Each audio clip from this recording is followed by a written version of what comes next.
By Audio Voices. This book had a wonderfully profound impact on me as a youth, and I hope you will find something of equal value within it too. Dedicated to the Earth. Introduction. If this book is for you, you will know it from these first few pages. This book may stir emotional response. Please realize that this book is meant to trigger you and is not meant to be just a mental exercise. If you feel emotions being stirred, please do your best to allow these emotions direct expression as any sounds they want to make. Please do not act in response to what is being triggered. Just be present with your emotions. The unconditional love of the Spirit for everything that exists has been understood on earth for quite some time. This, in fact, has been called divine love. Now there is need for another understanding on earth, that of divine will. Most people on earth have made a separation between their spirit and their will. They have believed their own will was not acceptable, and that to love in the way that God loves, they must eliminate their own feelings and opinions and do what they have imagined to be the will of God. An understanding is needed here. The will of God is not in opposition to the will of the individual. Because of the separation that has been made in the consciousness of so many, the will has been excluded for a long time from participating in the evolvement of the spirit. A definite lag or gap exists on earth between the level of evolvement of the individual spirit, often referred to as the soul, and the evolvement of the individual will. It is now time for each spirit to recognize, accept, and evolve this other part of the self. Each spirit is a part of God's spirit, and each will is a part of God's will.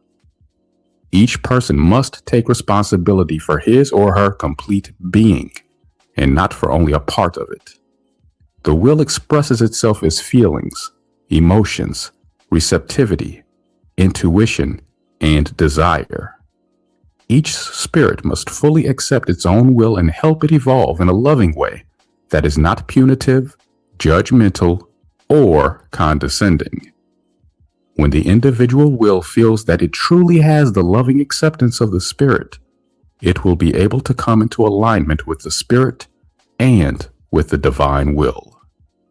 God has given each individual a part of his divine consciousness with which to have awareness and a part of his divine will to feel what this awareness is experiencing. Everyone now wishing to remain on earth must accept the whole being and discontinue denial of the part of the self that feels what the spirit is experiencing. Instead of denying your own will in favor of someone else, or in favor of what you have believed to be the divine will, it is necessary now to realize that denial of the individual will has been a misunderstanding that has resulted in a split in the consciousness of individuals on earth. The individual will is not meant to be separate from the divine will, any more than the individual spirit is meant to be separate from the divine consciousness. It is important to realize this thoroughly and profoundly. I received these words directly from God. In the beginning, I could not, like so many others on earth, believe it was actually possible to hear directly from God. I knew, though, that many psychics had been accustomed to hearing from spirit guides. I found this to be very interesting, and I began to listen and learn from guides who had identified themselves to me as the Ancient Ones. As this went on, I was encouraged to try to hear directly from God. When I first heard him, I was overcome with feelings of his exquisite love. I had been living without conscious awareness of this connection for so long that I hadn't realized how much I had been missing God and how much I was missing a strong feeling of His presence on earth. God wants it to be known that He is open and willing to communicate directly with all spirits on earth who can open to receive Him. When you are truly open and receptive to His loving light, you can begin to experience a direct communication. As you become more attuned, anything you need to know is then available because of the connection we all have with God. God has given me the information in this book, and although He refers to Himself as God in these first paragraphs, now that this has been stated, He is going to refer to Himself as my light or my loving light, and occasionally as I in the rest of the text. The will has long been misunderstood because the spirit was seen to be the essence of the body, but the understanding is this: spirit inspires, will responds, and together they experience in the body. Body is the manifestation of both spirit and will. In order for unconditional love to manifest in the body, spirit and will must balance in the heart. To find this balance, you will need to open the consciousness of your spirit and the receptivity of your will to receive my loving light. My light is polarized in order to experience.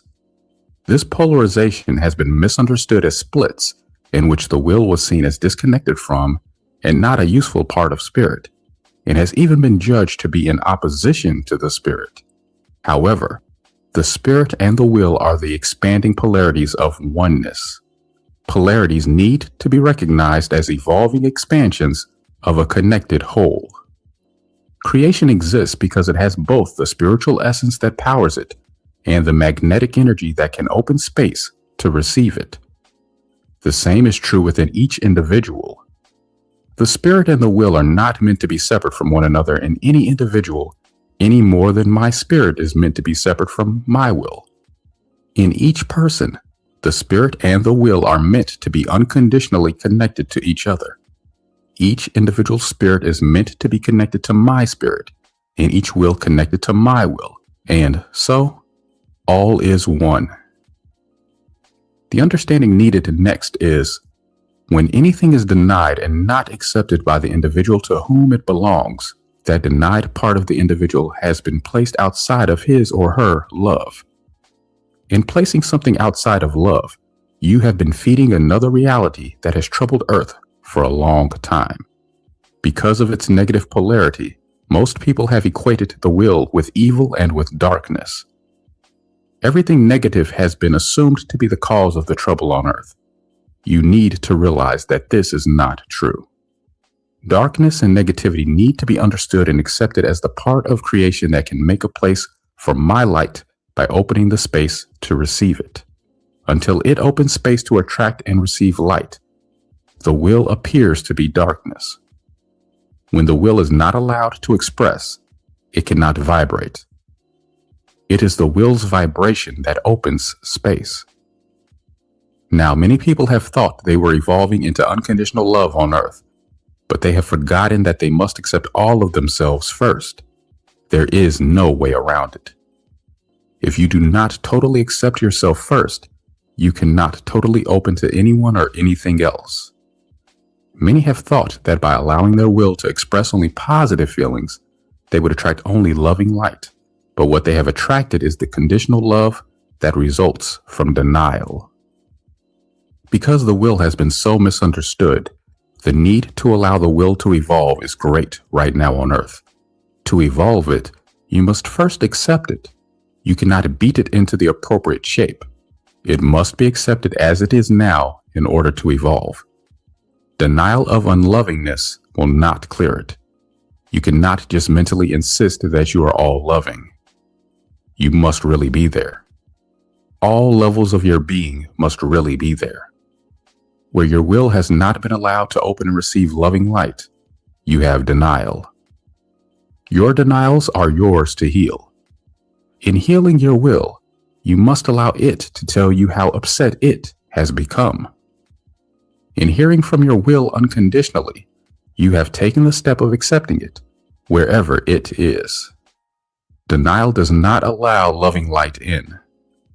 Controlling and imposing limits and conditions on your will means you do not have unconditional acceptance for it. Where you do not have acceptance for it, you are not loving it.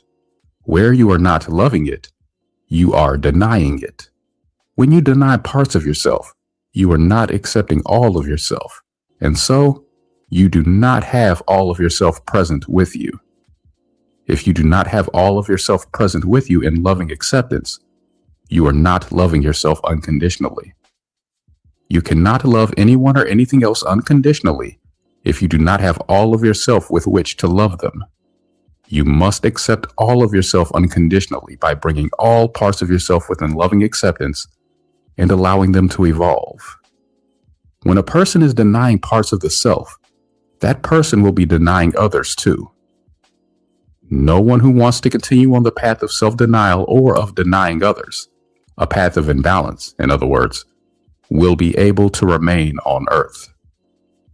It is not a loving, nourishing, life-giving policy to be living in a state of imbalance. But in saying this, a threat is not intended. Major spiritual misunderstandings have been in place from the very beginning and have beleaguered Earth from the beginning. This information is meant to help you understand how to release yourself from the path of strife, struggle, and suffering that denial has brought to Earth.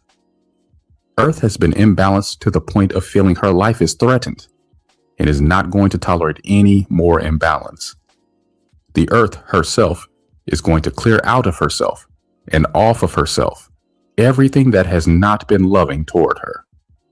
As she is doing this, all those who want to remain on Earth must also clear out of themselves everything that has not been loving. The understandings you need now are about how to help and allow your own will to evolve.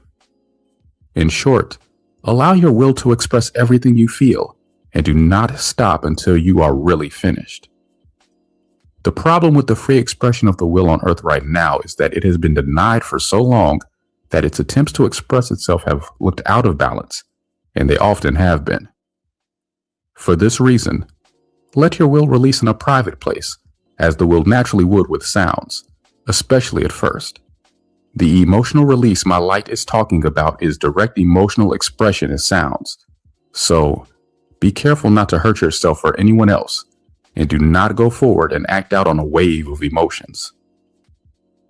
In hearing this book and trying out these understandings, it is important not to impose this on others who do not want it. For just as it is not spiritual balance to deny yourself in favor of others, it is also not spiritual balance to deny others in favor of yourself. It is also not necessary to believe that you must have teachers or intermediaries to help you find the healing you need. While others can have help to offer, you are the one who knows and can know yourself best. Take responsibility for yourself and what you need to do to heal your imbalances. While emotional release has been a long neglected part of this healing process, understanding must also enter in where denial was. Acceptance must take the place of non-acceptance, and openness must come where you were closed. Your will has a progression that can help you if you can allow it to unfold. You can also ask my loving light to help you. Denial does not allow the release back out of what has been taken in. When you take in and do not release back out, your receptive centers get filled up and can no longer receive clearly, and sooner or later, not at all. Blocking the free expression of the will has not been allowing the release back out of what the will has taken in.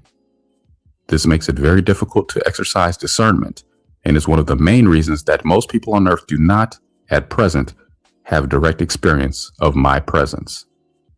Much of what has shut down evolution of consciousness on Earth is fear, held in common by many, that free expression will result in harm to others, societal chaos, or both. This fear is accompanied by another fear that so many who have claimed divine authority have done harmful things. And many who have claimed to hear divine impulses have done the bidding of voices that have told them to do harmful things.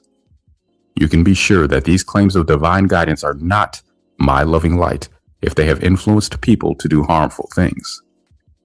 One of the empowering factors in these understandings is that you can release yourself intentionally by allowing free expression. This then eliminates the need for any harmful situation to come to you from outer reality. This is an understanding that is very necessary now on Earth. People have thought that karma brings a balance of payments, but karma is not that simplistic. Karma is meant to bring you into balance, this is true, but not by bringing one experience as payment for another in the past. Karma brings balance by attracting the experiences you need in order to learn what you do not yet know. Without will, the spirit has no selection process. Your will is your individual magnetic energy field and draws the experiences you are going to have. If you hold something in your will that is denied and disconnected from your conscious awareness by not being accepted and allowed free movement or free expression, you will then draw a reflection of this to yourself. Unpleasantness is not sent by my loving light as punishment for misdeeds. Unpleasantness is only drawn in response to what has been denied or judged against. The denial is what gives the experience its unpleasant qualities. The energy locked up in denial does not want to be held outside of the nourishment of loving light. In coming to you, drawn by the denial, unpleasant experiences have not come to punish. They have come to draw your attention to the denials. They are drawn to you in an attempt to release the energy that is being held there outside of your loving acceptance. By allowing yourself to be easily triggered into releasing your held denials, the intensity of these reflections can lessen until you no longer need to draw to yourself any unpleasantness. Try it before you judge it. Some of you can help each other by doing group release work if you have an agreement with one another about what is happening there. By allowing yourselves to express your boundaries and draw definite guidelines according to what you feel is necessary, you may be able to helpfully reenact traumatic experiences in order to trigger yourself to release them. Because many people have received harm at the hands of others and have not yet released or expressed the pain of this, some may want or need the help of being triggered by others acting as though they are going to do harm. If you try this approach, only do what is needed to trigger the emotional release that will relieve the person. Do not cause additional pain. I also want to say that you can still take the path of letting experience come to you from without and balance yourself in that way. If you want to, in fact, you can even call for the karmic experience as necessary so that you can be triggered to release your own denial. Pleasant experiences will still happen. My light is just addressing unpleasant ones right now. As you lessen and eliminate denial, you can create even more pleasant experiences and better ones. By shifting the power from a state of externalized disconnection to internalized conscious acceptance, you can always know what is going to happen. You might not have complete detail because you might have the kind of will that likes surprises, but you will know it will be pleasant. This can give great peace to everyone. My light has been compelled to impart right use of will to Earth at this time because the situation there has become very perilous. People on Earth, and even animals, because of being confined and controlled, have not been expressing freely enough to adequately vibrate their space and hold it open for themselves. My created beings on Earth have been experiencing their reality as seeming to close in on them, and their power as seeming to be insufficient to meet the situation facing Earth now. Please realize it does not have to be this way. The lost light of misunderstandings and denial of the will have made it this way. If you want to be able to live on Earth, you must now start reversing the situation within yourself. It is not going to be easy at first, but it will become easier the longer you work on it. My guidance is to preserve the balance points that provide the most freedom for everyone without eclipsing anyone, and are necessary to maintain spirits and the creation in which they live. Earlier, it was apparent to me that many spirits could not accept my guidance because they did not have enough experience to understand why these balance points were so important. I have seen that the spirits on Earth now have had enough experience to be able to accept, understand, and respect these balance points. And so, I want to make it clear that I am decisive on several points where I was open to allowing spirits to transgress earlier. These decisions are decrees. All spirits wishing to remain on Earth must recognize me and come to me for loving light. No spirit can continue to deny me and take my light underhandedly from others. Now, in physical body, the reality of this is one thing and one thing only. No one can survive anymore in my creation unless they acknowledge me and accept my loving light openly in some form. I am flexible here. I have many ways to come to a spirit. I can adjust myself infinitely, but I will no longer tolerate complete denial of me any place in my creation. This means that no spirits can survive what is happening now, any place in my creation, unless they open to directly receive my loving light. You must not think you are not involved if you accept me as God and worship me. You must find your denials, bring them within your love, and find them acceptable to me. I am not being unloving or unmerciful here. If I am unlimited, and I am, I can no longer tolerate spirits who want to limit me to the extent of being in my creation and refusing to allow me to be there with them. I have said this to give you the opportunity to reverse your own denials. If you feel a need to critique this message or attack me for what is not being said here, this is your pathway into the emotions you need to express in order to find out how you really feel about me. I have many understandings to give on why I have made these decrees, but they are not appropriate to give right now. Trust that they will be given at the right time. I have also made another decree. I have no further tolerance for any spirits giving pain to others who have not overtly agreed to receive it. There has been such a thing as overriding of free will in the experience of my created spirits. I have let this go on only long enough for the spirits to see why the will is so necessary. Now, I have discerned that there has been enough experience. There is no longer any power to override another's will, period. Your own will can only be overridden by your own denials. This has to be understood. Free will between people means that you have the freedom to do whatever you want, but you are not to encroach on another or try to make anyone else function within your own limits. You only have the power to make them take it away from you or to take yourself away from them. There is no power anymore to stop anyone from experiencing themselves in the way they want to experience themselves. If you go against this, you are going against me. There is still some time on earth for spirits to show my loving light, whether it is their intention to align with me or not. I have heard the cries of the spirits who cannot handle any more pain, control, and unlovingness. I am offering the understandings needed for my spirits to release themselves from the path of struggle, strife, and suffering.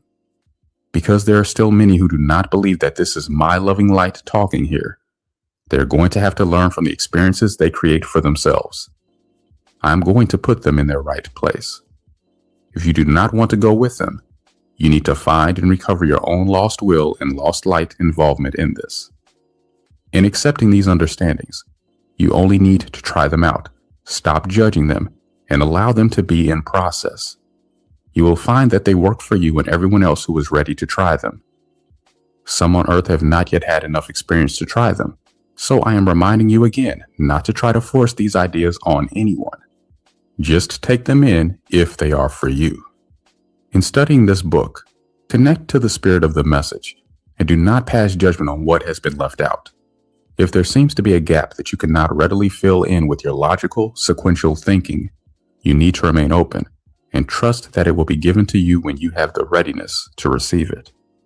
Many things that can be available to you through direct communication with my loving light have to be withheld from the public domain until the general population has more open acceptance. This is necessary also in order to protect and ensure that those of you who choose to practice these teachings are not overloaded, since, at present, the mind is much more capable of quickly receiving these understandings than is the will. If you now temporarily stop the mental acquisition of this writing and give it time to sink into your feelings, you are going to have a response. If you do not have a response, then you have either lost your will or you are not connecting to it. Some people have disconnected so much that they actually have to search out and find their missing will. It is not impossible to do this. You can start by calling for it, if it's not present with you, and draw it back to you. Acceptance is the key once again. You must make a place for your will. If you are responding, let it happen and do not assume you have all the understandings needed. Allow your response and seek more understandings. I now invite you to listen, when you're ready, to the rest of this book. Right use of will. The unconditional love of the Spirit is understood by many people on earth at present. There is another energy, though, that is also part of the divine creation, which has not yet been fully understood: the divine will. The will expresses as feelings. Spirit and will are partners in the body and must find their balance in the heart. If there is any disease or aging of the body, spirit and will are at odds in some way. When there is balance in the heart between the spirit and the will, body manifests this internal balance as health, agelessness, and vitality, and the physical level of existence is no longer experienced as cut off from other levels of existence. Everyone on earth today has undermined the will in some way. This undermining of the will is equal to lost unconditional love. Then, for anyone who is judging against parts of the self is not truly loving unconditionally. The will in many people is now seeking to find alignment. Many people on earth can learn the balance of spirit and will in their heart, and are, in fact, already moving in this direction. It could be easily judged then that the teaching of right use of will is not essential, and that this is just going to happen naturally. However, help with the understanding of this process is actually necessary, and some people want this help so that they can move faster. Others, who see little need to speed things up, can make the choice to find this alignment later. What may not seem necessary to you now may become relevant at any moment. This teaching is intended to be a guide for those who wish to speed up the process of finding the necessary balance between spirit and will in the heart. The information given here may not all be new information to you, but it will outline the steps necessary to heal the disconnections and lack of self-acceptance so that balance with the spirit can be willingly found. It can also enable you to see where you are on this path and can help you to go further. Clearing illness and habits. To begin with, illness can be cleared by learning to listen to and accept what body is trying to say to you when you are ill. Understanding these messages, without subjugating your body to preformed opinions, gives your body a most needed feeling of acceptance in place of the feeling that it is you dominating and controlling your body, or that your body is against you and that you must defeat or banish illness as though it is some kind of sabotage by your body. Illness is not sabotage. It is the body's statement that it is unable to continue holding blockages to my loving light and also maintain health. Messages from your body can take many forms. Your body may want and need many different things. Attuning to and accepting these messages can help you to regain the balance that enables illness to disappear and health to prevail. This statement, however, does not mean that you need to heal everything without whatever help you feel you need, that you must go the entire way with the first illness that appears, or blame yourself if this interaction with your body is more than you feel able to master right away. Unconditional acceptance and love means accepting whatever state of imbalance you have with your body, and understanding it as the reflection you need in order to notice and heal your imbalances, without judgment about how spiritually evolved you are or are not. Being conscientious and doing what you can each time will carry you toward balance. A way to work with healing in this way is to give the disease your full attention by breathing into and bringing your consciousness into the distress, rather than blocking it, ignoring it, or masking it with medication. See if you can feel what is going on in this distress. Ask your body what it needs to restore balance. You can encourage your body to communicate by letting it know that you have acceptance for its pain. You can apologize to your body for overriding and ignoring it. Becoming aware of beliefs you have been holding about your body and what it needs, and releasing them is another helpful part of any shifts you make in the way you have been treating your body. When you receive information from your body, do what is asked and see the results. If complete healing is not reached, you can repeat this process until healing is reached. This practice can evolve your ability to listen to your body and to bring it the healing it needs. When treatment seeks to cure by suppressing symptoms, balance is not truly restored. The practice of suppressing symptoms is not the way body heals itself. The practice of ignoring how body feels or taking drugs for pain can often obscure early symptoms so that the person is not aware of the problem until it is acute in advance. These denials can allow the imbalances that produce disease to go unnoticed until the symptoms have had to demand attention by becoming intense. Then, healing can take a tremendous amount of time, energy, concentration, dedication, and also money. It is really much easier to pay attention to body and deal with imbalances in the beginning stages than to wait until your body is seriously challenged. If balance can be restored while symptoms are still at subtle levels, disease may not need to appear. Modern science has been spending a lot of time and money searching for the cure for diseases, but has not usually identified the cause as internal, spiritual imbalance. Illness can provide opportunities for clearance of more than just physical symptoms. The need for this sort of clearance always gives warnings in some way. You can help yourself by paying attention to how you feel about having to interrupt what you have been doing in order to respond to warning signals. Most people, though, have had a habit of ignoring such warnings and also of suppressing symptoms until the body is holding so much that symptoms are only the tip of the iceberg of undermined will. Lack of loving acceptance for parts of the self originates every imbalance that manifests in the body. When these imbalances become more than the body can handle, physical problems arise. This is when pathogens can multiply into illness. Denial creates energy blockages, and blockages create stagnation, which can be hospitable to disease organisms. These blockages are places where mind-loving light is not very present or not present at all. Disease organisms have always been present as physical manifestations of denial.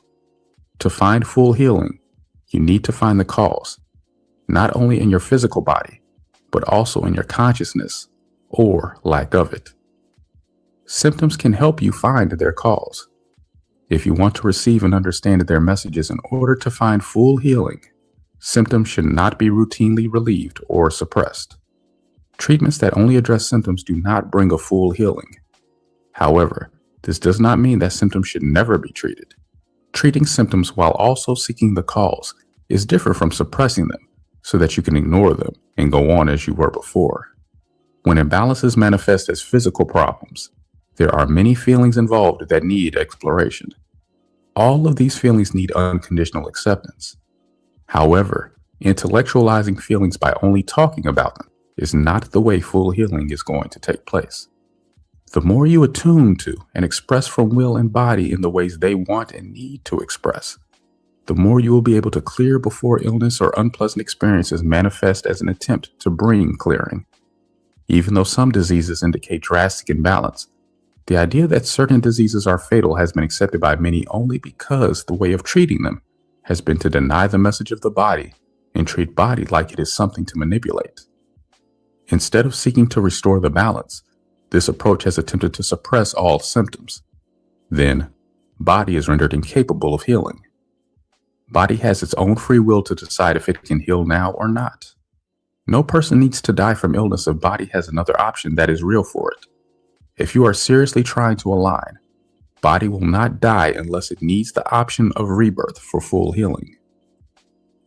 Many people have felt guilty if they have begun to think that they have caused their own disease. It is important to have self-acceptance for whatever form your lessons take and compassion for yourself for wherever you are on your path and for whatever you are able to evolve. Love and compassion coming in the place of old misunderstandings can bring healing. No matter how far you are able to progress toward full healing, continuing to seek the cause and working with your problems is a healing path.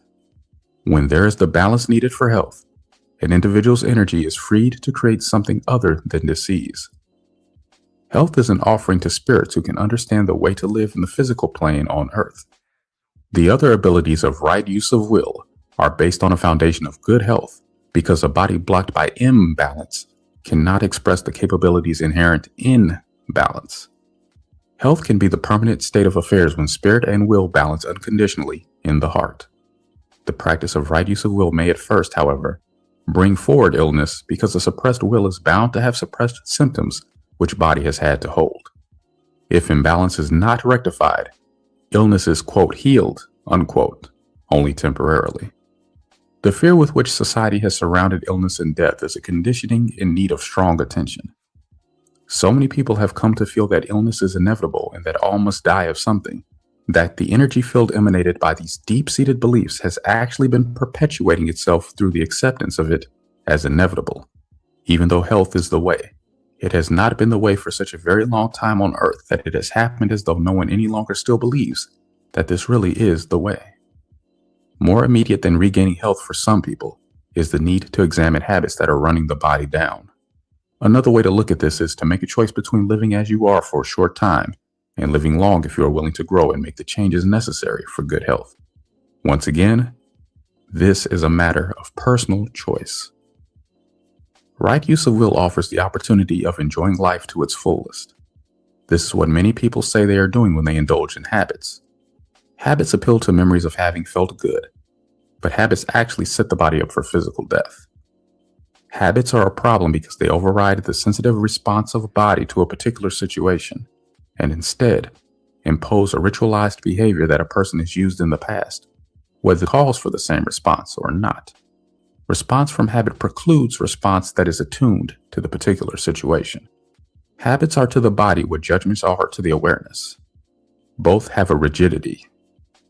Habitual behavior is a judgment that what was called for once is also called for now, and therefore, no growth or change has taken place. In the same way that judgments stop and control the evolution of the consciousness, habits stop and control the evolution of the body.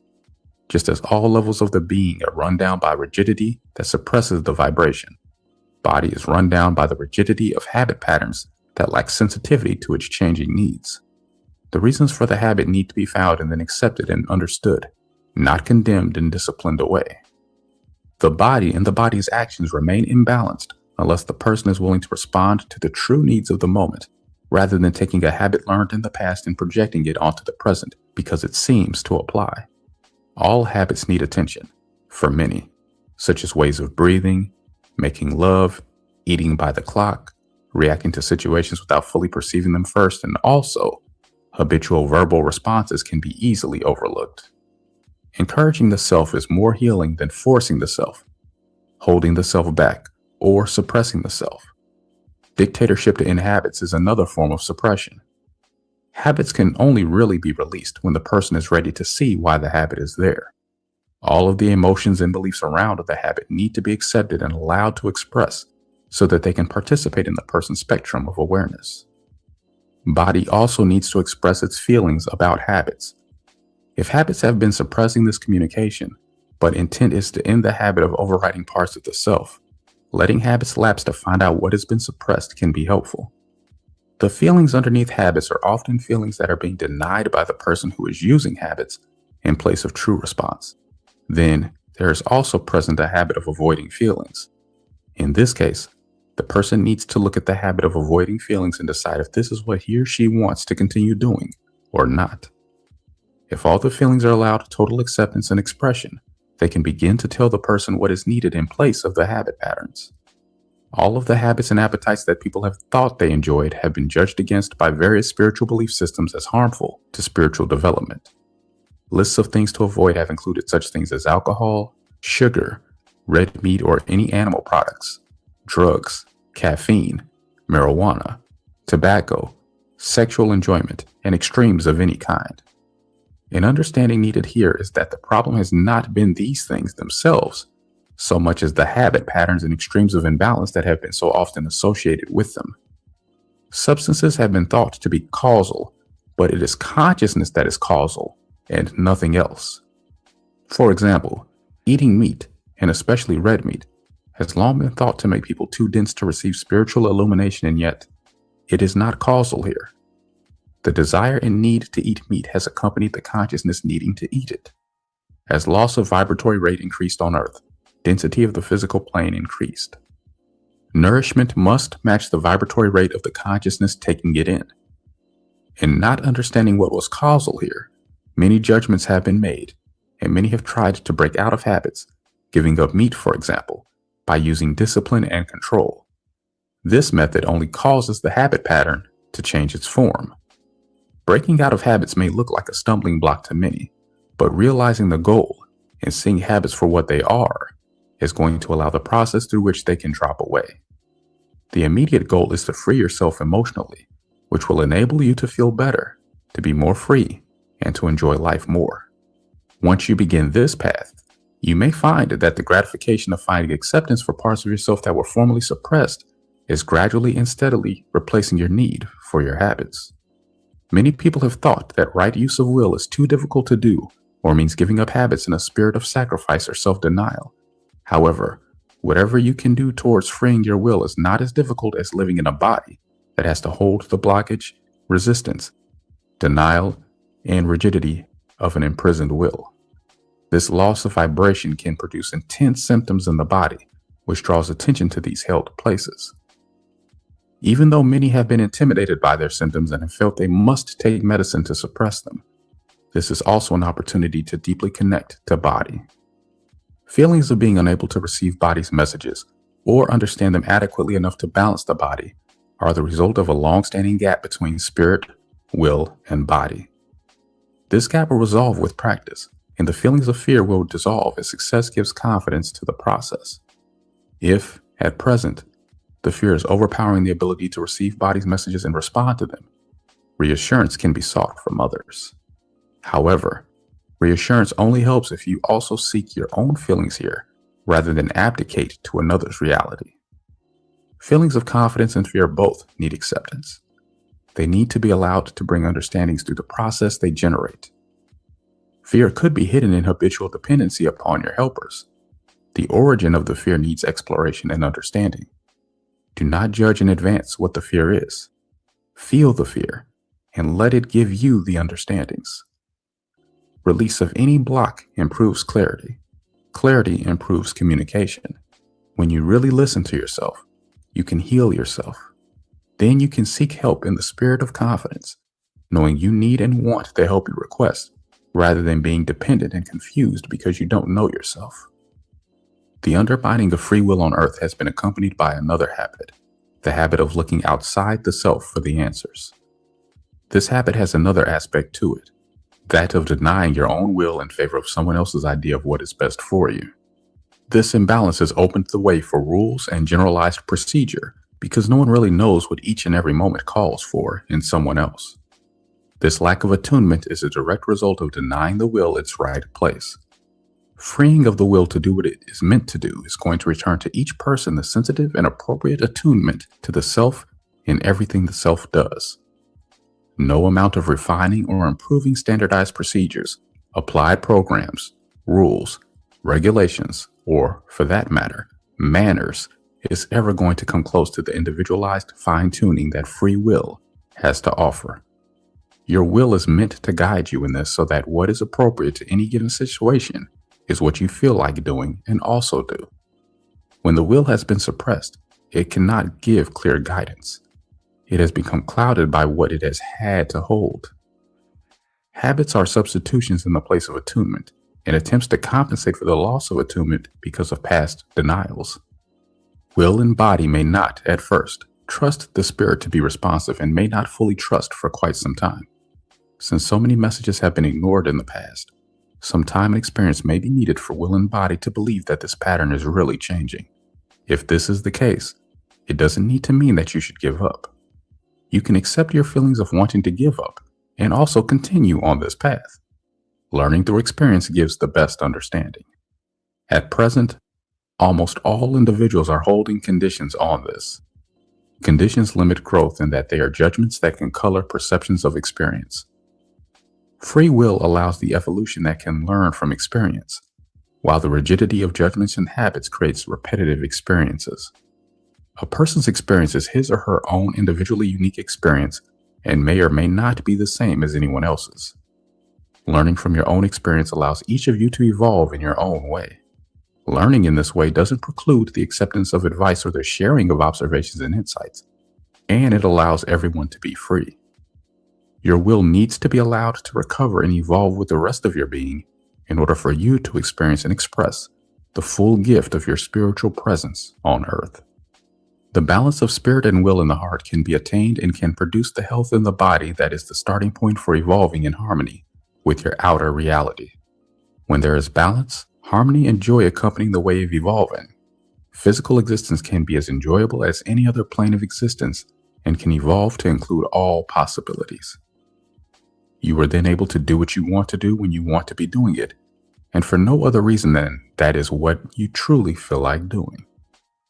In the process of balancing, allow yourself to notice whatever attracts you. The spirit can see all possibilities. The will is meant to select what is right for the moment among the possibilities. The will does this through its feelings. Unconditional acceptance of feelings, including receiving input from body, then allows the maximum learning, evolvement, and attunement. Everything that is experienced can be accepted as a part of the process you need in order to find this balance. As your spirit and will come into alignment, this increasing balance will allow you to see how predestination and free will are not in conflict with one another, because all people are destined to find the balance of free will. This is still a matter of personal choice, however. No one can make you free your will, and yet you cannot force your will to be a prisoner indefinitely either. If freeing your own will feels like the path for you now, you are ready to do it. If you don't know, you can let free will unfold. If you don't want to free your will at this time, then you can go on as you are and see how that really feels to you. Respect yourself here. There may be reasons why you are not ready. Respect for others is also necessary. Do not try to convince anyone else that they should take this path, have to take this path, or do this now. The gift that free will has to offer is for everyone, but at the time that feels right for each person. Limits on the self. The next step in evolving your own spiritual presence is to accept all of the reality you are meant to have on earth. In accepting this reality, unconditional acceptance of the feelings is necessary. Feelings are meant to balance the spirit's overview with the will's perception of what is pleasant and possible for any given moment. Finding this balance in the heart creates a reality in which all needs can be met without overriding in any direction. An attuned will has the ability to take you anywhere you want to go and to feed you and keep you warm. Holding the condition or judgment that these things must be worked for is part of the reason the will hasn't been able to provide these things in another way. Release of these limitations is an important part of being able to enjoy yourself in the physical plane without having to work at something you do not want to do. Remember also that if the feeling in the will is to rest for a while, this is all right too. Judgments against allowing yourself to do what you want to do need release, as these held beliefs participate in the creation of your own reality. The release of attitudes and opinions about what it takes to live on earth can open the space for things to change for you. Old conditioning does not let you assess a situation for what it is. Old conditioning takes the role of keeping your responses the same. When you no longer want it, you can feel imprisoned by it and not know how to get out. Trying to escape by rearranging your thoughts is only partially successful. When you understand how to release old conditioning, present feelings can let you know if something is right for you or not. Misunderstandings have placed a great burden of limiting beliefs upon the self. Long-standing conditioning layered onto these limitations has been diminishing human possibilities instead of expanding them. Many have continued to accept limitations on the self because these many layers of conditioning have convinced them of their reality or of their necessity. Some have been seeing these limitations as if they are what defines them as a person. Many limitations have been disguised as truisms, such as, quote, jack of all trades, master of none, unquote, or even, quote, I am a mathematician, unquote, when this statement excludes other things, even subtly. Limiting beliefs need to be lifted off of the self as you feel ready. Whether you presently have the words for them or not, these limitations take the form of judgments held against the self. Many of the judgments or limitations that you may not want to continue living within can be seen in your daily dialogue with yourself and others. What do you do, say, and believe that has been keeping you in the prison of limitations on the self? Expressing yourself freely is the way to call for the reality you want, and yet, desire has long been judged to be a sin. In fact, desire is magnetic energy of the will. Magnetic energy attracts, so it is important that you give acceptance to your desire so that you can know what it is that you are attracting. Desire, including desiring something other than what has been happening to you, needs loving acceptance and understanding just like anything else that has been judged against and, thus, placed in a state of being denied. Love can be present when you open the space for it, and love can manifest in many forms. Loving acceptance for everything is the divine plan for all, so there is no need to continue fearing that my plan calls for anything else. Bondage to others, self-denial, sacrifice, strife, struggle, starvation, and scarcity are not the way of limitless love. These are the manifestations of misunderstandings closing down the openings through which love can manifest until love can even appear to be punishment. Other than the beliefs, limitations, and judgments you have been holding against yourself, there is nothing to punish you. Is it not logical then that love will provide if it is allowed to, since this is love's way? Feelings of being undeserving must be released also. Judging yourself to be more or less deserving than others is not being open to what is simply appropriate, which is what you are capable of receiving in any given moment. Feelings of superiority or inferiority are off balance. Unconditional love accepts all as perfect in the moment, and yet love loves everything as it needs to be loved and as it can accept love, which also means that everything can also shift, change, grow, and evolve. The path of bringing the balance of spirit and will into your heart will show you what is right for you, and you will be able to recognize the perfection of it as you move along. Finding your own right pace is a reflection of finding your own inner balance. In other words, as you are finding your inner balance, your outer reality will match it. In freeing your own will, you cannot help but have your outer reality respond. It will also reflect whatever you have not found in yourself that needs to be brought within your loving acceptance. The longer it takes, the more conditioning you have to work through. Right use of will works if you know it is the path for you. The will is more than ready to receive the love and light of the Spirit.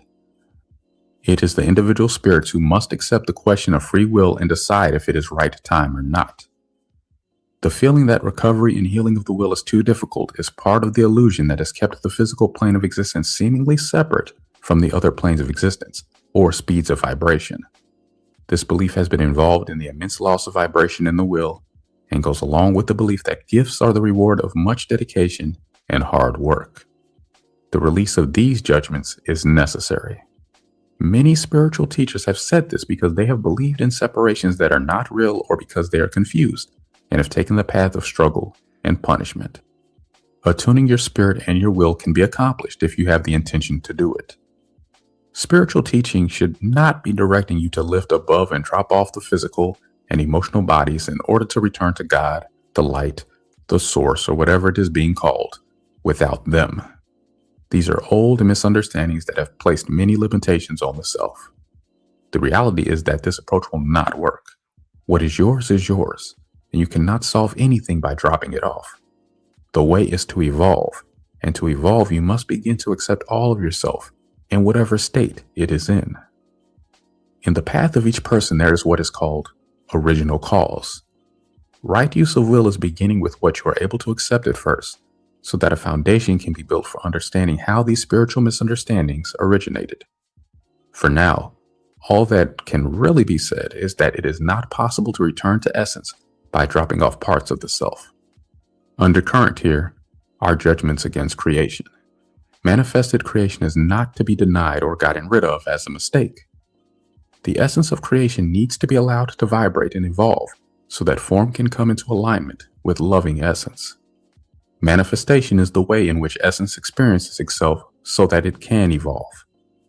Beginning with yourself, by releasing your limitations so that you can expand into your full self, you can gradually expand your loving acceptance to include all of creation. Inner listening. Inner listening is an important step on the path of right use of will, but it is difficult and nearly impossible to find in an atmosphere of judgment. Judgments can keep a chatter going in the head, and it can be very critical, not only of others, but of everything you do, including trying to feel more deeply into yourself. Many people are unaware that this chatter is mostly internalized judgments because they have been seeing them as reality. Judgments frame the situation as unable to change. Judgment release is necessary to allow the patterns that judgments have been holding rigid to move and clear the space for inner listening. Judgments always carry a denial of some sort, and what the judgments have denied is usually seeking acceptance in order to clear itself, because it does not feel good to be a denied part of the self. In most people, there has been an ongoing conflict between the judgments or the person's held viewpoint and the denied truth, which has made inner listening impossible without the use of control. Here, meditation that does not exert control can be very helpful for improving inner listening and receptivity. One suggestion is following your breath. Another is to breathe to any place in your body that is tense or not feeling peaceful. Making sound on the exhalation can be very helpful. Health is not often achieved in a background of internal clamor that is in conflict about what to do, how to do it, what others will think of it, etc. Habits aren't easily released in this atmosphere either, because the body's voice can be lost in the ruckus. Most people have been using control when they have not had the idea of listening to everything in themselves as a way of finding inner alignment by ending denials. While inner listening doesn't require meditation, it can definitely help if you are having trouble listening to yourself, or if you think you are listening to yourself, but you have not been finding the depth you want.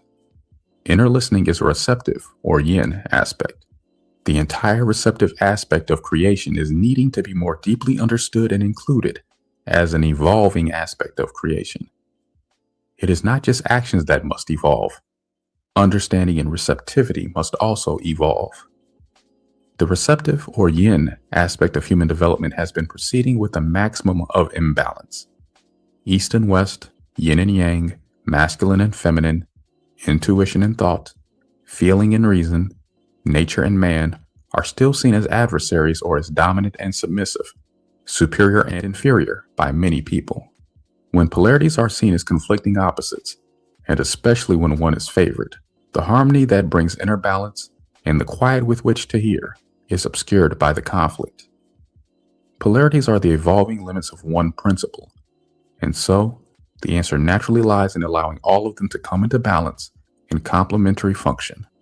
Within each of you are all of these things. The will needs to be allowed to find balance with the spirit so that the receptivity of the will can be valued and accepted as equal to the inspiration of the spirit.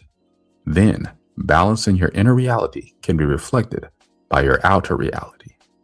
Accepting everything within the self and allowing complementary function can enable you to meet any situation with exactly what is felt to be truly appropriate. Nothing more, nothing less. In this way, you are not needing to deny anything, and yet, in trying to allow everything, many people have felt overwhelmed because they had denied something. Without realizing it, they were trying to accept everything outer without first accepting the inner. There were denials of parts of the self tied into misunderstandings about right time and acceptance. The denying consciousness has often attempted to fill in the gap left by denial.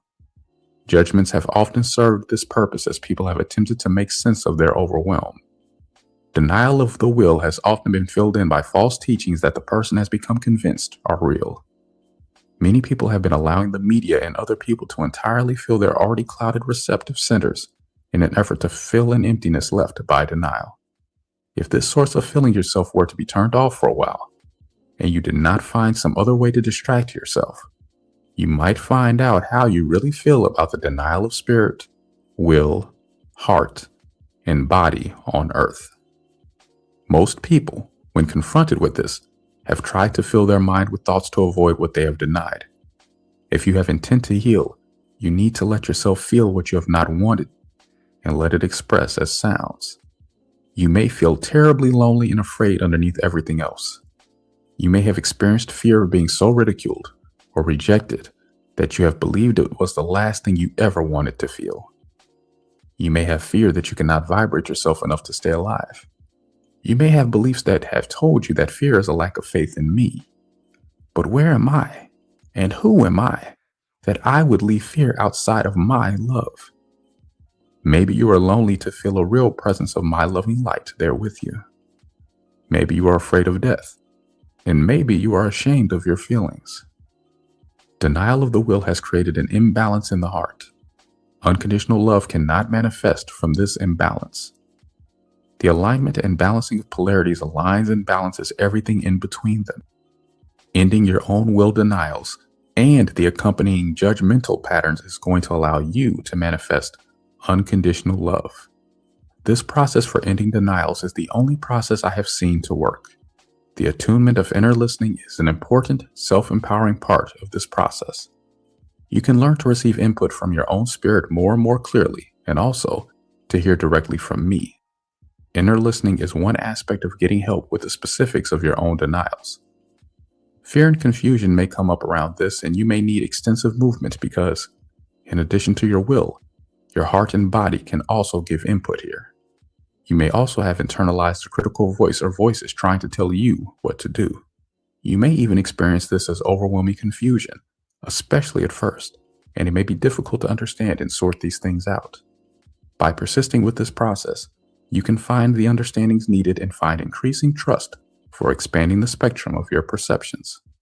The gift of right use of will here is that inner listening is easier when all the aspects of your being realize that nourishment from and receptivity to my loving light are to benefit all of your being and not just some of it.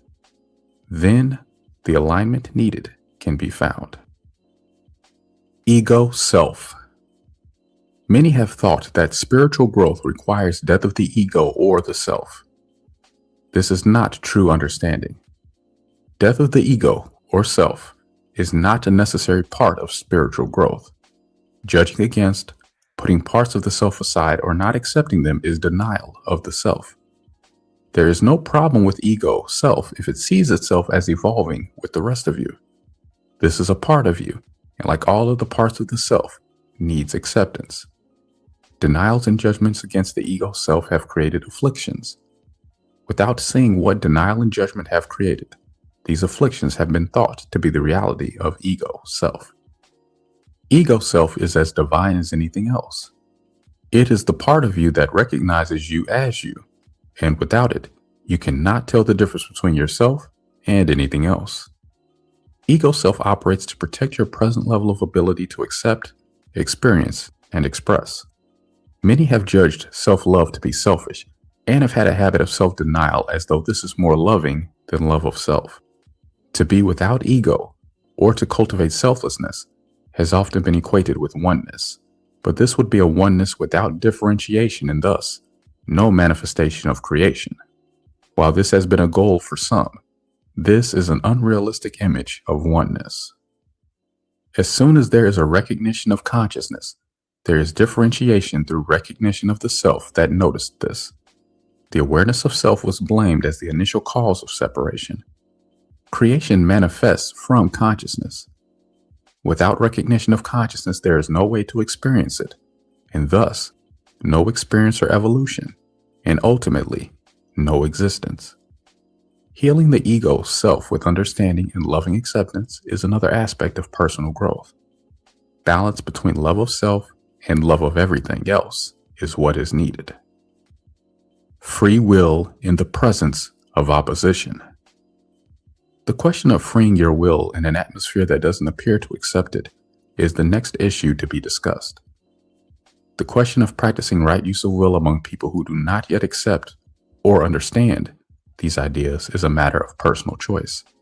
It should be understood, however, that there are many obstacles to doing this in an atmosphere of restriction, and that the overpowering of others in any direction, even with ideas, is not the practice of right use of will. Free will is an old confusion in creation, which is why so many do not appear to be in acceptance of it. Many have thought that free will couldn't work because the spirits were too foolish to make wise choices. Many have feared that they couldn't conduct their own lives well. Many have thought it was not possible because there would never be an alignment. These are some of the reasons that many began to abdicate their own will in favor of what they thought was my will. Many people know that the reality around them is of their own creation and that it is also their reflection, but many have not yet understood how much of their reality has been created by what they have been holding in denial, outside the spectrum of their awareness, and thus their acceptance.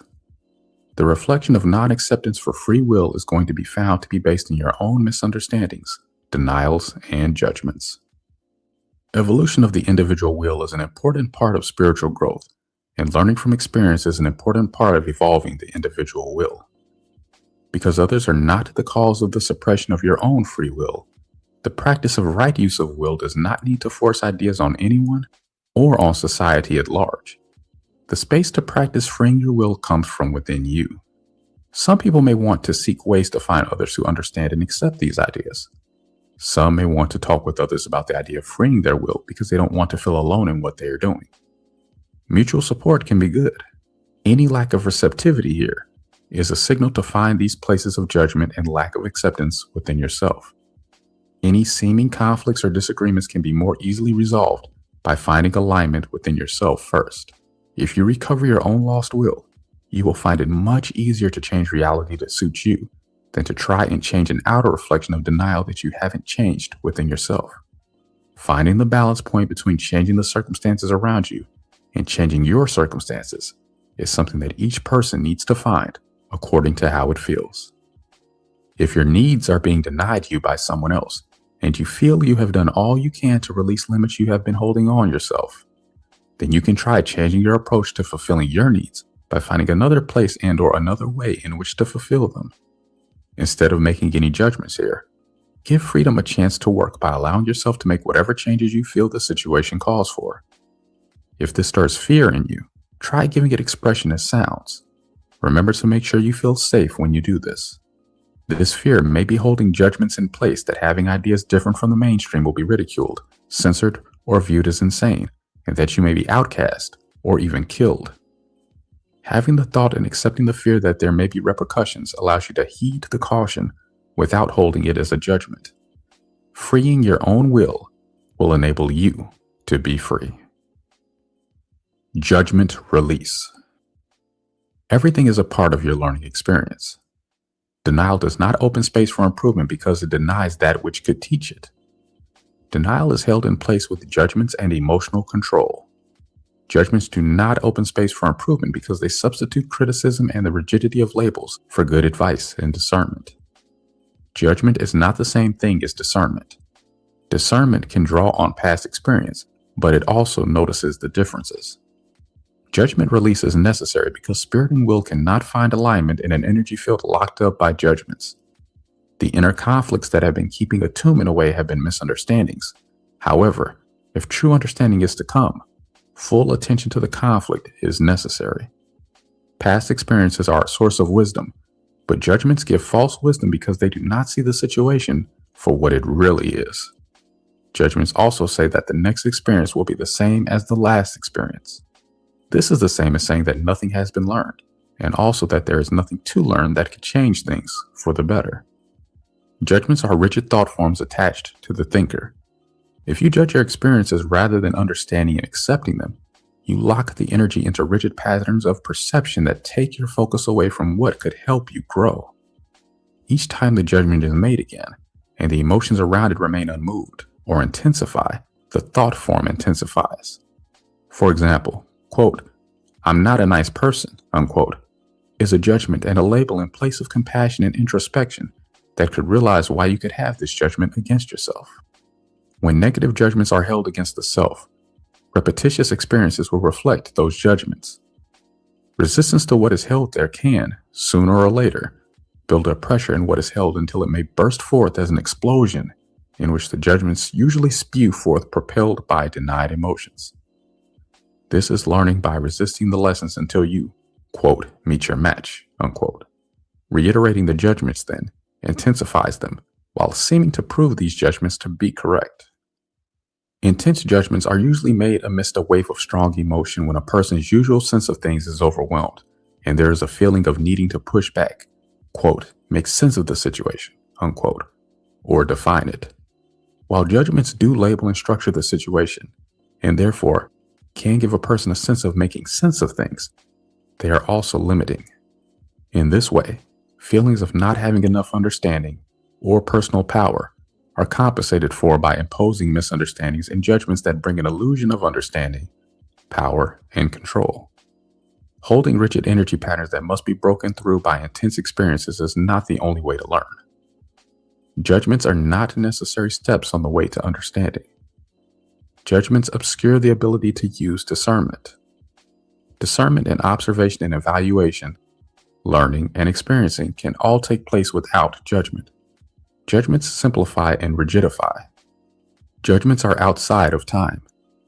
They exist after the experience in which they were made, And when the judgments remain, they have the power to influence future experiences to conform to the judgments. This limits your possibilities. Some people need to release judgments first before they can accept another possibility or allow their emotions to express. Others need to let their emotions express until they feel ready to release judgments. Don't judge your approach. It may be one way sometimes and another way at other times. Self-acceptance is a necessary component of genuine judgment release. Heartfelt self-forgiveness has a powerful effect on a person's energy field, but it is also important to use the words that feel right to you at the time. Silent, internal release of held beliefs and judgments is helpful. However, saying the words out loud adds the aspect of manifested vibration. Since this entire creation is vibration-based, actually voicing your release can have a more profound effect than silent release. Release of judgments helps to free the energy locked up there. Releasing held judgments can be done by saying to yourself, in whatever way appeals to you, that you no longer wish to limit yourself with a particular belief.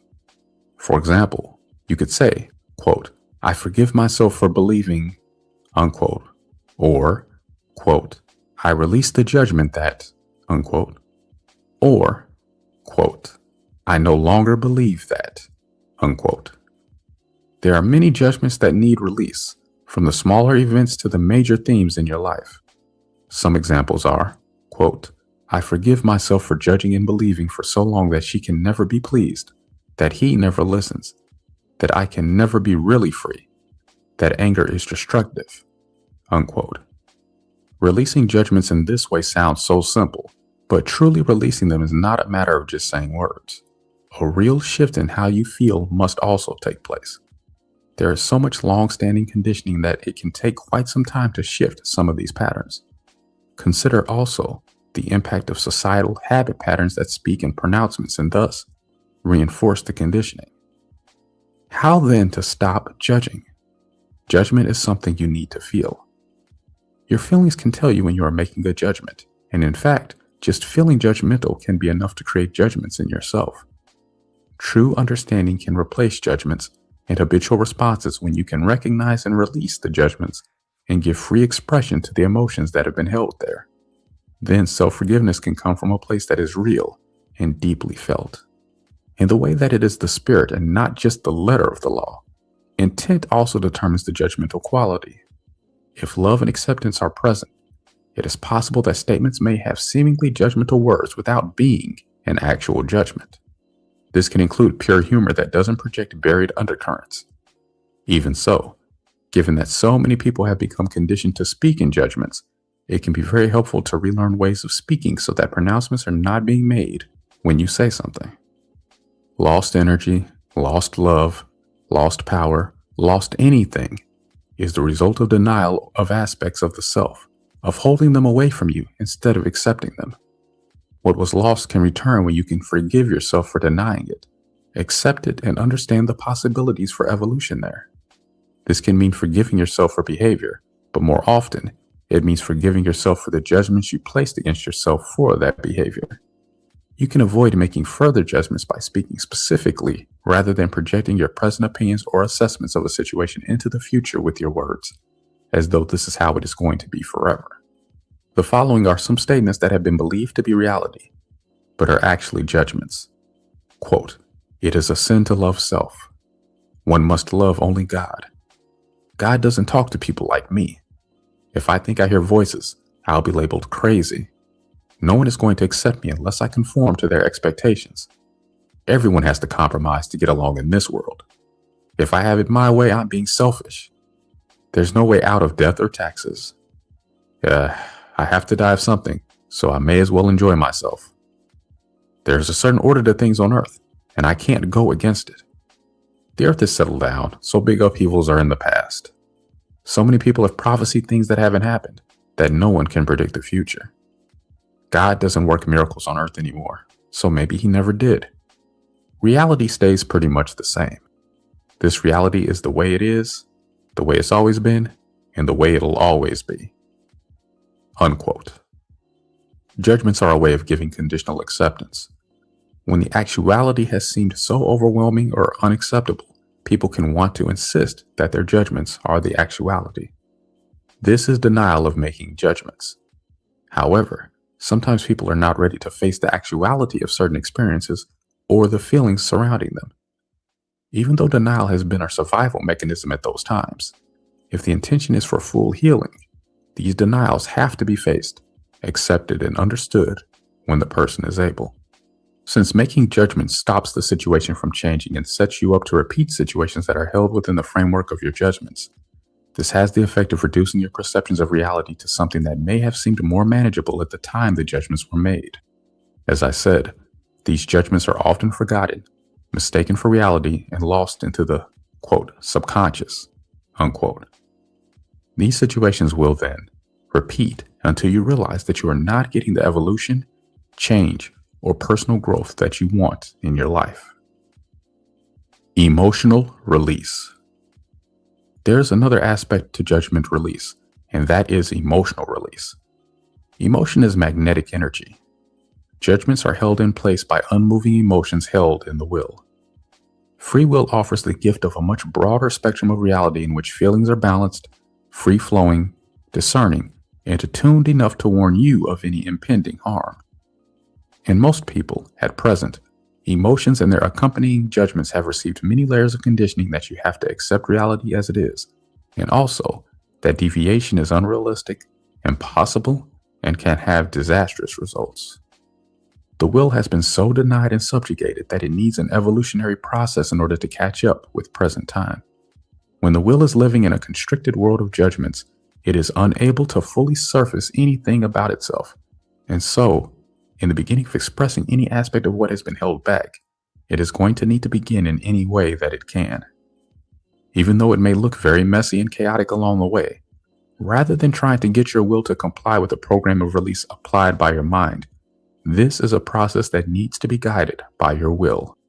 The process of freeing the will from what has been holding it back and what it has been holding back is going to result in finding the needed alignment. A judgment says that something is such and such, and the more it is repeated, the more it can seem that the judgment is the reality. There are many judgments held directly against freedom of emotional expression. By releasing the judgments you hold against freedom of emotional expression, you help them to show you what they need to express. Being open to allowing whatever needs to happen is part of the process of creating alternatives for yourself, even alternatives that did not exist until you needed them. As you move along in this process, you can reach places of much deeper understanding than you are going to be able to do just by reading about it. Especially in the beginning, most of your emotional release is something that needs to be done in a private and safe place. If you have fear of hurting others with your emotional expression, it is especially important to move along in this process by yourself until you feel ready to express your emotions in the presence of another. This is because a will that has been heavily denied is going to be very backed up and may be reactionary and immature when it is first expressing itself. Even so, a will that is becoming free needs to be allowed to express in its own terms, which at first may be a lot of words it has wanted to say, but couldn't. These words may contain a number of judgments that need release. When you give your will freedom, also do your best not to overstep the boundaries you feel to be present for your own personal safety. Your will also needs this security. The direct expression of emotions has been so judged against that it can result in intervention of many kinds. As you gain more understanding of what you have been holding in your will, you will also gain more clarity about what is appropriate in terms of free will expression in the reality of your daily life. When people seek to resolve emotions with words or discussion alone, they may think they know what they are feeling when they really don't. Words alone do not give acceptance to the will's own way of expressing itself. While words can be helpful at the right time, emotions need to be given the freedom to express with sounds. Emotions have a role to fulfill that cannot be denied in favor of the mind or anything else. They may even need to be encouraged to express as sounds that are not managed or controlled by the mind. It is not balance of spirit and will to use your mind to tell your emotions how they should be feeling or how they should be expressing. Emotions are not meant to be dismissed or managed in this way. When emotions have arisen in response to a situation and have not been given complete expression, they do not go away. They subside and wait. Emotions have a presence of their own, and so When the next situation arises that reminds your emotions of the previous one where they were denied, your emotions may not feel they can respond freely to the situation. The emotional response will be colored by the earlier denials. They may hold back until the pressure builds up to an eruption. These are often efforts of the will to express not only response to the present situation, but also what has been backed up from previous, similar situations. You may feel this as added pressure from the remaining residue of the unexpressed emotion that has been held back. This old charge and the judgments made against your emotions' free expression both need to be released before your emotions can respond to the present situation for what it is. The usual pattern, however, has been to repeat and increase the earlier denial and put more pressure on the will if that expression feels like it is going to be more intense than what appears to be appropriate.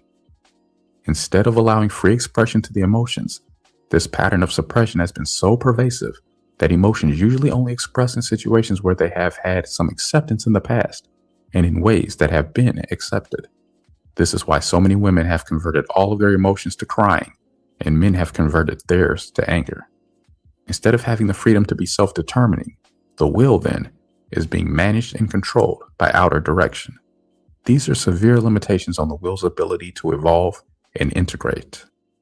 A helpful solution for this problem is to remove yourself from the triggering situation and allow your emotions freedom of expression in a private place. This will give you a chance to get to know this part of yourself better than you do now. Sometimes pent-up emotions or old charge build up to the point where they have caused the will to do things that have seemed to prove the judgments against it. Alcohol and drug use have often provided openings through which judged against parts of the self have found some expression. Then, people have often said it was the alcohol or the drugs and avoided taking responsibility for the pressure they have on their will. The emotional body in many people has taken on the appearance of something so dark, alienated, and destructive that many spiritual teachers have perceived this to be the evidence that the emotion should be controlled or even gotten rid of. However, this would not be the appearance of the emotional body if it were given the acceptance it needs to bring itself into balance. By mistaking judgments for reality, it has long been thought that people must rise above their, quote, lower nature, unquote, and abdicate or let go of these parts of themselves in favor of their idea of spirit. Many people who have said that they want to help increase the spiritual presence on earth are still holding judgments and unmoved emotions that have been limiting their ability to know what a healthy spirit on earth is supposed to be like. Many of these people have treated more feeling-based people as though they are less evolved and have implied as much, or even told this to them. Many therapists and others in positions of, quote, authority, unquote, have also done this. These people have had confusion about manifestation and what it means. The magnetic energy is the part of me that holds manifestation present, but this does not mean that it is supposed to be locked into a form by judgments. The magnetic energy is an equal part of me and is not to be judged against or denied. No part of the self is to be denied. The self is not to be viewed as something to shed in order to attain enough enlightenment to reach me. I want this creation to evolve, not go back on itself. I want companions. I want pain, suffering, and death to end as soon as possible. Pain, suffering, and death are the results of denial. The will is meant to guide and protect you. The reason the will has not been able to do this is because of the denial it has received. To end this denial, you need to open into unconditional acceptance of your emotional expression. If you immediately fear, upon hearing this, that you and others will get violent and do harm, you need to realize that you have undermined your will very seriously. In this case, the most helpful beginning point would be to go to a safe place and, without harming yourself or anyone else, express rage with sounds. Keep doing this until you have expressed enough and released enough judgments to be able to trust that you can express your anger without having to control a need to be violent. When you are allowing this emotional expression, do not calm yourself by talking to yourself or force calm in any way that indicates you do not have acceptance for this rage. Calm needs to come from release of rage. This can actually be a good starting place because the intensity can release a lot of old charge at once. As long as you are in a safe place, you can let this expression take any form it needs to take, including feelings of hatred for others, hatred for your rage, and whatever other feelings you have with it, such as powerlessness or feeling unacceptable. When rage is allowed to express, it can often sink into grief at some point. Intense release needs this understanding. As long as you are in a safe place, loss of control is only bad if you hold judgments against it. Loss of control can actually allow you to break up old habitual patterns of response. Do be aware that extreme rage can sometimes break off from your normal consciousness, making it difficult to remember what you have done. Do your best to stay in that safe place so that you do not act out. If you have fear about what your rage might do, making the sounds of that fear could help. You can also ask for my loving light to be present to protect you. In doing so, you may find out that you are enraged at me, or at least at the images of me that you have. Expressing rage at me is also all right.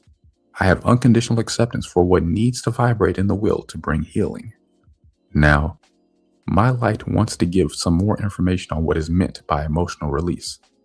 When you have any feeling of emotion come up, feel it in your body until you have an urge, or even a nudge, to express it in some way. Then, express in the way your body is urging you to do. If you cannot make sounds at first, then make whatever sound you can, even if it is a little moan or peep. If you need to start with words, let yourself do that. If you do this enough in each situation, you can loosen yourself up and reach what is called ignition. Ignition is the point where your emotions take you over temporarily and do exactly what they need to do. You need not control this in any way other than to make sure you do not really hurt anyone. Part of this expression may be movements such as thrashing, kicking, or rolling. If you feel you must act out in some way, you can use a pillow or something else as a symbol of what you want to act out on. You can hit or beat, but bring your awareness present so that you realize you are acting out, and do not do this to another living being. If your emotions want to make sounds, do your best to allow it. It is important to surrender to the expression while it is happening and let it take its course freely. Be in a state of openness and acceptance as much as possible and express in this way until you feel no further need to do it. Let your emotional movement show you what it has been holding and what it has to teach. Pay attention to everything that comes into your consciousness at this time. Other emotions may have some presence there. Let everything that happens find acceptance with you instead of denial. When the expression or movement of your emotional release subsides, rest, drink water, and remain open to what else may want to surface in your consciousness. Judgments may surface.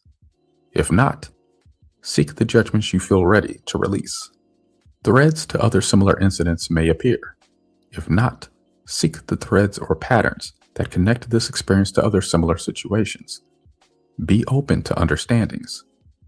This may take many more sessions than you realize when you first begin to contact what you have been holding. If you do not find love right away for the parts of yourself that have been held outside of your acceptance, you can start by finding compassion for yourself. Looking deeper may be what you need, or you may not be finished with those feelings and viewpoints. You can let more movement happen when you are ready. You can ask for my loving light to come into these places. The understandings you can receive from doing this are not anything I can put in a book. Each of you has your own karmic path to resolve, and this process can greatly accelerate it. You may find that your emotions have so much to teach you that you did not realize previously that you may soon find you want your emotions to surface and release their old charges so that you can open space to receive my loving light, gain understandings, remember your past, learn, and begin to feel free again. You will find that you feel better, and your body will feel much better when it no longer has to hold what you have been suppressing.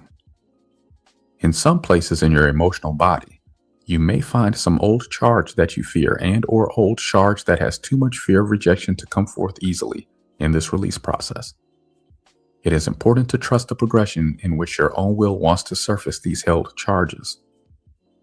The will has many things layered into it, and this must be respected. The progression you are going to experience is going to be the right progression for you, so do not try to jump ahead to where you think you want to go, or pressure your will, or someone else's will, to express as you want it to express or to be where you think it should be. Remember to ask for my help and accept the help I send. I may speak to you and give you some guidance here, or your desire may draw an experience to trigger the movement you need when you are ready. Although, at first you may feel more confused and frightened than you have ever been because you do not yet know what has been running you, this process is going to increase your ability to receive guidance from both your own spirit and your will. If you feel you are not ready, you can remain at a more surface level of understanding, but at least let yourself be aware of this and be as attentive as you can be to the reflections you need in order to deepen your understanding. Seeking the depth of understandings you need must be based in emotional movement. You also need to receive guidance from me and or your own spirit in order to surface and process everything you need to heal. Freeing of your emotions to vibrate is what you need to become better able to receive this guidance. If you start where you are and release everything you can as completely as you can, whenever you feel triggered, and I do not mean that if you cannot give emotional expression every time that you cannot recover, you can free your emotional body rather quickly, especially relative to how long these patterns have been in place. How long this takes depends upon how much denial you have had in the past. Do find compassion for yourself no matter what your situation. The will is meant to receive from the spirit and trust its guidance, and the spirit is meant to receive from the will and trust its response. The more you can clear your emotional body, the more openness you will have with which to receive. This will bring you the guidance you need to clear whatever you are ready to clear. Trust is also an issue here. If you fear being misled, get as much movement into this fear as you can and grant yourself space to learn. As your fear is able to vibrate, you will increase your ability to recognize me as a loving presence and to be able to discern what does not feel loving. Even though many people do not, at present, think they really want to hear from me and would prefer to face their own reflection without knowing it, some do want my help. Those who want my help will receive it in one form or another. If the form presented here feels right to you, try trusting that and find out for yourself what this process has to offer. I can see what is for your own highest good, and it may not always be what you want it to be, but it can bring you the triggers you need to recover your entire self and bring it into loving balance. You can pray and ask for the protection and guidance of my loving light. You can also pray and ask for help to notice everything you need for the highest good in your own healing, while they are still gentle triggers. However, if you want your emotional release in response to gentle triggers, you must pay attention and not overlook, ignore, or judge yourself to be overreacting to mild situations. Your emotional body cannot evolve if it is limited to old habit patterns of response. This is not a matter of what is presently socially acceptable. This is a matter of seeing that the will on earth has become so desperate that it must be allowed to vibrate and receive loving light now. Past attempts of the will to recover without the help of the spirit have not been successful and have resulted in more denial of the will and more loss of power in general. Right use of will is allowing the self to be free. However rocky its beginnings may look, the balance needed in order to manifest unconditional love will come in the age unfolding on earth now. This, however, does not mean that you should abdicate your own participation because you think everything is taken care of. This is a personal imbalance. If you want to participate, you need to find what you have judged against and denied in your own self and bring it within your own loving acceptance. However, if you are, at first, unable to accept this information, this does not necessarily mean that it is not the right time. Allowing your feelings to express and gain the vibration necessary to receive the light of understanding can bring you to the place of right time to end your denials. As you move along in this process, the attributes of the will can become more able to balance with the spirit's overview, inspiration, and other qualities so that you know what is pleasant and possible for you in any given moment. This balance in the heart is what creates a reality that allows needs to be met without overriding anyone or anything. All the gifts of right use of will can come to you when you really align with accepting them by allowing your will the freedom of expression it needs. You can open space for change by letting your pent-up emotions express as the sound that they want to make and release the accompanying judgments as they surface. This allows the energy to move and vibrate. Realities precipitating toward Earth. Opening to the will's healing and evolution needs immediate attention. The vibrational changes necessary to rebalance Earth are precipitating into physical reality now. Many people are being affected by the physical manifestations of these shifts in ways they do not like, because the mental and emotional energy creating these situations has not been cleared enough to allow anything else. The prophecies predicting these times on earth have described what is going to happen if the understandings needed are not found and implemented. An understanding you need about these shifts is that they do not mean I am judging, threatening, or punishing you. What is happening now is a result of denials that have not been able to move in any other way. Many people have thought that I was a judgmental God. Images of me as a judgmental God have contributed to seeing karma as punishment and a balance of payment for sins or debts. Actually, karma is beliefs or judgments drawing experiences that reflect them. All karma, then, is essentially with yourself, since what you hold in your own energy field has been drawing your experiences to you. Judgments, karma, misunderstandings, limitations held on the self, and conditioning are all words that can describe the problems of imbalance. Instead of holding space open for themselves, most people on Earth have been experiencing life as if space were closing in on them more and more. This appears to you in physical reality as the feeling of less and less freedom in personal life to create what you want, and instead, a feeling of more and more control. You feel compression and finally death. There has been so much closing in of space that most people have not let themselves recognize it. Many have wanted someone else to fix it. The fear that the realization would be too frightening and overwhelming has been buried. This avoidance has been allowing the closing in to progress even more rapidly, because the more the feelings are suppressed, the more unable they are to vibrate space. This increasing compression has been going on for quite some time, and the time has come to reverse this before people no longer have the power to reverse it. Each of you have your own particular amount of spiritual presence and power, and denial has been diminishing it. Inner movement must take place before this power is too compressed to recover its movement and vibrational speed. Many judgments that control personal reality do not have the final word in world reality. When many people hold judgments collectively, they have a strong effect on the way the larger reality is held. Judgments, however, are not reality, and sooner or later, they trigger their own release. Emotional release is an important component of shifting the judgments. While I see that the easiest path is to allow yourself maximum response to the slightest triggers until your will has released enough of its held charge that it can come into present time, I have also seen that so many people have so many judgments against their emotions, are so conditioned away from spontaneous emotional expression, so blocked and disconnected emotionally, and so frightened of the pictures their judgments have created about what they have denied, that they have wanted to avoid this path altogether. Many have denied so heavily that they have disowned parts of their will, and their denials appear to be, quote, others, unquote, they have been seeing as, quote, the enemy, unquote. In doing this, people are calling for their triggers to come to them from their outer reality. By having this information, you have the opportunity to understand what is happening, to clear as much old charge as possible, and to find as much balance as you can. In doing this, you can reduce the intensity of your triggers. In any case, you are not going to experience anything more intense than what it takes to bring your old, buried denials to the surface for healing. In other words, the intensity of your triggers will match the intensity of your denials. Because emotions have been held back for so long, they have a huge backlog. At first, they can appear to be imbalanced, which they probably are, but given time and acceptance, they will come into alignment. Emotional movement in response to the triggers of your karma can release old conditioning in the will, and judgment release can free the mind. You yourself can release to change what you do not want to keep the same.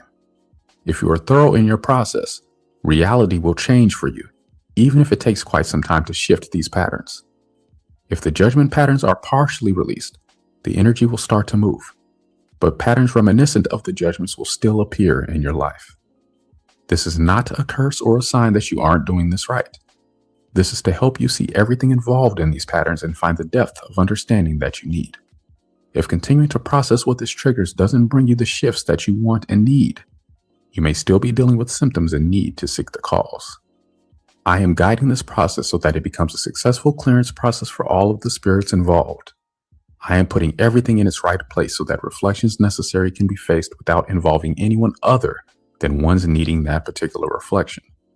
This action on my part has looked like Judgment Day to the ones foreseeing, but it is only Judgment Day in the sense that everyone is going to face his or her own reflection.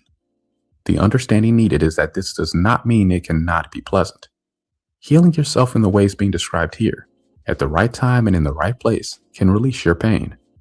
The spirits I have created are not all alike. People's true feelings are meant to guide them to their right place. But denial of the will has been so extensive that many spirits cannot find their right place unless I help them. I have many different ways to be and experience myself, and I do not want limits on any of them.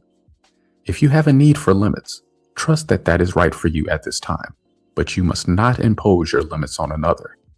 Others have different feelings and different paths, and everyone needs to be free to follow their own path in their own way and with their own sense of timing. Even if you do not understand something, accept its right to be. I want to put all spirits in the right place for them to grow and learn without the strife that has been going on, as different kinds of spirits vie for the freedom to do as they want to do. Nothing happens in creation unless it needs to happen, no matter how it may look to you. Even if most of the spirits on earth are having experiences you would not want to have, and even if experiences are happening to others for reasons you do not yet understand, even appearing to be for no good reason at all, you have the opportunity and can make the choice to understand why what is happening to you is happening, and release yourself from having to face your denials in outer reality as much as you can. Whatever choice you make will be the right choice for you. Even if it turns out to be a painful choice, you will only experience what you need to experience in order to learn what you need to learn, no matter how much power the reality of others seems to have. An understanding you need about protecting yourself when you are surrounded by a reality that does not seem to agree with your own personal choices is this. Get in touch with why you were there. Process everything you can find in yourself regarding this, in the way that I am explaining here, and see what happens. I am going to help you with this, because I can see that the reality on Earth is pressuring for widespread conformity. You also need to do your part by developing and using your discernment. By taking responsibility for yourself, you can clear up everything that holds you to a reality, or part of a reality, that you do not like. Because misunderstandings have been in place for so long, this can seem to be a tall order, much more complex than many people have thought when they began. But if you do not begin, you cannot get there. When you no longer have anything within you that attracts what you do not want, your right place will feel good to you because it will not have anything that you do not like. I am not sending any spirits to what may look like hell to you, unless their denials are so extensive that they refuse to accept anything from me. What may seem like hell to you may be heaven to them.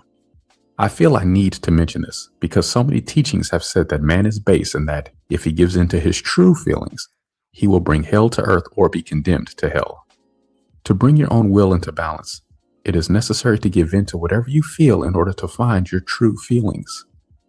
By giving direct, emotional expression to whatever you feel, you can find your true feelings, which may be hidden underneath your usual spectrum of acceptance.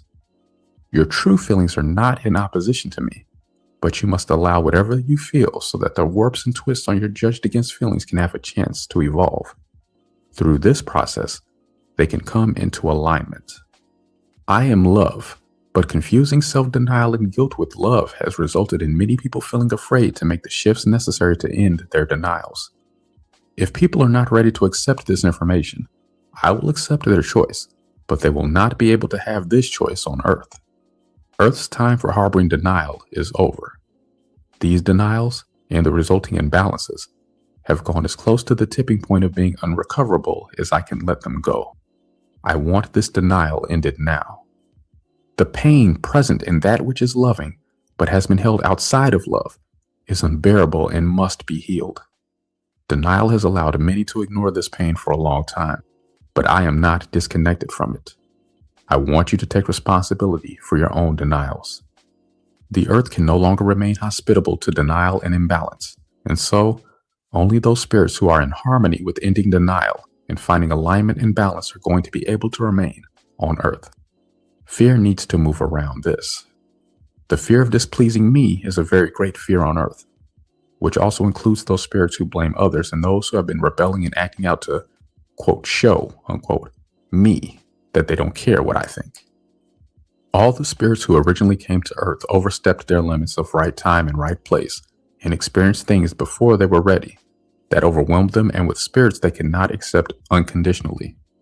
All of you have been holding fear of displeasing me in common, even if it presents itself as anger that says it doesn't care. All of you fell away from me into experiences for which you are not really ready, and all of you have suffered the consequences. Many spirits have believed that this was punishment from me. Many have seen me as judging or threatening them when I have tried to show them their misunderstandings. Many have tried to push my presence away in the belief that I then would not be able to see them or judge them. As painful as many of these experiences have been, they were needed because understandings could not have been gained another way, or it would have been. I am not judging you for this. I understand why this happened. I seek to help you and warn you so you can release yourself from the path of pain and suffering. Many things have been forgotten and lost under the layers of conditioning that have resulted from repeating reenactments of old misunderstandings. I have not been sending you pain as punishment. Pain is supposed to warn you that you are going past yourself. Pain only continues if you continue to refuse its messages. However, by overriding or ignoring parts of yourself, many of you have created a long history of denial. Extensive denial has created many situations in which it has seemed that there are no completely pleasing and harmonious possibilities. Life has seemed to be compromise, overlooking things, and choosing the lesser of two evils, when in fact, it could be much more happy and pleasing than that. Beginning wherever you are is the important first step, and finding your true feelings will let you know where you are. Many spirits have been having trouble believing in me, believing what I have said, and that I have said anything lately. I have let this experience go on Earth for as long as I can.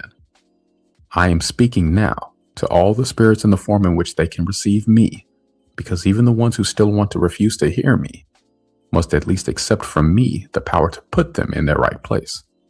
Spirits who are not ready to hear from me will be put in their right place, where they will not have to hear from me until they are ready, and where they will no longer be mixed in with the ones who want to hear from me. Earth has reached the place where her balance must be restored. Those who remain on Earth will have to accept and understand what the Earth needs to be healed. Earth must clear the denial she has received from those who have been living upon her. Earth can no longer tolerate the abuse she has been receiving, and, for that matter, neither can the animals. The animals, for the most part, have appeared to submit to what has been done to them. In their denial of the animals, people have mistaken their patience for lack of response. As people have shut themselves off from most of the animals on Earth, they have lost more than they have realized. Animals have much more to their behavior, and what's more, to their potential, than most people, at present, have been willing to acknowledge or even notice. Everything needs acceptance and the opportunity to fulfill itself. Animals need the freedom to restore and heal themselves too. In intense situations, as have been happening now on Earth, fenced and caged animals need their freedom to have a chance to survive. Domestic animals may need their freedom and the opportunity to return to familiar surroundings. Some animals may become suddenly fierce and unapproachable. Some may choose to die. Cattle, for example, have asked me to lift most of them off Earth. Today, many people have been claiming that their knowledge and understanding is greater than ever, but this is not exactly true.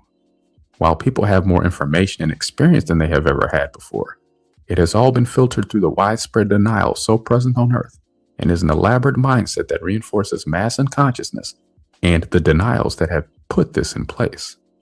The denials have been so great that people may as well not have had the experience, unless they're going to open to a wider spectrum of awareness and let it teach them. So many on Earth overstepped cautions given to them by me, overloaded themselves, and then denied it rather than admit it. In this experience, many spirits judged against their self-determination and their power. Many lost power, and life on Earth has taken the form of these imbalances and denials. Other spirits, who had a hunger for power, have attained a place of, quote, power, unquote, over others by taking advantage of these denials. Denial of personal power allows others to seem to have more. When responsibility for these denials is not taken, a picture of power can be projected onto others and then labeled as causal. Since most of the ones doing this were not interested in what I had to say initially, they initially set out to prove me wrong. Denial has caused more and more people to blame others and not take responsibility for themselves. I am not telling you the specifics of this because your own feelings need the opportunity to surface your own memories and your own reasons for being involved. It is up to you to do your part. What you experience as a result of what is happening on Earth is a matter of personal choice. You can find the balance necessary to live in harmony with everything in the way that is right for you. While many people have thought they have this harmony, it has been at the expense of their own will. Finding the balance in your heart by bringing all of yourself within love is what needs to happen now. This is the survival path. By seeing and understanding how situations have been created on Earth, you can learn how to shift reality for yourself. You cannot avoid it by denying that it is happening. You must seek the way to create it differently. The held fear that you have created your own just punishment by overstepping my guidelines needs expression and judgments forgiven so that, instead of drawing to yourself what you will tend to see as punishment, you can receive my loving light. Denying that you have this fear only disconnects the fear from the understandings it needs. Understanding is that all of these experiences were needed for you to learn, or you wouldn't have been having them. However, understanding the specifics of your own situation cannot penetrate deeply enough when held fear is blocking the way. It is important to give acceptance to this fear and let it express itself so that it can both give and receive understandings. Although the form has been changing, history has been repeating patterns because the understandings needed have not been reached. It has been believed that a change in form would change the outcome, but in fact, consciousness can enlighten or corrupt any form it uses. Many have been denying the reflections of their own denials. These denials will deliver their messages sooner or later, and the forms this will take will be the forms needed to break through the resistance and oppression they have received. So, see that the clearing of misunderstandings and the resultant denials is of extreme priority if you do not want to manifest the experiences that will reflect these denials. This information is meant to let you know what has been being held in the mental and emotional energy surrounding Earth. This held energy can precipitate into physical reality unless those who have created it make changes in their energy fields. You have the choice to recognize this in the mental and emotional levels of vibrations and shift it from there before it precipitates into physical reality. If the denials being presently held in the emotional and mental energy of the spirits on Earth do precipitate into physical reality without making sufficient shifts in these energies beforehand, it will be seen, and I exaggerate not, as doomsday. However, if you accept your own denied and suppressed lost will and bring it within love, it can also be seen as the opportunity you need to align your spirit and your will in your heart. The more clearance you choose to do at the mental and emotional levels, the less outer reflection of these imbalances you will have to face. The wish to maintain denial can perceive the mention of that which is denied as threatening. If you feel threatened, you have a great deal of pressure on your will. Otherwise, you can appreciate the warning. These words are not meant to sound like a threat, but if they trigger your emotions, letting them express as much as they want to can speed up your process. I am willing to help in whatever way my help can be accepted. At present, the openings through which people will allow help have been very limited by judgments, denials, and separations. Help must match the openings to receive it. When emotions are held back, they clog up and block receptivity. Do not underestimate the power of your feelings. If you ask for help while emotions are held in place by the belief that you don't deserve it or cannot have it, this held energy can prevail to the point where help will have to take the form of trying to trigger these denials. Disconnected feelings can take form in outer reality in many ways. Some spirits have had a death wish which they deny, and some have believed that they would rather die than face their denials. Both of these patterns have been heavily denying their own denials. Examples of the reflections of these denials are that man has been ravaging, poisoning, and destroying the earth while claiming that life is better than ever, and suffering more ill health than ever, while claiming he is only better diagnosed. Some have been saying that it doesn't matter or that none of this will affect them, while denying the awareness that could notice they are not vibrating enough of themselves for this to actually be true.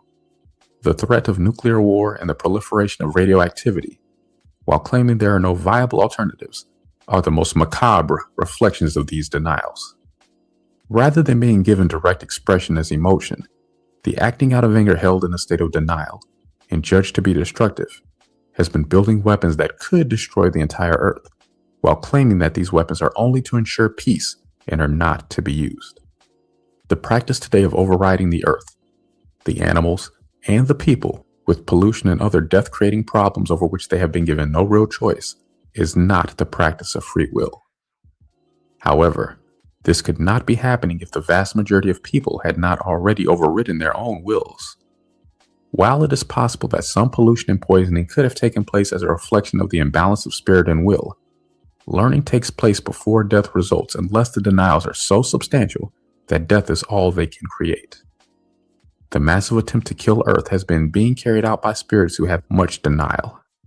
These spirits have been denying others in favor of themselves. The ones denying themselves in favor of others have been handing them the power to do it. Once denial is cleared from the Earth, people will find that they really are compatible. Government, if needed at all, can then take the role of open-mindedly observing, investigating thoroughly, giving advice, and holding the balance points. At present, life on Earth has been manifesting as much of the pretense and reverse of this as people's denials have allowed. The question of how to have a society without oppression is the question of spirit and will accepting the process of balancing in the heart. Presently, most people's feelings have been so disconnected from the consciousness that they have drawn experiences without the understandings of why these experiences are happening. When emotions have been relegated to the position of having nothing to teach, and instead viewed as something to control, manipulate, or get rid of, events can appear as though random. When people do not take responsibility for all of themselves, the result can often be blaming others and acting out on others.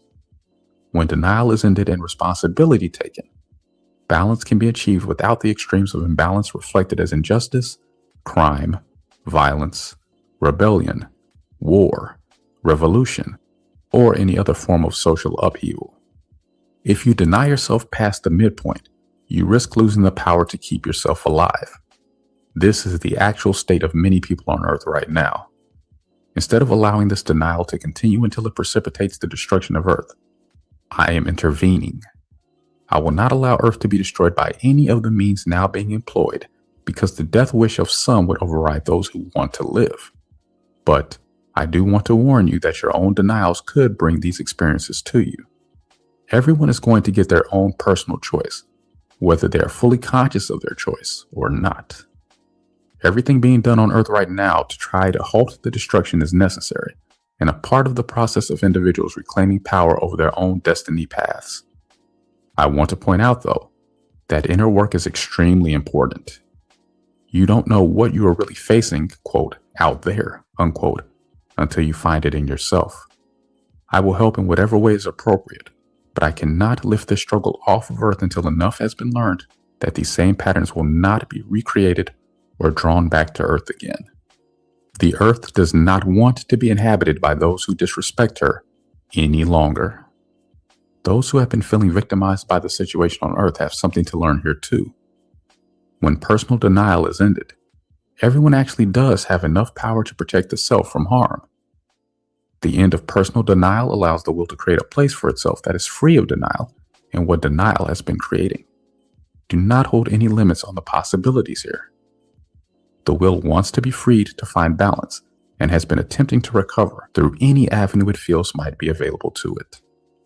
When the will has attempted to express as much held emotion or old charge as possible in situations that have triggered it, the will's attempts here have usually been misunderstood and heavily judged against. A free will is not destructive as society has feared.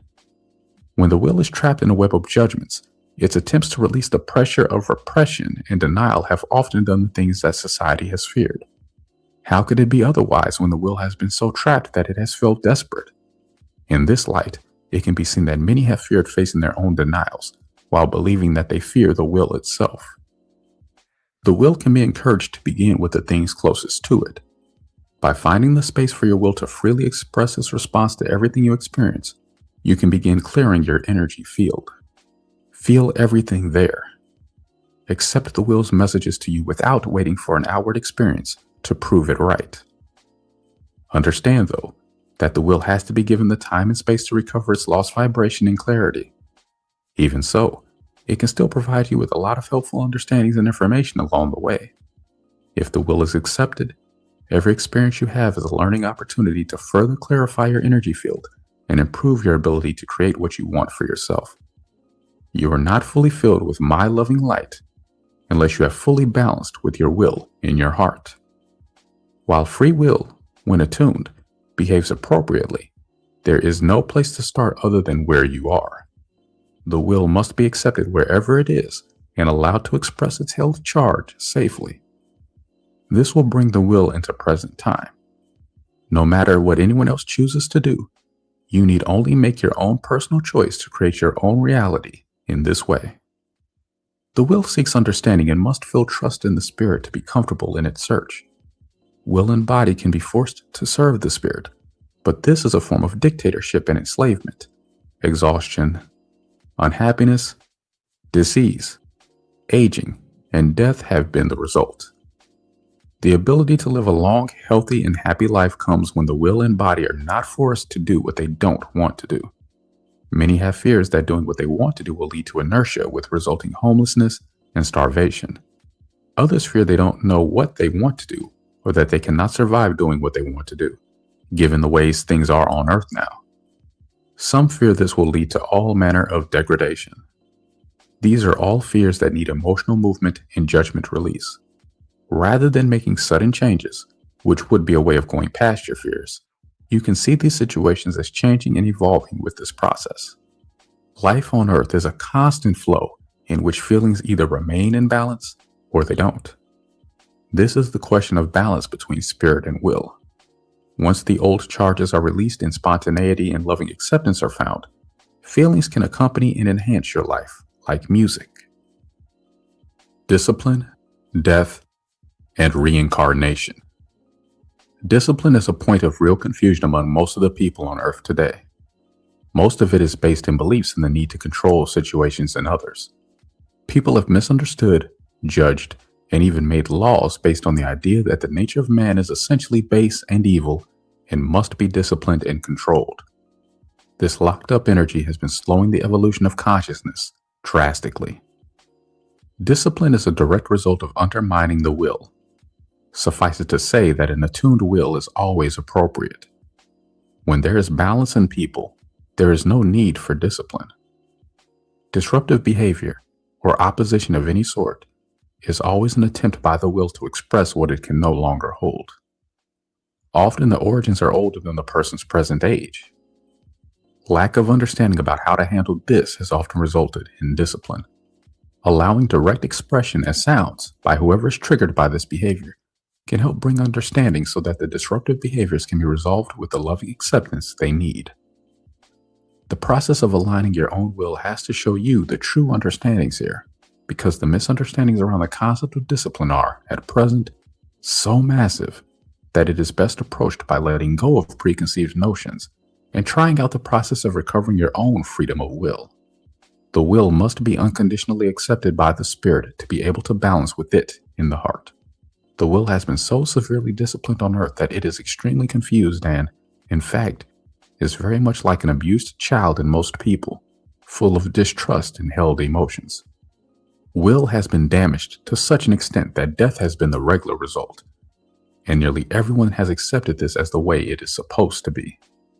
The fact that death is taking place at all indicates a serious and long-standing imbalance of the spirit and the will. Death and rebirth are only a temporary way to work with this imbalance. The maximum possible amount of time has been given for spirits on Earth to work on this imbalance through the pattern of death and rebirth. This has been seen by many to have been such a large amount of time that an assumption has been made that reincarnation is the way it is meant to be. This pattern had its place, but it has also confused many into thinking that they have an unlimited number of lives. This is not the reality of the situation, though. and fear around this has caused nearly as many to go to the opposite extreme and claim there is only one chance. Neither extreme has had the answer, but in fact, Earth's time has come to end this pattern by finding hard balance between the spirit and the will. The desire to outgrow things is part of the path of spiritual evolution, but the application of disciplining yourself into actually leaving parts of yourself behind is not accurate understanding. You need to evolve all parts of yourself and not just your higher levels of vibration or the parts you have thought you liked better than your judged against parts. Evolution is the process through which these parts can change and grow with you. You came to Earth by slowing down a part of yourself until it became dense enough to be called physical. The process of birth and death came when the power to speed up the dense part was lost in the confusion of experiencing this new vibratory rate. No one allowed the suspicion to surface that this loss of vibratory power had anything to do with suppressing the emotions that were felt there. Most spirits pretended they were fine and had no problem. Many blamed others for their entrapment. Many have believed that to even be physical was a sin. Death began to be the regular result of misunderstandings, confusions, and judgments around physical existence. There are many judgments around this experience that need release. These judgments were attempts to make some sense of a situation overwhelming enough to cause a split between spirit and will. These attempts, however, were not true understandings. They were misunderstandings. Release of these thought patterns and their accompanying emotional charge will allow the needed understandings to come in their place. This entrapment caused a breakdown between the spirit and the will, and in most people there has been no communication between their spirit and their will in this area. In seeking the cause for the entrapment on Earth that resulted in the split between spirit and will and the beginning of physical death, many blamed the will. Many wills reacted by blaming their spirit. The feeling of being trapped on Earth, and of the spirit having to leave will and body behind in order to leave Earth, is such an old feeling that many have come to believe that there is no other way. The question of release from this trap is a question of willingness to face the denials that have been going on for so long on Earth. The confusion of consciousness that resulted from the pressure of changing vibratory rates was, in part, a lack of experience. There is no reason to believe that this will always be the case. This is what has been called, quote, the fall, unquote. By seeking within and accepting what you find, you can discover your own experience in this entrapment. This explanation has, so far, been a generalized one because the experience of losing the power to come and go from Earth at will has highly charged emotions around it that need acceptance, expression, and understanding. Introduction to its memory needs to be gradual for most people, but you can remember this for yourself by opening your acceptance for these memories and letting them surface as you are ready, rather than deciding ahead of time that such things are impossible or are only possible for others, as you are an ordinary person with no extraordinary powers. Memory loss is only an illusion, caused by a held emotional charge blocking the way between you and old memories. Although the doorway to old memories may be blocked by trauma, if you want to remember, and you are ready, you can remember by allowing these held emotions to express, even if you can only allow a little at a time. Forgetting has been a coping mechanism to the extent that many have believed that letting go of the past is the right way to proceed. This denial within the self is the reason that the full memory of everything you have experienced is not presently in a recognizable form in your daily consciousness. The practice of right use of will can give you the understandings needed to recover the lost power of leaving the physical plane with your entire being, rather than with just a part of it. The feminine principle. Female is the quality associated with the will, as male is with the spirit. Feelings have been equated with female and action with male. Just as spirit is equated with light and a positive charge, the will is equated with negative, just as female and darkness have been. Women, then, have been equated with negative and negative with undesirable or unwanted. Women have been seen as dark or bad or even as the root of all evil. In truth, negative is not darkness. The negative charge of the will is the energy that can vibrate darkness, and thus, open space to receive light. This vibration is the magnetic emotional energy that can attract light. When it is judged against, it cannot attract loving light. People must realize that all emotions, expressing freely within loving acceptance, open them to receive loving light. Feelings, as well as the other aspects of the will, are a divine and necessary part of every man and woman. It is essential for Earth, at this time, to recognize and align with the negative energy that has been so misunderstood and maligned. When the position of the will is restored to balance within men and women, inspiration and response will balance and blend according to what is appropriate. Receptivity and response are meant to be associated with the feminine aspect, and inspiration and action with the male aspect in both men and women. The will is the feminine aspect of my light and is my divine mother principle. Sex and children. When children can be born of the balance of the male and female aspects, both within and between the parents, they will also be able to balance and unfold into life on earth in the kind of family situation that will respect, accept, encourage, and nurture this spiritual balance. When children being born can experience an environment that nurtures their true being, the evolutionary process will speed up tremendously. No longer will people have to spend so much of their time trying to recover from what happened to them in the womb, at birth, and in the early stages of their life. Children will be able to grow and evolve within the family from the start. It is a real possibility to attune yourself so that any children you have in the future will be attuned to you and to the rest of your family. Parents and other family members you already have may or may not accept this growing spiritual attunement in you. Old conditioning and conditional love has often pressured people so that they have not found their own sense of self or their own path very easily. Many have abdicated to images held by family members as to what and how they are supposed to be. Family members on Earth, at present, often reflect one another's denials. Some denials reflected by family members are very deep and old. You may be reacting to what you have, consciously or subconsciously, denied and projected there. When this is what's happening, you are not seeing the true essence. This is why it is often not possible to process these denials directly with one another. The complexities of this will unfold as you progress in your process, and is another reason why it is much preferable to process with yourself first. Processing in this way can bring shifts in your relationships with others. Often, finding spiritual balance for yourself can bring spiritual balance to your entire family. This will bring much needed harmony.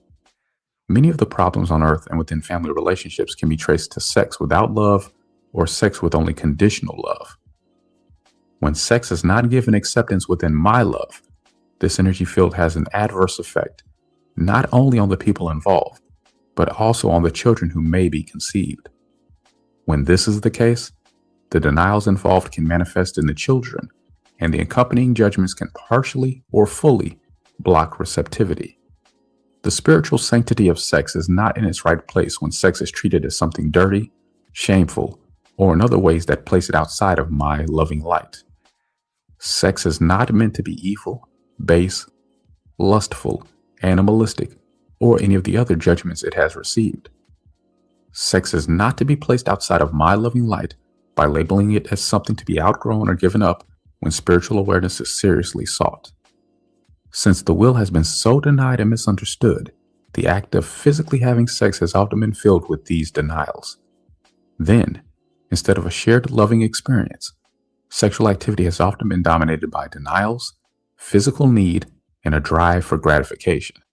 This creates a separation or gap between sex and my loving light, in which many things can and have manifested that have been very problematic, not only for the people involved, but also for Earth. The questions that some people have raised about what has been labeled, quote, loose sex, unquote, have been founded in feelings that something is not right about it. But it is sex without love, not sex without societal approval. That is what has not been right about it. Instead of each situation being seen for what it is, the judgments have angered many people who have counter-judged that it was just some punitive religious ban and prejudice against people enjoying their bodies. The understandings of the sanctity of sex has been, for the most part, lost, and while understanding was meant to be sought, the presence of these judgments froze the energy field until most people began to think that the judgments against sex were the reality of having sex. This is all going to clear up as people end their own denials. When people have a sexual relationship, this closeness and focus opens their energy fields, or auras, to one another, and their energy fields mingle together. The love that is present and also the denials mingle together. Often, people have not known what is being held in a state of denial there. In sexual relationship, quote, what is yours, unquote, becomes, quote, what is ours. When men ejaculate, they can and often do pass denied emotion to their partner. This is problematic, but it is particularly problematic when what is passed is denied hatred of women with a charge of denied rage. Each person must be responsible to himself or herself here, as no one can really be the determiner of this for another. If the ones involved claim they have only love and have not given acceptance to the denied undercurrents they are having sex in the presence of denial. Opening to accepting your own judgments and denied feelings is the most important thing you can do to help this situation. Sex in the presence of denial, and especially sex without love, has been opening space for problematic reflections to manifest and for denial spirits to enter Earth. Sexual energy is magnetic. Magnetic energy attracts what it is vibrating to. The love that would naturally connect through sexual closeness is meant to increase light, love, and will presence through orgasm, but will denial is not able to attract loving light. Orgasm, with denial in the energy field, has been increasing the presence of denial on Earth. So many people have increased the denial on Earth in this way that the ones able to see it have thought that sex brings darkness to Earth. The true understanding is that sex in the presence of denial has been increasing the darkness on Earth. Not only do the ones doing this increase their own denial and lessen their light, the children they attract to be born through these unions carry the denials that are present between the parents. This has been playing a larger role than most people have realized when these denials manifest in the relationships with their partners and their children, and they dislike so many things about them. Many people have thought that child raising was not so pleasant, but was a necessity, even though most people have been told that it is supposed to be, and claim that it is a wonderful and loving experience. The truth of the matter is that many parents have been having trouble accepting their own children unconditionally, and vice versa. Many parents have mixed feelings about their children, as they do about their partners. Even though many people have tried to tell themselves that this is just the way life is, this is no accident. There is a definite relationship. The more alignment you have within yourself, the more alignment you will attract as a partner and in your children. Wherever there is lack of alignment, you will attract the reflection of those denials. The more lack of acceptance in the parents, the more unacceptable and unaccepting their relationships with their children will be. Even though most people on Earth have not yet experienced unconditional love for one another, this now needs to happen and must not be believed to be impossible. Everyone has had the experience of loving parts of another person and feeling very annoyed and even hateful towards other parts of that same person. It has been thought to be that when you love someone, you have to put up with whatever they do that does not please you. This has been called unconditional love. However, what about you and how this really feels to you? When you feel you have to suppress parts of yourself in favor of someone else, this is conditional love that involves self-denial and self-sacrifice that hasn't known how to fully love self and love another at the same time. An understanding needed now on Earth is that many people, without realizing it, have left themselves open to attract to themselves darkness they have not been prepared to handle. This darkness, then, is in themselves and in their children. It is a reflection of what they haven't accepted in themselves, and it is more than that too, but is not something that can be fully explained right now. For now, opening to accept your own denials and lack of self-acceptance can greatly improve the situation and help you understand what else needs to happen. It does not further healing to continue with the misunderstanding that I have asked people to sacrifice themselves for others. Original cause in creation had this misunderstanding as a part of it. If you look at this thoroughly and follow it through as many implications as you need to understand it, you will see that it does not work. This includes the raising of children. Children need examples of how to relate in a realistic manner with others, and not more examples of how to further deny themselves and others. In discussing this subject, in fact, it is necessary to point out something else. Anytime a parent allows the birth of a child it does not really want, There is an accompanying risk of allowing into the earth a spirit who cannot make its own choices well, or even more likely, a spirit who will override the feelings of others in favor of itself. When spirits enter earth against the wishes of the ones bringing it into the world, they often continue the patterns of overriding others. Earth has been reaping the harvest of these practices. In taking responsibility for bringing spirits to earth, it is also necessary to realize that the openings made through conditional love have allowed a mixed presence on earth, and the openings provided without love have allowed loveless spirits to enter earth. Knowing yourself helps you to know whether you really want the child or whether confusion about individual will and divine will is causing you to accept a child you do not really want. In any case, a child not totally wanted is not a child of unconditional love. At present, abortion is actually preferable to increasing the presence of spirits who will deny others in favor of themselves, and preferable to increasing denial in general. Having a baby because others say it is required and abortion is not allowed brings more spirits who are not in harmony with respecting others. In pregnancy, both the baby and the mother have to be considered. If there is an alignment, conception will only take place, no matter what day of the cycle, if the parents both want a child and the right child for them wants to enter at that time. Living with the fear that unwanted pregnancies are a part of life is not necessary. Unwanted pregnancy will not happen if both potential parents are balanced, and also will not happen if you use the method of birth control that you feel is necessary until your body tells you that it is no longer necessary. If you are on your way toward a balance and are making this clear, denial spirits will not seek to be born through you because they will know that you will not allow it.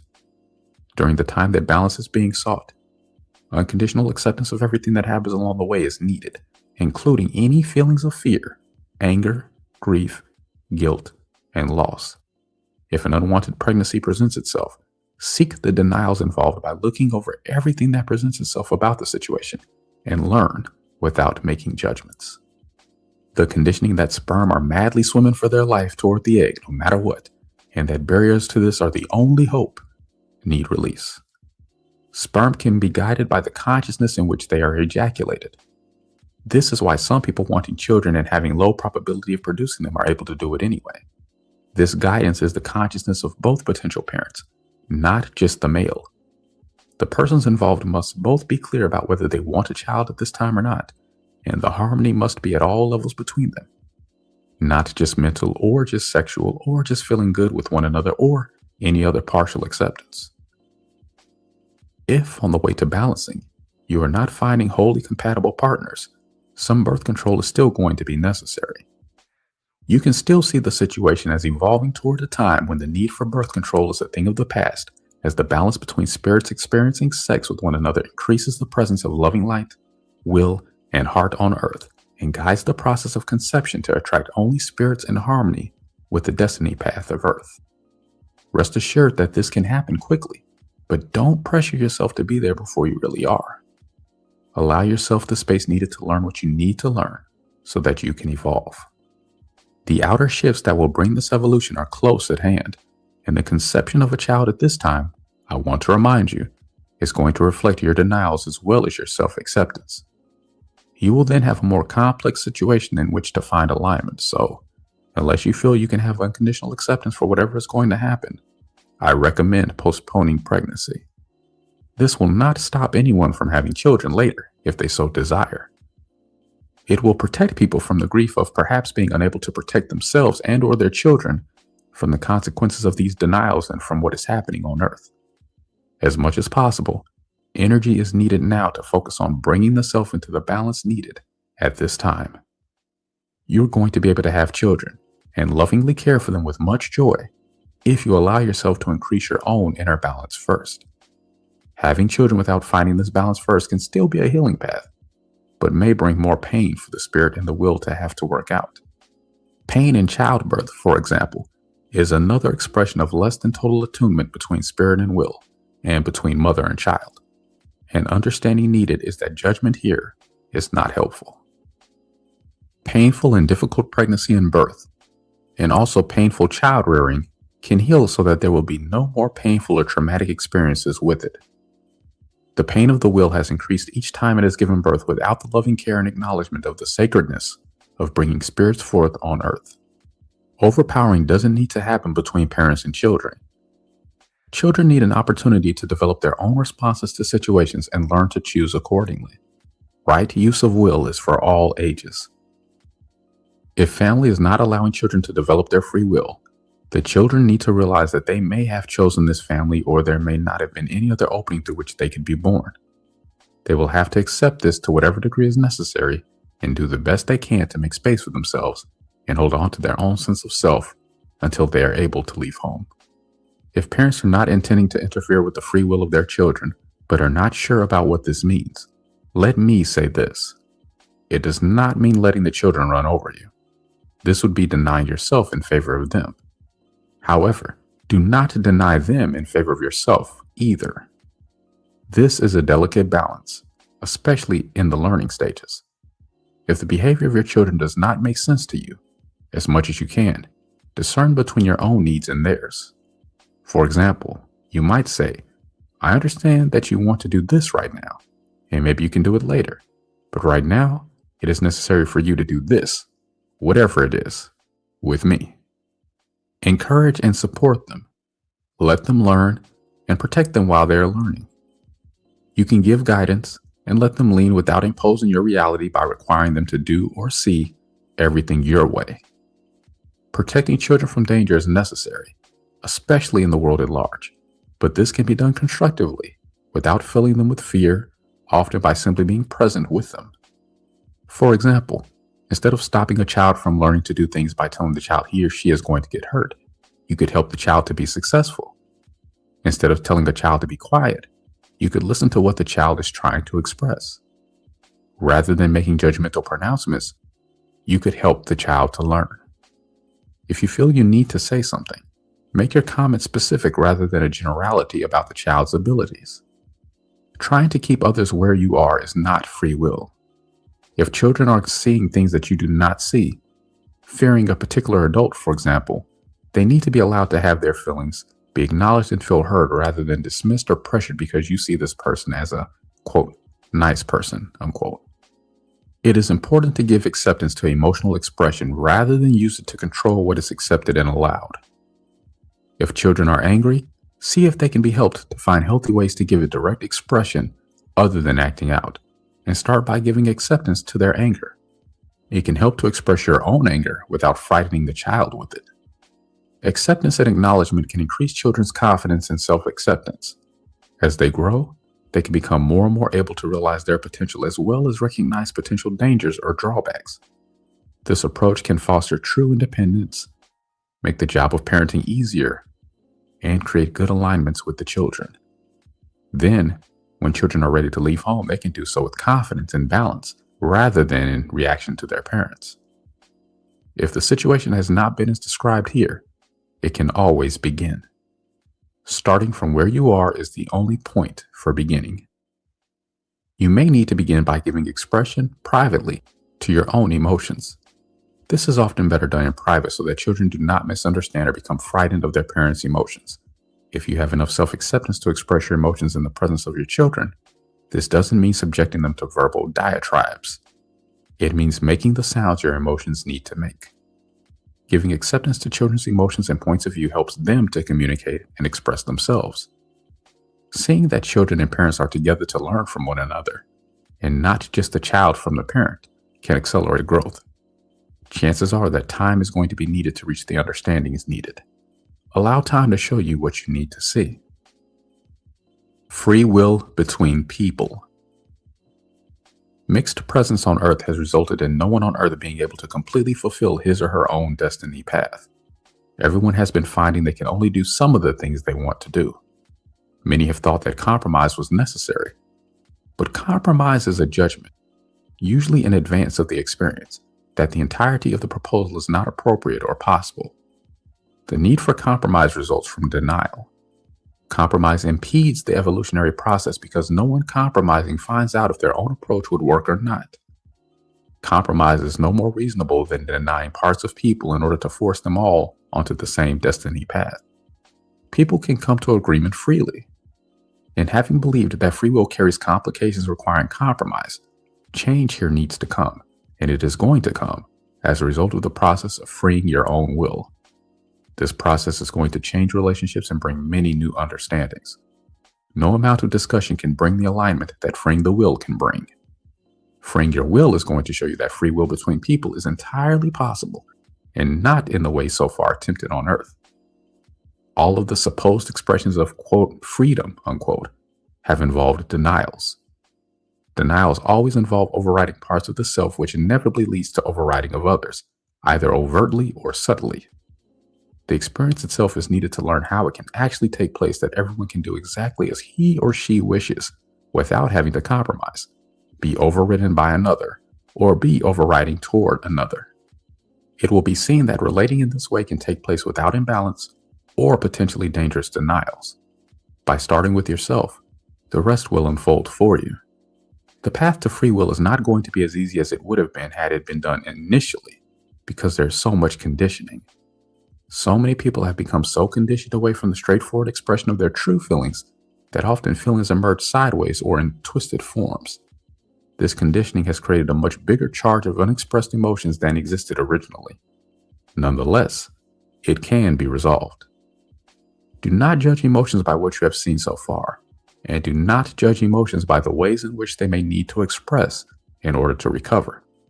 Denial originates with the self and then spreads to others. Because of this, it must be resolved first with the self. These original denials gave rise to more denials, like in advancing cancer. These denials made openings for the spirits who took in these denials to reflect them back to those who had denied them originally. Unfortunately, these denials were not understood according to their origins and were thought to originate in the spirits reflecting them. Because judgments twist things into the judgment patterns, they can then seem to prove that the judgments are the correct interpretation of the reality. Many people had feelings trying to surface in their wills to tell them that this all originated with them. There were many reactions to this.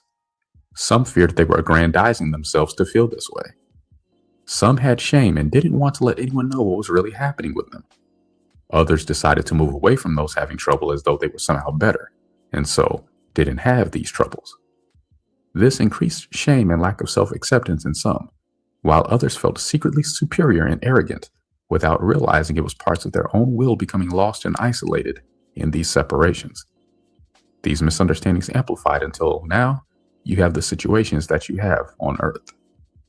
The ways of living on Earth, in reflecting these denials, have not been allowing much direct approach to problem solving. There has been a general lack of honesty because so many have been so busy hiding things, but I can see how their emotional bodies look, and it is not a pretty sight. The direct approach could solve the problems that these denials have been trying to avoid, but there has been such a large buildup of distrust and held emotions, especially blame, that many have not been wanting to take responsibility. Instead, denial has been saying that conflict on Earth is supposed to be solved according to laws and procedures that have themselves become riddled with denial and arranged to block direct approach. Whether they are applicable or not, procedures are in place. If people don't fit the form, they're supposed to make themselves fit the form. This is backwards. Form is supposed to fit the people in the situation, but when denials are involved, it also reflects the denials. Some have tried to deny the reflection here by belittling the importance of form, and others by aggrandizing it. When you have already denied things within yourself, it can be very difficult to notice when you are denying others. When denials have reached the point where they seem to be more powerful than the self that originally made the denials, this could be called intimidating form. Real help is what people need when there is conflict, not a settlement that is enforced whether people have agreement or not. That which cannot align with the settlement is forced to be held undercurrent. Possibilities for denial are increased in this way, and so is the explosive possibility of society when undercurrents can no longer be held. Settlement needs to feel right to all parties involved. However, unless there is movement in the will, there can be no real settlement. The guideline here is that no one has the right to force anything on another. While in the process of clearing your denials, you can aid your interpersonal relationships by observing this simple guideline. Do not impose your approach on others, and do not let others impose their approach on you. As you try this out, you can find out how difficult this can be for you, which will let you know how much guilt you have and what judgments you may have held against taking care of self. You need to look deeply into this to see how much has already been denied in situations of relating to other people. To understand your denials here, you need to let yourself feel the actual feelings that you have, and let yourself hear all the thoughts you might normally ignore or try to push away. As you gain information in this way, you can respond to your own needs and also create freedom for other people to state their needs. In allowing yourself to meet your own needs, try to get to the bottom of them by seeking the source of the needs rather than staying at the symptomatic level. You can seek the source by asking yourself why you have a certain need. If your answer is another need, ask yourself why you have that need. You can follow yourself back this way until you find the initial source of the need and what lack has left you feeling unable to meet the need. If your answer is that you don't know, stay open to further understandings coming later. Denials leave the self feeling incomplete. This is why trying to meet your needs might still leave you feeling unfulfilled. Nonetheless, meeting your needs is still an important step in healing yourself, not only to help you understand why you have the needs, but also for increasing self-acceptance and self-love. If meeting your needs involves other people, the balance point of free will is maintained when nothing takes place that is against the free will of another. For example, you do not need to let other people tell you how you should be relating to them. Instead, you can let that person express his or her feelings towards you and let yourself feel whatever you feel in response to that. This can provide a lot of information about how you have been relating to others. Rather than trying to get the other person to adjust their feelings, work with your own feelings and see where this takes you. Allowing the movement of expression of your feelings often brings shifts, either in the way you relate to that person or the decision to stop trying to relate to that person. Seek the judgments involved and release what you can of them. If you decide to end a relationship with someone, try to end it without judging yourself or the other person. Your emotions are for you to feel and express, not for the purpose of judging, coercing, or manipulating others. In seeking balance in the ways being described here, the obstacles can seem formidable. The amount of denial and backed up emotions can make a direct approach between people attempting to resolve conflicts seem impossible, and sometimes it is. When backed up emotions have poured out, labels have been applied by people who lack understanding and by people who are in a heavy state of denial themselves. However, people can recover if they can find ways to express themselves as they need to. Do not make an assumption that violence would necessarily be involved here. An understanding you need is that repression of the will's expression can result in violence. Violence is the last resort of repressed will. Some spirits have denied their own will so extensively that any additional denial by other people can cause them to erupt in violence. You can protect yourself from this by realizing what is happening in your relationships with others. As you notice denial in yourself, you can more easily notice it in others. You cannot deny yourself without denying others. For example, if you deny yourself in order to do something for another, how is that other person likely to feel if you are doing something for them that you do not really want to do? It either does not feel good or there is denial of how it feels. If you really do want to do something for another, do not claim you are doing it just for them. Undercurrent here is the judgment that the one denying self in favor of another is in the spiritually superior position. Attempting to balance this later by allowing others to sacrifice themselves for you is not appropriate either.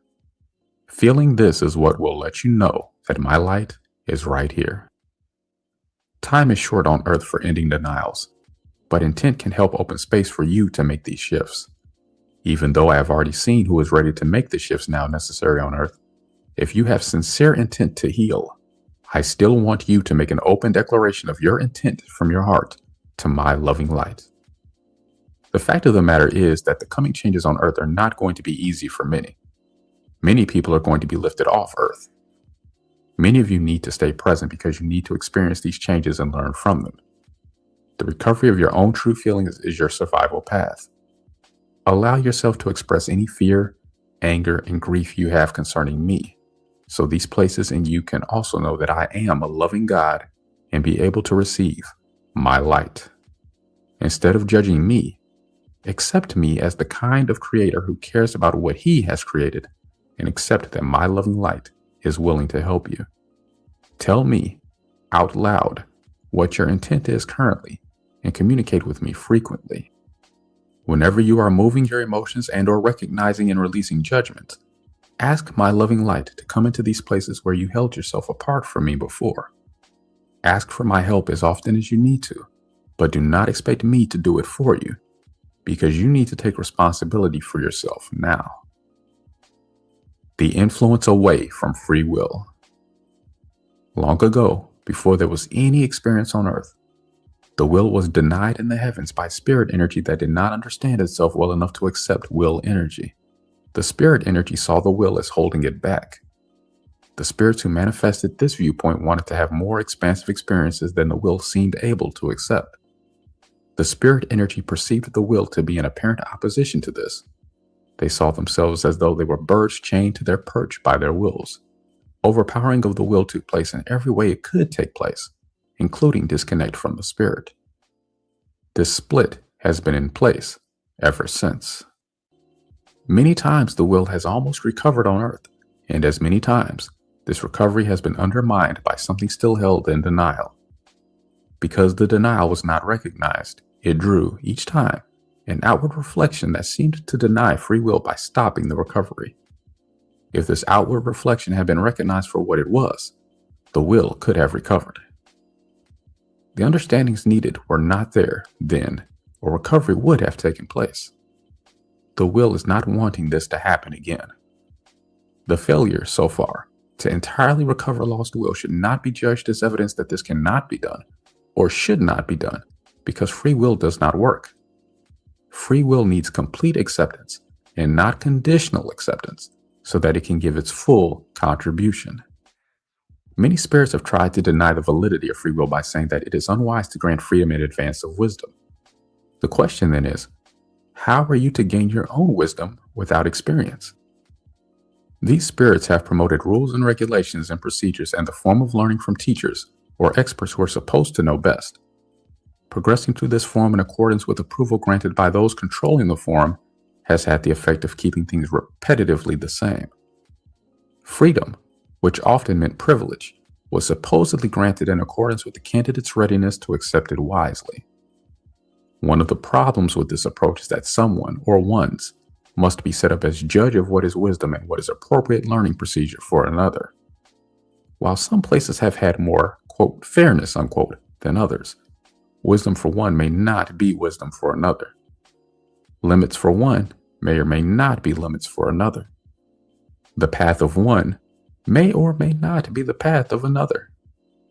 This has been a continuance of the path of original misunderstandings that have denied me while claiming authority from me to continue this denial of free will. Many who have accepted the influence away from free will have also said that doing what you want to do is selfish and even dangerous. This is ridiculous if you really think about it. A judgment held here is that telling others what to do is not selfish, but is instead appropriate and for the, quote, good of all, unquote. Because of what was judged to be the will's original mistakes, the judgments have been perpetuated ever since. This is self-denial. You have been given what you need to evolve and fulfill yourself, which is your will, if you accept it. What feels best all around is to do for others what you really want to do, and nothing more. However, given that so many people have guilt and self-denial mixed in with love, it is likely that you will need the practice of right use of will in order to be able to live in this way. Denials shared by many. There are many judgments that large groups of people hold in common, and so they also share the resultant denials. I am only going to mention ones that could easily be overlooked because they happened so long ago and because people have come to take them as reality. All of manifested experience, so far, has been in search of self-acceptance. Attuning the will is not something that can be left out here. Self-acceptance must include acceptance that individual consciousness emerged to evolve essence. Since I am multifaceted, there are many manifestations exploring these many perspectives. Finding free will can show you how these aspects all fit together. Because there's been so much discord, this may seem impossible, but it is not. Even though many have become disheartened and even hopeless about this ever coming to the promised golden age, it can and it will. Emergence into individual consciousness is not completed when you accept that you have emerged. Each of you emerged to fulfill your destiny path. Self-acceptance must come first so that you can do what you came forth to do. I am much more complex than anyone on earth has yet realized. Some spirits have had so much fear of these realizations and the responsibilities involved that they have tried to avoid them by denying manifestation and form. These people have believed that having a body was a sin. However, even though a full alignment between spirit and form has not yet been found, body is the fourth part of me and can also be referred to as manifestation. The full self has spirit, will, heart, and body. Some spirits have tried to cope with the vastness of my complexities by slowing themselves down and experiencing at a slower speed. Their overload wanted to take things at a speed they thought they could handle. Many of these spirits came to Earth long ago without realizing how far they had fallen in vibratory rate, or that they would be unable to speed up again and leave Earth with all of themselves. Most of them denied that they were trapped here and began the pattern of breaking off from whatever parts of themselves they blamed for their problems. This is how death began and what led to the inevitable need for birth, since no one can permanently abandon parts of the self. Some of these spirits took the form of animals. When they experienced entrapment there, they often became confused between themselves and the forms they had taken on. Many coped with this by denying their feelings and abandoning the parts of themselves that were trapped. This lack of self-acceptance got stuck in blame and loss of consciousness. The myths about centaurs, satyrs, minotaurs, and all of the stories about animals turning into humans, and vice versa, are stories about these experiences. When other spirits saw this happening, some tried to help. Denial that these experiences ever took place has greatly impeded recovery here. Reclaiming the consciousness lost there has been a long process, during which most of the ones who tried to help have also become trapped on Earth. The reasons for the entrapment were many and differed with individual spirits. Many spirits saw me as an all-seeing and judgmental eye. Some of them became trapped in animal forms when they sought to reduce their consciousness and hide, or get away from me. Others were entrapped by their feelings of not being able to accept the form they already had. Some became trapped in their confusions about limits. Some wanted to experience what they saw as the bestiality of animals. Some feared that they were bestial if they were interested in sex. Others became trapped because they thought they had to do what their friends were doing. Still, others thought they could learn by experiencing what these trapped spirits were experiencing. There were many reasons that this experience took place. This experience was very painful and difficult for those who didn't enjoy the limitations of the forms in which they were trapped. Many judgments were made around these experiences. Many of the spirits who did not get trapped judged themselves superior to those who were trapped. Many of them also judged that those who were trapped in animal forms had base and insatiable appetites that drew them to become so animalistic. Many of those who were trapped judged in various ways those who were not trapped, and also themselves and others who were trapped. There is a long list of judgments here. For example, quote, "We're incapable of change," unquote. As with judgments, these judgments did not see each particular situation for what it was. The spirits judging made assumptions based on what they comprehended when the judgments were being made. These judgments were often made in states of intense emotions. The spirits who lost consciousness without meaning to have a highly emotional charge around this experience that includes overwhelming shame, panic, terror, and rage. Because the spirits experiencing these emotions felt like they never wanted to have to feel these feelings again, these emotions have still been holding these judgments in place and, consciously or subconsciously, have impacted every reminding situation. These misunderstandings compounded the problems and made release from the limitations of these forms much more difficult than it would have been otherwise. Understanding and compassion needs to come in the place of these long-held judgments.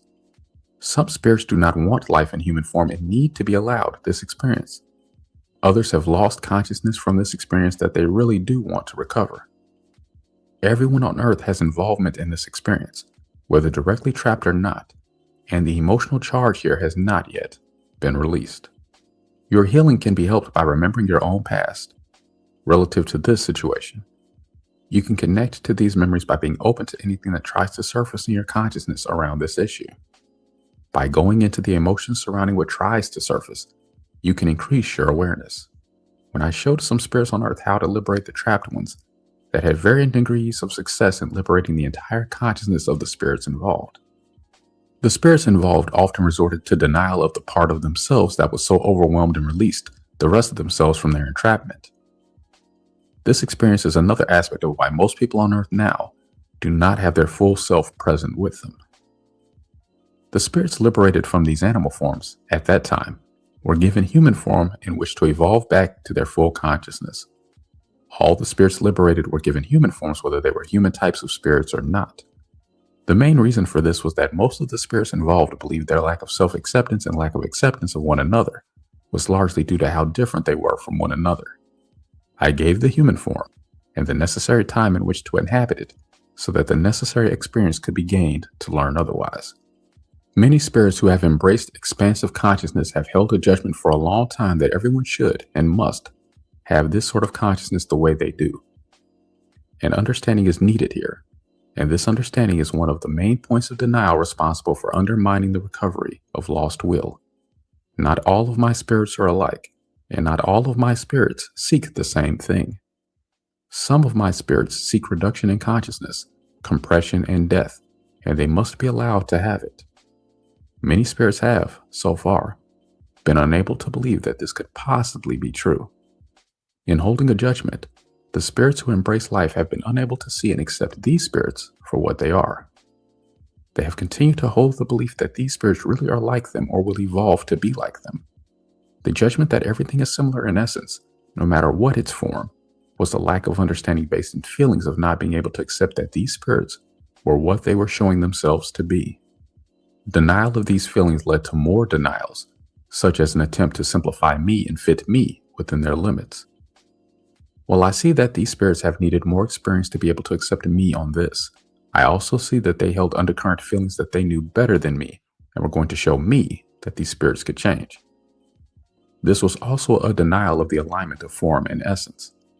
These spirits have been creating death all around them, and expansive spirits have been denying this and trying to take them off their destiny path in my name and in the name of my love. This is not accepting these spirits for what they are and for what they need. Denial of expansion has been increasing since it originated, and yet these denials have been representing themselves as expansion. This is, however, expansion of compression and denial. The form these things have been taking is the outer shape of the inner essence. The problem has been that these two realities, that of loving essence that seeks expansion of love, light, and life, and that which denies loving essence and seeks compression and death, should not be mixed together. It has been because this lesson needed to be learned. That time is over. Right Place is going to sort this out now. The experience necessary to be able to accept this from me has taken place on Earth.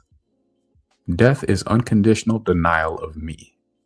It belongs outside of me and has a place you will understand as you are able. An understanding of unconditional acceptance is also needed here. For now, you need only accept this reality's right to be.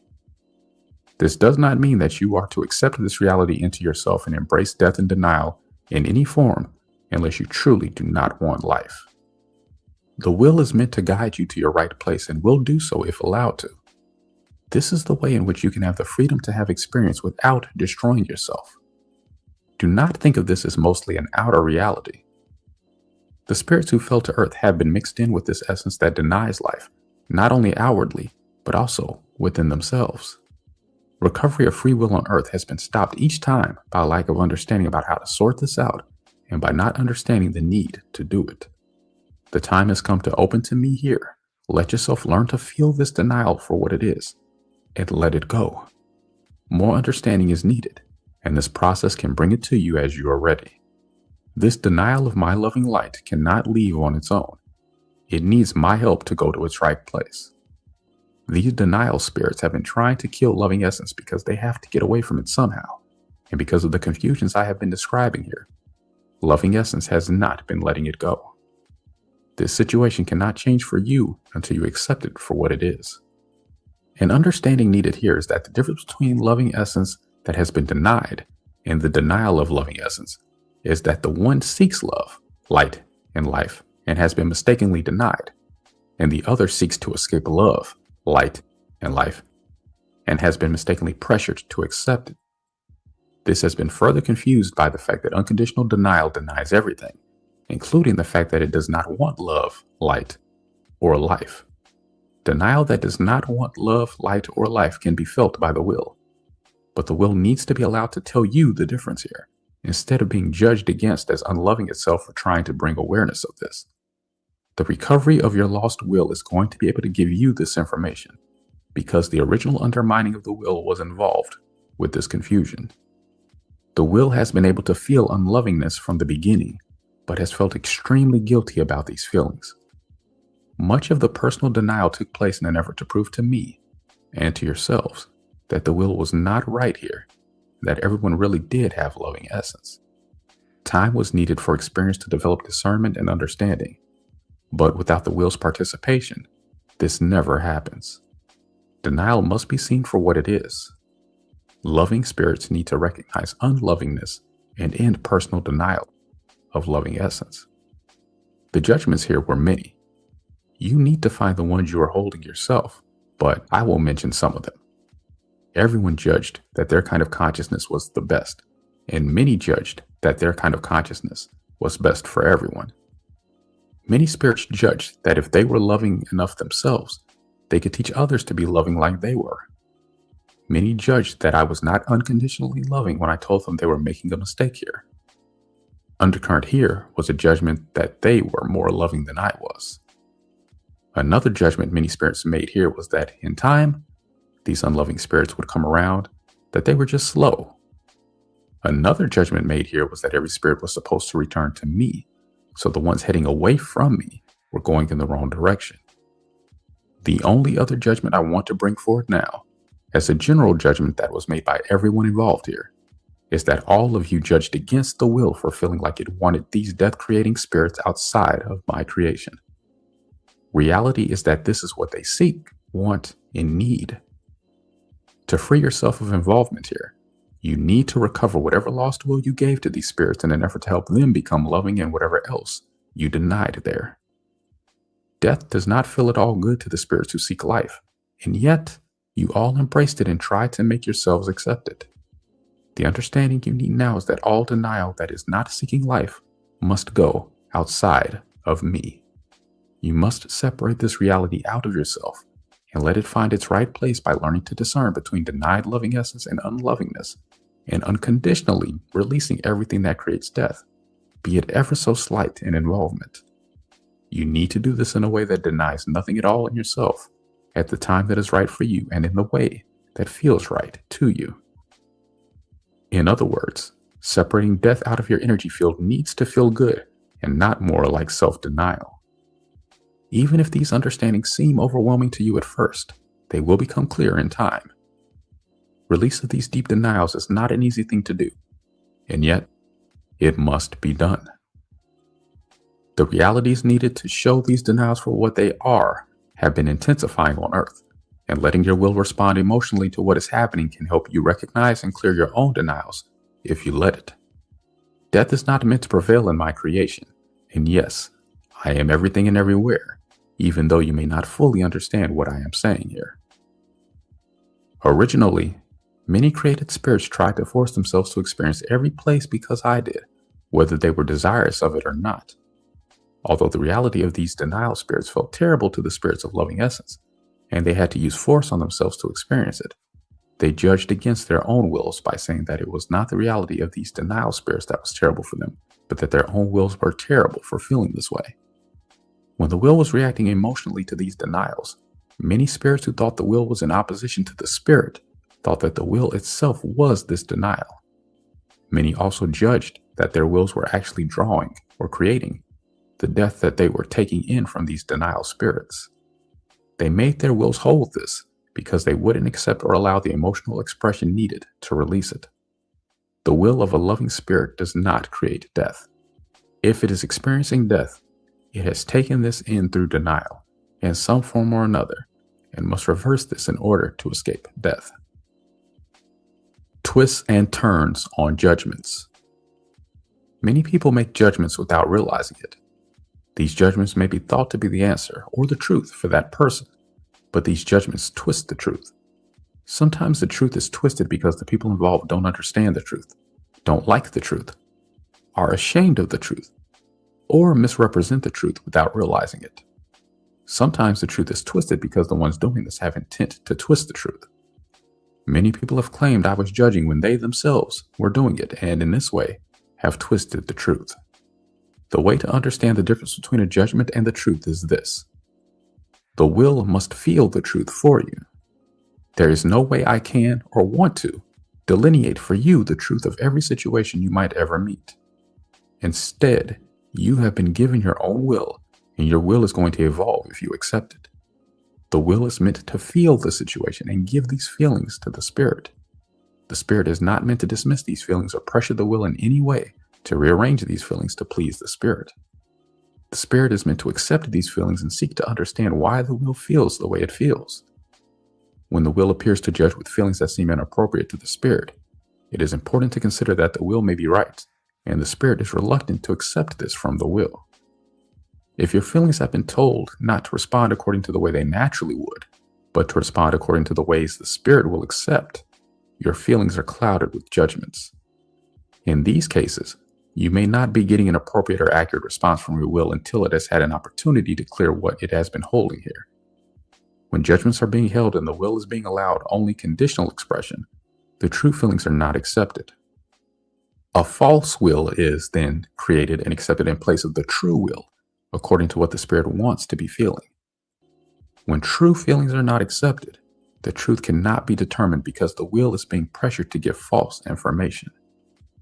Twists and turns on judgments are extensive on earth at present, even to the point of claiming that no judgments are being made.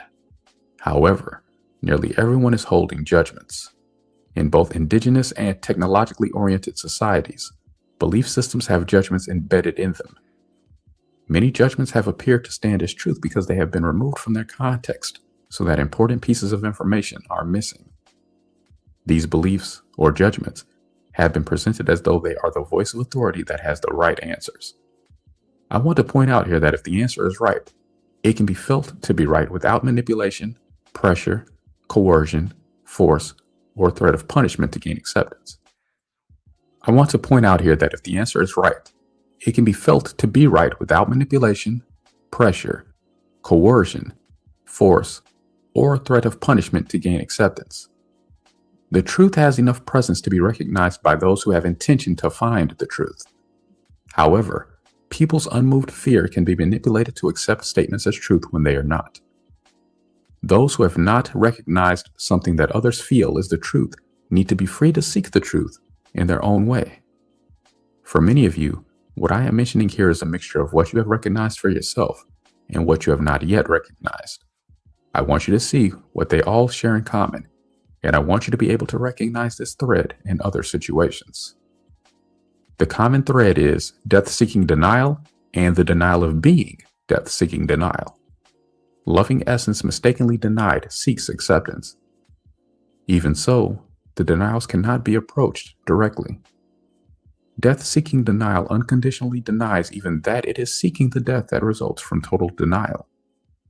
When this kind of denial is encountered in other people, the safest path is to remove yourself. To sort this out, express whatever emotions have been triggered and see if this is a reflection of denials you have made that want acceptance, or not. In any case, processing this with yourself is advisable. As with anything else, death-seeking denial must be allowed to experience itself, but this does not mean that it must be allowed to be a part of you or your personal experience. Form needs to be mentioned here also, because form has been misleading people. Denial can take many forms. Some forms have even imposed themselves on people and forced acceptance. Some of these forms know the truth, but have had intent to twist it for their own power gain. Some of these forms know the truth well enough to know that they should not appear to pressure, and have become very covert and subtle. Recovering your will is going to show you all of this clearly. You need to accept the feelings you have and explore them so that you can trust them to show you what you have not accepted from them earlier. The examples given here are intended to help you see the form these denials have been taking on earth, But these examples are, by no means, all of them. Many have been promoting beliefs or judgments to obscure what they have really been doing. In the presentations being made here, there has not been intent to find, accept, or reveal the truth.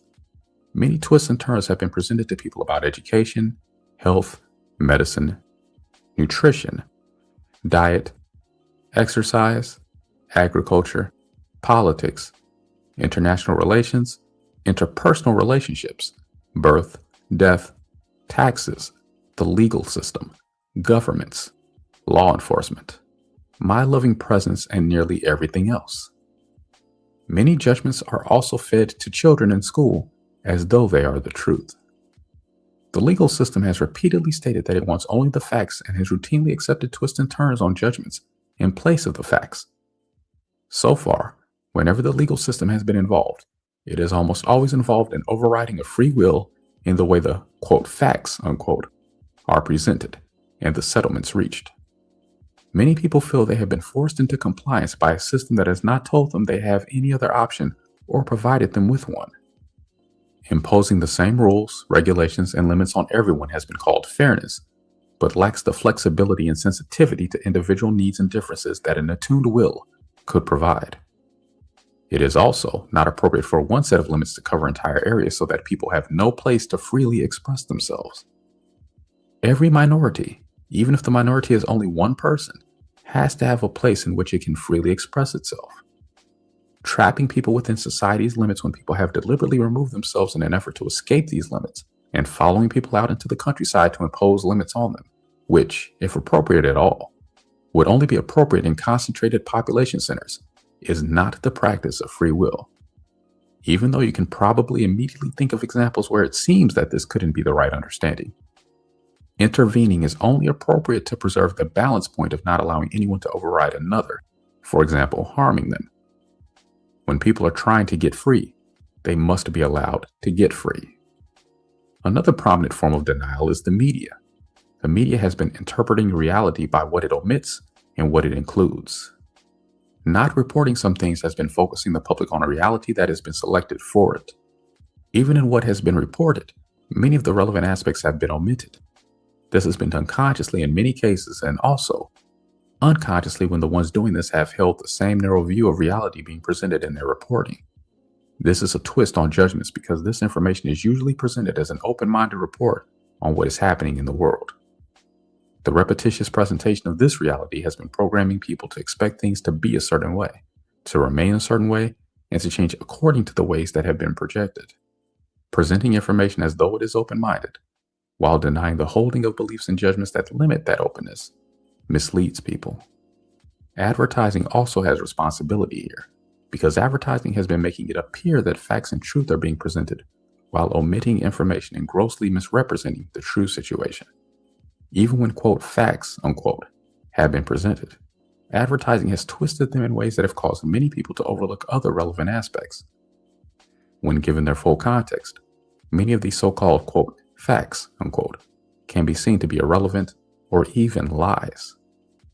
Advertising and the media have used many devious and subtle methods to promote the reality they have wanted to project, including seeking to manipulate people by gaining access to their, quote, subconscious, unquote, without the people themselves recognizing that this is happening.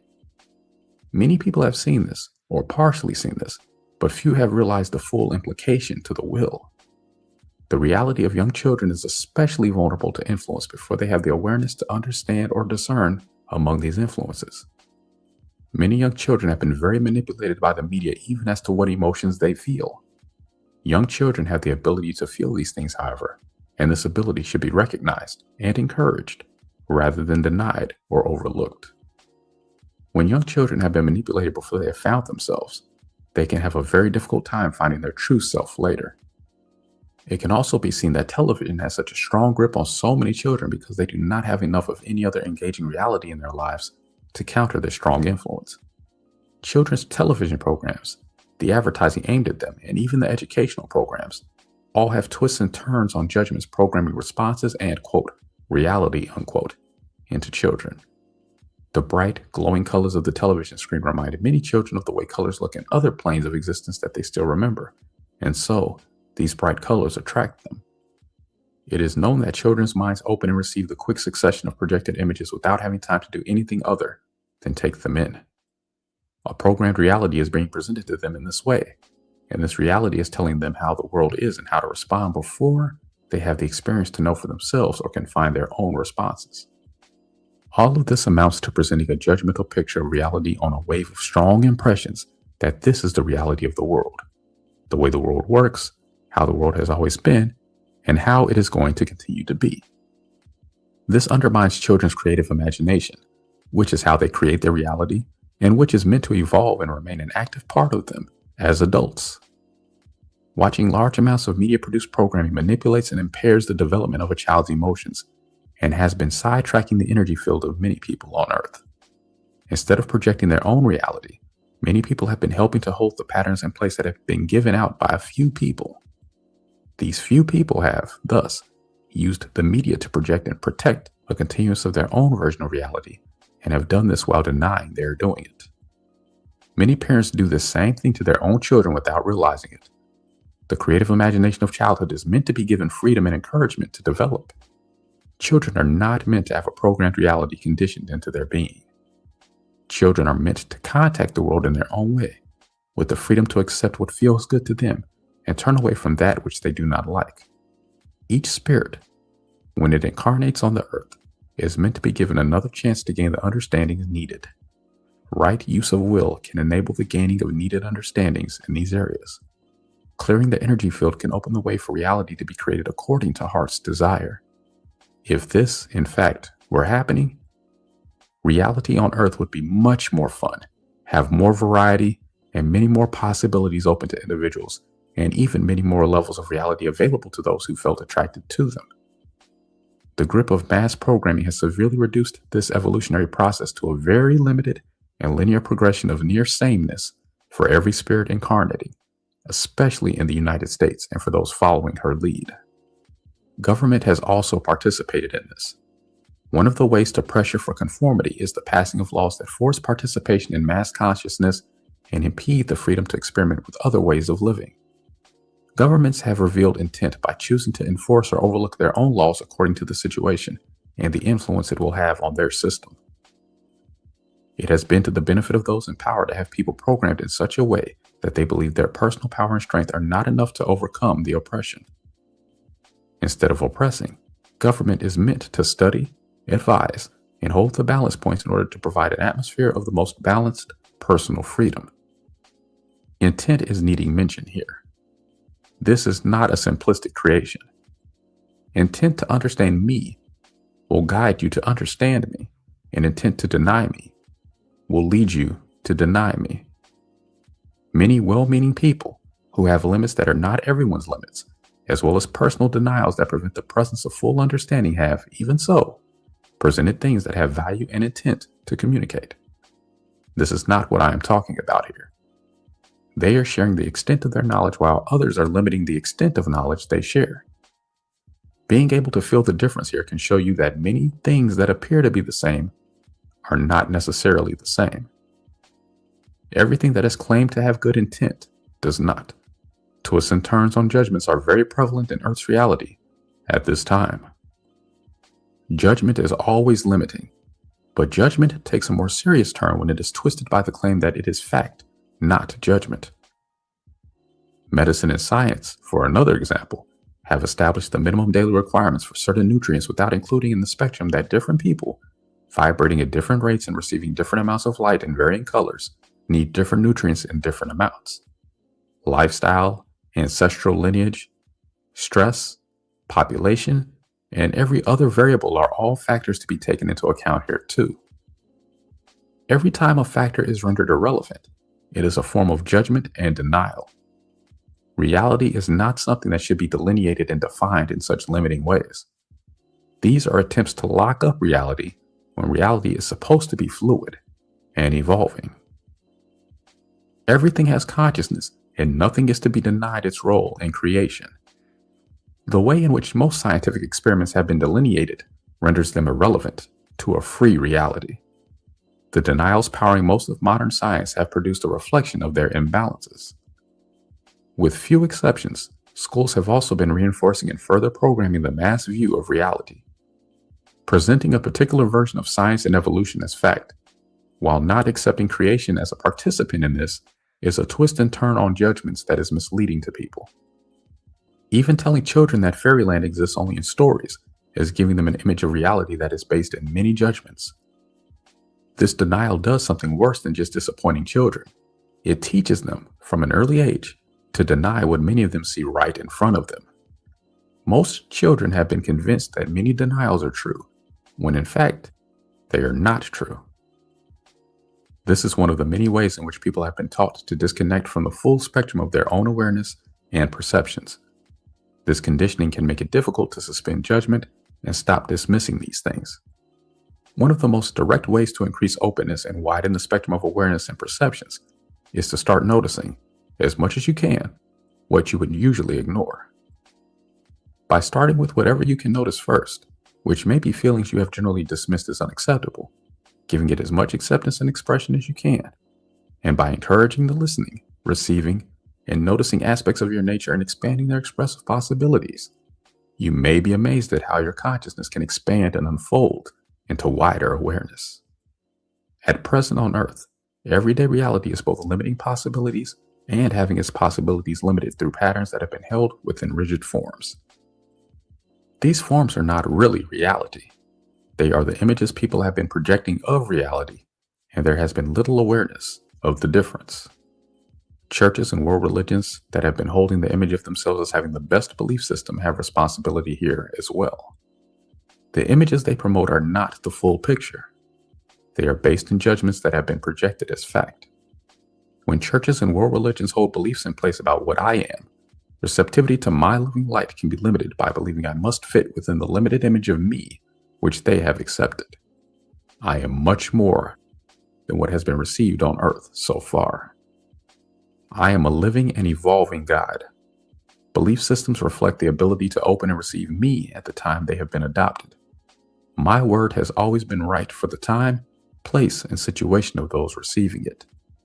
When people receive me according to their own limitations, problems arise when those who may not have these same limitations do not question this, or are intimidated into feeling that they dare not question this. Questioning has intent behind it, and should not all be labeled, quote, doubt, unquote, or, quote, like a faith, unquote. As consciousness grows and expands, I can give more understanding. There is not a limit to this process. Images can become fluid, expand, and align with one another. As consciousness expands, more forms of truth and deeper forms of truth can be recognized. The judgment that I am the same now as I was long ago, and that I have nothing more to teach people than what was revealed long ago, are two of the judgments tied into the core of what has taken the spiral of evolution on Earth into the circular patterns of repetition. Externalizing judgments so that they are presented as fact instead of opinion are major ways in which many judgments have been hidden. When judgments become rigid forms, they can attempt to control everything and hold reality static within these limitations. This way of judging, without acknowledging that judgment is taking place, has become very prevalent and needs attention. Denials externalize parts of the self that will have to be recovered. Externalizing judgments and claiming they are not judgments, but reality, and further claiming that nothing can be done about it because it is just, quote, the way it is, unquote, is a heavy denial of personal responsibility and of personal experience, reality, and creative power. These denials carry deep running currents that erode and wash away people's ability to create their own reality. Since these denials cannot be approached outwardly without receiving more denial, internal movement is necessary to reclaim these externalized parts of the self. Acceptance. Form has been expressing imbalance because it expresses essence, and the essence of spirit and will have not been balancing in the heart. Denial of the spirit has caused many people to let judgments and programming in their minds run them. Denial of the will has reinforced this, not because the contributions of the will cannot then participate in the mind's decisions, but also because the spirit cannot be fully present if the will is denied. Magnetic energy draws spiritual energy into manifestation and holds it there. When the will is denied, the spirit is equally denied its full presence in manifestation. The will must open the space to receive the spirit.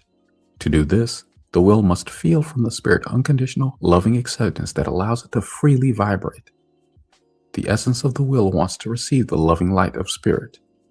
The will must be allowed to express anything it needs to express in the process of manifesting unconditional acceptance of the spirit. The spirit and the will must accept each other unconditionally. To do this yourself, you need to start where you are. Accept all of your feelings and let them open your mind to accept more of your spiritual presence. If you have intent to find balance, do not let your mind continue to tell your will how it should be feeling. The will and the mind need to communicate in such a way that the imbalances can end. Agreement means that nothing is overpowering anything else. Being able to accept everything involved in the process of coming into agreement without overpowering or denying anything is the practice of right use of will. Many spirits thought that they should experience and accept everything in creation by becoming involved with it. These spirits did not accept themselves first, though. The self must unconditionally want to experience something before it is really the right experience for it. Instead, these spirits overrode parts of themselves and pressured themselves to have these experiences. Anytime acceptance is forced on a part of the self that does not have it, that part of the self either has to deny itself in favor of the experience or resist the experience. Oftentimes, this resistant part of the self cannot stay totally present and may even have to break off from the rest if it cannot handle the overpowering. As this overriding of the self took place, these spirits found themselves involved in things they could not handle. They were losing parts of themselves in these experiences, and other parts were leaving them. As this proceeded, confusion grew, and everything began to be more and more mixed up, so that it became more and more difficult to know if they were attracted to something or not. This practice of overriding parts of the self came from lack of experience, confusion between self and other, and the nature of acceptance. The self must not diminish itself in favor of external experiences. A look at this path can show you that it leads to extinction. Having acceptance for the whole self will allow you to evolve into readiness for experiences or a willingness to see that they are not for you at this time. In the very beginning, the will pressured itself to accept light that did not feel loving to it by fearing that it was itself the problem by not being able to be loving or accepting enough to make a place for everything. If judgment is released about the initial response of the will, space can be opened for change. Will and body are the parts of spirit that enable spirit to manifest on earth. Believing that the spirit had nothing to learn because it already knows everything, most spirits judged against their will and body instead of accepting them as their own manifested parts and realizing that they have their own way to learn in manifested experience. The spirit cannot successfully pressure the will to get ahead of itself because the spirit thinks it should already be there. These misunderstandings greatly increase the pain and confusion in the will. Acceptance allows the alignment necessary to have success in this learning experience. Ending the denial of the will includes accepting the pain the will has had to hold. The question of how much pain your will is likely to have to service and process with your spirit depends on how much it has been having to hold because it was not allowed earlier release. Resistance to this indicates a need to release feelings of dislike, blame, and even hatred toward the will. Often received by the will as feelings of self-hatred. An understanding needed here is that when there is a gap between feeling something and accepting those feelings, the energy generated in that gap is denial in some form. This has greatly diminished the manifestation of loving spiritual presence on earth. The will has to have acceptance from the spirit for whatever it needs to surface and express. In this way, it can release its held charge and become able to reach spontaneity if the spirit really helps. You can ask for my presence to be there with you every time you feel yourself releasing old charge, and especially if something seems to be too much for you. Spiritual healing and amazing grace are two of the ways people have explained how something that seemed insurmountable can suddenly be healed. Events in your life, or what some call karma, bring your patterns forward into experiences so that you can see them. Mental recognition is not enough, though. When you hold parts of yourself apart and do not give them free expression and participation in the rest of your being, those places do not receive the benefits of this recognition. The understandings must reach all levels of your being. Experience is meant to teach so that people can evolve, But most people have been repeating patterns because they have not gained the needed understandings. The repetition that karma allegedly brings has been because the understanding of everything involved has not yet been reached. The experiences come to try to bring another opportunity for you to find the understandings needed for you to evolve. Everything, including happiness, can evolve to greater heights. However, intent to evolve must be present and allowed to manifest. Most people who have been saying that they have acceptance for their karma say this while not really looking at it. They are going through the motions of accepting whatever happens to them as though resigned to it, but haven't been learning much from their experiences.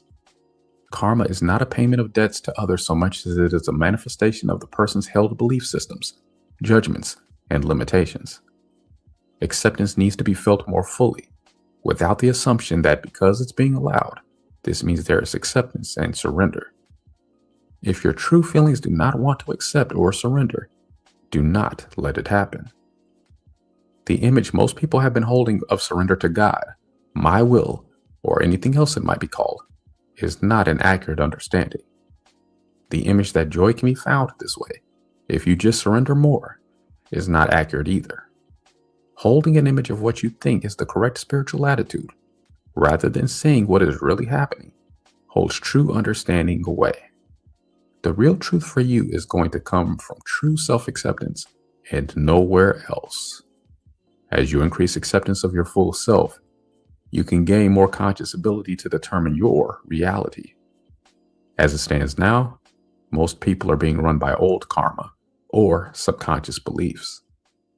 Trying to make themselves accept something when their wills didn't like it is just what happened when some spirits became trapped on earth in forms they didn't like. Most blamed their wills. The feeling of being trapped, blamed, and judged really opened the door to panic. This panic was overwhelming, and since it was not a pleasant feeling, the spirits did not want to feel it.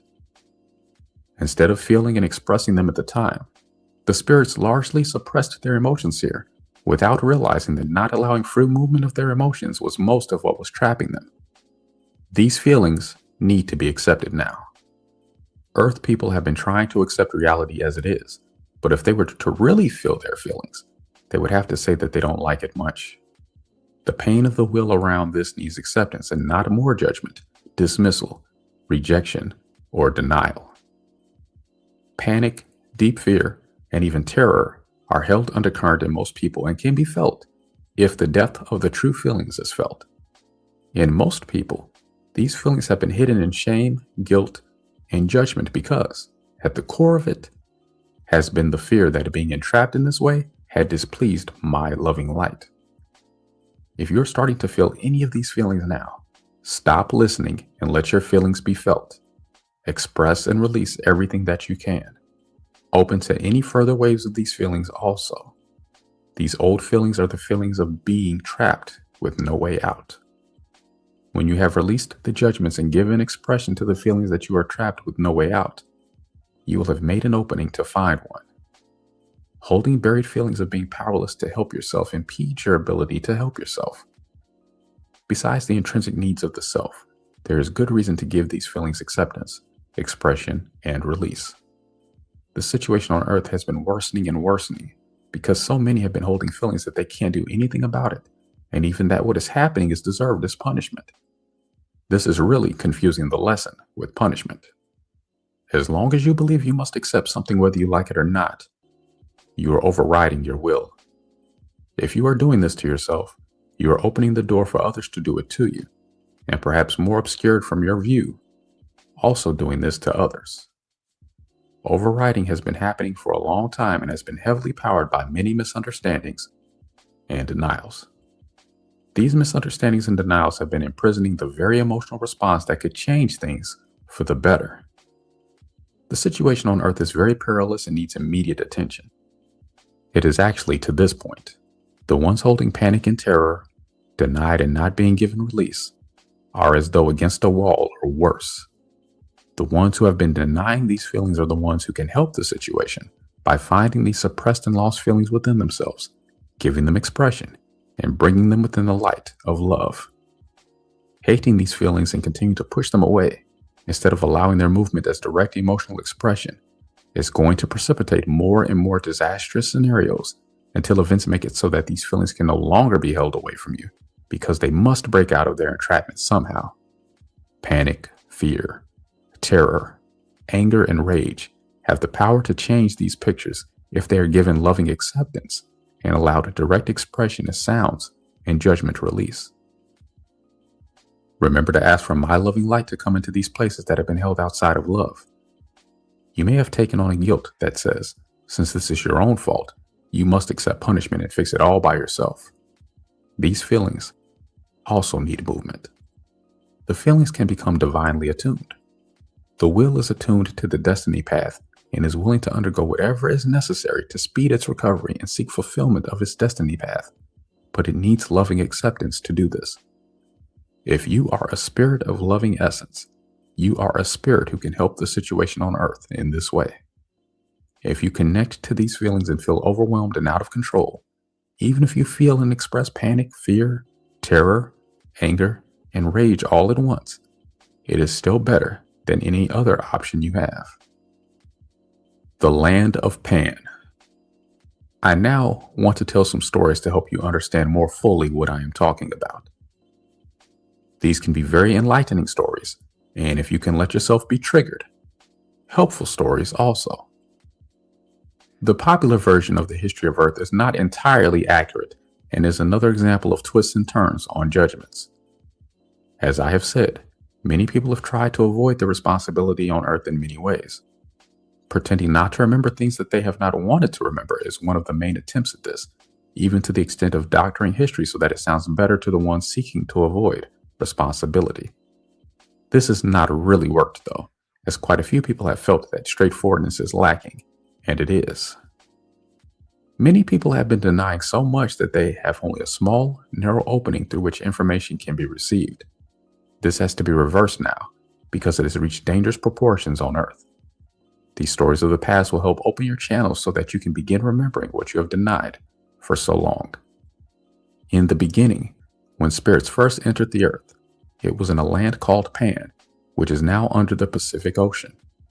In the land of Pan, or Pangea, no one had to earn a living. Everything sprang forth without effort. Every need was met by simply desiring it to be met, and the forms in which it was met often surprised and delighted the spirits there. For example, a spirit only needed to say, "I want to taste something good," and something delicious would appear, often in a form that had not been seen before. If a spirit wished to experience immersing in water, a pool at just the desired temperature would appear, having all the things about it that the spirit particularly liked. If a group of spirits wished to swim, the pool would have everything everyone wanted. In the beginning, many of the spirits could change forms. Although some had more mastery of this than others, all could do it.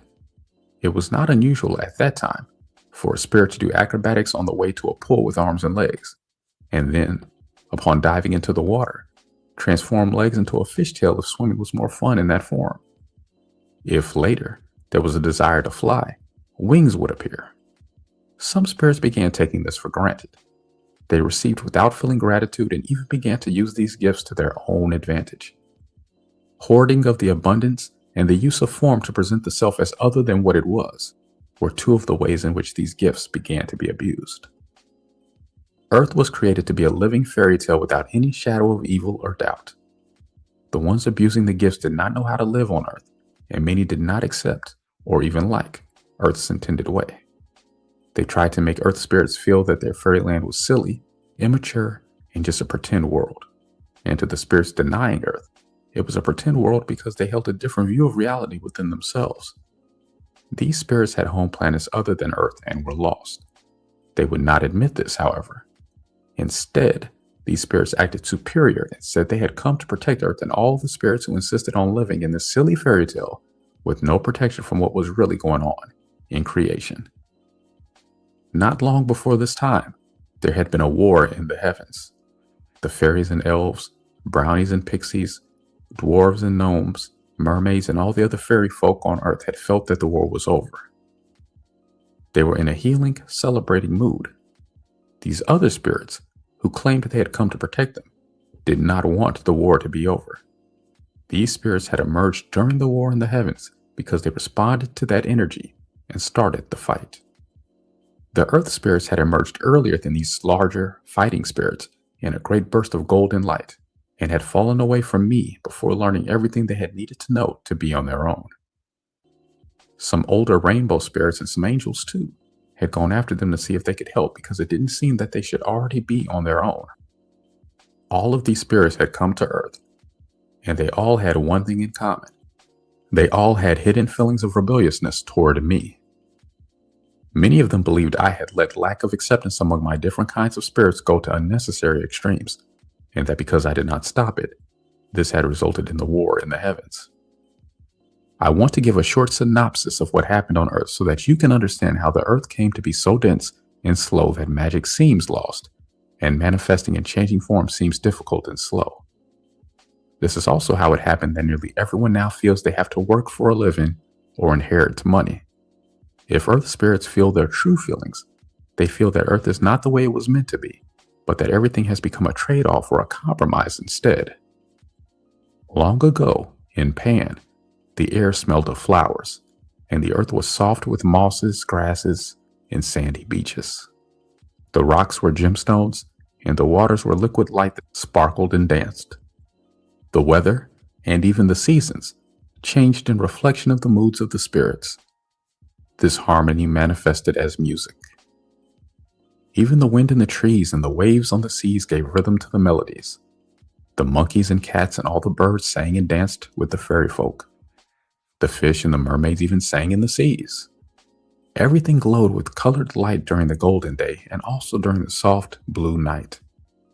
Desire manifested reality so easily that a loving spirit could extend a hand toward a tree, and that tree would flower immediately. Reality appeared to change magically, affected by every spirit's feelings of how it should be. I have to speak lyrically here because Pan was so magical, musical, and free, and is what many fairy tales are based on. The spirits there allowed entry of many spirits who claimed they wanted to be a part of this reality, but many of these spirits only came to disagree with them about how Earth should be. They invaded Earth and claimed they did not. These were fighting spirits who said they were warriors sent by me. The rebellious ones had too much fear to ask me to make it clear. They feared that I was angry with them for leaving me too soon. They feared the spirits who were telling them they were wrong were speaking for me. They dreaded and feared that they deserved punishment. These fairy folk did not know these warriors had another place they were supposed to go. They did not understand that these warriors would create conflict wherever they went, because conflict was what had called them forth. These warriors claimed that they were just in the nick of time to hold the line against danger that was lurking all around to protect these childish spirits who were refusing to see what actually lurked hidden in everything they could see.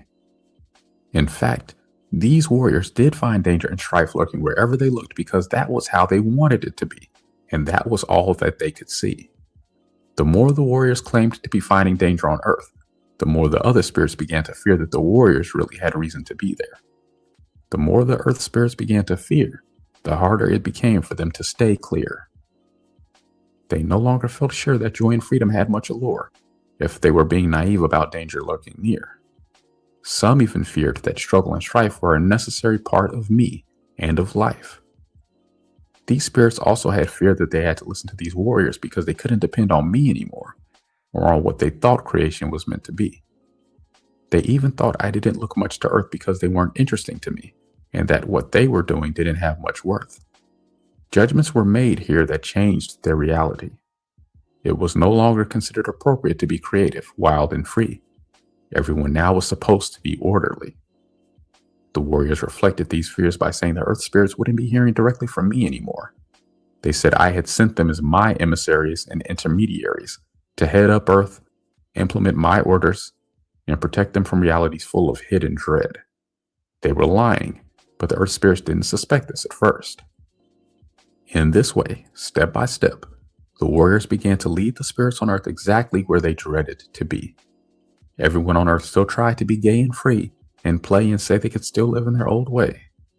The warriors said that they had saved the day. The Earth spirits felt they couldn't be sure. The warriors wanted Earthlings to live by rules, because, they said, we can't protect unpredictable fools. The head of the warriors then began to say there were so many marauding spirits flying around that we need more protection than what has already been found.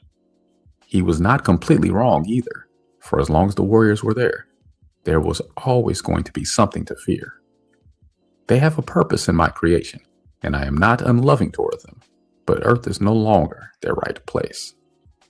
The head warrior called for more protection, over and over, more and more, so loud and long that Earth finally answered the call by placing some protective fire dragons in the skies.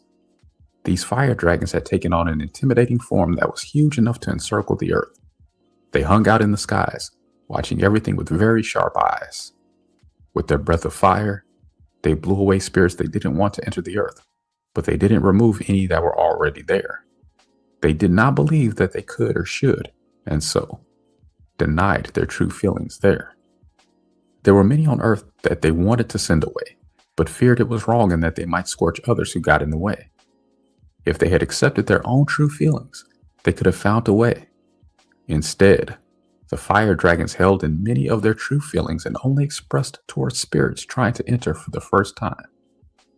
These denied feelings became dense within them because they were not allowed to move. When their density caused them to sink toward Earth, they began to take turns in the sky while the others went to the fire seas, deep in the Earth, to purify themselves of what had made them too dense to hang in the skies. They got there through secret and guarded passageways that opened only to the fire dragons. In the fire seas, the fire dragons vented their feelings, which often meant dumping them out. While the fire dragons regularly purified, their denied and pushed away feelings opened the way for one among them to become treacherous and foul. In actuality, this fire dragon feared his own worth and had externalized this as right place issues of power and position. He interpreted right place in my creation as a judgment of worth, which it is not. This fire dragon saw self-worth as who had the most important place. He actually wanted to take my place, but he planned to begin by awarding himself what he saw as the most important power position on Earth. He decided he was going to make himself head fire dragon.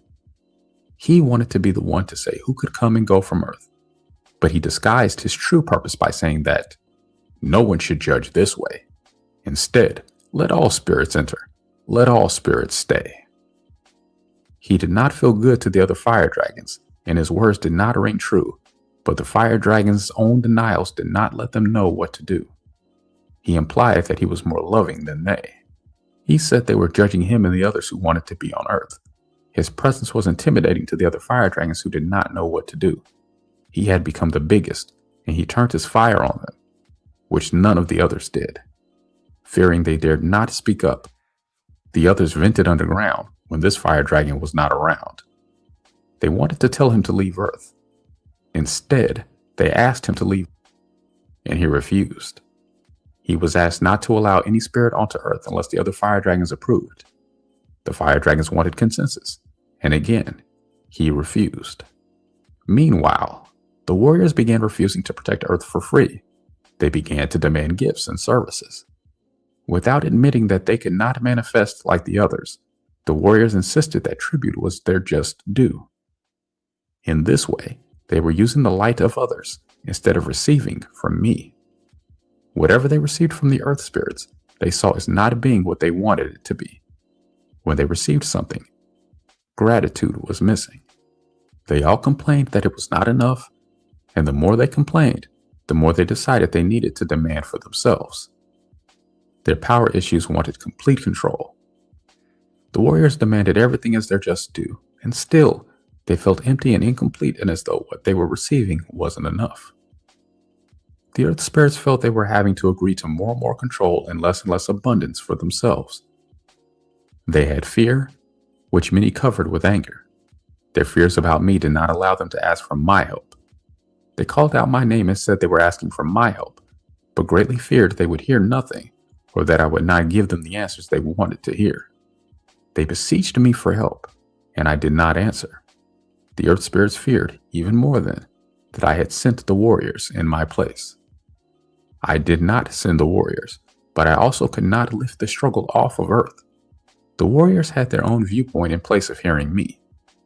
Other spirits who had gone to Earth to try and help found that they also felt unreceived and far away from my light. There was growing confusion and fear, and the treacherous fire dragon planned to take advantage of the situation. He suggested that they would all feel better if they had a big party and invited all to forget their differences and celebrate what they had.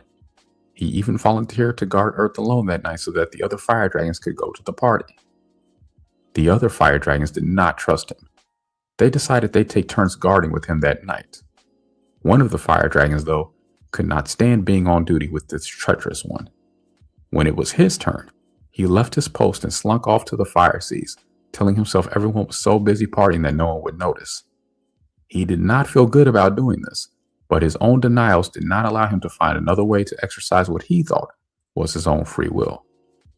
The treacherous fire dragon had a plan and had been hoping there would be a time when he could be alone in the sky.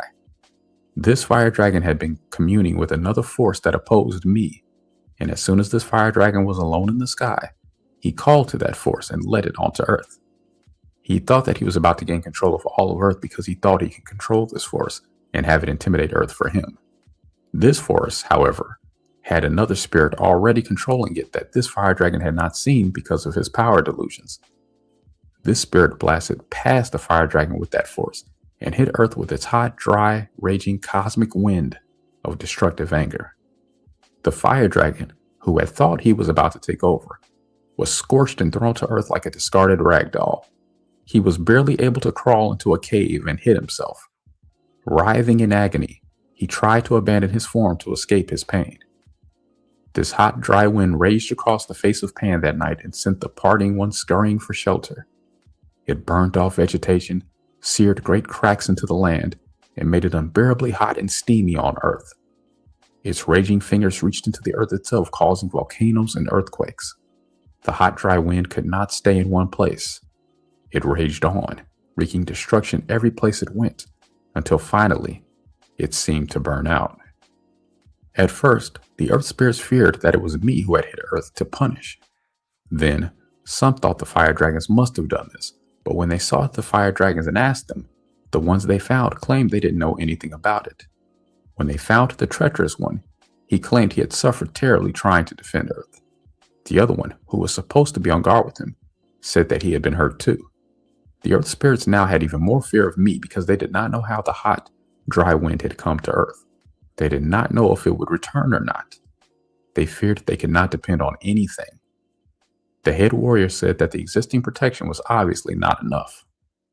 The Earth recovered from this as best it could, but the land was not as abundant or as beautiful as it had been. As the spirits healed themselves in the Earth, they tried to return to their own ways and find some joy again. Even so, they had scars they weren't able to heal yet. In seeking their old ways, they also sought old friends, and when many of them could not be found, they felt a growing sense of things not being right on Earth. The spirits of Earth had not encountered death before, and they did not know what they were encountering then, but they had a persistent feeling that they needed to find their friends to know what had happened to them. In their search, they found a spirit on Earth who had not been there before. When the Earth spirits of Pan found him, they did not know what he was or what he was doing, but they knew that they feared him. He said he was a powerful wizard who had come to Earth to help heal Earth because he had experience with the hot, dry wind. He lied here. He did not come to heal the Earth, but he did have experience with the hot, dry wind. He was its master. He told them that the hot, dry wind was all that was left of an entire universe that had destroyed itself with the raging fire of its own destructive anger. The Dark Wizard sought to gain control of Earth. He had seen that it could serve his purpose to hit Earth with this hot, dry wind, and thus bring this destructive anger to Earth and fan its flames into another inferno. He also had to increase the density of Earth quickly, or he could not stay. In trying to shrink away from the attack of the hot, dry wind, the Earth and everything on it had increased its density. As soon as he arrived on Earth, the Dark Wizard began to ceaselessly frighten every spirit into shrinking away from him in denial of the reality he had brought to Earth. He set about squelching everything expansive, and he had helpers.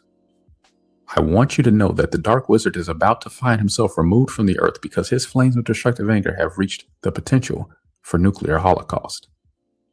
He cannot succeed in destroying the Earth because the Earth itself does not want to be destroyed. I will tell you more now about what the Dark Wizard did to gain control in Pan. The Dark Wizard unabashedly told everyone that their missing friends had been eaten. When he saw their horrified response, he denied their horror by saying everyone had accepted this on his planet because they knew how to share energy and become one with each other in a way that Earth hadn't learned yet.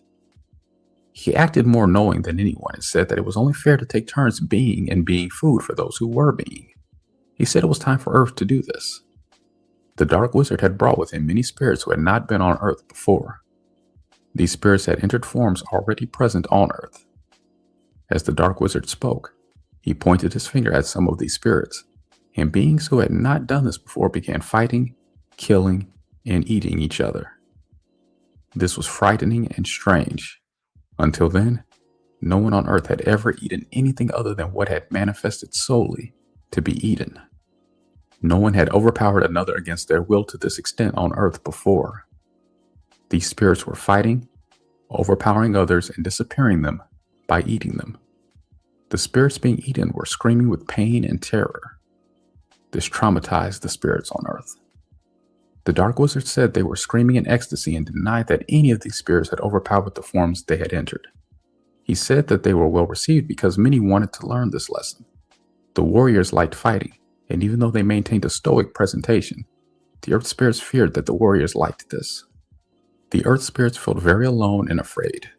The Dark Wizard denied everything the Earth spirits felt here by saying that these beings were only becoming one with each other. Then he said, "How could it be overpowering? It's impossible to overpower anyone against their will." He was right, but only if there is no denial present. Once denial of true feelings got started, it increased until it began to overwhelm the very spirits who had thought denial would protect them from being overwhelmed. In the beginning of Pan, denial was not extensive. The Dark Wizard had his work cut out for him. He did not mind, though. He was driven by rage and hatred for me and my creation. He was intent on increasing denial and density as much as he could, and the spirits he brought with him helped him do this. I call these spirits denial spirits because denial fuels them. These spirits have been helping the denial wizard everywhere he went. Now, on Earth, they began helping him deny everything that could be denied. At first, they began by telling everyone things that undermined their free will. I will give you an example of their approach, and you will have to do your own homework on this. If a denial spirit were to lie down on a path through the woods, and another spirit came running, hopping, skipping, and jumping along, the denial spirit would jump up and scream, "You cannot come running right through the place where I am lying." If the other spirit said, "I'm sorry, this is a path and I wasn't expecting you to be lying there," without any acknowledgement that he might be the one who needs to move, the denial spirit would say, "Sorry isn't enough. You might have stepped on me. Find another path." If the spirit said it would not have stepped on the other spirit because it would have noticed in time, the denial spirit would have denied the Earth spirit's sensitivity, attunement, ability to notice in time, and anything else it could deny on the spot. If the spirit did anything other than abdicate to the denial spirit, the denial spirit would continue to deny everything presented to it. When some Earth spirits tried telling these denial spirits to leave, they denied their right to do this, claiming they had been there all along and had as much right to be on Earth as anyone else. What they said was true, as far as it went. Denial had been there all along, unrecognized, but these spirits only mentioned what furthered them, and there were many things about the situation that the spirits on Earth were afraid to look at very closely, let alone feel. It was very upsetting to them to remember much of what had happened around the hot, dry wind or the spirits who had begun to fight, kill, and eat one another. They doubted their own perceptions and wondered how much had been happening all along that they hadn't let themselves notice. I have seen and heard all of this, and I have understanding and acceptance of denial spirits. Denial spirits cannot do anything with you unless you have denial they can use. Since Earth had denial happening already, these spirits had an opportunity to gain a foothold. In gaining a foothold, they had an opportunity to increase the denial on Earth. And because of the unseen role of denial, the spirits on Earth were not able to resolve this. I have studied denial spirits for a long time in order to understand them, and I'm having to teach this to Earth because Earth has become very confused by the presence of so many denial spirits. Every kind of spirit has had to face denial spirits.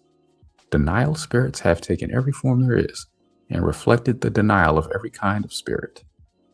Denial gave form to these spirits, and when denial ends, these spirits will no longer be present on earth. In the meantime, as you end your own denials, they will trouble you less and less.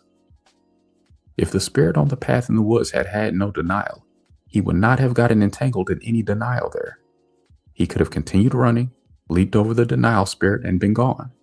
In this case, the earth spirit's denials had grown big enough that the denial spirit had become an intimidating form.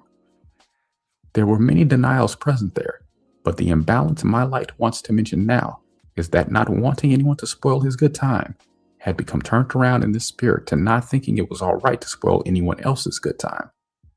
Then, the spirits on earth did not have enough experience to know who was meant to be on earth and who was not. Because there has been both denial spirits and loving essence mistakenly denied, many spirits on earth have been confused about how they really feel here and have tried to figure out how they should feel. Ending your own denials is going to allow you to sort this out. Those who do not belong on earth are being directed by my light to their right place. Everything has its right place, where it's not any problem to be the way it is. Everyone on earth has had misunderstandings about loving acceptance that caused them to think they had to pressure themselves to accept things they did not like and refrain from expressing any other feelings about it. Only now have earth spirits seen enough to be able to understand this. Then they try to accept everything as just another spirit's way. The basic denial that allowed denial spirits to take advantage of earth was denial of me. My presence was denied here. For a long time, I have not been able to give the understandings I wanted to give. I need to give them now. After the original entry of the hot, dry wind and the denial wizard's introduction of physical death through overpowering, the spirits in pain experienced another event that greatly increased denial. The denial wizard began challenging everyone to duels of magic, as he called them. There were many wizards on earth then, and for the most part, only wizards accepted his challenges. The denial wizard defeated everyone who accepted his challenge. He won by denying the validity of the other wizards' approaches and insisting that the duels had to be conducted according to his rules. A number of wizards saw his duel for what it was and refused his challenge. Some of these wizards saw him gaining power on earth and thought that he must be stopped. There were also many other spirits on earth who feared he was gaining power and wanted him stopped. Others denied their fear by saying he wasn't such a bad guy after all. Some said his power gain was only an illusion that they weren't going to believe in. Spirits increased their denial in many ways and looked at less of what was really happening on earth because they did not like seeing and feeling what the denial wizard was doing. This gave the denial wizard a lot of space and a lot of denial energy on which to feed. He became more and more powerful and began to be more outrageous too. He found he could do things right in front of others that they did not want to see, and they did not see them. If he was noticed, he denied what he was actually doing and said he was doing something else. Some who didn't want to accept the horror of what was happening actually helped the dark wizard by explaining away his outrages. Finally, one wizard stepped forward and answered the challenge of the dark wizard because he strongly felt the need to get this denial wizard off of Earth. This wizard had studied the other duels of magic, and he had a plan. Because he had noticed how the dark wizard denied everything offered to him, this wizard thought the dark wizard would refuse any terms offered to him.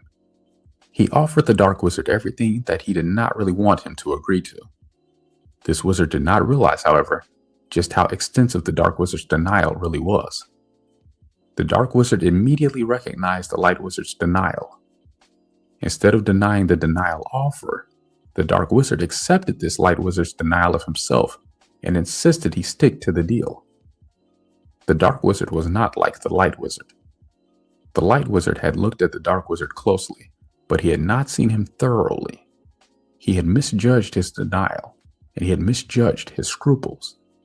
He thought he actually had some, and gave the dark wizard the benefit of the doubt. The light wizard had seen another thing inaccurately there also. He had seen himself defeating the dark wizard and his own power ascending on earth, but said he was doing this for the benefit of everyone else. He had that part of himself invested in this future, and so that part was not in the present. He had seen other possibilities too, and had ignored all of them in favor of his favorite choice. Not realizing he needed to withdraw his emotional energy from these unpleasant possibilities, he had cut them off, leaving a part of himself there also. The Light Wizard had fear of this duel of magic because he felt he'd been trapped already into doing something he now felt he did not want to do. He could not admit this because he had too much pride. This wizard also had some stage fright about doing his feats of magic in front of everyone on Earth at once. The stakes were so high it was no longer just for fun. He had accepted though, so he felt he had to do it. In not allowing his fears, he had denied them. On the day of the duel, the Light Wizard arrived on the scene early and paced up and down, waiting for the Dark Wizard. Many spirits were already crowded into the area when the Dark Wizard arrived. The Dark Wizard only acknowledged denial, so he did not acknowledge many of the spirits who were there. Although he didn't understand the impact of his own denial, and did not call it denial, the Light Wizard feared denial and, for the most part, really wanted to help Earth. The Light Wizard began the duel of magic by hurling lightning bolts into the air. The Dark Wizard responded by drying up a lake and withering trees. The Light Wizard did not like this, but according to the rules, he was not allowed to complain. The Light Wizard feared the Dark Wizard was using these duels as an opportunity to do additional harm to a lot of things on Earth. The Light Wizard was trying to think of what he could do that would not give the Dark Wizard an opportunity to do harm, when the Dark Wizard began accusing him of being too slow. He announced that if the Light Wizard was so slow, he probably couldn't do it. All the denial spirits chimed in on this. The other spirits thought it was unkind and unfair to ridicule anyone, so they did not say anything at all except some encouragement for the Light Wizard that was drowned out in the ruckus. The Dark Wizard pressured the Light Wizard to hurry up. The Light Wizard suggested that they go immediately into form changes, thereby turning things inward instead of onto the Earth. The Light Wizard changed himself into a succession of animals and ran around doing everything they would do. He returned to his own form and received the applause of many spirits who loved him. The Dark Wizard smiled a superior smile and said he would not stoop to such silliness. He insisted that the Light Wizard try something really difficult. Otherwise, it wasn't even a duel of magic, as far as he was concerned. The Light Wizard felt very denied here and said that if his form changes were so easy, the Dark Wizard should do it. The Dark Wizard scoffed, and as he stood there scoffing, he slowly turned himself into a black stone. The Light Wizard was aghast because he dreaded that particular challenge. The Light Wizard knew that the validity of anything he did, other than turning himself into a stone, was going to be denied by the Dark Wizard and made to look silly. He did not want to argue with the Dark Wizard and let it be known that he was afraid. He pondered what to do and decided he would have to try it. He felt quite sure he could turn himself into a stone, but he didn't know if he could get back out of it. He told himself that he must do this or look like the loser. While the Light Wizard was thinking all of this, the Dark Wizard returned to his wizard form. The Light Wizard knew the time had come for his turn.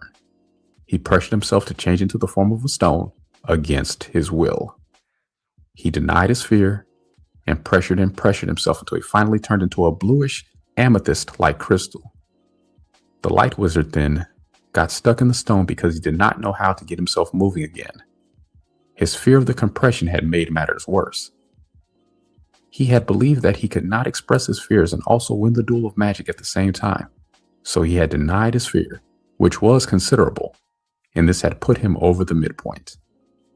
In one afternoon, the Light Wizard went from seeing himself as the most powerful wizard on Earth into finding himself trapped in a stone. The Light Wizard was fearing, suffocating, and panicking in the stone, and still he could not get out. In his panic, he sensed my presence there, trying to help him get out of the stone. He refused my help because he was too frightened, too panicked, and too confused to be sure it was me, or realize that there was any possibility at that time other than having to face everyone and be declared the loser of the duel of magic. He feared that he had let me down. He thought I was also judging him, and there in the stone, the Light Wizard was judging himself very heavily. The Dark Wizard ridiculed and belittled the Light Wizard and pronounced himself the winner of the duel. The Dark Wizard's supporters jeered at the Light Wizard just as he had believed they would. I did not see the duel of magic as a struggle between good and evil, but on Earth it was seen as this. Even in the stone, the Light Wizard could feel the fear the Earth spirits had that the Dark Wizard could get control of Earth. He felt that anything he could do now was after the fact. He felt that he had let all of Earth down. Stuck in the stone there, the Light Wizard was so overwhelmed by his emotions that he tried to split himself off from his pain in any way that he could.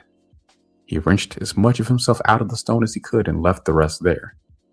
His worst pain remained in the stone. This part needs to be recovered for the Light Wizard to recover his full presence on Earth.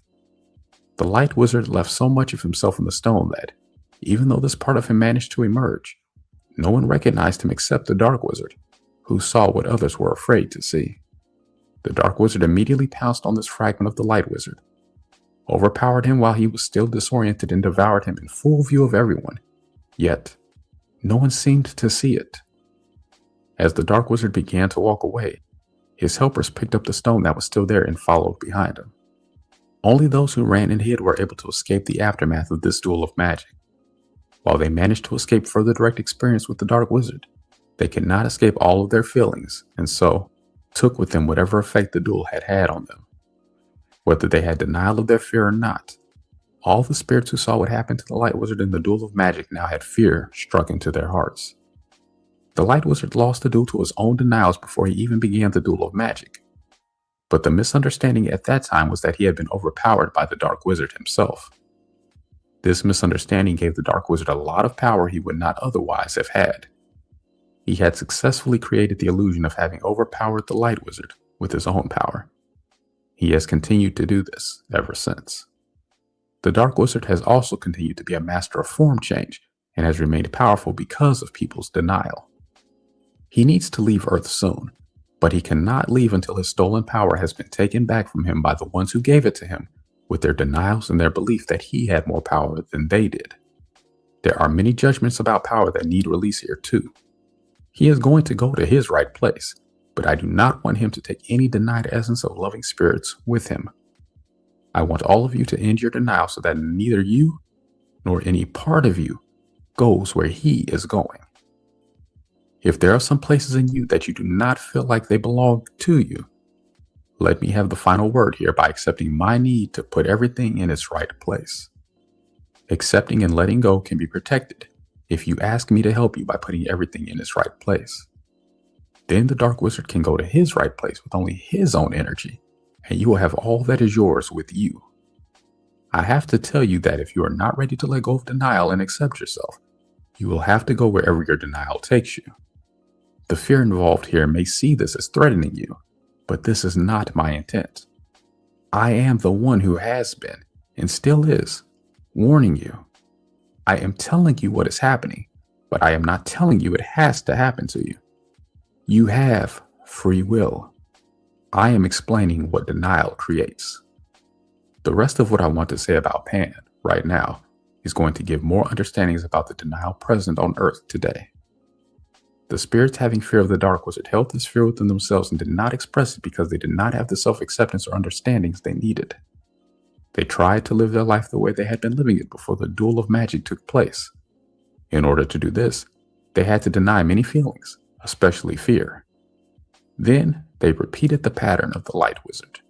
They all tried to continue doing what they had been doing, and in trying to change form, they all got themselves stuck to varying degrees in varying forms. When they tried to get out, they found that they had to do it in the same way that the Light Wizard had had to do it. They did not understand how it could be that the Dark Wizard had so much power over them. They did not realize that they were doing this to themselves. The Dark Wizard, of course, had no problem taking the credit. He was at work trying to increase his power in any way he could, and if other spirits wanted to help him do it, he saw that his methods were working. He increased himself this way until he was looking more powerful than anyone else on Earth. He was so obnoxious to the spirits who did not like his ways that the only ones who wanted to go near him were those who shared his insatiable lust for control and power over others. This reflection gave Earth spirits many more judgments that need to be looked at now. I did not intervene then because I saw that these experiences were necessary in order to gain certain understandings, and yet I have felt the pain of everyone involved. I know all of you on Earth very well, and I could see that even though you had pain and suffering, you had to learn for yourselves why sacrifice, or denial of yourself in favor of others, does not work. Pan changed after this duel of magic. It was still very beautiful by any of today's standards, but it now had a more dense form of light. The manifestations and changes took longer, and they all took more effort. Instead of calling a reality to them, spirits now found it easier to go to that reality. Certain settings began to settle into certain places on Earth, and spirits who were having trouble agreeing on their surroundings solved it by leaving the surroundings in one place and going back there when they wanted to. Many spirits who still wanted the freedom of form changes began having trouble doing it. Many got stuck in forms that limited them in ways they had never before been limited, in many cases. Spirits who thought they desired a particular form in the moment in which they had entered it now had difficulty in changing the form when the spirit no longer wanted to remain in that form. Denial was the reason here also. Denial of the fear that the Dark Wizard had power on Earth was only part of it. The denial that allowed him on Earth to begin with was another part of it. The Dark Wizard had no more power than he was handed, but he was taking full advantage of everything that came his way. The fragmenting of spirits that was taking place when they had to get out of something the way the Light Wizard did was taking many spirits in Pan close to their midpoint. The fear around this loss of power was not given the acceptance it needed. Instead, these fears were denied, and blame began to be placed.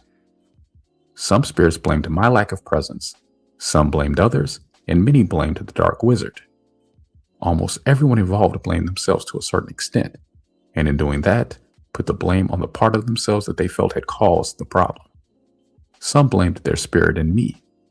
Others blamed their feelings or will. Many who blamed the will said that instead of accepting everything, it had resisted, and resistance had caused the problem. Many on Earth didn't dare to blame me, but blamed their own spirits instead, in these same ways.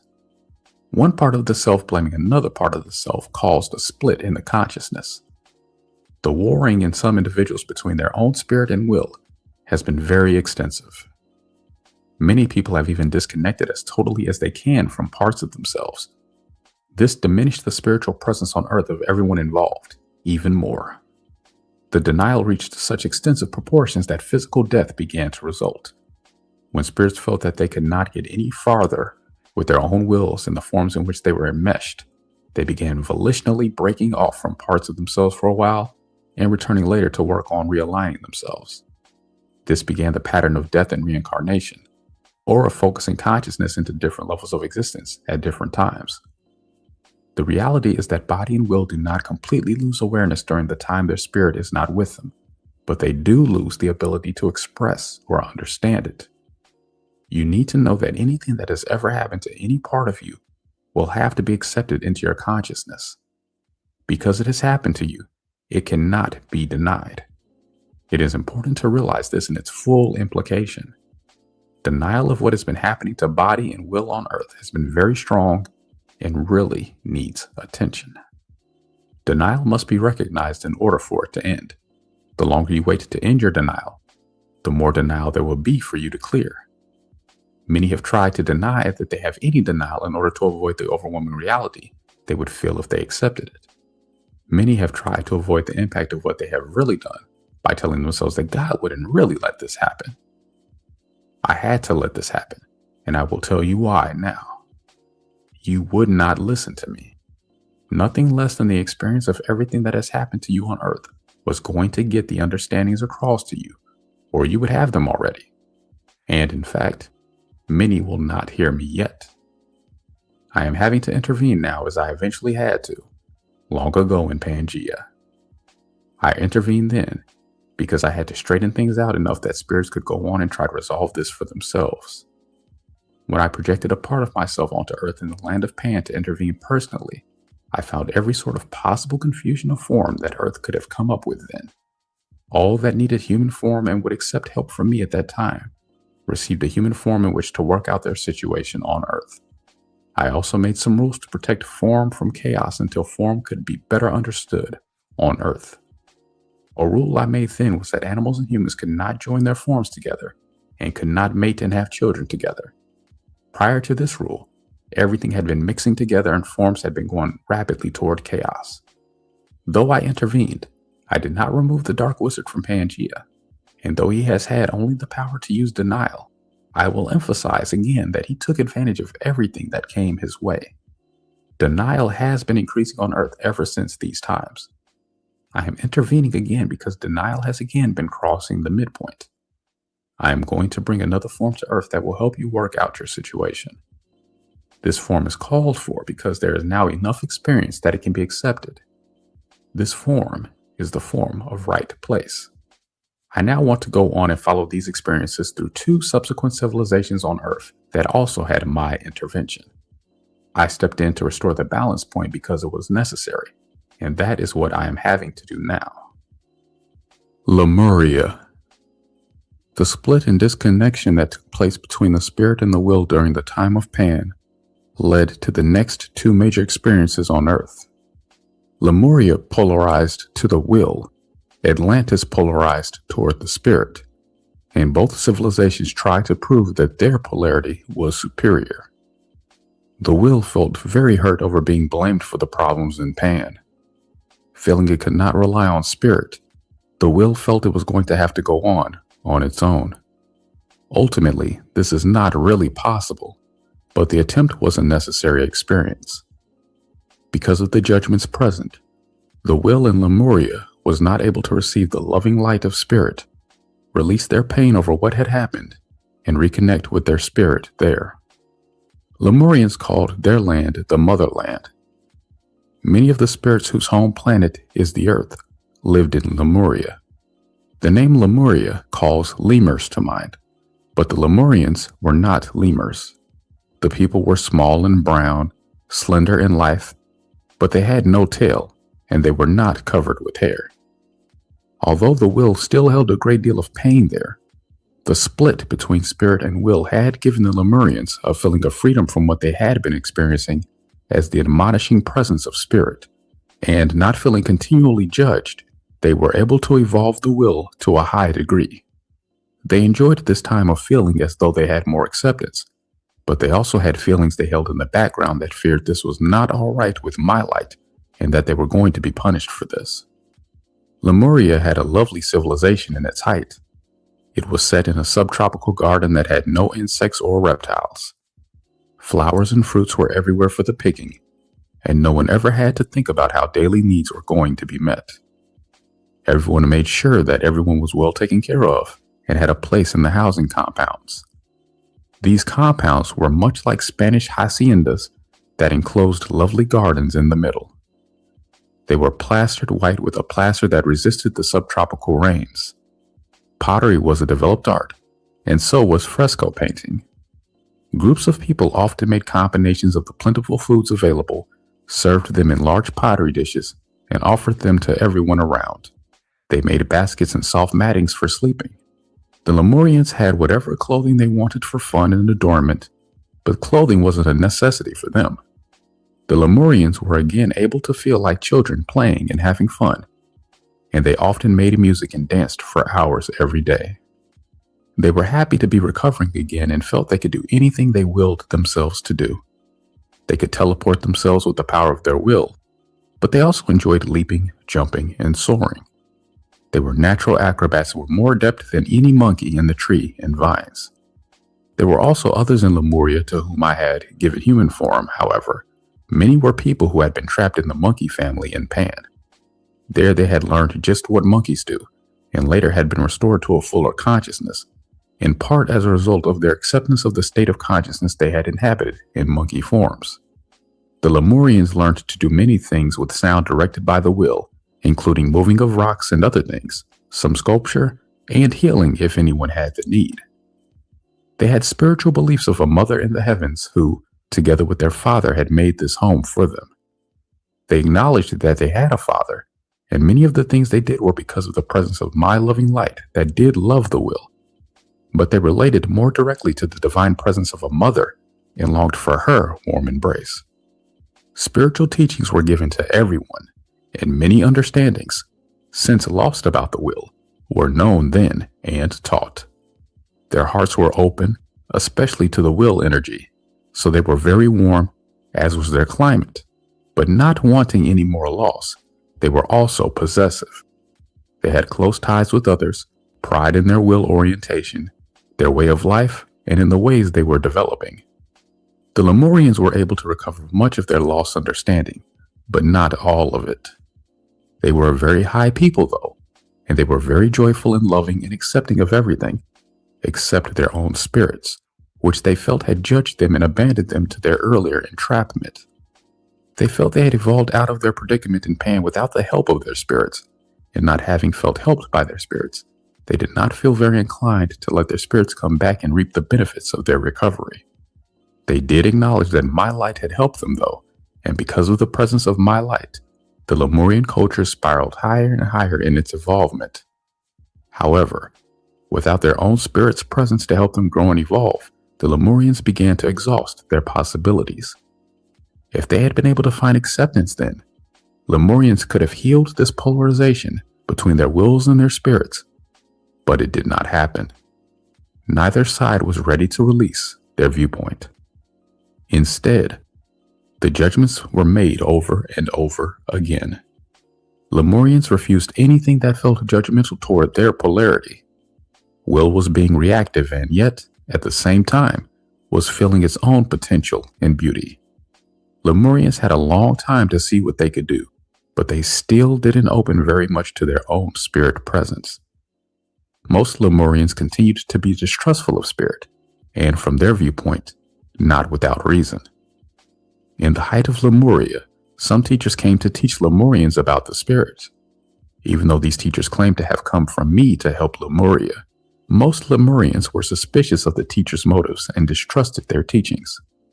While most of the teachers saw themselves as only trying to help Lemurians accept the spirit, the Lemurians felt that the teachers were trying to frighten and control them. The teachers were met with lack of receptivity and even defensiveness. The Lemurians felt that these teachers had undercurrent judgments against them and against their ways. They felt they were being subtly criticized and told they were wrong. Some of these teachers did have judgments that the Lemurians were not receptive, did not want help, and refused to learn. Some judged that the Lemurians were upsetting them and were not right to do this. When their teachings were refused, some, however, judged that they weren't good teachers. Some judged that they were upsetting the people and should leave them to their own ways. Undercurrent here, though, was an anger that said they would soon learn the folly of their own ways. There were many judgments made by these teachers against the Lemurians and against themselves, and the Lemurians also made judgments about the teachers and also themselves. Most of these judgments were reiterations of earlier judgments made by their own spirits telling their wills they should be doing better or differently than they were, and the wills reacting to blame themselves and or their spirits. Together then, the Lemurians and those who came to help them created an atmosphere that, for the most part, increased the polarization rather than helping it. No amount of effort was able to succeed in bridging the gap there. Then, dinosaurs began to appear in Lemuria. Having already devastated everything in their path, the dinosaurs had eaten their way to the Lemurian settlements. When dinosaurs first began to appear in Lemuria, most Lemurians felt the teachers had drawn them. The teachers, for the most part, didn't see themselves as responsible for the dinosaurs. They saw the Lemurians as having drawn this. When the dinosaurs came to Lemuria, many Lemurians were afraid that I had sent them as punishment. Many thought the teachers shared the blame for desiring punishment for the Lemurians. Some of the Lemurians tied some of these teachers to trees as sacrifices to the dinosaurs. When these teachers died a physical death being torn apart by dinosaurs, they found that they were trapped on Earth. Although they were already trapped and hadn't realized it, they blamed the Lemurians for this and made many judgments against the will. Lemurians also made many judgments here about spirit and my light.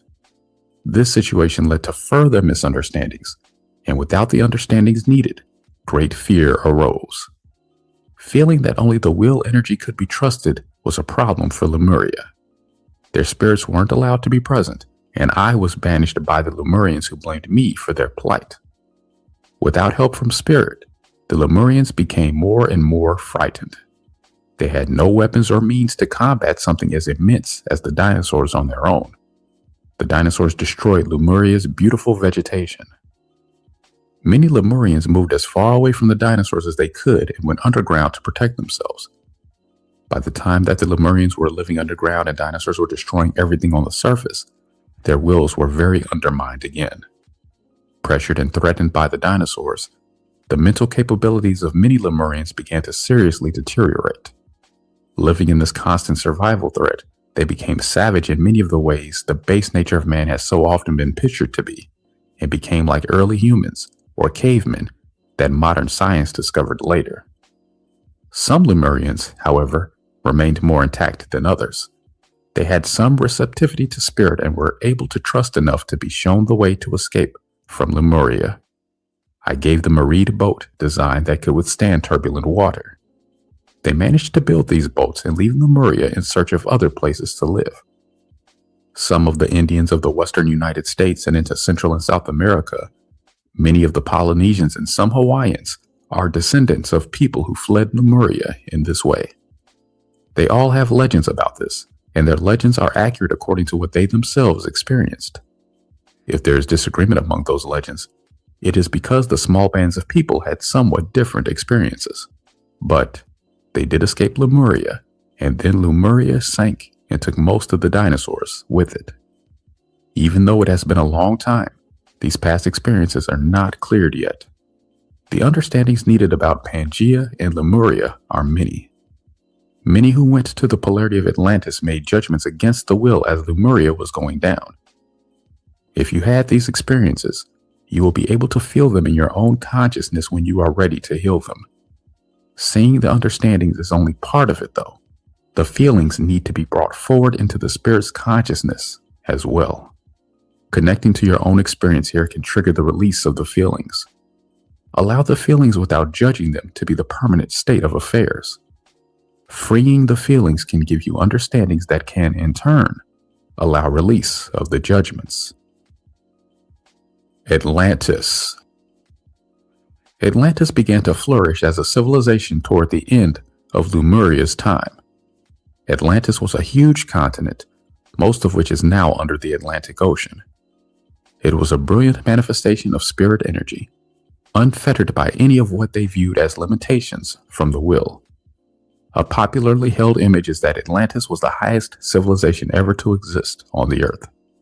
While many hold fond memories, or think they do, of Atlantis, most of the people holding these memories also have a strong affinity to the polarity of the spirit. The Atlantean civilization was peopled by those who had had serious misgivings about free will from the beginning, and also by many who had become disenchanted with the polarization to the will in Lemuria. Atlanteans wanted unfettered expansion on all levels. They wanted to elevate all manifestations of the spirit and use and control the intuitive, feeling will. The Atlantean approach to life showed this polarization in all of its aspects. While communication in Lemuria was largely body language and empathic communication of feelings, communication in Atlantis was verbally articulate and developed expressions of complex thought patterns and visions that often flashed back and forth quickly and telepathically. They also had many clear and detailed inner visions. Many in Atlantis developed the power of their mind to the point where they could focus thoughts and visions into crystals and store them there for their own later use or for presentation to groups of people. They could influence and control others, and they could also heal or harm with their powers.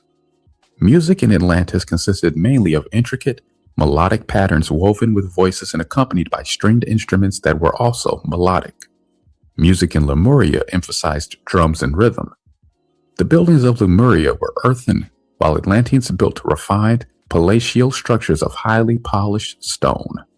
Murals, mosaics, sculptures, weavings, pottery, jewelry, and all of the art and artisan contributions to everyday life were highly refined examples of the visionary brilliance in Atlantis. Glassware and the carving of stones and gemstones became highly developed arts. Atlanteans felt it was important to study, consider, refine, and develop the expression of the creative impulse. Lemurians, on the other hand, built, created, and expressed with the feelings and spontaneity they valued so highly. While travel for Lemurians consisted of walking, running, swinging through the trees with the help of branches and vines, leaping, soaring, and teleporting rather great distances at a time, Atlanteans did not consider this to be dignified enough for them. They built some roads and stately vehicles, had processions and regulated individual everyday travel so that it was orderly. Atlantis had everyday, individualized means of conveyance that could be somewhat described as basket-like. These could move by hovering above the ground and followed guidelines that had the appearance of narrow roads. They also had majestic ships that could travel on the seas and in the air. Many Atlanteans traveled rather extensively, and some had the means to own their own air and sea ships. Atlantis developed an extensive technology. Repetitious tasks and everything that seemed like drudgery to Atlanteans received help from technology. Whatever was unsuitable for Atlanteans to do and unadaptable to their technology was done by the sub-citizens of Atlantis. Sub-citizens consisted of beings still trapped in forms that limited them, Lemurians who had been brought there by Atlanteans to escape the dinosaurs, but were not like the Atlanteans, and later, some of the, quote, strange, unquote, peoples from Pangaea that Atlanteans had found in remote parts of the world. Atlanteans used these beings like slaves, and some abused them. Many Atlanteans tried to ignore the humanness in these beings and rationalized the right of Atlantis to use them however they wanted to. Some Atlanteans wanted to ignore the uncomfortable imbalance with the will these beings presented, and some wanted to help these beings evolve into the kind of consciousness they had. Lemuria had not developed any technology, but they felt it was fun to do most of the things they did because they did them together and because they loved doing things with their physical body. The Atlantean point of view saw technology as an improvement on the will and relief from having to do much with their physical body. The power source for Atlantean technology was an energy they had learned to focus, store, and project with the help of crystals. The development of technology in Atlantis was largely a compensation for power lost by denying the will. Many more people, at that time, had a desire to provide themselves with a technological substitute for the powers of the will than had desire to understand and evolve the emotional quality of the will. At that time, the spirits did not take responsibility for their own part in the imbalance. Instead, almost universally, the spirits decided they wanted little to do with the will, and that what will remained with them needed to be controlled so that there were no repeats of what they judged had happened earlier.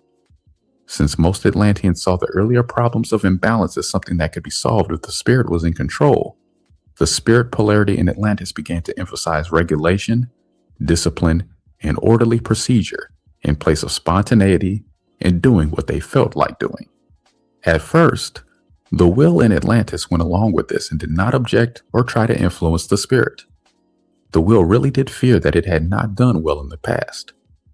Experience in Lemuria had seemed to show that the will could not succeed on its own, and so should find a way to agree with the spirit and try to do what the spirit wanted done. The will in Atlantis was holding a large and unexpressed emotional charge around the question of what its appropriate role with the spirit was supposed to be. The spirit in Atlantis sought to educate the will, and thus train the will to properly serve the spirit. The will in Atlantis tried to go along with this and be obedient to the spirit. All aspects of Atlantean society reflected these attitudes toward the spirit and the will. Religion and education were not separate in Atlantis. All Atlanteans who were capable of receiving an education received an extensive education in the temples. Teachers in Atlantis were also students in that they studied for their entire lives. Many realms of study were pursued in depth in Atlantis that have not received wide acceptance today as valid areas of study, and some are not consciously remembered at all. The sub-citizens, however, were taught only what Atlanteans decided they needed to know. Atlantis developed the perceptive or, quote, extrasensory, unquote, powers extensively, and this study opened realms not perceived by many today. Everything Atlantis developed was inspired and guided by these expanded perceptions and the understandings received through them. Even though Atlantis had a scientific orientation, no one at that time considered these perceptions to be unscientific. The Atlanteans' ability to apply inspiration to everyday life also increased the credibility of receiving information from other realities, other kinds of beings, and even from other planets. The Atlantean civilization appeared to be fabulously successful for a long time. Everything they envisioned and decided to try came into manifestation and worked for them. Atlanteans saw this as evidence that they had true understanding, Their touch at that time was so infused with their spirit light that it enlivened in ways seldom experienced now on Earth. And yet, most of the will in Atlantis was not being touched by the spirit at all, and was hardly vibrating. Atlanteans did not believe they were judging the will or seeing its role inaccurately, and they did not realize that they had any denials. They believed the will was meant to serve them. There were some reflections of their denials in Atlantis, but rather than accepting these, Atlanteans explained them away and also tried to ignore them.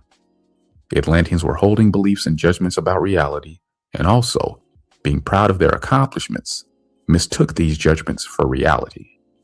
One reflection which Atlanteans found to be uncomfortable and difficult to accept, and was therefore misunderstood, was Lemuria. Many Atlanteans saw the overwhelming emotion held by the will as the reason why Lemurians could not solve their problems. Believing the solution was to control the emotions of the will, this belief powered much of the Atlantean approach. Total understanding and full acceptance was not fully present in the consciousness, and so what has taken place has been necessary, and yet it was, for the most part, a terrible experience for the will in the last days of Pangaea and Lemuria and in Atlantis. Rather than denying the experience of the will further, there is much that can be learned about balance by studying these experiences of the past and releasing the feelings still held from them. The Lemurians had developed the magnetic will energy to a place of great power. By nature, magnetic will energy is meant to attract the spirit to it. Since the will in Lemuria feared it was unaccepted by the spirit and responded by reacting against it, Lemurians were unable to draw to themselves the increase in spiritual presence necessary to guide the increased magnetic energy. Instead, the Lemurians drew to themselves, without realizing how they were doing it, not only manifestations of denied spirit, but also a light that denied them. One of the forms this took was the dinosaurs, whose forms embodied every aspect of the judgments against spirit that so many Lemurians held. Seeing this experience, many spirits saw it as dangerous for the will to vibrate unless the spirit filled that space with light. Judging they were not going to be allowed to fill the space further fueled many spirits in Atlantis to believe they had to make the will be obedient to them. This has to be understood individually, but some understandings can be given to help point the way. Many Lemurians had feared that the spirit was an unloving, insensitive, domineering, controlling, overpowering, punishing monster that abandoned the will right when the will needed spirit the most, and had sent this upon them when they were doing their best to live on their own as they believed the spirit wanted them to do. There was a firm belief in the will that it was caught in a reality where the spirit wouldn't help it, and that the will was not supposed to ask for the spirit's help or need it. Many in the will polarity felt that the spirit had been, and still was, capable of hurting the will by denying it and forcing experiences on it that were unpleasant and impossible for the will to handle. Many even felt that spirit was trying to kill it. A secret fantasy of quite a few Lemurians was that if their situation became desperate enough, maybe the spirit would realize it needed and loved the will, and would then dramatically rescue the will and heal the split. This fantasy of hope was accompanied by a counterweight of fear that the spirit would not help and would not come down into the murky realms where the will was trapped. When I did not seem to help with divine intervention in the form that the Lemurians were seeking, some Lemurians finally appealed to the Atlanteans for help. Lemurians hoped that the Atlanteans would solve their problems for them, and yet their judgments against the spirit were also acted out there. The Atlanteans were resistant to doing anything to help the Lemurians. They delayed for quite a while. When they finally did arrive on the scene, they were uncomfortable with the emotionality of the Lemurians. It was just what they sought to escape by living in Atlantis, and yet the Atlanteans did decide to help. They wanted to help Lemuria as quickly and with as much detachment as they could, and leave as soon as possible. The Atlanteans decided to try out their crystal power by focusing it into the nesting grounds of the dinosaurs. The Lemurians felt an instinctive objection to this, which was disregarded by the Atlanteans as superstition and resistance to help. The Atlanteans offered to take to Atlantis any Lemurians who were willing to go. Many Lemurians felt this would be an unpleasant experience, and only some could detach from their homeland enough to go. The Atlanteans saw the Lemurians as overwhelmed by undirected emotion that lacked the vision and detachment necessary to solve their problems. They also saw it as necessary to take matters into their own hands as, in their view, nothing was going to be acceptable to the Lemurians. The will in Lemuria felt denied by the spirit once again and felt it could only watch powerlessly as a rather cold and detached spirit dealt with the, quote, failures, unquote, of the will. In denial of their own wills, the Atlanteans were unable to see themselves as having any causal role here. They did not see their own involvement in how denied emotion was creating its own reflection in the dinosaurs. The focus of crystal power only temporarily set back the dinosaur population and directly resulted in volcanoes and earthquakes that, in the end, sank Lemuria. This was just what the intuitional will in Lemuria had feared, and was another experience that seemed to further prove the judgments against the spirit. Some Lemurians also saw that their magnetic willpower had drawn exactly what they feared. They judged against themselves and their fear. This experience, without the understandings needed, led to a substantial increase in the polarization between spirit and will, and reinforced denial of the will and its powers, even among many of those who had formerly believed in the will or had viewed themselves as sympathetic toward the will. The Atlanteans did not admit that they had had anything to do with the sinking of Lemuria, but they did come back to Lemuria in its last days and offer again to take back to Atlantis any and all Lemurians who would agree to go. In Atlantis, these Lemurians received a mixed reception and, with few exceptions, were treated like sub-citizens. Many Atlanteans had not wanted to take in the Lemurians in the first place, and did not regard as valid any information that linked the sinking of Lemuria to the use of crystal power. This experience of polarizing to the spirit was necessary because the spirit, at that time, did not understand the will enough to balance with it. Without receptivity from the spirit, the will felt it had to wait. The accumulating charge in the will during Lemurian times was causing many wills to feel unable to do anything. This paralysis seemed to further the Atlantean theories that the will could not be the determining factor. Most Atlanteans began scheduling their lives to substitute for the loss of direction from the will. The spirit's conceptualized vision pushed on the rest of the being to act. A common judgment reiterated then was that the will holds the spirit back and that the, quote, lower nature, unquote, should not be allowed influence since, quote, the spirit is willing, but the flesh is weak, unquote. Atlantis went ahead, after Lemuria sank, and explored the rest of the world to see what was there. The many varied peoples and animals discovered in the world at that time both fascinated and disquieted them, but the Atlanteans chose to focus on their fascination and, for the most part, ignored their disquietude. On the earth at that time were many scattered bands of people who had fled Pangaea. These different groups had varying residual effects from the land of Pan, depending on their particular experiences and their point of view. Among these peoples, Atlanteans found groups of giants many feet tall, and even as tall as 25 feet, bands of dwarves, bands of little people as small as a foot tall, and numerous others. I also want to say that some, whose men were only around inches tall, fully grown, were able to hide successfully from the Atlanteans. Some still had forms that were a mixture of man and animal, such as satyrs, centaurs, and merpeople. Some people still had gills. Some of these peoples had a highly developed consciousness, and some had forms that severely limited the ability of their consciousness to be present or to express itself. In studying these peoples, the Atlanteans tried to put many pieces of the picture together about the history on Earth up to that time, but everything was filtered through their own viewpoint. The vision of the spirit in Atlantis was to bring together, under its direction, the scattered bands and their scattered pictures of reality into a cohesive, unified whole. But most of these differing beings did not want to align with the vision of Atlantis. Many of the people at that time felt alienated from everything except their own viewpoint, the Atlanteans included. The Atlanteans did not know how to bring this diversity into willing alignment. And so, once again, the will was blamed and judged as being in opposition to the spirit.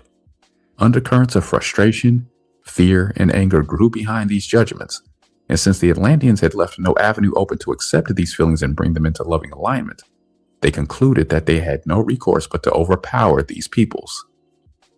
Objections voiced directly to the powers in Atlantis often resulted in imprisonment. Their own denied feelings empowered the action they took. Atlantis resorted to a demonstration of the destructive power of the Great Crystal, hitting a settlement they feared, but thought they hated the most, a settlement of giants.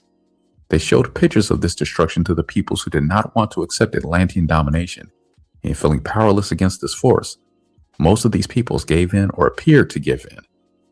Atlantis then became the undisputed ruler of the world. Understandings cannot come disconnected from experience. Understandings must come in a progression as experience creates a readiness to receive them. Many spirits had received an overload in the beginning by trying to gain understandings without the necessary experience in which to anchor them. Many of these spirits still continue trying to preach to their wills, telling them how they should perform in relationship to the understandings the spirit thought it had, but in actuality, were only conceived of by the spirit at that time and had need of will and body's experiences to grow to maturity. The will was distrustful of spirit because it was feeling overwhelmed by experiences that were much more complex and difficult than the spirit's concepts had represented them to be. Instead of receiving the will here, the spirit was denying and maligning what will and body were experiencing.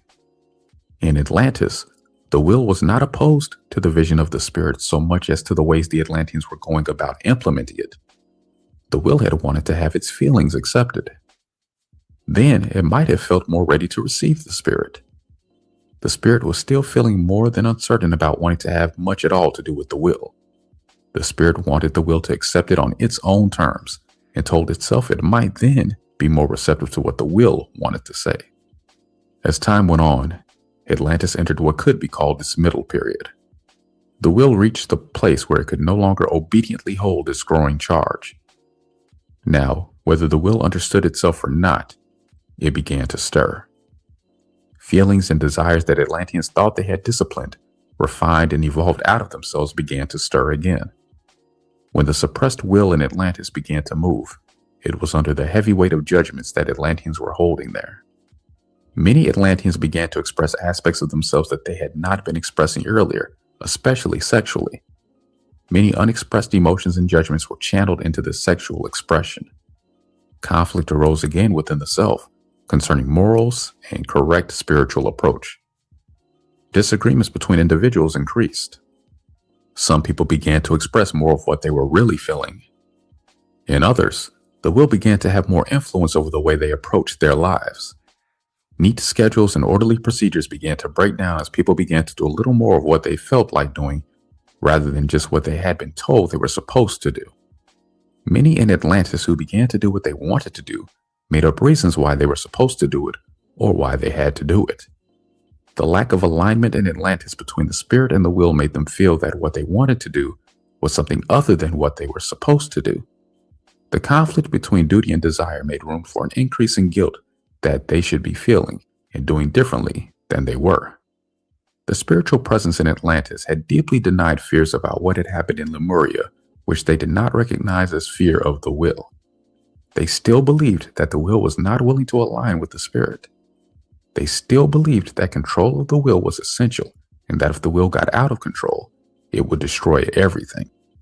Because of its overwhelming initial experience of entry into Earth, the spirit believed it must deny the will in order to not be denied itself.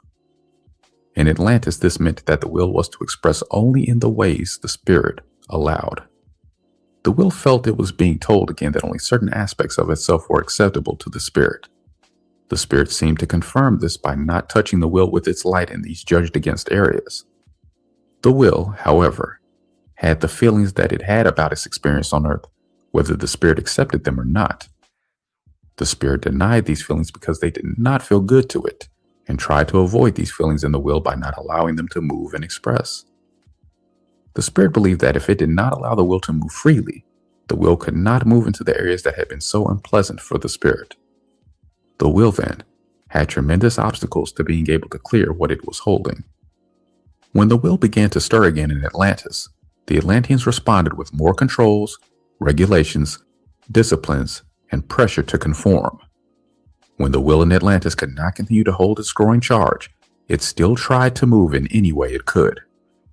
When the will cannot gain release, at least some of the will's overload is held in the physical body.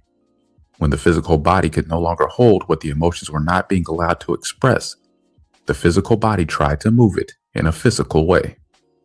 Discord, violence, sexual expression, and illness increasingly became body's avenues of expression for attempting to clear itself.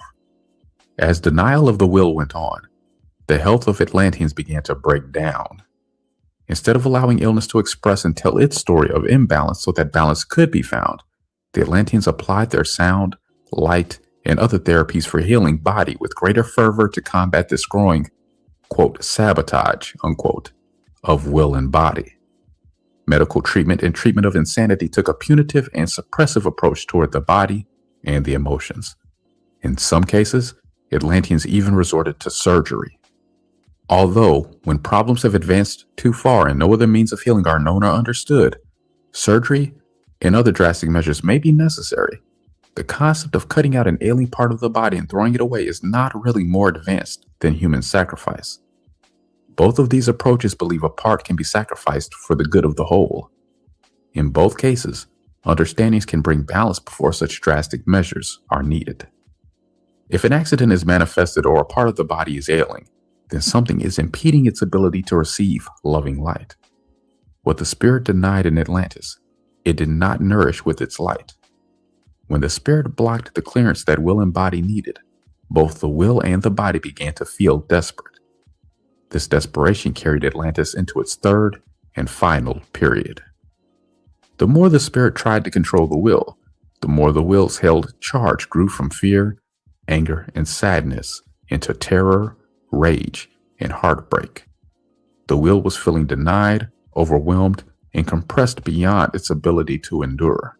The will feared it could not clear itself if the spirit would not allow it, and it could not continue feeling what it was feeling with no relief. The will was not being allowed to vibrate itself. It felt that the spirit was killing it, and in truth, the spirit really was doing this to its own will. The will cannot live unless it vibrates. When the will vibrates, it opens space. When space is opened, something has to fill it.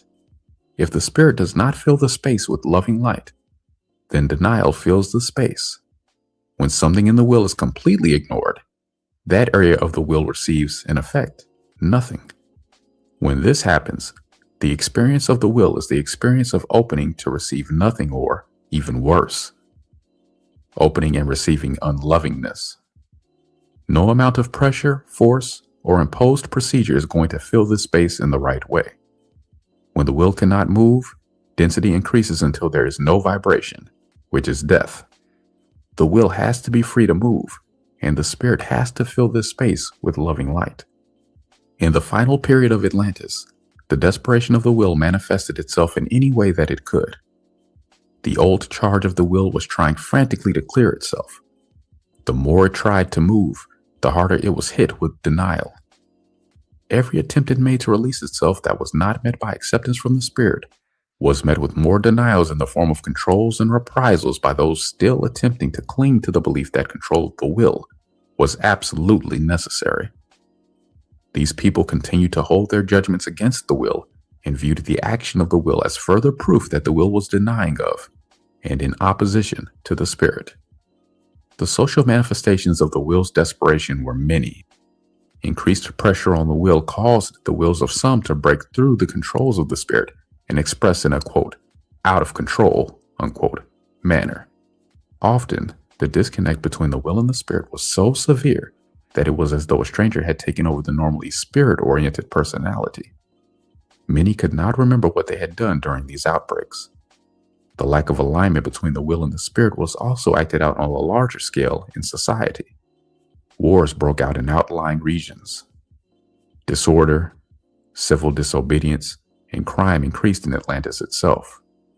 Denial in Atlantis had placed so much of its energy field outside of loving acceptance that loving essence that was denied and thus placed outside of love became mixed in with unconditional denial. Denial that had no loving essence was already present in Atlantis. Now, it began to find more ways to manifest its presence. The will did not want this, and when it felt itself in the presence of this denial, it felt terrified. Some will essence leapt toward the spirit, trying to gain its attention any way it could. Even so, the will still could not express all the emotion it felt regarding its situation. And so, it didn't find out that, by doing this, it could have been able to let go of the denial mixed in with it that did not want love and light. The people of Atlantis had little to no awareness of the role being played by denial. Instead of accepting and growing to understand the will's attempts to clear itself of denial it had received, many Atlanteans still attempted to deny the will further. Society enforced this viewpoint of denying the will by killing, torturing, jailing, drugging, confining to hospitals, and otherwise penalizing many in Atlantis who were without conscious understanding of what they were doing, but were trying to clear their wills. The desperate action that some wills were taking in the final period of Atlantis was seen by many spirits as further proof that drastic reprisals aimed at controlling the will were more necessary than ever. Repression was increased, and a deaf ear was turned to the viewpoint of the will. The fear of the will that its attempts to clear itself would only result in further denial was manifesting itself in reality. Based on what the spirits and power positions in Atlantis were still seeing as the resistance, opposition, and limitations of the will toward the spirit, a decision was made to rev up the Great Crystal in an attempt to display such a force of power that dissidence and rebellion would be quelled. The Atlanteans who did this overamped the Great Crystal with more energy than it could hold, much of it filled with an intent to destroy the will. This was another reenactment of spirit attempting to rev up and expand without regard for the will's willingness or ability to receive and ground this energy. As a result, the discharge of this excessive energy manifested as an undirected force that did extensive damage and resulted in earthquakes that, ultimately, sank Atlantis. Toward the end of Atlantis, a number of people who had more openness and really were seeking more balance with the mother energy decided they had to leave Atlantis. They planned to leave in boats and decided that they would have to be built in secret. By the time they were ready to leave, earthquakes were already causing dangerous riptides and tidal waves, but they were able to receive some guidance from me and succeeded in finding another place to live. Many of them became the original people of the Eastern and Central American cultures. Even as their land was sinking, many Atlanteans, however, were still denying that there was any connection between their beliefs, the way they implemented their beliefs, and the problems manifesting in Atlantis. Instead, these Atlanteans further intensified the split between the spirit and the will by continuing to claim that their beliefs were correct and that the reason their belief system was not successful was because the will was at fault. Some of these people escaped from their sinking land and went on to what had been outlying regions of Atlantis to try to continue their way of life. Egypt, Persia, and a number of other places that made sudden leaps in their civilization did so because Atlanteans came to live there. Since physical death had become a reality on Earth, many more people died in Atlantis as earthquakes and sinkings swept the land, and they did not have the means to escape. A number of them died in confinement and imprisonment. The fear of the spirit that the will would deny it, and the fear of the will that the spirit would deny it, was manifesting in reality. The judgments, made again by everyone in the last days of Atlantis, were against both the spirit and the will. Some leaned toward one polarity, and some toward the other. Reality is that one polarity cannot be denied without denial of the other polarity also taking place. Most of these judgments are still present, and they have lessened the brilliance of present society. Even so, over and over, many Atlanteans have still wanted to try their approach again, and have continued to hold the dream of restoring the brilliance they once knew in Atlantis. Much of, quote, modern, unquote, society has been primarily Atlantean in outlook. Those discriminated against in these societies have, for the most part, been the more will-oriented and have had a Lemurian approach or have leaned in this direction. The role played by denial has still been largely ignored. So many judgments have been made during the course of experiences on Earth and empowered to stay present by unreleased emotion that these judgments cannot all be listed. The main focus of the judgments in Atlantis was that loss of control is very dangerous and that the expression of the will brings chaos, that the will must not be allowed to express because it is destructive, that the will is, by nature, in opposition to the spirit and must be disciplined, controlled, and suppressed, that the information from the intuitional faculty of the will cannot be trusted, that the will's contribution to creation is in conflict with the spirit's vision, that the will is the cause of death and that there is nothing the spirit can do about this except rise above it and leave it behind, and that will and body are meant to serve the spirit and are not meant to have a say in creation anyway. The presence of Atlantean and Lemurian consciousness on Earth today can show you the judgments still held from those times. The vast wealth of information that could be brought forward from the past also cannot be done within the limitations of a book. These stories have brought forward some of the information that needs to be enlarged upon by individual memory. The process of clearing your own will can allow it to tell its story. Drugs. I am now going to seem, perhaps, to diverge here and give some understandings on drugs. It is not really a divergence, however, since drugs have been used by people on Earth almost since the original loss of consciousness in Pangaea. Since then, people have used drugs to increase the split between spirit and will, even to the extreme of dying to escape feelings and consciousness they haven't wanted to accept, and also to try to heal the split and regain feelings and consciousness they have believed they lost. Understandings are needed about drugs, including all of the currently popular consciousness-altering drugs. The use of drugs is not being recommended by me because there are numerous risks involved. In addition to the known risks, there are also unknown and currently unsuspected risks, including the risk that drugs can open your energy field to things you do not fully understand. While drugs can temporarily alleviate unbearable pain, it is necessary to protect the energy field of the person using drugs so that other influences cannot enter. Drugs can alter your consciousness in ways that your usual, everyday level of vibration does not normally experience. These drugs can show you more that you can assimilate into your consciousness. In this way, some drugs can help show you the way, but they are not the way, in that they cannot do it for you. You must still utilize the information to increase your own awareness and vibration. The use of these drugs is not helpful if the insights gained from them are not integrated into the person's normal state of consciousness. The person using drugs needs to know how they can help. Drugs are not help when they take the form of dependency or addiction. Then, you may have to reclaim your personal power from the drugs. This might even mean going over all of the steps you thought you were taking toward healing, again, without the drugs. Drugs have often been used to override, disconnect from, or rise above the will and body. Drugs are substances that can be difficult for the body to eliminate, especially if the will is undermined, and the will of everyone on Earth today is undermined. The accumulation of drug residue can have a gradually increasing and deadening effect on will and body, and can be noticed as reduced function and reduced sensitivity. The dosage of the drug must then be increased to produce a similar effect.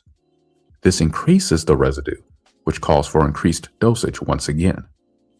Given the accumulative effects of drugs, these drug-induced impairments and losses can be gradual enough that they may not be noticed until, for many people, they are irreversible and, sooner or later, except in cases of people who would not be alive without certain medications, results in an earlier death than would have been likely otherwise.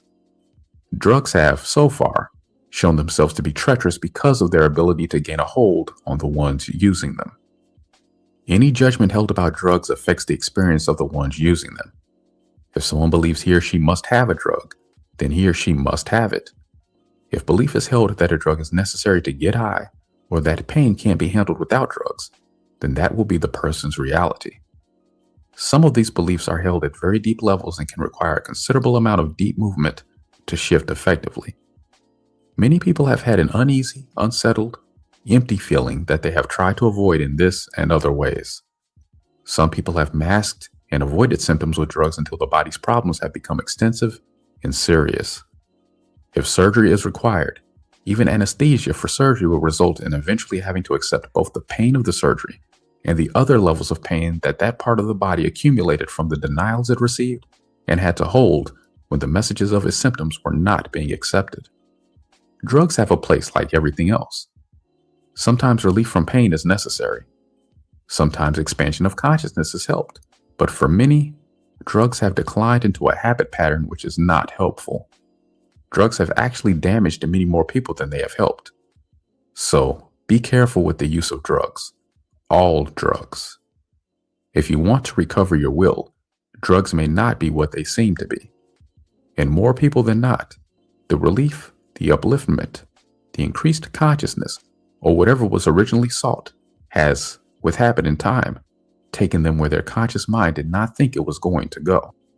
Habitual, long-term drug use can become the decreased consciousness the drug users were seeking to transcend when they began using the drugs. As your will becomes free and more attuned, you probably will not want to use drugs, but nothing should be entirely ruled out.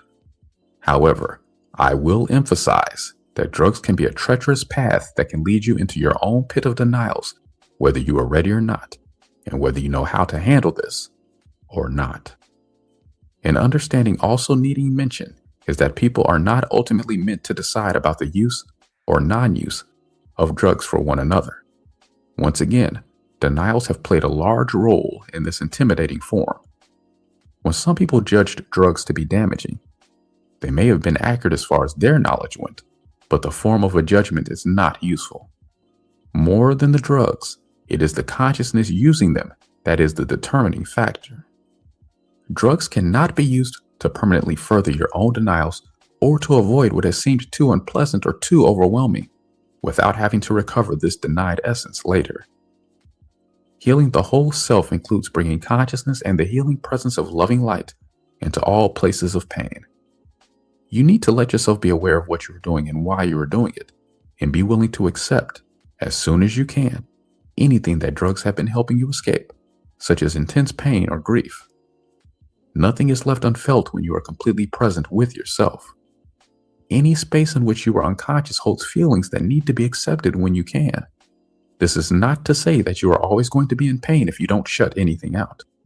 Unconsciousness is the response of not being able or not being willing to accept something when it is happening. Responsibility for disconnection and denial must be taken as soon as the spirit involved is able to do it. Spirit and heart, as well as will and body, actually do remember the pain of surgery and everything else that has been experienced, and remembers this even from life to life. And so, at some point, everything will have to come forward to be cleared and given a place of acceptance. The loss of memory of recent past lives and even distant existences in places such as Pan, Lemuria, and Atlantis is all based in denial. If you use drugs, use them with these understandings in mind and not to increase your own denials. Understandings on denial. Different kinds of spirits like different kinds of situations and societies. There is no problem here if no force is used to make anyone live in any way that is not compatible with their own nature. Lemuria and Atlantis both had problems from the disconnect of will and spirit, but they also both had problems because all the different kinds of spirits living in those societies cannot approach life in just the same way. Minorities need a place in which they can freely do what they feel is the right thing for them. If this brings to mind fear that people will get out of control, you need to realize that you are carrying that judgment. Societies on Earth have been based in denial since the beginning, and people do not yet have the experience of society without denial. Society actually can be based on an aligned spirit and will balancing in the heart. Society on Earth is going to change in the next few years so that spirit and will can express freely from the heart. Alignment of individuals will align society. This transformation is just as possible as transforming the entire body with the consciousness. Anything you heal is a transformation. The definition of healing must be expanded to include returning yourself to your full consciousness by healing all the separations within yourself and between yourself and me. Because I am everywhere and everything, this separation has been said by many to be, quote, simply illusion, unquote. In a sense, it is illusion, but the, quote, illusion of separation, unquote, concept has been applied in two ways that I want to point out here. While one way has been to go to the extreme of insisting that there is no separation going on at all, in terms of the everyday experience of most people, separation has not felt like an illusion, Another way has been to take the idea of separation to the extreme of insisting that I am not present at all, that I am a remote God who doesn't care or look to earth, or even that I don't exist. Many of these people have acted as though there has been a successful separation from origin and from whatever parts of the self have not been accepted. Both of these views have some truth in them, and also some denial. I can be shut out, and that is what most people on earth have had in common. A feeling that I shut them out because I didn't like them, or that they shut me out because they didn't like me, or both. I have differentiated my energy into many forms. Different spirits accept me in different ways, in different forms, and in varying intensities. There is no problem with this, unless there are denials. People can fool themselves when denials are present, and I say there is hidden denial here, in most cases. The hidden denials here are of self and of me. When the self is denied, I am denied. Some spirits who have denied my presence on earth are really not wanting me to be there and have created an illusion they have been insisting is reality. Some spirits avoid my presence so they can avoid their feelings about me. Some convert all of their feelings about me into what they call worship, and others, quote, worship, unquote, just in case they might go to hell otherwise. Some spirits, who say they recognize me in everything, have denied some of their own feelings about form. Everything is not the same, or it would not have differentiated into so many different forms. Form is not something to be denied. This is among the many ways spirits have denied their own feelings of anger, fear, and other feelings they have toward me, toward creation, or both. I want to point out that all differentiation of energy into form has been termed an illusion by some. The ones saying this do not fully understand form, and whether they realize it or not, have judged against me. Two of these judgments are that I should not have manifested this creation, and that, conversely, I have only created an illusion of having created anything, and that really, everything is still the same as it always was, and so nothing ever changes. This is also, then, a judgment against experience. This is not something to take lightly here. Judging against my creation and the experiencing of it is judging against my evolutionary process and your own too, for that matter.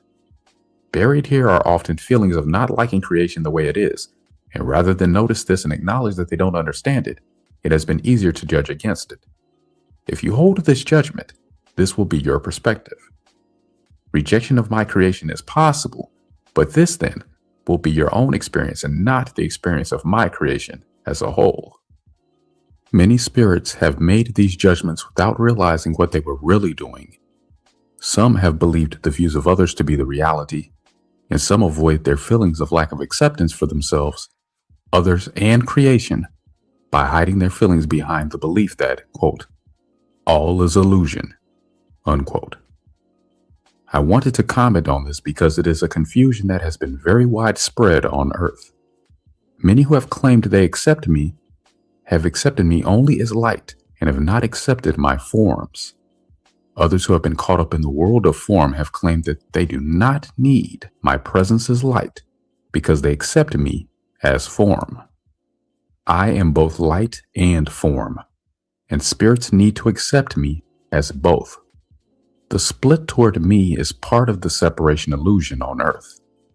It is a very real separation too, since almost no one on Earth is now able to speed up the physical body until it becomes light. Some spirits think the loss of this ability is not a problem because they have been believing that physicality means density, and so it is not appropriate for the physical body to become light. This is another judgment, and not true understanding. All energy is meant to be free. Your physical body is a part of you and is only meant to be physical if it wants to be. Many have made assumptions here that because body is physical, it wants to be. This would be true if everything were aligned. As you clear your energy, your physical body is going to become more and more light-filled, and you're going to regain lost abilities. This is going to proceed at the speed at which your layers of conditioning can truly open to align with and receive my loving light. My words here are not meant to sound like pressure. You can take your own path, and I can put you in your right place where you can progress at the speed that feels right to you. Some spirits who have said that it makes no difference how they receive me really do have feelings here that do not want to see me being limited to the present reality on earth. These spirits would also like me to be present with them in ways they can hear in words, see as light, feel as the presence of unconditional love, and experience as the power to transform themselves and their lives on earth. This desire is not a fantasy that only takes place after death. It is real and is something that can happen now. This is something that you can find within your own being if you want it. This is not something that is too difficult to do either, but it may involve more than you at first thought that it would. The journey to your full consciousness and your full awareness of me is going to be full of adventure for you and is the most exciting journey you could take. While it is true that everything you experience is a part of your journey, some routes are more direct than others. Some routes more painful than others. Some have said that it is not possible to be out of alignment anyway. This is another way in which spirits have been avoiding their feelings of fear and panic, held in a state of denial. Lack of alignment with the self and with me is the actual state of many on earth. The illusion that nothing can be done to make it different is another judgment that has been a way to explain away things that they have felt would otherwise be too overwhelming to accept. This is called denial. When you feel that you are not able to accept what is happening to you because it is too overwhelming, and you instead tell yourself that it is not really happening, the way is opened for judgments, misunderstandings, illusions, emotional blockage, and everything else that is needing to be cleared on earth right now. Denial is what is happening when you cannot accept your own experience. This denial has been increasing on earth over time. In the beginning, denial was not thought to be much. It began with denial of some feelings that were not experienced to be as pleasant as other feelings. When these feelings came up, they began to be avoided and not accepted or expressed. In the beginning, this was not even thought to be denial. The feelings were not thoroughly understood then, and many thought that they could be accepted or not in the same way that other experiences could be accepted or not. Feelings, however, are not something exterior like other experiences. They are also not something that has just been made up by the mind, and so cannot just be rearranged by the mind. Feelings are the counterpoint to the mind and are a real part of the self. Many spirits were confused on this issue and rejected feelings they did not like. This was rejecting a part of themselves. Rejecting a part of the self is not possible without reclaiming it later. The increase in denial has mainly taken place in this way. Rather than rejecting experiences that did not feel good, many spirits rejected their feelings about these experiences instead.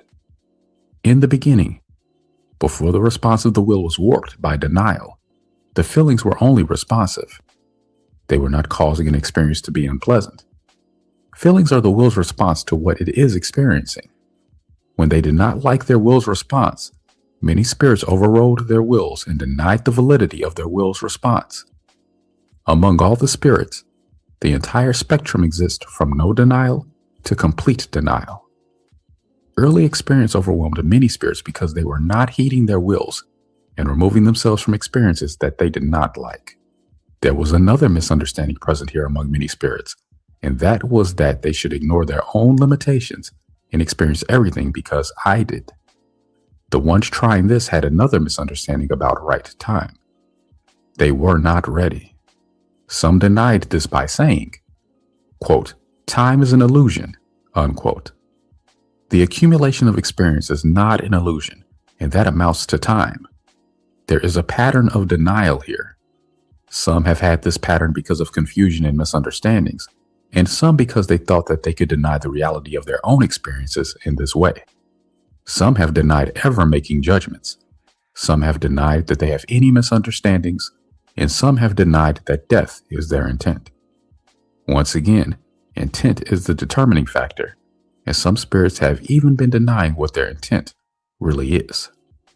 Blockages in the way of my presence can appear to have shut me out, but as my light can be reduced to almost nothing, and sometimes to nothing, I can appear to not be present.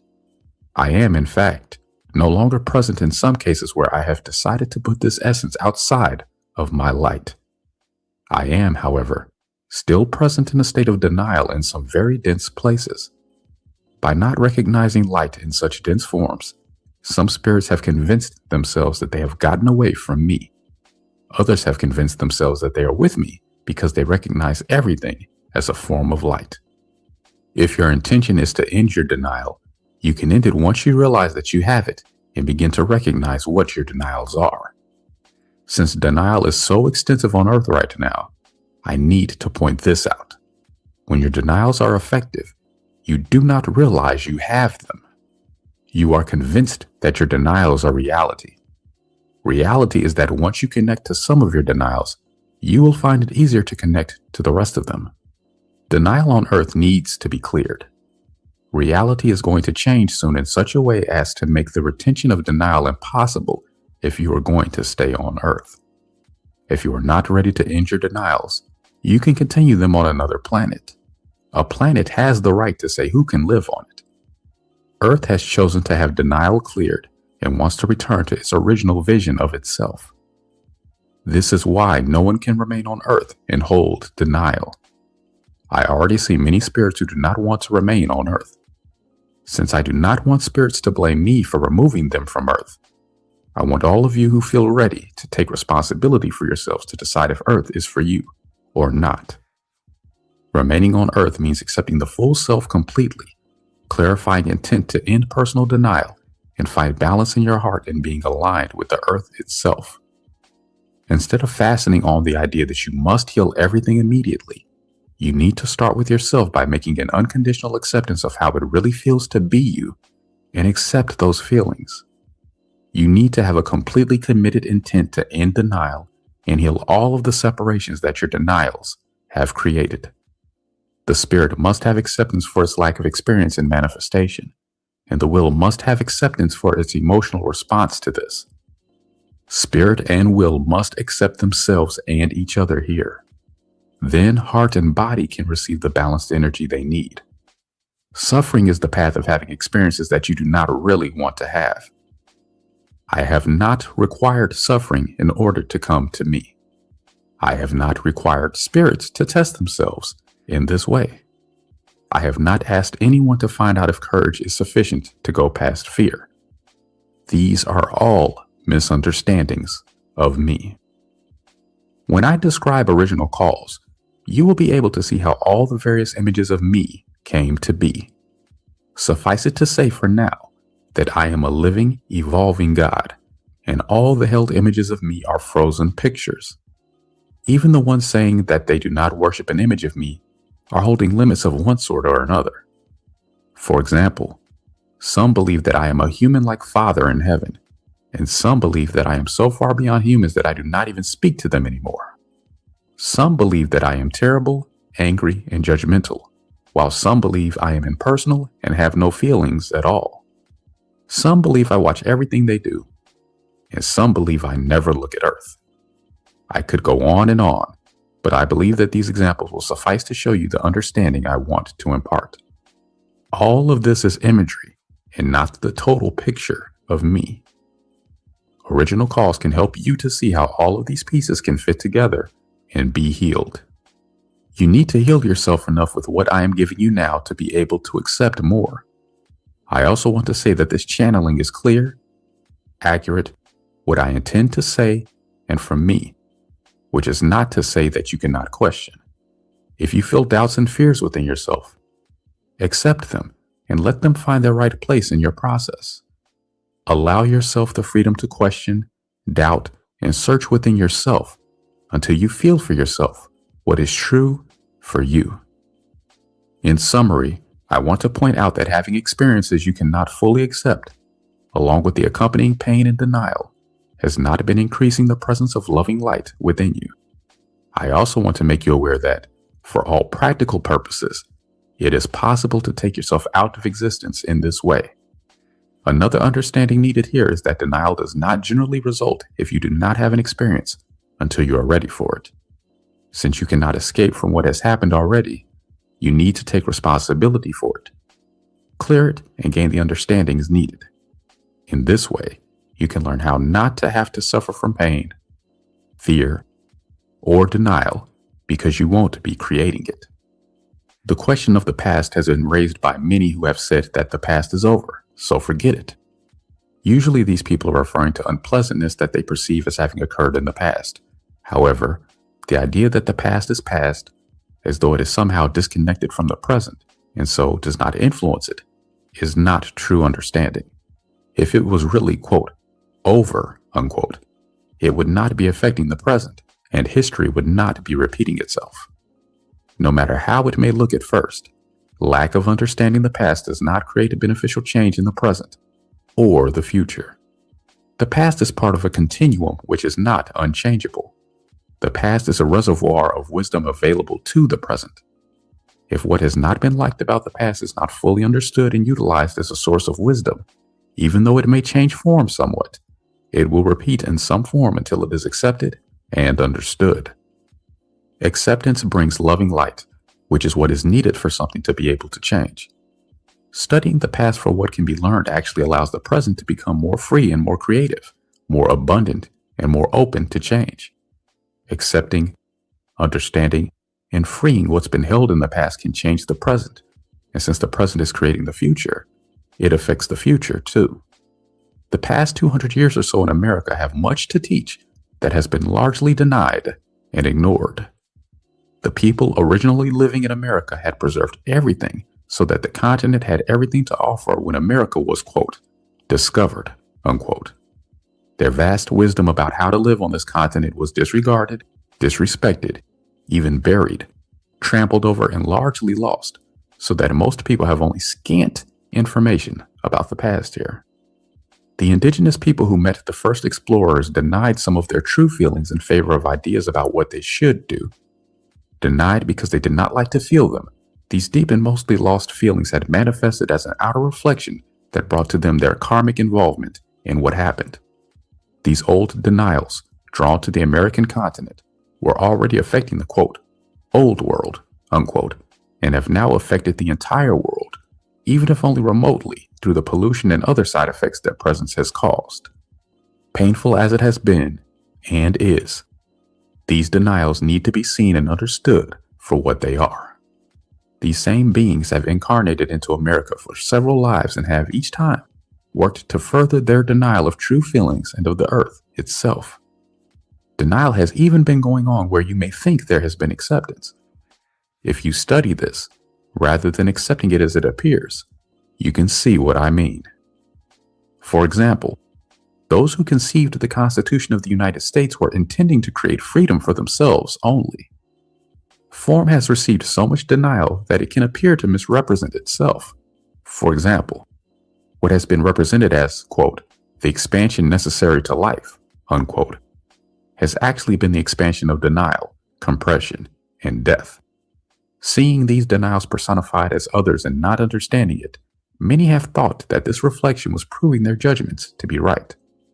These are the kinds of experiences that do not need to keep happening if the needed understandings are gained. Technology has been developed that can actually control and kill the earth and everybody on it. I do not want to allow this to happen. Denial of fear and terror, in their many forms, and the accompanying old judgments or subconscious imprints, has been causing this. These denials have their roots in original cause and were present in the first reenactments on Earth, in the land of Pan. Although the form has been changing, people have been reenacting their original cause over and over because they have not had the understandings needed. I see that enough experience has been had now, and that many people are ready to heal what their original misunderstandings have brought to them. Since the feelings give the spirit the information needed to gain the understandings, denial of feelings is an effective way to short-circuit spirit also. Many people have tried to deny this problem by saying that it is impossible for spirit to have any problems, but I want to say that it is entirely possible. It is even possible for a spirit to decide it does not want to exist, but those who have made this choice should not be allowed to take others with them. Since I do not want any of my spirits to go down the path of denial any longer without knowing what they are doing so that they can make a choice, I have decided that intervention is necessary. I am offering the understandings needed and taking the actions necessary to straighten things out on Earth. Part of this action is taking the form of removing spirits from Earth, and putting them in their right place. This needs to be accepted by the ones remaining on Earth. I have tried to do this before, and each time, the ones remaining have drawn back to Earth the ones removed. Acceptance of true feelings opens the space for me to put spirits in their right place. True feelings in right place must be accepted on Earth now. It can be seen that many things are not in their right place on Earth. True feelings must be accepted in order for things to go to their right place. Think about this. Denial cannot see what is really happening and cannot feel it either. Things can then be out of place, and you do not let yourself recognize it or express yourself in the ways that would allow things to be in the right place in relationship to you. Right place is tied in with loving acceptance also. Loving acceptance means that everything has a right to be in the place that is right for it. Denial of right place has allowed everything to mix together on Earth. In some cases, guilt has played a large role here, but so also has bad intent. It is true that loving acceptance does not deny anything, and yet there was hidden denial here, even though many loving spirits thought that there was not. Guilt has confused many into thinking that guilt is love. Love, however, does not involve self-denial, and guilt always does. When spirits have pressured themselves to accept other spirits and experiences that they did not like, true feelings were denied there. These feelings were usually judged to be unloving. When you feel pressured by guilt, go to a private place and give expression to the emotions being triggered. Denial opens space for denial spirits to operate. If you have no denial, you have no denial spirits around you to reflect your denials to you. Without denial, you are no longer right place for them. Expression of true feelings is going to make these things increasingly clear to you. There is dread on Earth of having things come out in the open. Denial has been the way many have avoided their dread, fear, and even panic. This dread of seeing things as they are also has deep roots in original cause, but seeing things as they are is better in the long run than pretending that things are otherwise. It may be a great relief from the pressure of constantly pretending and trying to keep up appearances. Expression of true feelings can also create the movement needed to bring changes you can really like. Spirits need to be ready for the experiences they have. Emotions are not to be denied in favor of the experiences that are triggering them. This is how many spirits got themselves overwhelmed to the point where they felt they had to deny. Denial is now so much a part of everyone and everything that almost no one realizes they are doing it, and those who do often realize it only later. In Pan, many spirits felt overwhelmed by the reality they saw before them. There were so many fast-formed changes that nothing seemed stable. These spirits felt that they could not leave Earth. They felt they had no place else to go and no place else they wanted to go. These spirits could not make the ones upsetting them leave Earth because of their confusions about loving acceptance. They then felt they had no way to go other than denial. Some denied the reality in front of them, and some denied their feelings about the reality in front of them. In increasing their denials, these spirits did not realize the role their own denials were already playing. Denial compounded the problem it attempted to solve by allowing the situation to get much more out of hand than it would have otherwise, but at the time it seemed the only possible way to go. Experience is still overwhelming many on Earth today. Many still feel that the situation has gotten so out of hand that they can't do anything but deny it.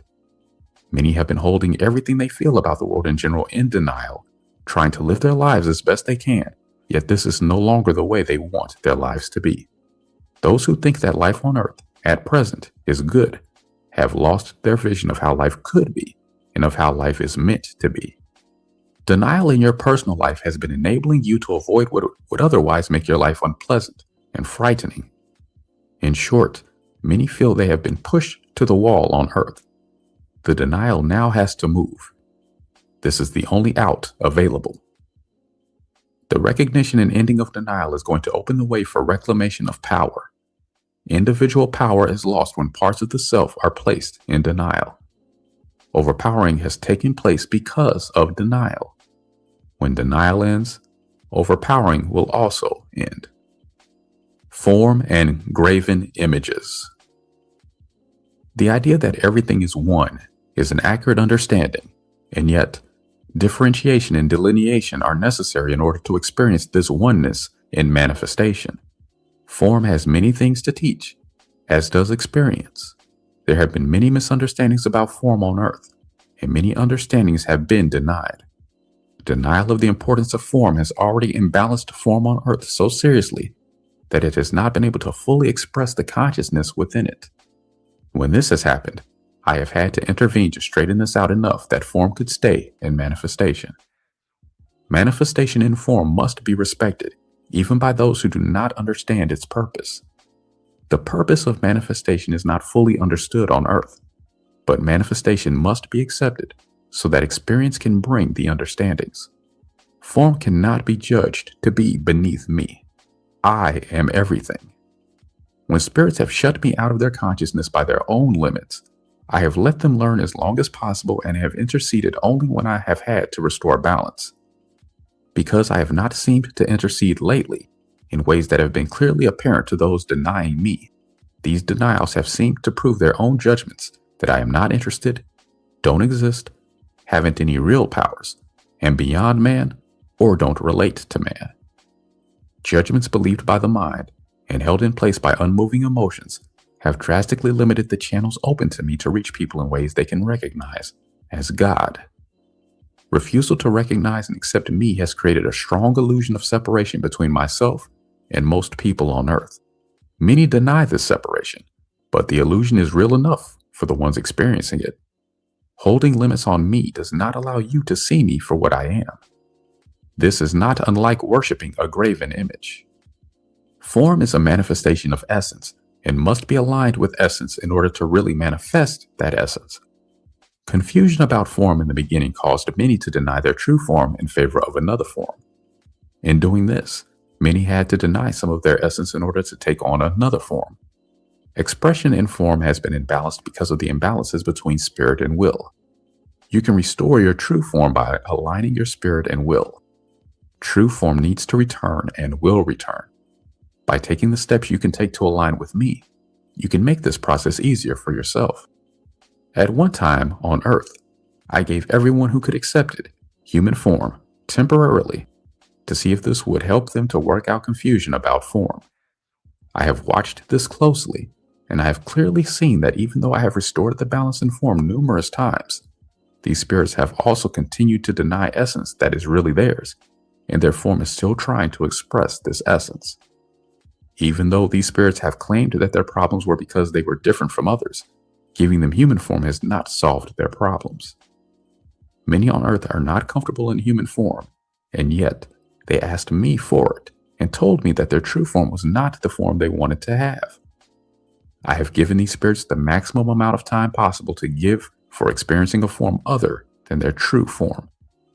The reality is that spirits must now accept their true form and realize that this is the form in which they can best evolve.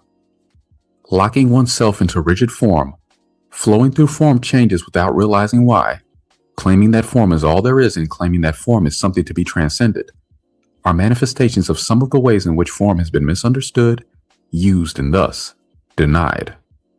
Judgments about form and the accompanying emotional charge are needing release along with the rest of your release so that form can become more freely responsive and your physical body will have the freedom to reflect your increasing self-acceptance.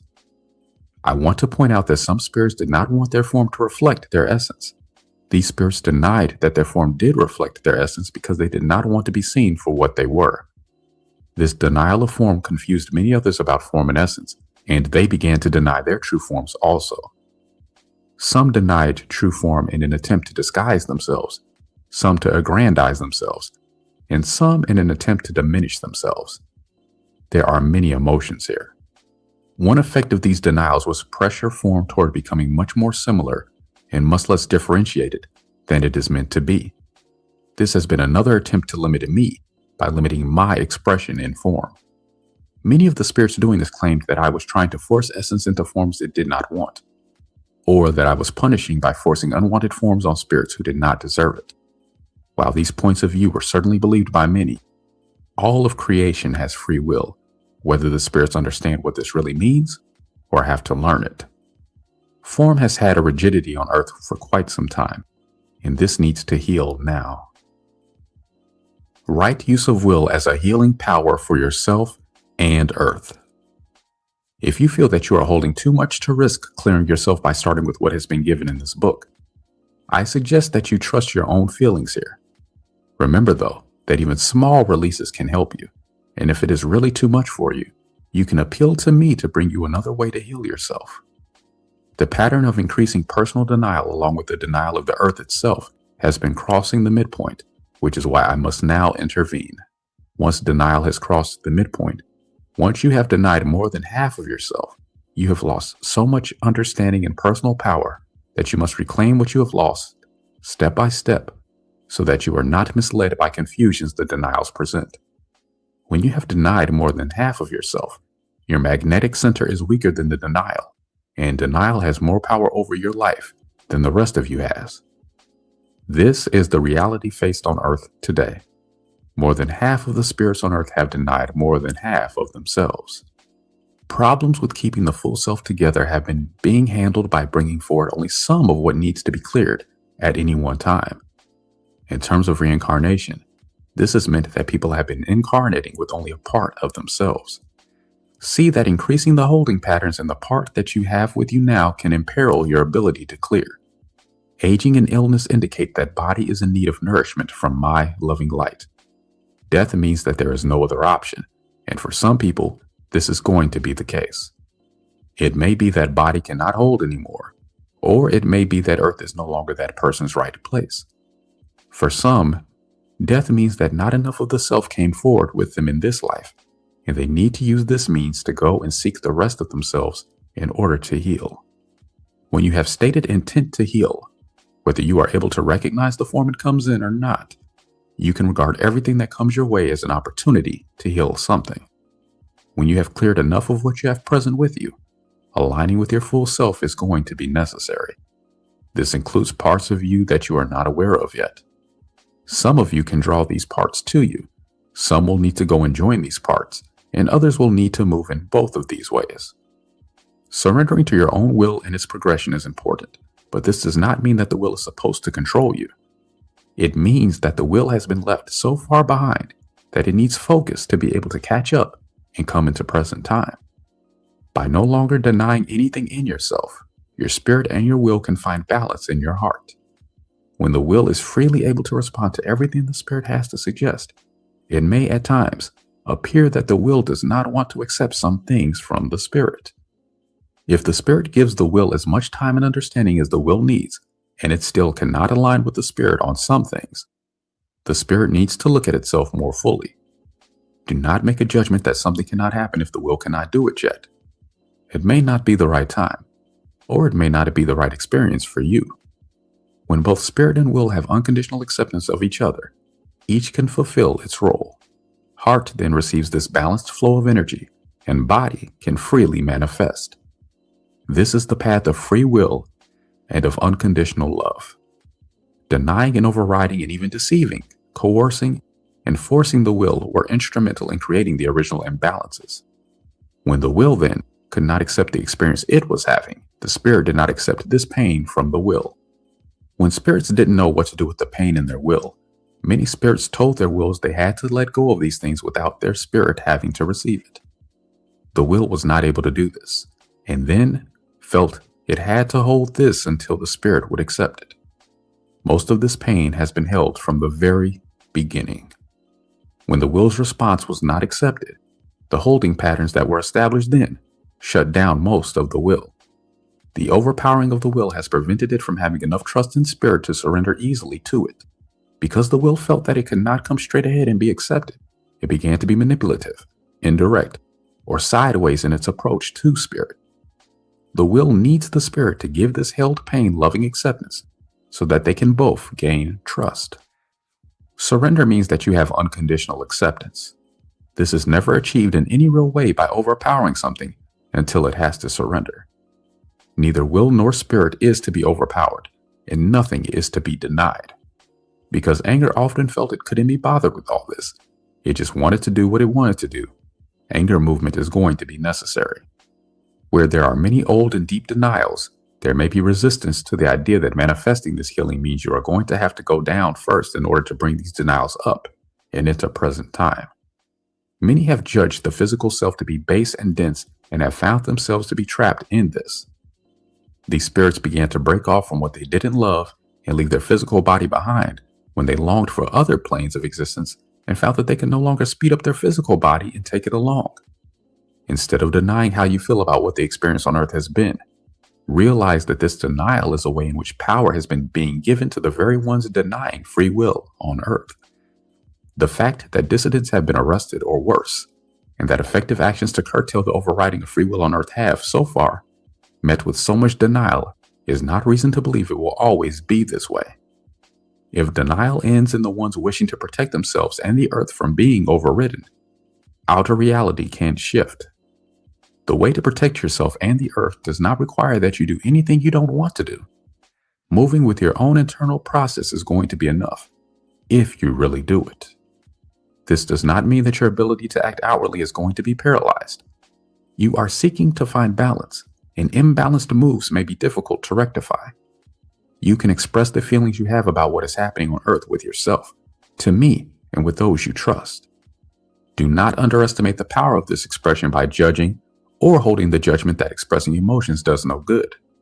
By processing as much as you can before making any outer shifts in your life, ways can open to you, or become clear in ways that were not apparent before. Your internal alignment determines the power you have to get what you want. If, for example, from a place of partial alignment with yourself, you feel a need to ask me to heal the Earth, I will respond to that request anyway because it is for the highest good of Earth. I do like to hear from you that you want this also, but I also want you to realize that this healing must happen in the way that will really bring the full healing that Earth needs. If you ask me to heal you and the Earth right now, it may appear that I am not answering your request if there is a time lag, or if you do not understand the form that this healing must take. This healing is a process of alignment. If you have denial in parts of yourself, you are not fully in touch with what could be holding back immediate response and instantaneous healing. Your healing must happen in the right way and at the right time. I must help you and the Earth to heal in the way that is appropriate. Even though healing is happening, you still need to process all of your responses to what is happening to you and around you. To be able to ask me for something from a place of alignment, you need to know what all of you wants. Original misunderstandings thought that pushing away everything that did not agree with what the conscious part wanted was the way to achieve alignment. As a result, most people have only part of themselves consciously present with them. Because these denials are parts of the self, they seek to return.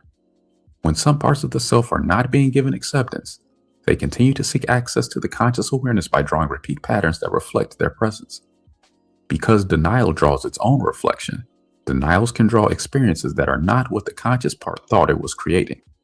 Your denials may be extensive and buried enough that they undermine the very things your conscious part wants to draw. In these places, there is judgment instead of my loving light. Many of these denials are held in what has been called the subconscious, and to heal, you need to know what they are doing. The way to heal yourself and the Earth is to end denial in yourself so that you have an alignment about what healing is for you and for the Earth. If part of you asks me to heal you and the Earth, for example, and you hold in denial a part of you that is furious that things are the way they are, and that I haven't done this already, this denied part is not receptive to my help because it doesn't believe I am giving it. I cannot heal a part of you if it means lifting you away from other parts of you that are holding your denials. I cannot rescue you by lifting you away from a part of yourself because you must take responsibility for your entire self. When you have denial present, healing often comes in the form of the experiences you need to help you recognize your denials. You must do your part as much as you can. If it is really too much for you, you may be lifted out temporarily, but you will still need to take responsibility later for what you haven't healed. This is why I am encouraging you to heal as much as you can now. If you feel this is a burdensome bother, let this anger surface and express until you are able to move to a place of deeper understanding with it. Since healing must happen, everyone is getting what they need. When you have had disagreements with parts of yourself and, instead of finding alignment, they were denied participation with the rest of you, it can appear that they do not want the same things that you want. Then one part cannot be answered without another part feeling denied. This is why so many people do not think they are getting what they want, but they are getting what they need, no matter how it looks. Since denials seek to gain acceptance and alignment by bringing themselves to your awareness, the more people have sought to keep denials away, the stronger the reflection has been getting. The fact of the matter is that when you have alignment, initially with your intent to heal and then with your full self, what you want and what you need are the same thing. To heal the earth, you need to heal yourself first. In ending your denials, you can tell me everything you like and don't like about the reality in which you live, and also how you want your reality to be. This can clarify your alignment with your right place, and is also important because it gives your healing parts a renewed vision to encourage them, and an opportunity to express doubts and fears about whether this healing is possible or not. Denial of me has been involved here too. So many people have believed that I am the God they think I am, rather than the God I am, that they have often limited my help to the ways in which they could imagine my help. Very often, help from me is right there, and people haven't recognized it. Very often, I am right there, and people haven't recognized me. You have the power to limit my presence in your own life, but you do not have the power to limit me. Along with aligning your own spirit and will, you need to align with me. To do this, you need to release all judgments of what I am and what I am not. All the emotions that have been empowering these judgments also need to surface so they can shift. When you can really feel that I am a loving God, you will also be able to feel what is loving and what is not.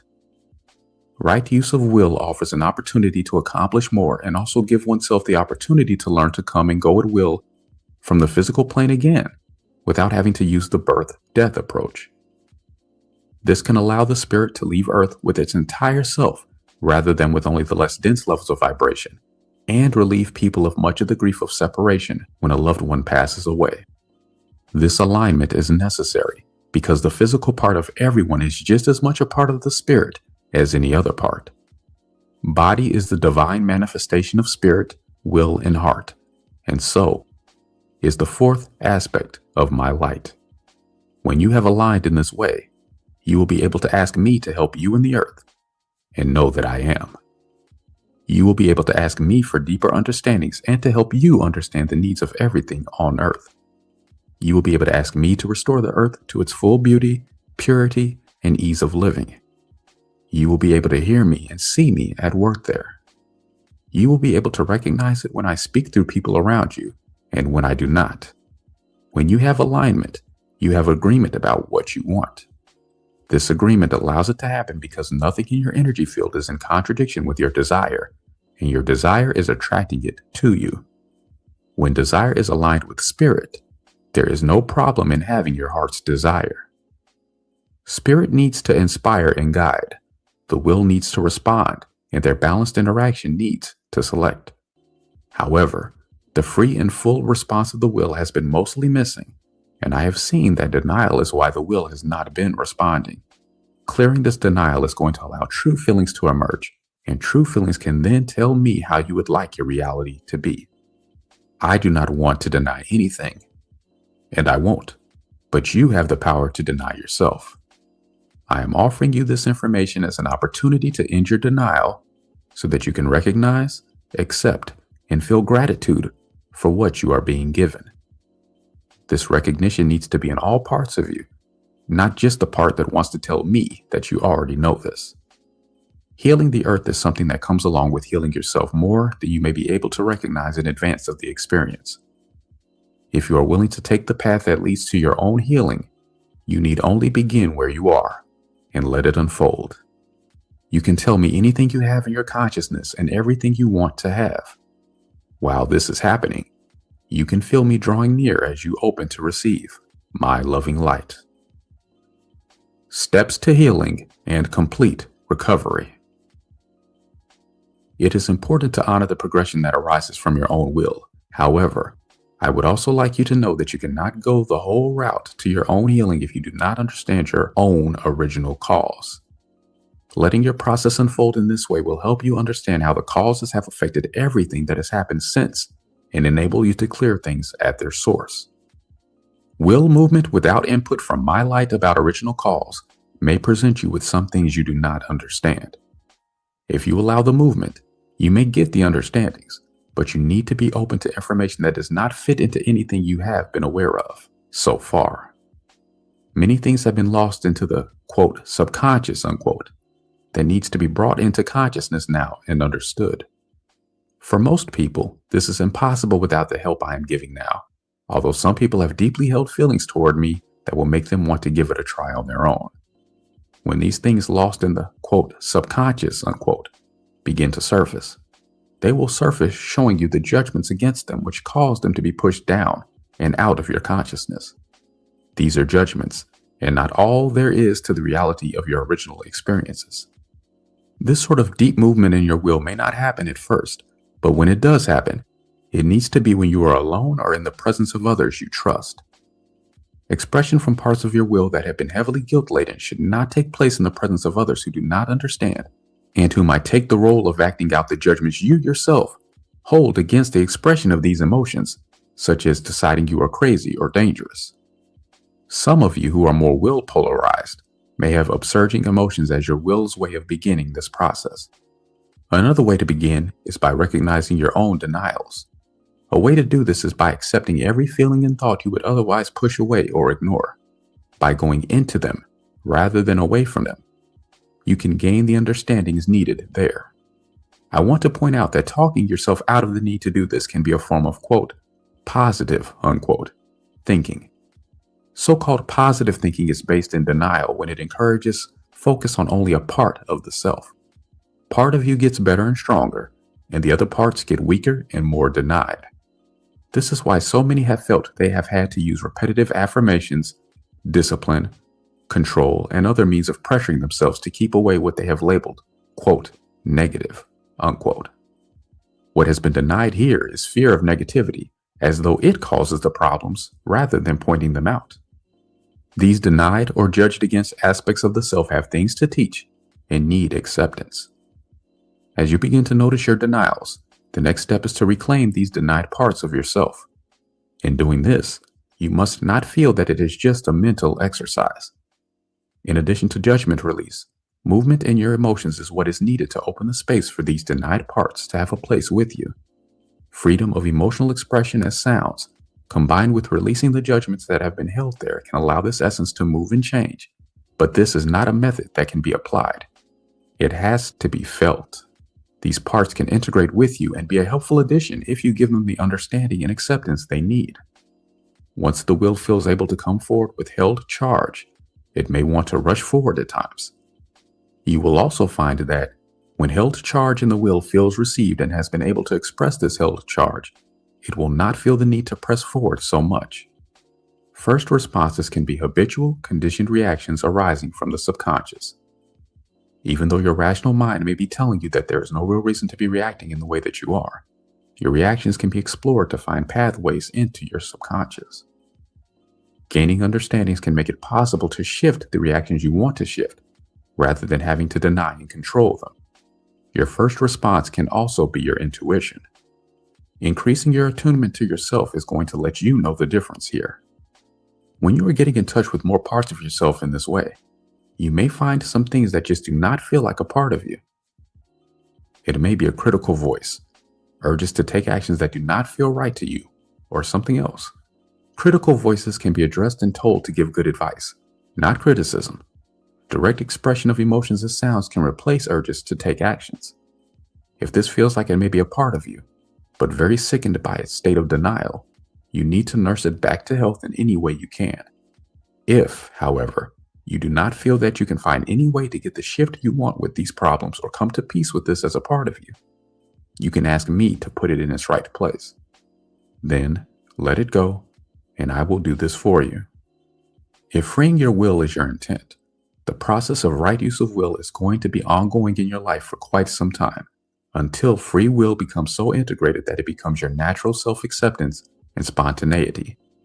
If you feel that you cannot find all of your denials, you can let outer reality show them to you. This is something that has been a source of much confusion, but feeling it is going to straighten this out. When you look at outer reality, you can let all of your feelings about what is happening in the world around you come up. Express them with yourself first and find out what they really are. See if there's anything you can do that you also feel like doing to shift the situation. Then allow yourself to do or imagine doing it. Do not push yourself into any action until you feel ready. Start with something simple that you feel you can do.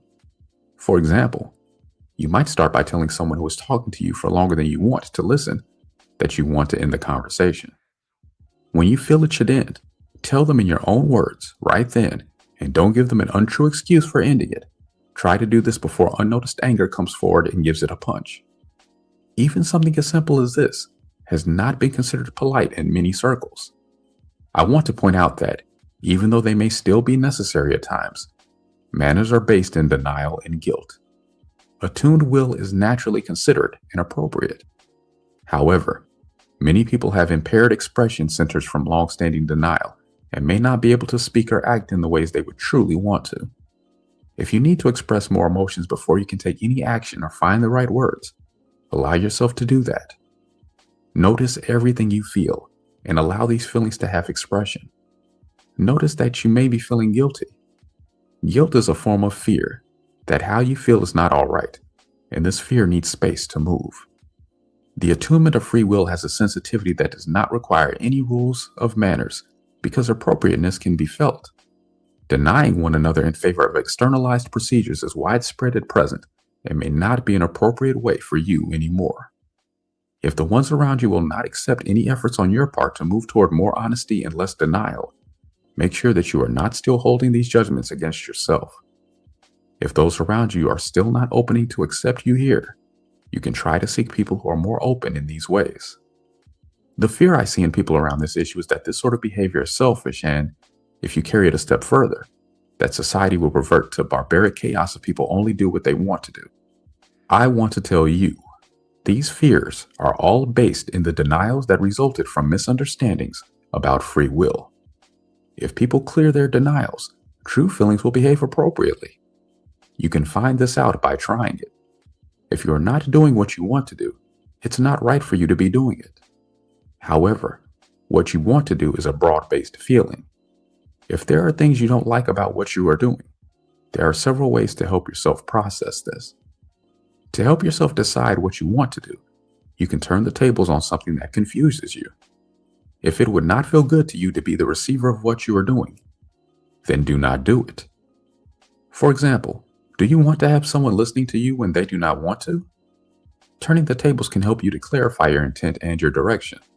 For example, if you want to end a conversation or even a relationship, and you are also afraid of the other person's reaction, by making space for yourself to privately express any emotions that are not in alignment with this, you may find that you reach a place of being able to speak up more clearly. Starting with the simpler things and going on from there is going to be a process of reclaiming yourself and thus, your personal power. Power has been judged against by many on earth at present. When personal power has been denied, others reflect your judgments against power to you.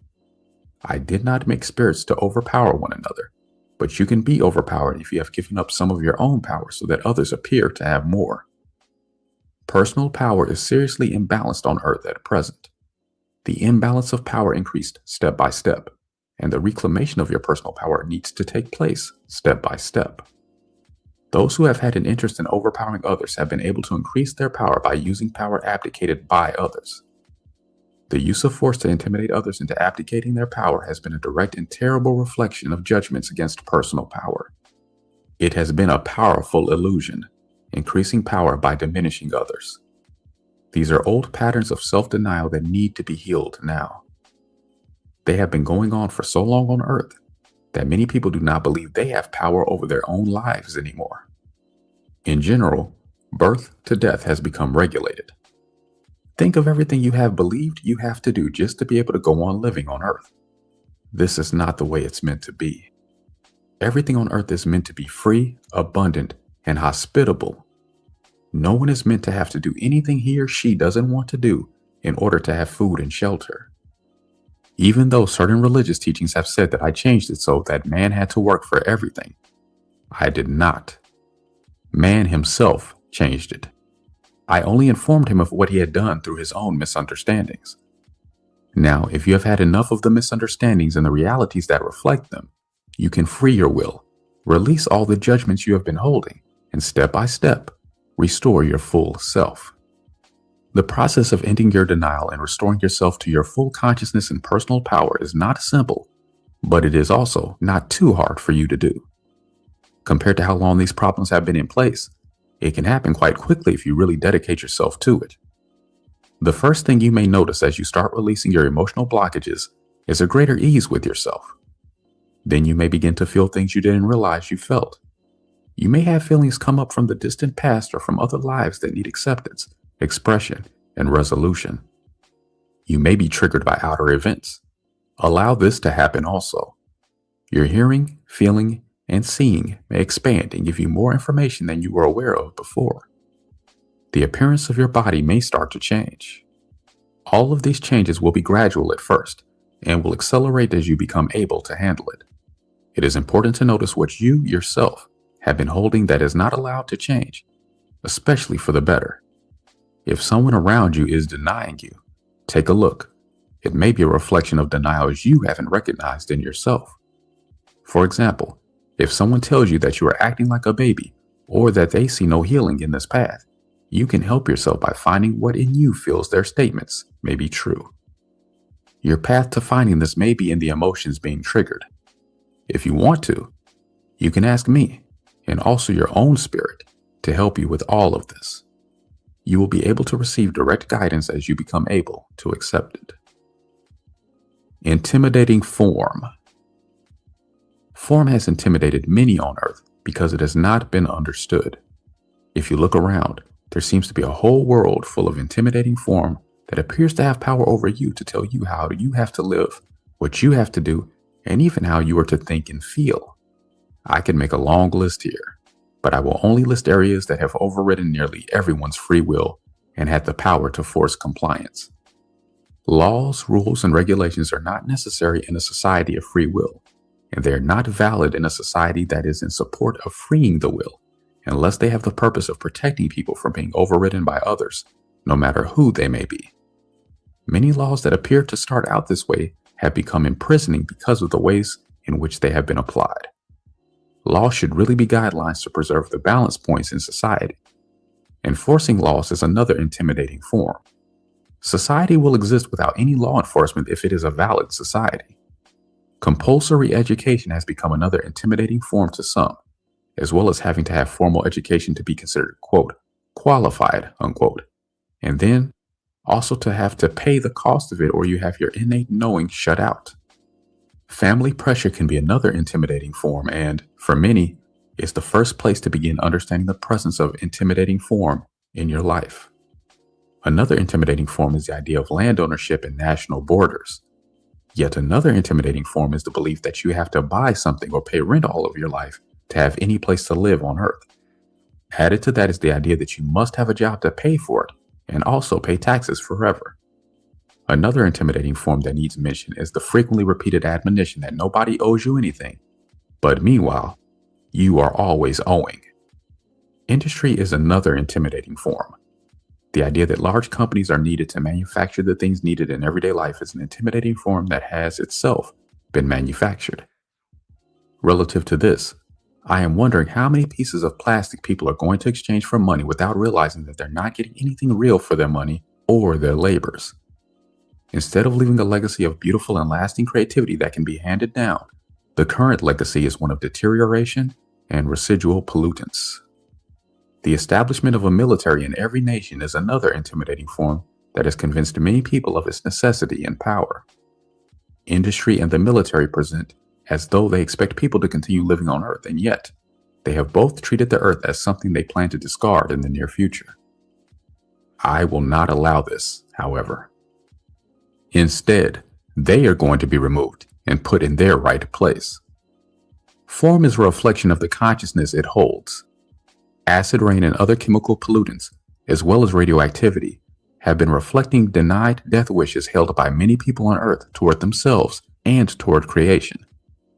The way Earth has been handled has made these intimidating forms appear to be both very overwhelming and unchangeable. One intimidating form has been compounded by another, and leveraged by other intimidating forms, and has created a massive facade of intimidating form. These intimidating forms are a temporary reality, and yet they have become so prominent and so layered in with so much conditioning that many people have not been able to recognize them as a false reality that is based in denial. It is denial that has enabled and empowered and also made necessary all of these intimidating forms. Intimidating form promotes the appearance of a rigidity that is not individually responsive, but imposes a set form on all people. Even though protests have brought many attempts to make rules that are supposed to apply to different sets of people, it still remains an externalized agenda set in place by people who are not present in the moment. It has been externalized to an outer authority that has awarded itself power over you and what happens in your life. It is not a person feeling another person and deciding how they can help. It is ritualized and divested of subjectivity, which is a form of will denial. There are many judgments against the self here. One prominent example is, I cannot trust myself to manage my life. Release of this judgment does not mean that you must know everything yourself. Being told what to do by an outer voice of, quote, authority, unquote, is different from seeking helpful advice and arriving at decisions about how to proceed. Religions are another intimidating form that has given rules and told people to abdicate their will in favor of my will. Religions have then promoted their own point of view and called it my will. It is not possible to find me there because guilt is most of the presence. Guilt that has been passed off is love. Religions have given form to something I said or did in the past as though this is what is also right for any similar situation that has occurred since then. Sometimes this is applicable, and sometimes it is not. The giving of these teachings as though they are universal laws to remain unchanged forever has not been opening receptivity to the change and evolution of the living God that I am. For example, interpretations of the scripture that a man shall not spill his seed upon the ground has led to further fragmentation, a loss of freedoms, an increase in regulations, and a loss of the earth's right to renewing, nurturing, and uplifting wild and free places. Quality of life is what makes life worth living. When parents have children they do not fully want, it has been draining to the parents, and the will denial involved has resulted in the fragmentation that is now most people. Lack of free movement in the will has been giving rise to all of these forms that have become so intimidating. But saying this does not mean that I am promoting change for the sake of change, or the denial patterns of promoting change for increased sales or as a distraction from boredom. I hear the complaint on earth. If I recover myself, I still have to live on earth, and the more sensitive I get, the harder it is to handle what is happening. I want to reassure you here. Everything that has been attempted on earth so far has had denial present in it. In recovering lost sensitivities, protect them in any way you feel you need to, but also give them emotional expression so that you do not repeat your original patterns of denial. By moving with whatever you can end your own denials. Ending your own denials is going to affect everything around you, but because of the way these denials were put in place, things can look and feel worse before they get better. I do not want to tell you any more now about how it is going to be later, because fixing on images according to the level of understanding you have now can prevent you from attaining the movement necessary. What you need to know now is that guilt, unlovingness, and denial has had more presence than my loving light on earth. Much denial of the will has been based in the belief that acting from guilt and self-denial was being loving towards others. This has meant that the will has not been allowed to move in many of the ways the will wants and needs to move. A judgment here has been that the will is not loving, when in actuality, it is guilt that is not loving. Love does not seek self-denial. Intimidating form on earth is a reflection of denial and guilt. Whether you understand my light on this yet or not, if you allow movement in your will, you can gain the understandings as you go along. However, the presence of denial and guilt on earth has not wanted to allow this movement because it has been holding the judgments against it. To get the changes you need in the intimidating form around you that has said you cannot do and say as you want, you need to heal this lost will in yourself first. This caution is necessary for you at least until you know more about what you are doing. Form intimidates only those over whom it has power. Movement within yourself will show you how you have been empowering these intimidating forms with your own self-denial. So take my caution seriously here. Advancing outwardly is not going to be successful for you unless you have done the inner movement first. If you meet what feels like impenetrable resistance, retreat and process whatever has been triggered. Later, you can try again. What is happening on Earth now can help you to recognize your own denials. You can do this most easily by giving in to your emotions first and analyzing it later. Be assured that nothing is going to happen to you unless it is necessary to help you clear your own denials. Healing is what I have in mind for Earth right now, although if you cannot recognize the process of healing, you may think it is doomsday. I feel the wills on Earth calling for release of their pain, and I am responding. If you have the intent and manifest your intent by really doing this process, healing yourself has to succeed, no matter what form it takes. In doing this, you need to trust your feelings extensively. Accept whatever your feelings have to offer, and trust that your will has a progression of unfoldment. Instead of trying to manage, direct, pressure, or force, allow it. Try not to judge your feelings any more than you already have. Release all the judgments you have been holding on yourself that you can. Healing in the entire sense is going to heal everything in you, and healing yourself entirely is going to have a transformative effect on your reality. In saying this, I do not mean that there is hope at the end of a long struggle. I mean that this can happen now. You do not have to heal everything in sight immediately. You only need to find your own denials, accept them, and have intent to heed them as soon as you can. If you have been convinced that magic is deception or is evil and not a part of me, just try what I have presented here and see what happens on Earth. I will not say much more now, except that I have completed the teaching for this book, and I know you can do it. I have chosen not to go into depth in any one area because I see how many people already have parts of this information, and also how many people are not yet ready for more. Putting the parts together is my purpose here. In doing that, I have needed to point out what has been holding the parts separate from each other. In healing yourself, look carefully at everything that has held you apart from your full self and from others. This is where emotional blockages and old judgments are held, and this is where denial hides. These are holes in the energy field that have to heal and can be healed without scars if they are healed completely. I have seen already that Earth has to heal now. I have already seen that Earth can heal now. I have already seen that many people on Earth need to heal now, and I have seen that many people can heal now. I hear the call from many who want to hear from me directly, and I do speak to a number of people on Earth. People hear from me what they are ready to accept. Many people who hear me have not realized it is me speaking to them. Others have wanted to hear from me and have thought that they did when they did not. How to tell the difference between my loving light and other voices is the question here.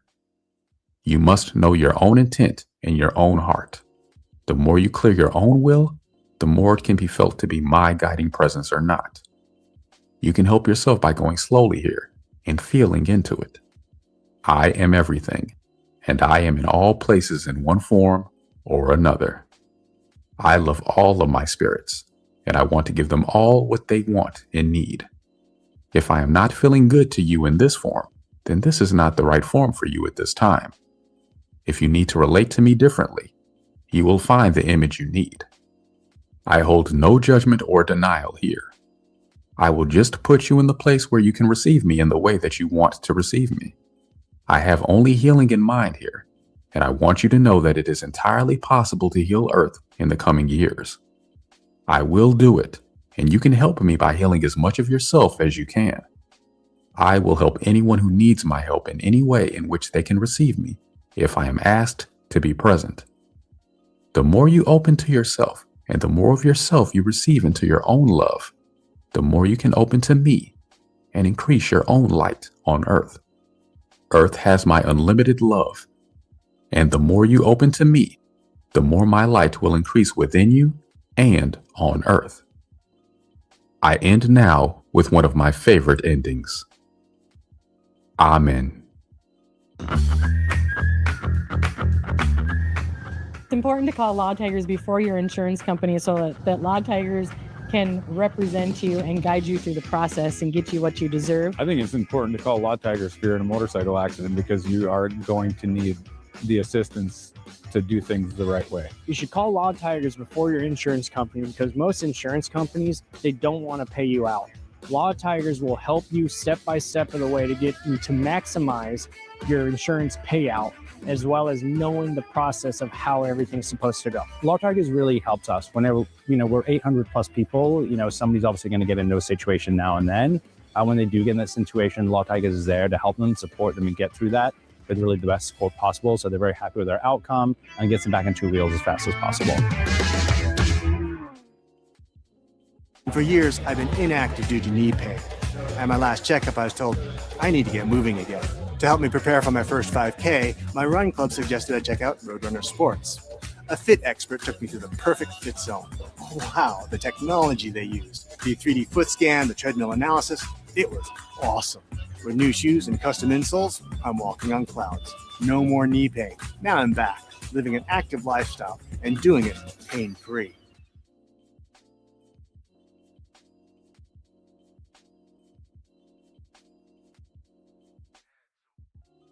Help elevate your consciousness to new and lofty pinnacles of nobility and grandeur.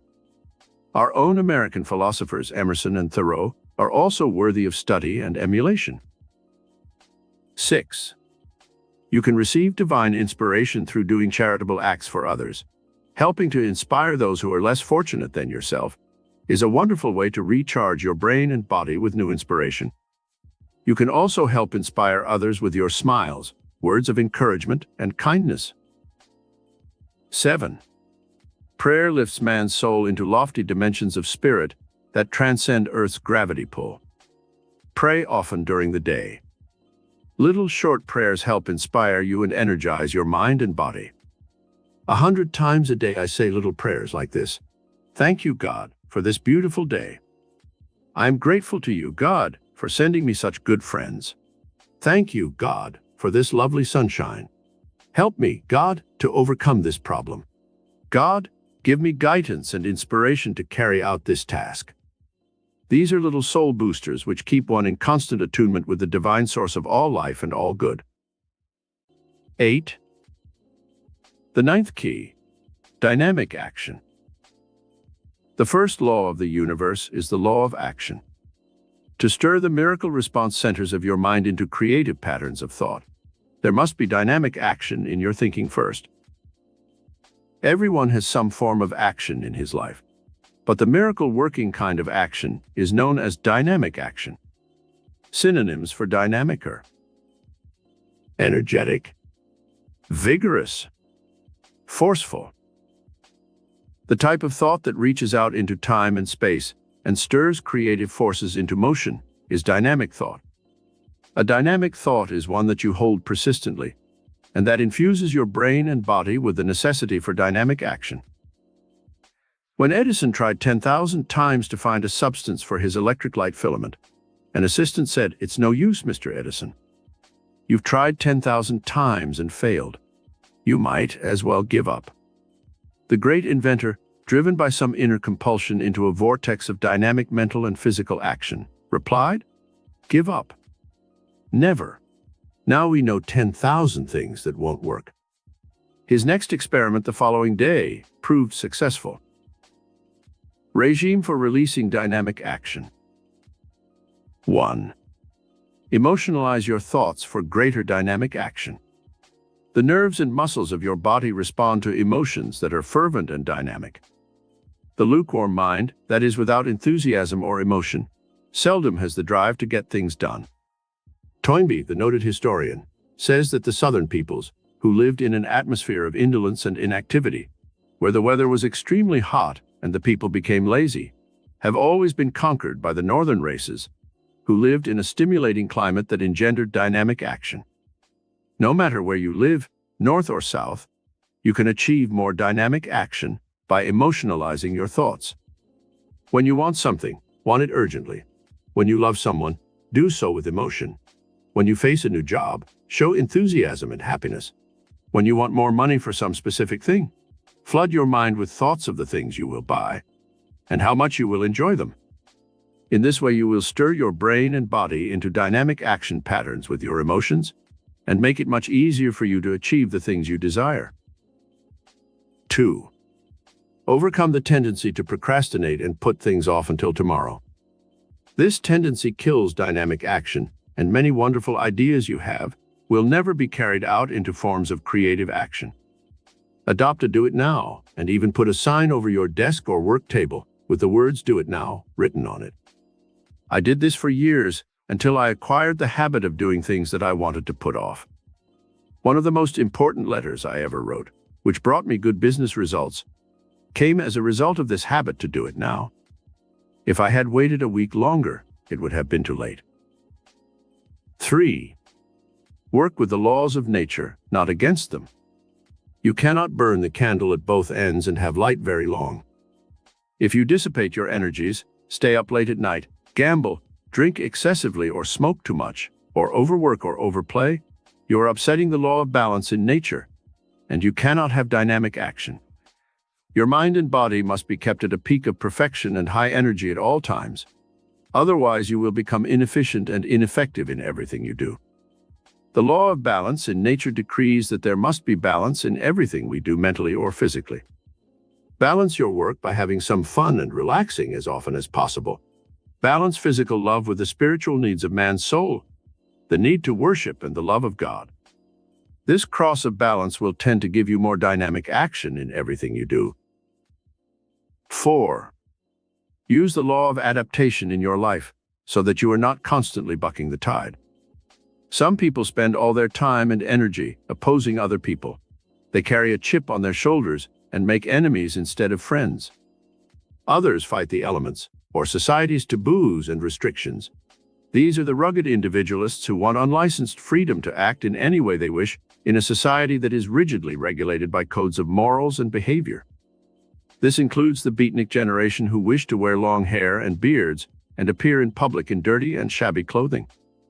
There is nothing wrong with this conduct if it does not infringe on the rights of others, but the individual who casts off all restraints and does exactly as he wishes must pay the price in being ostracized by society and losing many opportunities for improving his lot in life. Dynamic action does not mean throwing off all restraints, but adapting to the mores of society and adjusting to the existing situation as gracefully as possible. 5. Dynamic action, mentally and physically, can be implemented by applying the law of evolution to your life. You must continue to evolve, and when you stop evolving and growing, you begin to stagnate. Nature has this law in action throughout all creation. When something ceases to be useful, it is destroyed. Make it a point to keep evolving your mind and body, to maintain them in useful forms of action as long as there is life within you. Have some mental exercise each day. Also have some form of physical exercise, which will help maintain you in a dynamic and useful condition until advanced old age. 6.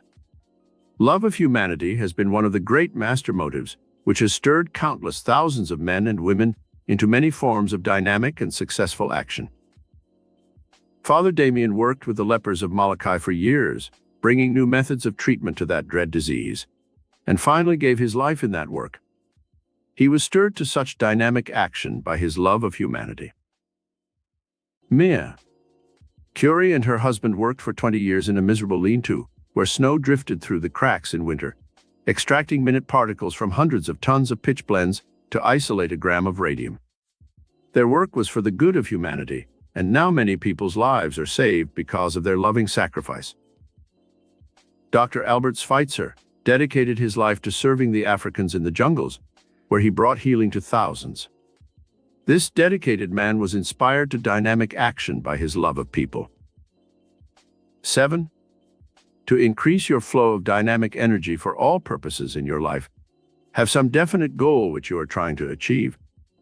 This goal should be readjusted every 5 years or so, for our needs change as we grow older. With this fixed goal in mind, focalize all your thoughts and emotions on its achievement, and soon your brain and body will be flooded with dynamic energy that will inspire you to dynamic action. Elsewhere in our study, we have given some worthwhile goals which everyone is trying to achieve. The 10th key, metaphysical divine love.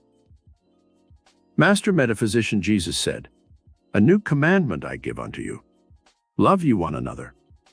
The old law had been an eye for an eye and a tooth for a tooth, a law of revenge and hatred. Undoubtedly, the profound changes civilization experienced after this law was released could be traced to this new philosophical concept of divine love.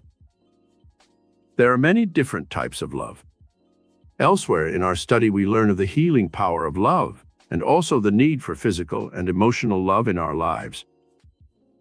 The most potent type of love for stirring the miracle superforces of your mind is divine love. The human soul searches throughout eternity for its divine counterpart, God. Our earthly experience is a constant quest for our physical mate, for purposes of procreation and carrying on the race. However, the soul has its hunger and its need also. It is for divine love, the divine romance in which man, in the generic sense, searches for his lost half, the God consciousness in a cosmic love that extends throughout eternity. When man once discovers this divine love, he becomes complete and fulfilled. The love of God transforms and transfigures all humanity into the radiant divine image of God himself. How to release divine love. 1. Do little loving things every day of your life for your friends, relatives, and neighbors. These little kindnesses gradually build the habit pattern of divine love within your consciousness, and in turn, attract loving actions from others. 2. To build the divine love concept, you must first rid your mind of the consciousness of hate, envy, resentment, jealousy, and malice. Whenever such a negative thought enters your mind, say to yourself, "I now supplant this negative thought with the thought of divine love." Soon you will have rid your mind of these deadly negative thoughts which counteract divine love. 3. It is not enough to love only our friends and relatives. We should extend divine love to everyone in the entire world. I know it is difficult to hold this cosmic concept of love, for there have been so many enmities throughout the centuries in countries that have long been oppressed by their enemies. Many people hate the Germans, the Japanese, the Russians. The Greeks hate the Turks because they occupied their country for 400 years. Rationally, we can understand such reactions, but spiritually, we cannot condone hate of any kind. We must try to rationalize our reasons for hating and then work out a pattern of forgiveness and divine love, so we do not come under the negative emotional effects which hatred engenders. A girl who came to my lectures in Carnegie Hall for some time had the most radiant and beautiful expression on her face. I became curious as to why she was so magnetic and attractive. Her features were not too beautiful, but there was a spiritual quality within her that transcended the physical. One day I asked her for her secret of loveliness. She smiled brightly, opened a gold locket hanging on a chain about her neck, and showed me the inscription inside. "Whom, not having seen, I love." Then I understood the reason for her spiritual beauty and serenity. She loved the entire world and its inhabitants with divine love. 4. Every time you meet someone that you want to hold and interest, practice projecting an invisible golden line between your mind and theirs. Send out the thoughts on this golden cord, "I love the divine in you, and you will love the divine in me." People sense our thoughts, and they will instantly respond to thoughts of love and kindness. Another young lady who came to my lectures told me in an interview with her that she could not attract the right type of boyfriend. She wanted to marry and have children desperately, but all the men she attracted seemed so physical and animalistic that she had withdrawn into a shell of solitude and no longer went out on dates with boys. I gave her this golden cord concept and told her to radiate divine love rather than physical or emotional love. She left my office a changed person. Within 1 month, she had 3 proposals of marriage from fine men. Later, she made her choice and married. She now has 3 beautiful children, and her entire life has changed. 5. Your mental states show on your face and in the contours of your body.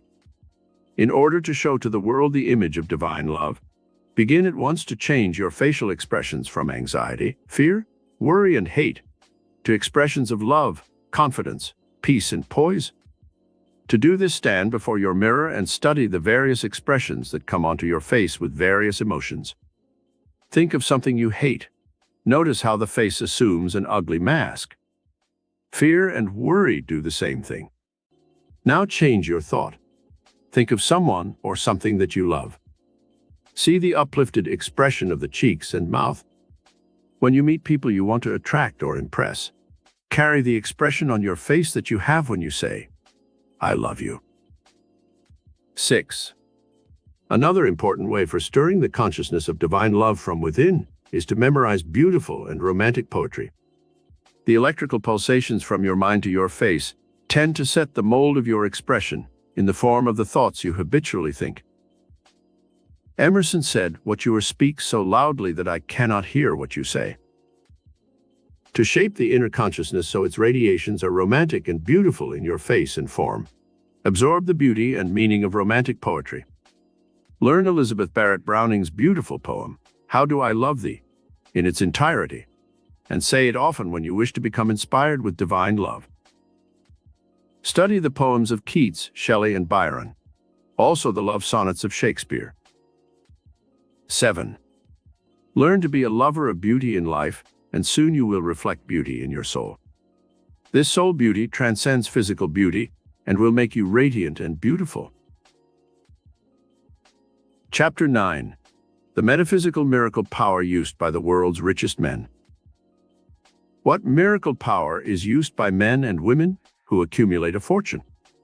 Do they possess some special secret miracle power which makes them different from others?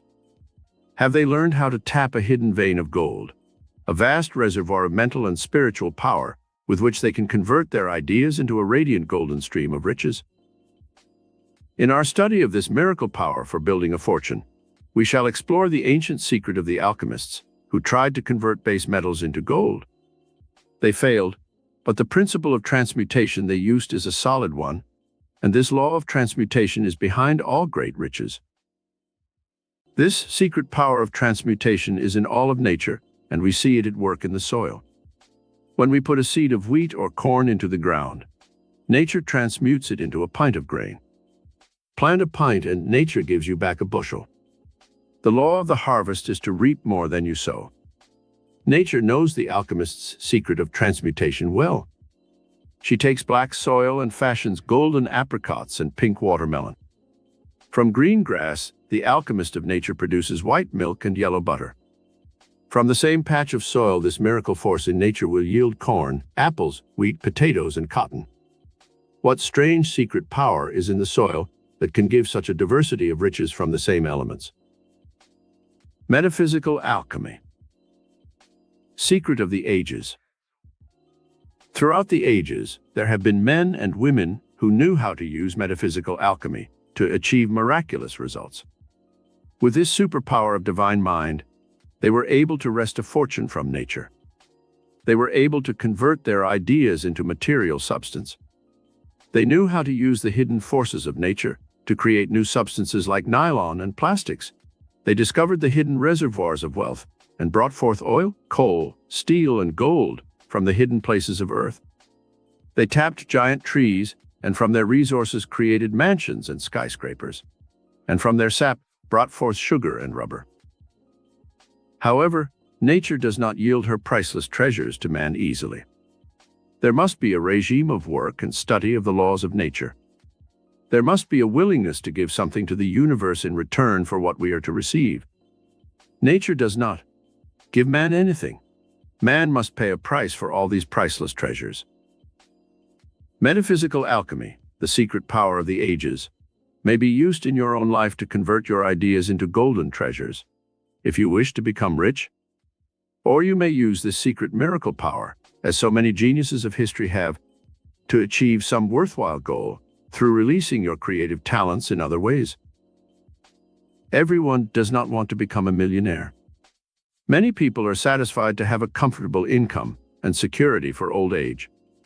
Such people may still benefit from a study of this metaphysical alchemy, for with this power of transmutation, they may convert their time, thoughts, energies, and efforts into substantial rewards that will sustain them comfortably throughout life. 16 Gold Keys to Metaphysical Alchemy. We shall study the lives of some of the world's richest men, past and present, and see how they have used our 16 gold keys to metaphysical alchemy. In each instance, you will discover these successful men have used one or more of these gold keys to unlock the secret doors to the treasures of the universe. Vision, courage, organizational ability, willingness to take chances, an expansive mind, enthusiasm, sharing their wealth, thrift, integrity, loyalty, intensity of desire, good judgment, ability to make right decisions, determination, patience, persistence. Everyone has had an idea at some time in his life, which, if followed through, might have produced a fortune. The only difference between the richest men in the world and ordinary people is that these men followed through with their creative ideas and used one or all of the above 16 golden keys to riches. Let us study some of these successful men's lives and see how they applied the principle of metaphysical alchemy to their ideas and lives. The key to the Rockefeller fortune. Perhaps one of the most outstanding fortunes in the entire world is that of the Rockefeller oil empire. The late John D. Rockefeller Sr. transmuted his ideas into a vast worldwide financial empire that is still blessing millions with its productivity and products. What keys did Rockefeller use to transmute the products of Earth into billions of dollars? Vision was the first golden key that Rockefeller used in this process of transmutation.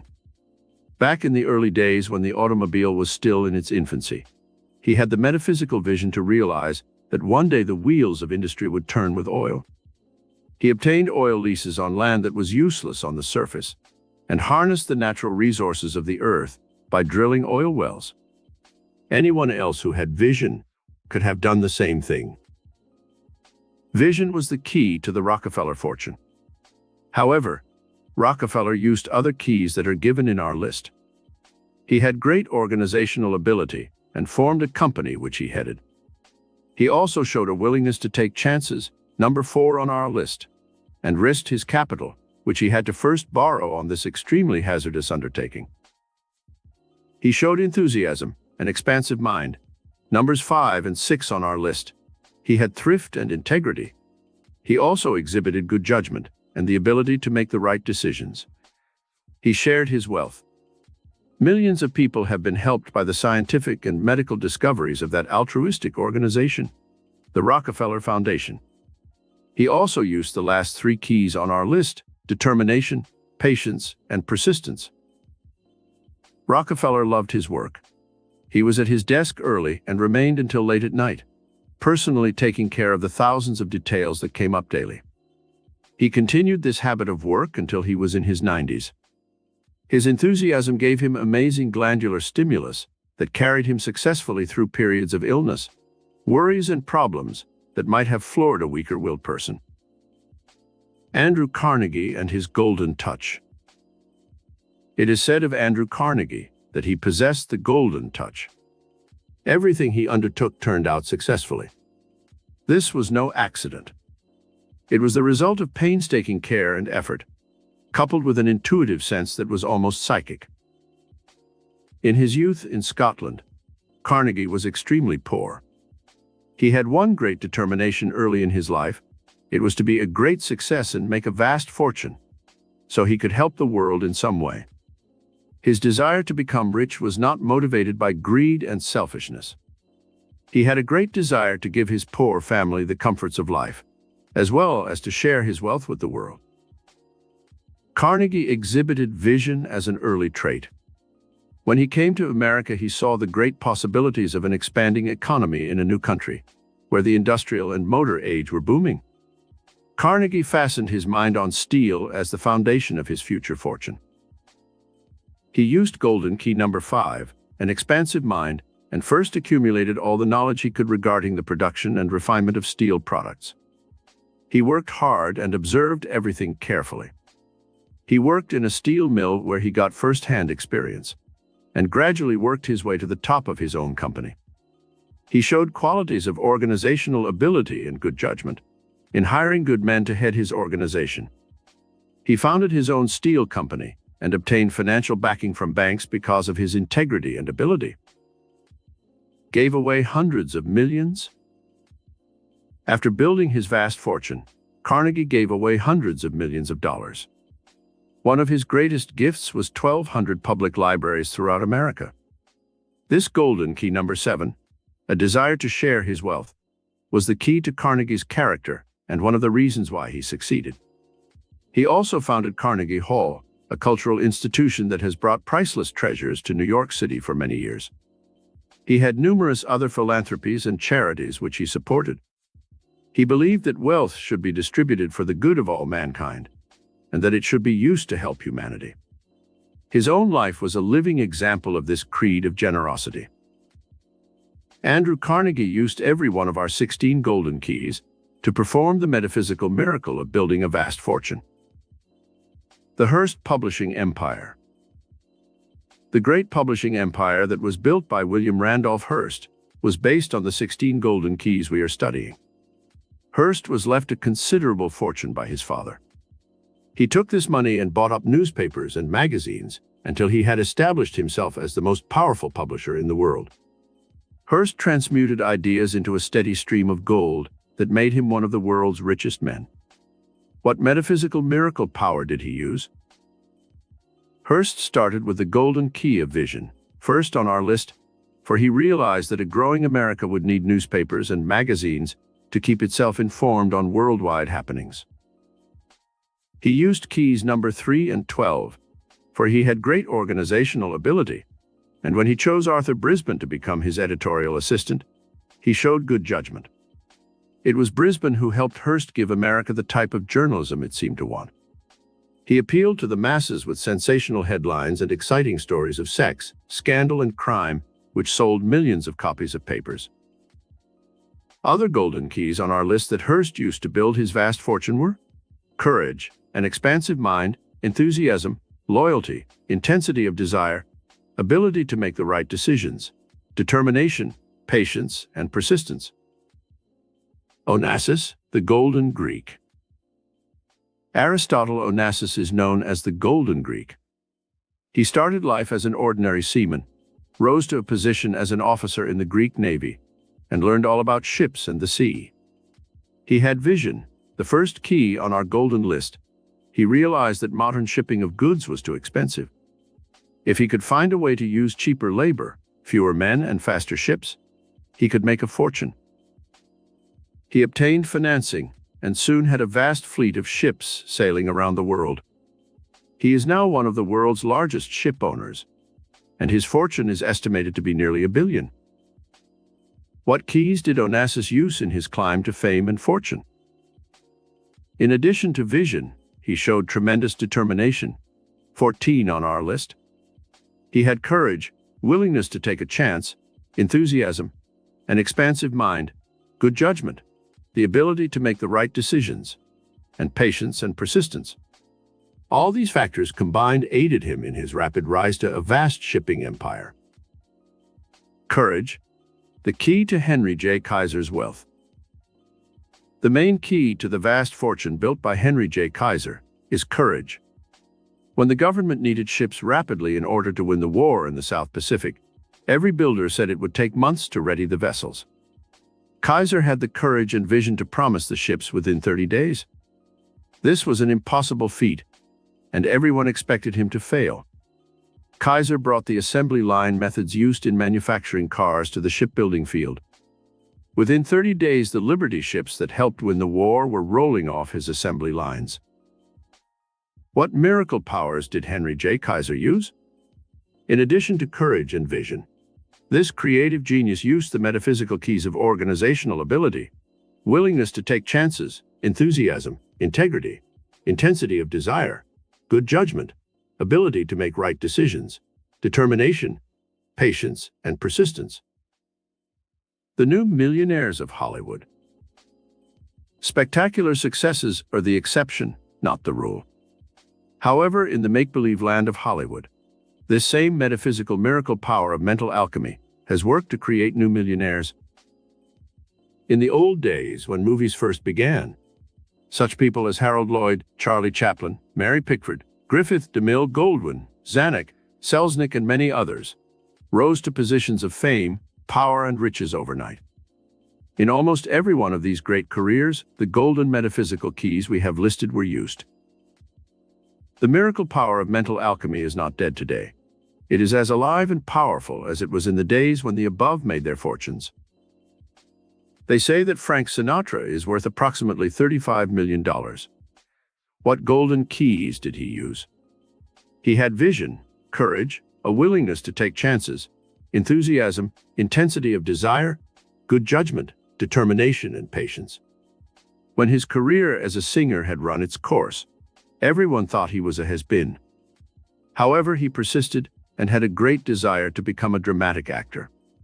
When the picture, From Here to Eternity, was being cast, he convinced the producer and director of that picture that he should play the leading dramatic role. His success in that part won for him an Academy Award, and he went on to become one of Hollywood's brightest stars and a very rich man. Today, he owns his own record company, a motion picture producing unit, and far-flung interests and properties, including his own private airplane. He is the friend and confidant of presidents and industrial giants. Truly, the metaphysical alchemy he used worked miracles for this unknown Italian boy who started life with 9 strikes against him. Bing Crosby's story is somewhat similar. The famous singer used most of the 16 metaphysical miracle keys we have listed, especially vision, courage, and persistence, to achieve a permanent spot in Hollywood's bright firmament of stars. Walt Disney's $1 Million Consciousness. One of Hollywood's most outstanding examples of how to build a $1 million consciousness through the principles of mental and metaphysical alchemy, which we are studying, was Walt Disney. Through the chemistry of his mind, he wove the warp and woof of a tapestry of dreams which poured a steady golden stream into his coffers. The metaphysical mixture he used was one of vision, courage, organizational ability, enthusiasm, an expansive mind, loyalty, intensity of desire, good judgment, ability to make the right decisions, determination, patience, and persistence. Not only did Walt Disney grow rich and famous, but he enriched the world with the magic he discovered, a magic which he infused in all his productions. He never knew a failure because he first built the consciousness of creative mind, and this in turn enriched his life, as well as the lives of millions throughout the world. The magic of a creative idea. Mental alchemy begins in the magic of a creative idea. When we say the name Sears Roebuck, we envision a multi-million-dollar organization, begun with the idea that was new in mail-order merchandising in the minds of 2 men, Sears and Roebuck.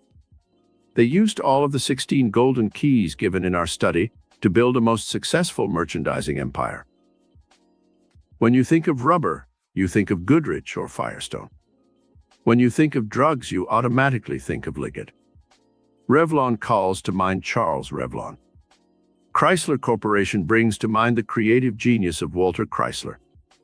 Lipton brings to mind tea, Ford automobiles, Hilton hotels, Wrigley chewing gum, Helena Rubinstein cosmetics, Arbuckle coffee. Always the vision of some man or woman has been responsible for a new product, or new methods of merchandising an old product. Each of these vast fortunes, represented by the products associated with their names, was created from the mental alchemy of an idea that was projected by the person for whom the product or company was named. In each instance of the above companies or individuals, our 16 metaphysical golden keys were used to create the product and the company. Can one become a millionaire today? Many people complain that in the old days, when most of the world's great fortunes were made, there were no high taxes and anyone could become a millionaire. Today, they argue, it is difficult, if not impossible, to become rich. Let us examine this theory more fully in our study of how to put to our own use the secret miracle power employed by the world's richest men. Let us briefly study 6 examples of new millionaires who were recently interviewed on David Susskind's television program, Open End. The program was called Money Talks. Edward Lamb began as a corporation lawyer early in his career. He ran for the Senate on the Republican ticket and was defeated during the Depression years. He became vitally interested in sociological problems during the lean years of the 30s and became associated with the labor movement. He has represented all 77 of the national and international labor unions. He believed that the road to riches lay in the direction of serving mankind. Later, Mr. Lamb went into the newspaper publishing business and gradually built a $50 million empire of many and diverse interests. When he was asked, "How does it feel to be rich?" he replied that one does not actually ever feel rich, for one's wealth is always measured by the size of one's debts. His incentive in life is the fun of accomplishment, the desire to serve humanity, and a natural instinct to want to be on the winning side. Mr. Lamb has used all of our metaphysical golden keys in his rise to fame and fortune. Tremendous responsibility of riches. Mr. Marvin Crater is president and chairman of an enormous brewery. He recently bought Ebbets Field and built the new Rupert's Brewery on the valuable property. Mr. Crater stated, one, that wealth was a tremendous responsibility to the person who had it. What was Mr. Crater's incentive to wealth? He started life under humble circumstances, but he had a tremendous desire to advance his interests so he could afford the comforts of life. Wealth, he declared, is comforting, but you cannot stop easily when you have made the first million. Something in the human spirit, a desire for more power or an involvement in the destinies of others, continually impels one forward, no matter how many millions he has. Mr. Crater stated that a person who has made a fortune has a moral responsibility to his employees, his stockholders, and those who share in his products and profits. This responsibility extends to the public, the source of all wealth ultimately. Wealth, he believes, imposes restrictions and obligations which cannot be taken lightly. $60 million in assets. Louis Lesser is another new millionaire. He has control of assets which total $60 million. He rose from a door-to-door salesman of magazines to become the owner of numerous oil wells and chairman of the board of Lesser Corporation. His incentive to wealth came when he was a young man. He wanted to make $1 million so that he could quit and travel around the world and enjoy life. He explained that when he'd reached that goal and had made his first million, he became involved in so many ventures that he could not stop. He warns against greed as a motivating force to fortune, stating that this negative emotion often destroys those who exercise it. After he'd made his vast fortune, Mr. Lesser began to give his money to many charitable organizations, including the City of Hope and other groups. Mr. Lesser certainly used most of the golden metaphysical keys given on our list, especially those of vision, courage, determination, sharing his wealth, and persistence. From $250 to millions. Mr. Wallace Johnson, who runs 50 corporations, including the fabulous Holiday Inns, borrowed $250 when he was a young man. With this money, he went into his first business venture. Through hard work, shrewd investments, and knowing what the public wants, Mr. Johnson snowballed that original small capital into a multi-million-dollar fortune and businesses that span 50 different corporations. His secret of wealth: give the public value for their money. Be aware of the public's needs, and then fill those needs with products that are as good as you can possibly produce. He said, "Success? I am still looking for it and working very hard." Perhaps in those words is the true incentive which has made Mr. Johnson a multi-millionaire. He drifted into a fortune of $120 million. Perhaps the most startling success story of all these 6 new millionaires is that of David Murdoch. When he was a very young man, he drifted from job to job, not sure of where he was going. One desire he did have, however, to become rich. In 1946, something impelled him to go to Phoenix, Arizona, and there he laid the foundation of his future fortune. His investments in real estate and other business ventures, his faith in the great destiny of the West, and his overwhelming desire for achievement were the keystones to the building of his vast fortune. He surely showed vision, determination, courage, good judgment, ability to make the right decisions, an expansive mind, and determination, patience, and persistence in his climb up the ladder of success. The challenges of life spurred him on. Thomas J. Bullock started out to seek fame and fortune at the age of 26. Something told him that his destiny would be fulfilled in New Mexico.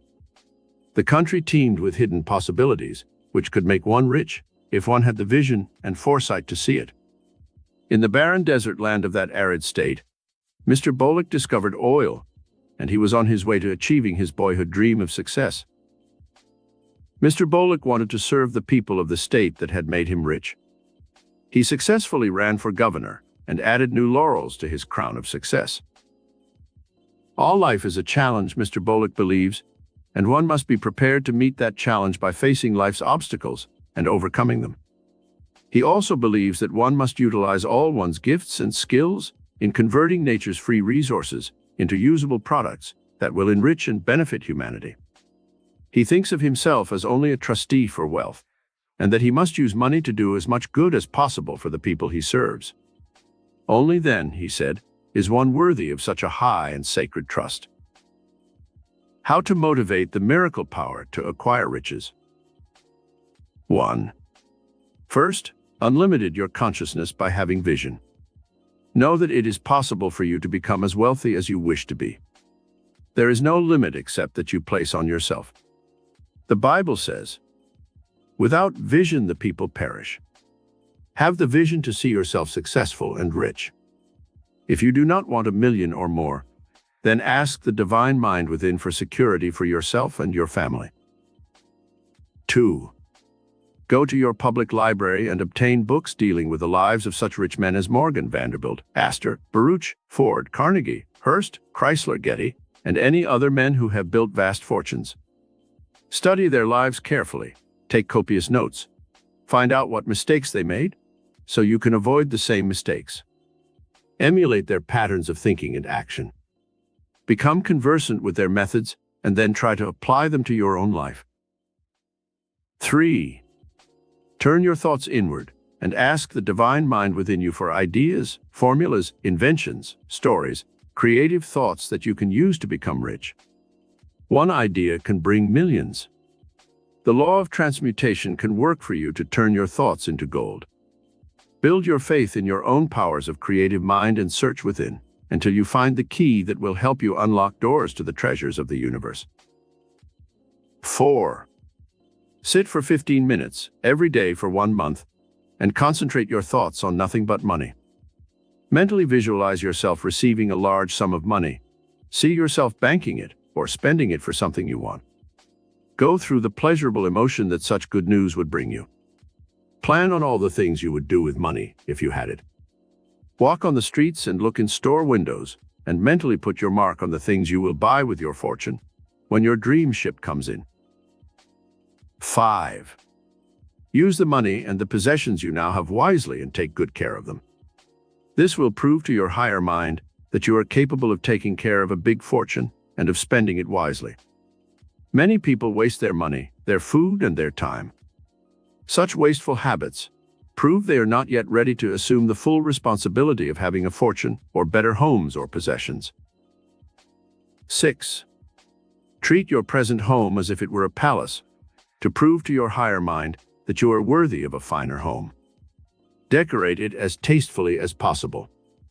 If it is even a small room, keep it clean and neat. Enjoy its comfort and be grateful for it until you are able to build your consciousness and can move into a new apartment or house that will fit your expanded consciousness. 7. Every time you spend $1 or some bigger bill, write in the white margin these words: "I bless this." Under the law of the harvest, realize that every dollar you give out will return to you tenfold and enrich you. This is especially true of money spent to help others. The tithing principle used in church is an excellent one to bless your money and to multiply it. This spiritual principle can help you enrich your mind and your pocketbook. 8. Build your consciousness of wealth. Read the stock market news every night and learn the figures and facts about some of the biggest stocks in the big corporations.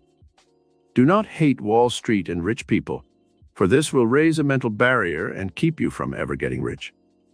We cannot attract that which we despise. So turn your mind to trying to understand higher finance and the way the market works.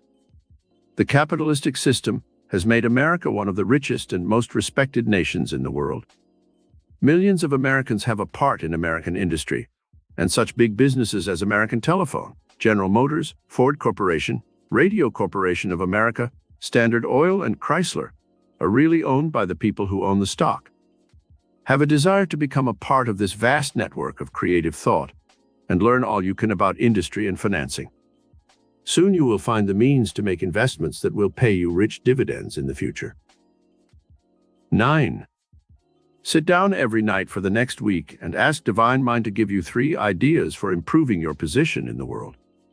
Have a piece of paper and pencil with you in these periods of meditation, and give yourself at least a half-hour session each time. Write down on the paper ways in which I can improve my life. Then, after asking Divine Mind for guidance, sit still and wait for the inner prompting which will come. Write down your thoughts and read them over the next day. Keep this up for a week and see what results you obtain. 10. Visit your local public park and sit on a bench or walk about and survey it. Mentally tell yourself that you own this valuable piece of property. It is your own private estate, and you are enjoying it as if it were really your own. This exercise will give you a sense of possession and pride of ownership. Actually, you do own that park as much as any of the other people who walk there and enjoy its beauty. The fact that it does not have a fence around it, or that you don't have a deed to it, should not keep you from enjoying it. This exercise will expand your consciousness and vision. 11. Do the same thing with your public library and art gallery or museum. These public institutions, endowed by wealthy men, belong to you. Use them, enjoy them, be grateful for the treasures they possess, and enrich yourself at the fountains of knowledge, inspiration, and beauty which they possess. 12. Ask yourself, am I using my time wisely? Time is golden. It is the very essence of life and success. The precious hours that you may be wasting could, under our alchemist's law of transmutation, be turned into priceless treasures through the creative genius of your mind. Ask a millionaire on his deathbed which he'd rather have, another $1 million or a few more moments of time. He would choose time rather than money. With your spare time, go to evening school, study books, or take a home correspondence course in some subject, which can pay you rich dividends in the future. 13. By using this metaphysical formula for achieving riches, you will undoubtedly attain financial security in your future life. If you do not attract millions, do not feel you have failed in life. Count your blessings. If you have your eyesight and hearing, you already have $1 million in value. If you are happy in love and have a beautiful family, you know true riches. If you have peace of mind and contentment, you are probably better off than most millionaires. If you are in work you enjoy and have a bright dream for the future, you are already rich in the things that count in life. If you have your health and enjoy life, you would not trade places with a millionaire who is sick.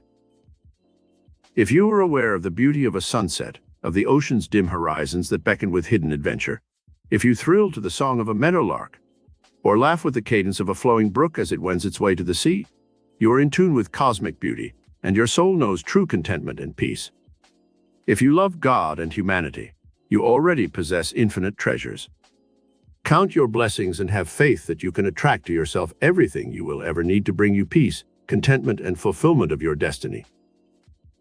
Summary. 1. The miracle power used by the richest men in the world and the ancient secret of the alchemists. 2. Metaphysical alchemy, secret of the ages. The superpower of the divine or cosmic mind in man. 3. The 16 golden keys to metaphysical alchemy set out in detail. 4. The magic of creative ideas and how one can become a millionaire today. 5. 6 new millionaires and how they used these secrets. 6. How one man drifted into a $120 million fortune. 7. How you can motivate your metaphysical miracle power to acquire riches. Chapter 10. Mastery of life achieved through metaphysical power.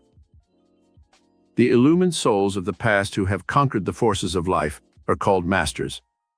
Such inspired teachers as Moses, Abraham, Christ, Buddha, Confucius, and Zoroaster were called masters because they had acquired complete control of the invisible forces of life and had learned how to direct them into creative channels. These great teachers could use the invisible metaphysical power they tapped to perform miracles of healing or to supply the needs of life. They not only controlled themselves, but they also controlled the forces of life as well as the people around them. You can become a master metaphysician by using the same higher creative faculties of mind and soul that these masters used to produce their miracles. Step by step, you can rise in power consciousness until you have achieved complete mastery of life through this metaphysical power we shall now study together. The mystical life forces that surge within your mind, body, and soul are the same as those which motivated the great teachers of ancient times. This metaphysical power is as alive and as compelling today as it was centuries ago. In fact, with our modern scientific knowledge and our advances in all fields of learning, we can utilize this higher metaphysical power to better advantage today than ever before. Divine science, the lost art. There is a divine science which is above the physical and material sciences that man uses in his laboratories, and which has produced such miracles as the splitting of the atom and our exploration of space. Divine science is the lost art of the ages. There is a consciousness in man's soul, which is known as soul perception, which is even greater than the consciousness possessed by the conscious and subconscious minds. When you once learn how to tap this strata of the divine mind of the cosmos, you can discover secrets that are reserved only for those who are initiated into the divine mysteries of the universe. Locked in the cells of man is the divine pattern that God has placed in his universe for all creation. When man reproduces his own kind, he does not have to search for a blueprint to create another human being. This mystic design is in every cell and atom of the living, vibrant, created universe. A blade of grass knows how to reproduce itself perfectly. An orange has this mystic pattern for creating another orange within its innermost depths. Think of the miracle of that golden fruit, encased by a protective shell to keep insects and animals from destroying it, holding in its hidden depository the precious seed for its perpetuity, and encasing in its innermost dimensions the sweet distillation of sun and soil and heaven-sent rains. This is a profound metaphysical miracle which all the science and skill of man-made knowledge cannot describe or duplicate. God's secret power in the invisible. God has placed his secret power, the metaphysical creative principle of life, in the realm of the invisible. Here it is that all the forces of nature are at work. Here, in the realm of the invisible, man may work to control his life forces and the universe in which he lives. Great magnetic and electrical currents exist in the invisible realm where they work their magic in the sea, in the soil, and in the atmosphere in which man exists. Powerful forces of capillary attraction exist in the earth. Gravity pull with its vast magnetic fields controls the tides of the oceans. Electrical currents touch off thunder and lightning storms and control our weather. Vast stellar forces exert a powerful influence on our Earth. Radio, cosmic, ether, and radioactive waves bombard our planet from outer space, and yet all these forces are perfectly balanced and sustain life on this Earth in perfect harmony.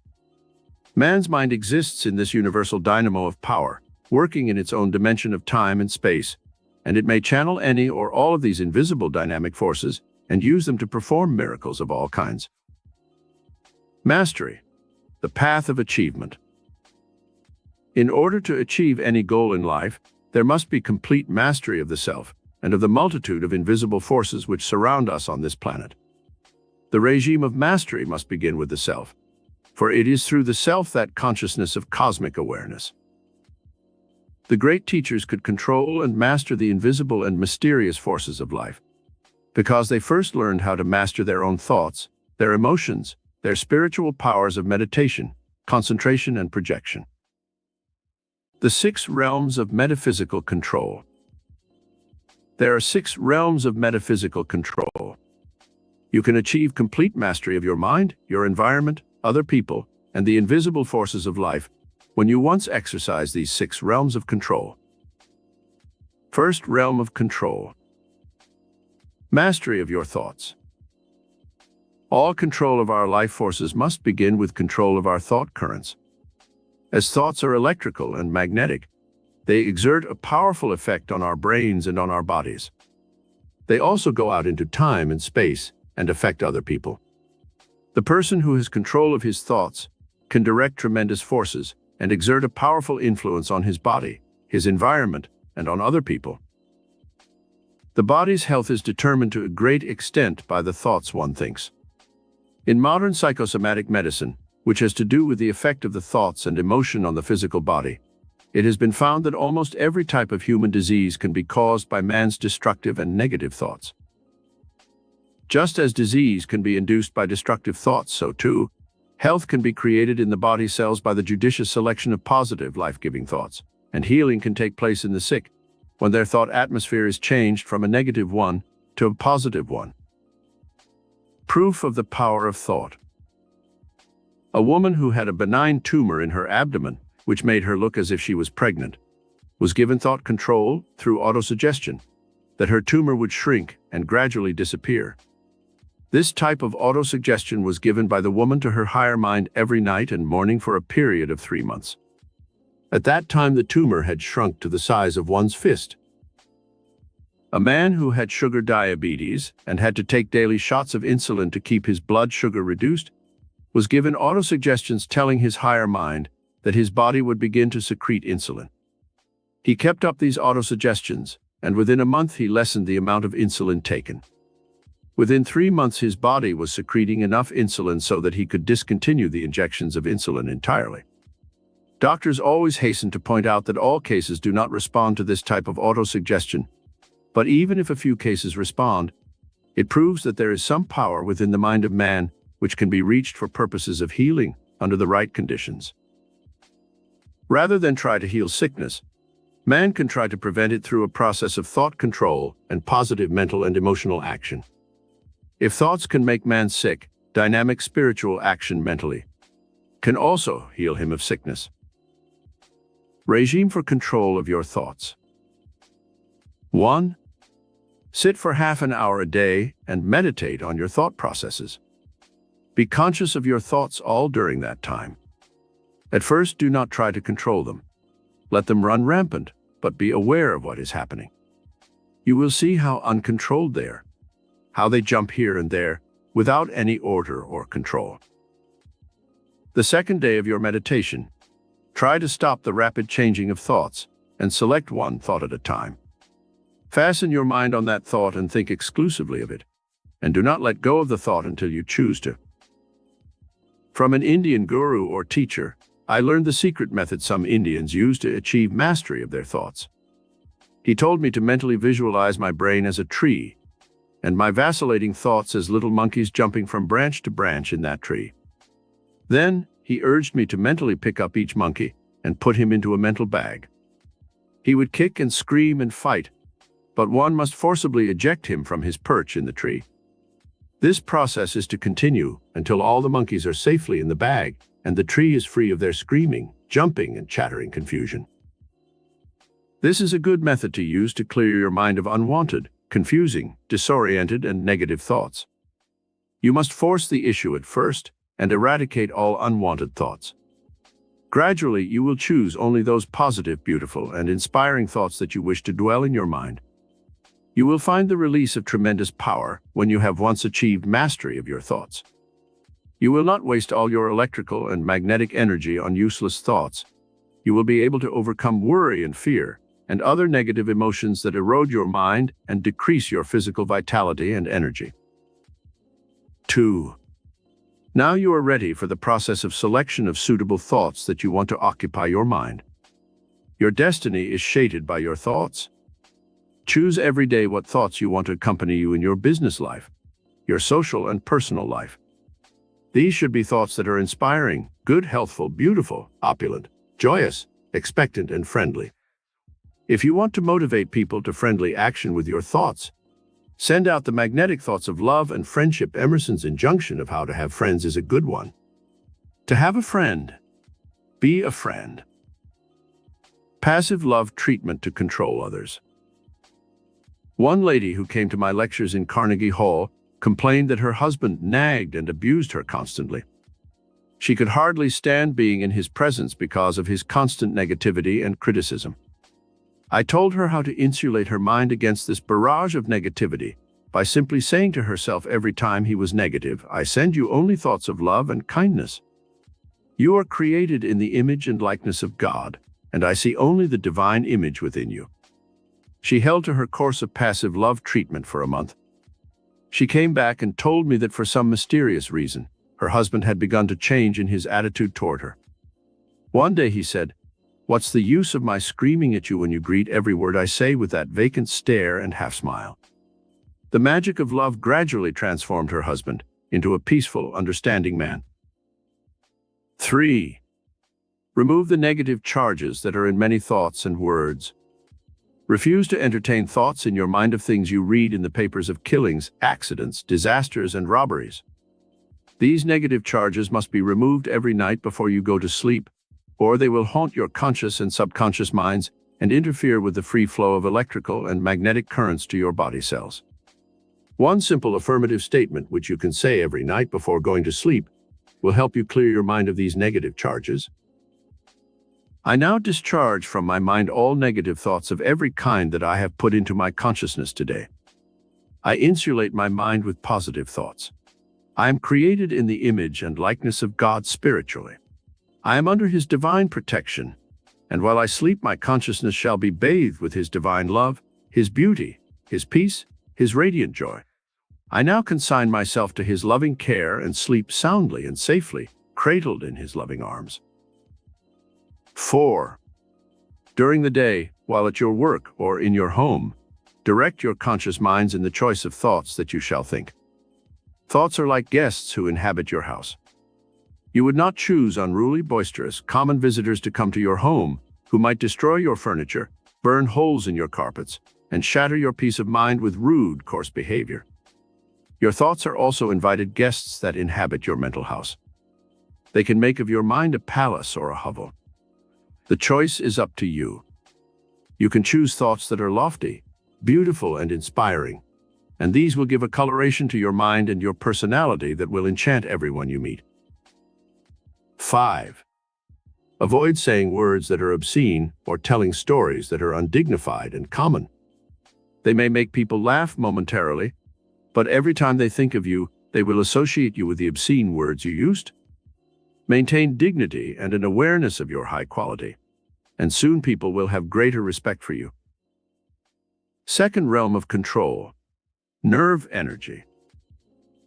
In the yoga philosophy of India, we learn that the life force, or prana, radiates throughout the entire body and gives one energy and vitality.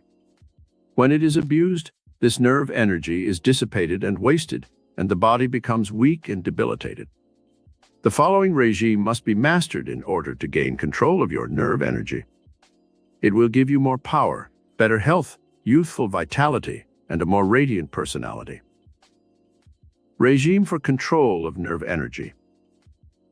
1. Electricity and magnetism radiate from your brain centers to all the nerves and muscles of your body. If this life force is dissipated, the cells and nerves of the body are starved and suffer grave consequences that can even make one sick. To control the nerve energy, you must avoid all unnecessary movements of the hands, feet, and body. Sit in practice sessions of 5 or 10 minutes and hold your body absolutely still. Do not move a muscle. You may have to blink your eyes at first until you have achieved control of even this function. As you hold your body in this type of rigid control, breathe deeply and hold the breath for a count of 4 before releasing it.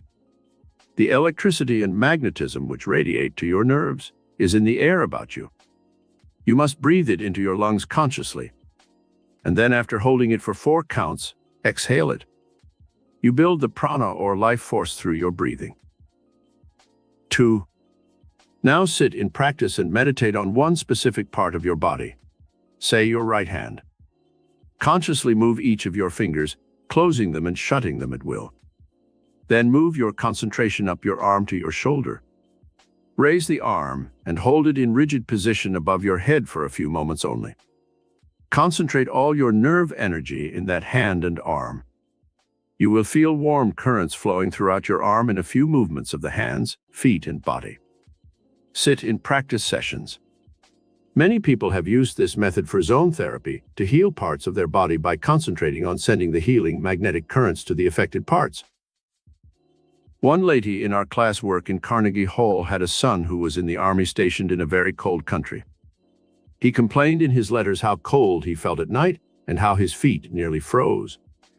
His mother wrote telling him of the method of nerve control she had learned, and the boy tried it, sending his concentrated nerve energy to his feet. He said that in a few moments' time they became so warm that he had to put them outside the blankets to cool them. Energy flows wherever you direct your thoughts. Nerve current flows instantly where you think. Many people who have had sluggish hearts or inefficient stomachs have used this method of nerve control to direct their thoughts on the ailing organ and have achieved miraculous results in a short time. 3. To direct nerve energy to your brain for inspirational and creative power, visualize your breath as a golden beam of light which radiates up your spinal column to your head and floods your brain with its creative energy. As you breathe deeply to 10 or 15 counts, press your diaphragm and feel that the column of air is like a fountain, shooting its pranic force up your spinal cord and radiating over your brain in a golden flood of power and inspiration. Your brain will come to life when you use this exercise, and you will be able to create wonderful things. Most of our great geniuses in the arts and sciences use this secret power to turn on the inspirational nervous energy of their brain. Third realm of control. Your emotions. We have studied elsewhere in this book about the value of the emotions and how to avoid negative, destructive emotions. Now let us learn the regime for control of all the mind's and body's emotions, so we can better direct the life force for creative and constructive purposes. Regime for control of your emotions. 1. Mastery of your emotions is essential if you are to become a master of life. You cannot let your emotions control you. You must control the emotions, especially the negative ones. We know that the most destructive emotions are fear, hatred, worry, jealousy, greed, and selfishness. We also know that the positive emotions are love, joy, good, charity, forgiveness, and compassion. When a negative emotion tries to control your mind, substitute its opposite emotion immediately. For instance, when you are actively hating some person, realize this emotion is destructive and will harm you in some way. Change the thought to one of love and understanding. If you cannot really love the person, try to understand him and reason out why he acts the way he does. Then become tolerant of the person and neutralize your hatred of him and his actions. When you feel miserable and unhappy, substitute a positive emotion in its place.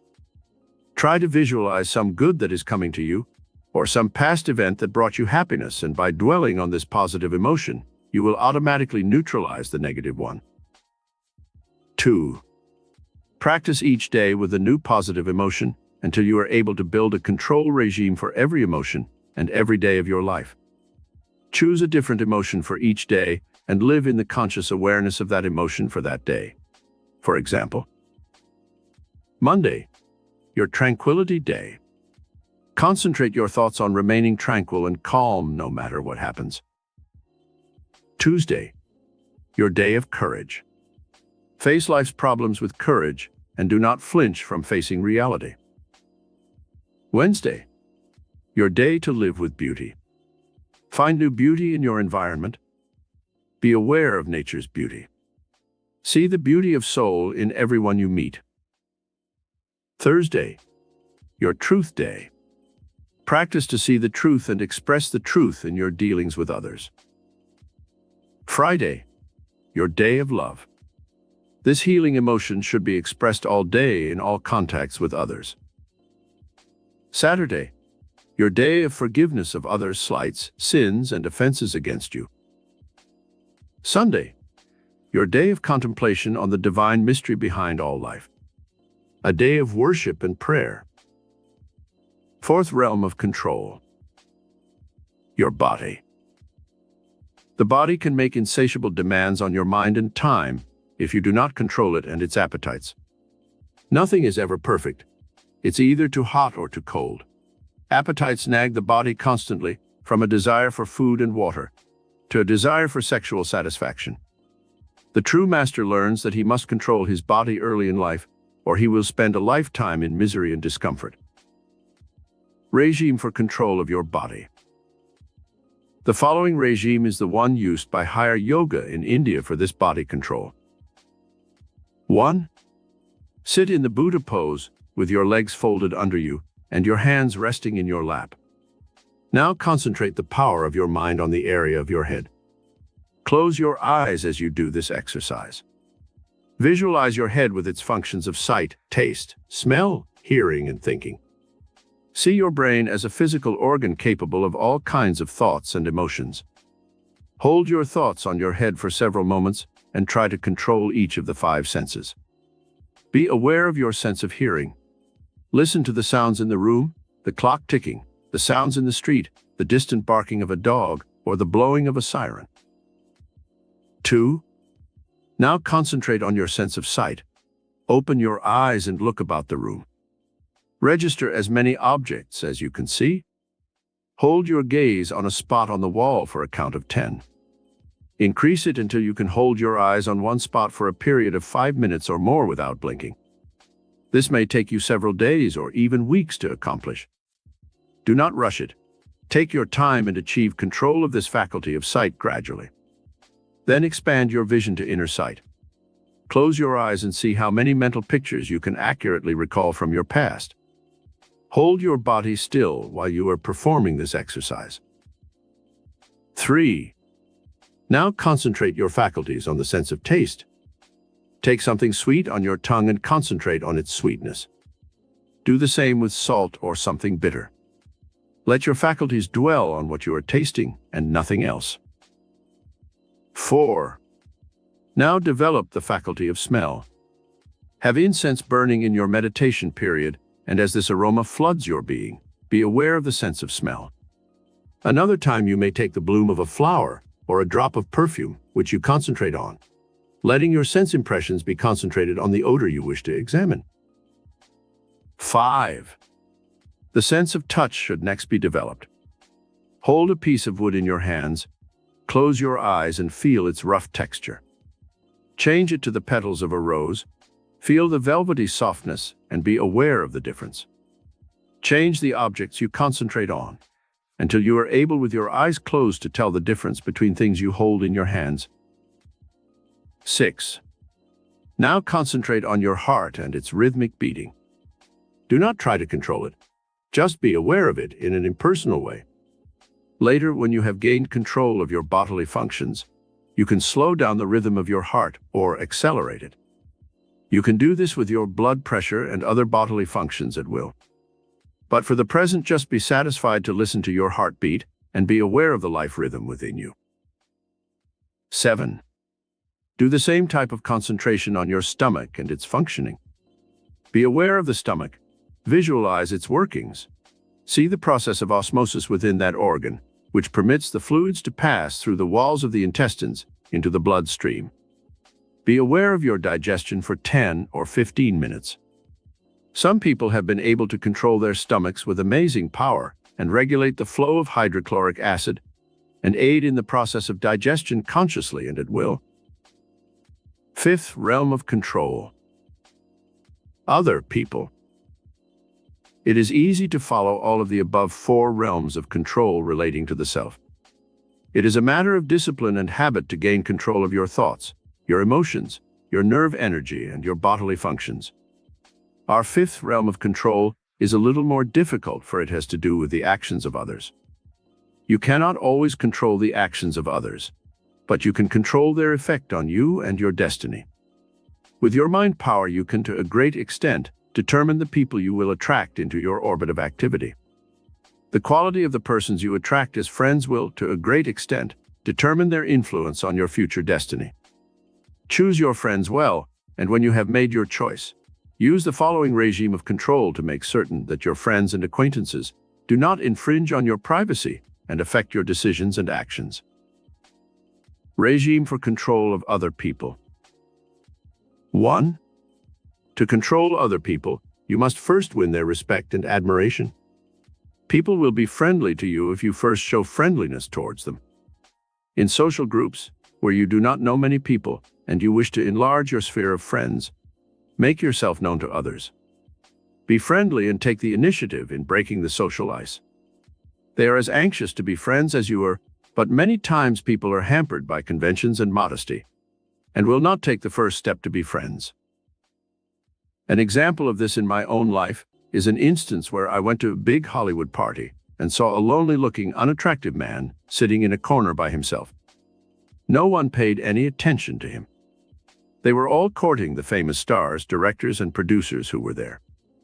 I sought out the lonely-looking man and introduced myself, not knowing his identity, and chatted with him for fully an hour. I found him amusing, well-read, and charming. When he got up to leave, he said, "I am very much impressed by you, young man, and I'd like to have lunch with you one day so we can talk some more." He handed me his card and made a luncheon date for the following week. I glanced at the card and saw that it was Irvin Cobb, the famous humorist and novelist. His taciturn appearance often kept people from making friends with him. But he had a heart of gold, a wonderful sense of humor, and turned out to be one of my best friends. Through his contacts, I was able to further my early career tremendously. 2.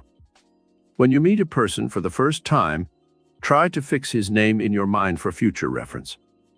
Also make it a point to talk about things that interest him. In this way, you can direct his interest and attention to those subjects that he is conversant with. His wife, his children, his work, his home, his car.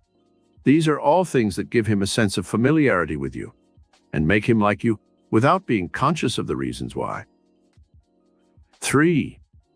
If you really want to win control of other people, try to avoid what I call rough corners in the conversation. Avoid discussing differing viewpoints in religion, politics, and other controversial subjects. When you know a person better, you can risk offending him by giving your opposing viewpoints. Get the other person to drift along with you on the conversational stream, and you'll find that it is easier to get control of his mind than if you oppose him and make him dislike you at once. 4. When you meet new friends, make it a point to try and praise something in their personality, their clothes, their voices, or something they have accomplished, which merits praise. People like flattery, and you can gain control of friends through subtle praise and flattery. One man I know who is a real estate broker has mastered this principle of control of others to a fine point. He told me his secret one day. "I make every man feel like a prince and every woman like a queen," he said. "I try to find out something about the person's work, and then I praise his ability and his accomplishments. It works like magic. Of course," he hastened to add, "I am sincere in my praise. I really choose something that I admire about the person or his work. Otherwise, I would not sound convincing and sincere." This man has made millions of dollars in business through this simple formula to control other people. 5. When you first meet a person, get on a personal and emotional level with him as soon as possible. Remember the 4 things that mean most to everyone emotionally. A. Self-preservation. Things pertaining to food, nourishment, and general health. This is always a safe topic of conversation and interests everyone. B. Money and financial security. People all like to discuss business, the stock market, the business they are in, and other things pertaining to money. C. Love and sex. This is always a good topic of conversation if kept on a dignified, intelligent basis. D. Ego recognition or social acceptance. When you give a person your attention and praise, you are automatically elevating his ego, and this cannot help but win his admiration of you. 6. When you are trying to win control of others, use the word "you" in your conversation as much as possible. Get the person to agree with you, and soon you will control the direction of his thoughts. People are conditioned to self-interest. This is not selfishness. It is a matter of early training and mental conditioning. The word you is more appealing to others than the word I? Remember this when you first meet people, and you will soon win their attention and be able to control them. 7. Encourage and inspire a person if you are trying to win his friendship and control of his mind. Too often people discourage others, and this dampens their enthusiasm and makes them withdraw into a shell. If you give encouragement and inspiration to a person, he will remember you affectionately, because this is an unusual trait. Most people knock others and tend to discourage and disparage them. The 6th realm of control.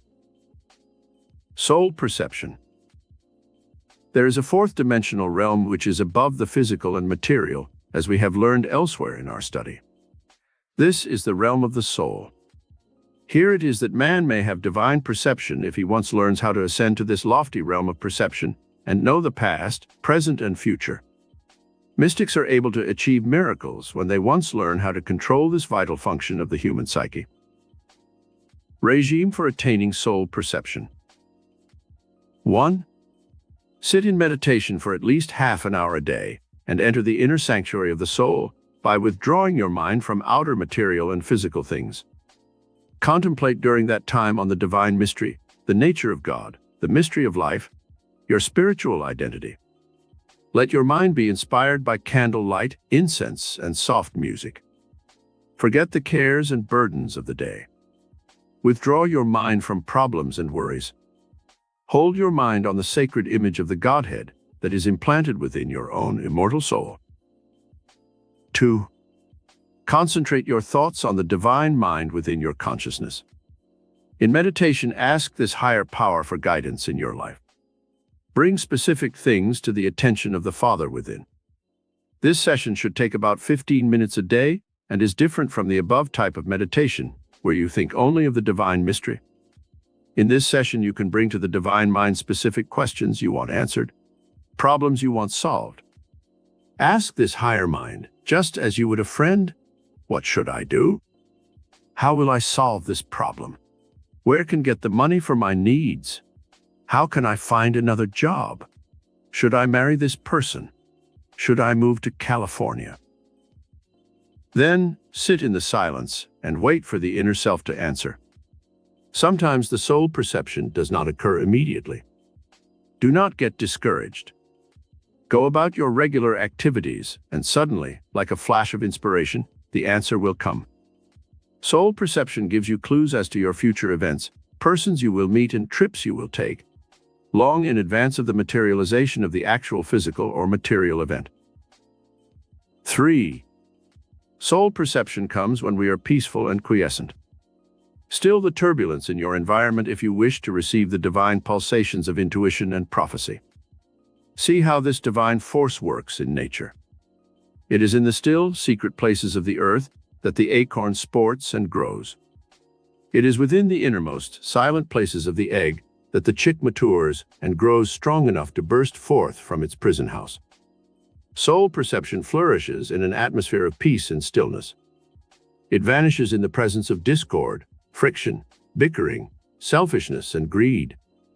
When you want intuitive guidance for any purpose of life, surround yourself with an atmosphere of quiet, order, and harmony. Then petition the divine mind within for miracle of creativity which you desire. 4. To encourage the divine presence within the sanctuary of your soul, live in the atmosphere of divine love every day of your life. As God is love, a loving heart and soul will most certainly encourage the divine visitant that dwells in the serene and loving souls of those who are attuned to godliness. Chapter 11. How to tap the divine mind power currents of the cosmos. There is a vast tidal wave of cosmic power that ebbs and flows throughout the interstices of the universe. It is this creative intelligence of the cosmic mind that created all things and which sustains the universe. When you once learn how to tap the divine mind power currents of the cosmos, you will be in tune with the infinite, and all metaphysical power will be yours. Let us study the methods by which this cosmic power radiates throughout creation and learn how we may avail ourselves of its omniscience, omnipotence, and omnipresence. There is a miracle power in every blade of grass and a divine mystery in every robin's egg. With all his scientific knowledge and skill, man is not yet able to duplicate the mysterious forces of the cosmos. He can, however, work with them and perform seeming miracles. See how the cosmic intelligence created trees so they could breathe in the carbon dioxide that humans and animals exhale and replace it with fresh, life-giving oxygen. See how this cosmic intelligence produces from the soil the food, the lumber, gold, oil, and coal that mankind needed to survive throughout the ages. And now, when these natural resources are being used up rapidly, future generations can be heated and motorized by the cosmic power that was released through the splitting of the atom. See what vast resources this cosmic intelligence has placed within the Earth's seas. Fish for food, gold, diamonds, and oil in abundance, which man is now learning how to extract from the Earth's seas. See the miracle of a growing tree, which gives man shelter, food, lumber, rubber, sugar, fruits in abundance, and perfume and flowers. The cosmic mind has not neglected one single aspect of man's needs in its creation of the universe. See how the divine mind power currents of the cosmic mind work in the lower forms of creation. The swallows of Capistrano always know the exact day to fly back to their nests in the famous mission. The salmon knows how to swim back upstream to spawn and complete its life cycle. One eel in the Saragossa Sea swims back 3,000 miles to where it was born to lay its eggs and hatch its young. So accurate is its cosmic memory that it never forgets the place where it was spawned. In nature, this cosmic mind has given to all its creatures protective cover and camouflage for their perpetuation. The snake is modeled and colored like its environment. The crab and the armadillo are given bony armor to protect them from their enemies. The squid and the octopus eject a stream of inky substance to conceal themselves when in danger. The puff adder blows itself up with air into a formidable size to frighten off its enemies. One species of lizard is able to detach its tail when it is caught, and later grow a new tail. There are thousands of these amazing miracles in the realm of nature. When we examine them carefully, we must be convinced that some superior intelligence is at work in the universe, which not only created all things, but sustains them with a miraculous system of instinct and built-in intelligence that automatically causes them to perpetuate their species and survive. The divine mind within man. When he was questioned about the amazing miracles that he performed, the master metaphysician Jesus replied, "It is not I, but the Father within. He doeth the work." Who was this mysterious Father within of which Jesus spoke? Obviously, it was a higher power than the master's own conscious mind, or he would not have made such pointed reference to it. Now, with our modern understanding of the human psyche and the studies made by our psychologists and scientists, we know that this statement by Jesus referred to a divine mind power which radiates in and through all human beings, and that man may tap these divine currents for all kinds of miracles. When we see the miracles of healing that are performed through the medium of prayer, faith, and spiritual meditation, we must be convinced that some dynamic superforce is set into motion in the human consciousness, which does the work of healing in the body. This divine mind power which flows throughout the cosmos is focalized in the human consciousness in dynamic currents, and when a person knows how to release this spiritual power, he can literally perform miracles. 5 channels through which divine mind works. In order to use this power of the divine mind, you must first understand how it works. Just as electricity was in the atmosphere for millions of years and could have been tapped by man for his use, so too, this divine mind power is available for any person who wants to use it. But first, he must understand the dynamic universal laws under which it works. There are 5 channels through which the divine mind power currents of the cosmos work. They are: 1. The conscious volitional mind, where man has the power to choose his destiny and the events of his life. 2. The sense perceptions which reveal the physical and material universe. 3. The intuitive faculties which set the divine mind into action, psyches and extrasensory perception. 4. Soul perception, man's inner spiritual awareness, in which God speaks to man in the silence of man's own immortal soul.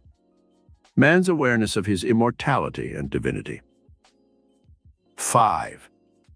The cosmic memory, the cell's intelligence, and the storehouse of racial memories, where are stored all the chemical and cellular formulas for creating all living things in the universe. God's memory and the ultimate achievement by man through cosmic consciousness or awareness. Channel 1. Your conscious mind. The conscious mind in man is also known as the objective mind. It is this mind that makes you aware of yourself, your mental powers, and the outer objective world in which you live. It is through your conscious mind that you are aware of the cosmos and its orderly arrangement. It is in man's conscious mind that he feels the need for worship of a superior intelligence, which he has named God. It is in this realm of conscious control that you feel the need to align yourself with some vast, superior force which you intuitively feel created you and the entire universe. Your conscious mind is the mind which chooses the people who shall be in your life and who help mold your future destiny. It is also the force within you that helps you select the events that make up the pattern of your destiny. Someone has rightly said, "Destiny is not a matter of chance, but of choice." It is not something to be waited for, but rather something to be achieved.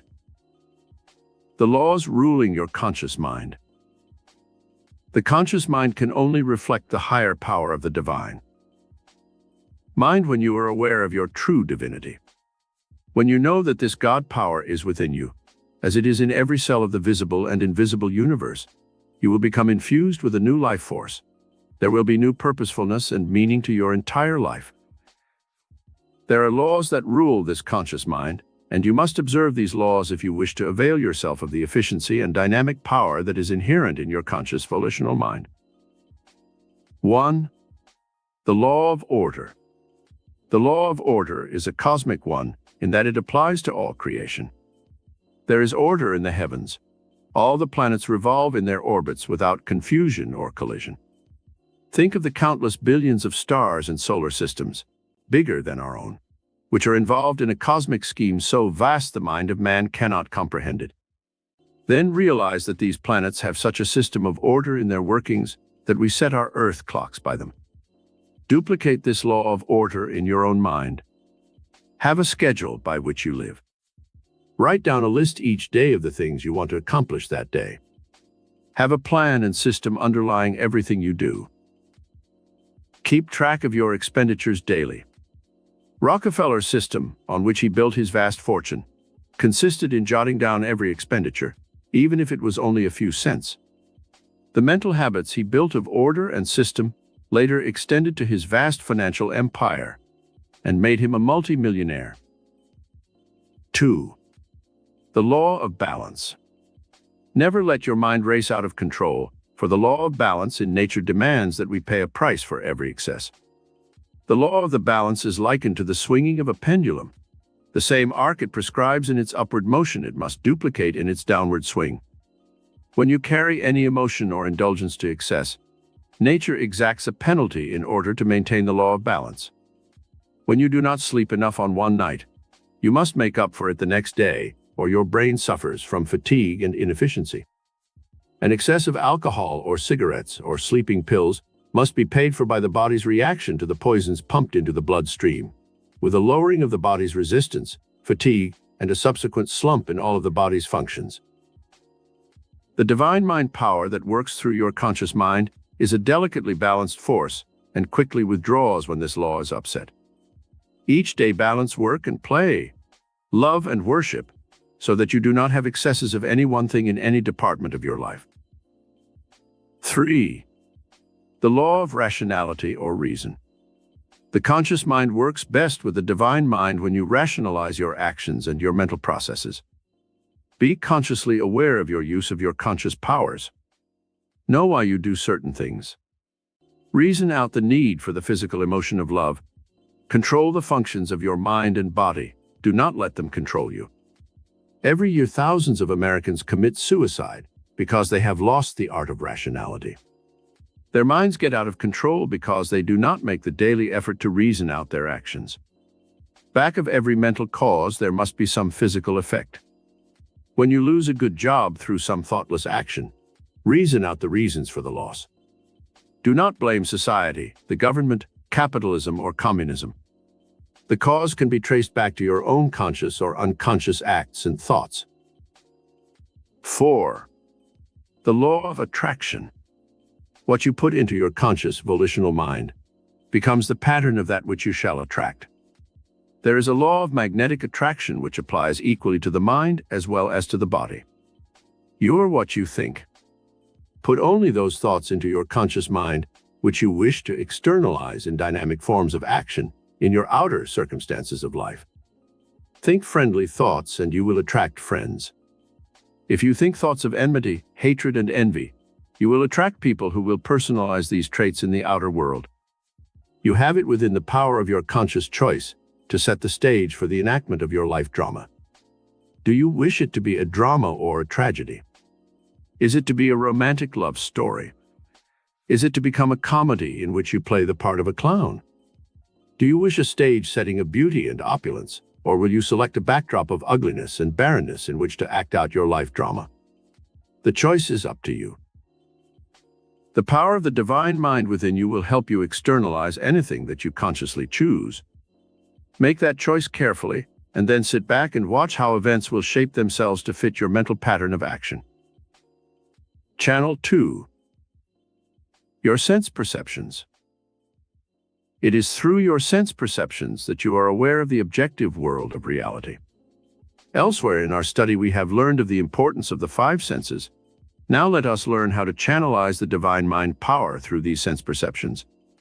In this way, you can heighten the effectiveness of your senses and achieve a greater degree of sensitivity in these areas of mental and physical action. 1. Have an awareness of your inner subjective world. Close your eyes in this practice session that should last about half an hour. Be aware of your innermost being. See with your mental vision. Try to recall sights and colors and actions in the outer world of reality. Duplicate them and project them upon the screen of your inner mind. Then do the same thing with your senses of hearing, touch, and smell. Duplicate your daily actions and apply each of your 5 senses to these fields of activity. Rerun your day every night when you go to bed, from earliest dawn to the end of the day. This inner awareness of your subjective world of emotions, sensations, states of consciousness, and perceptions will help you channelize the power of the divine mind to your every mental and physical faculty. 2.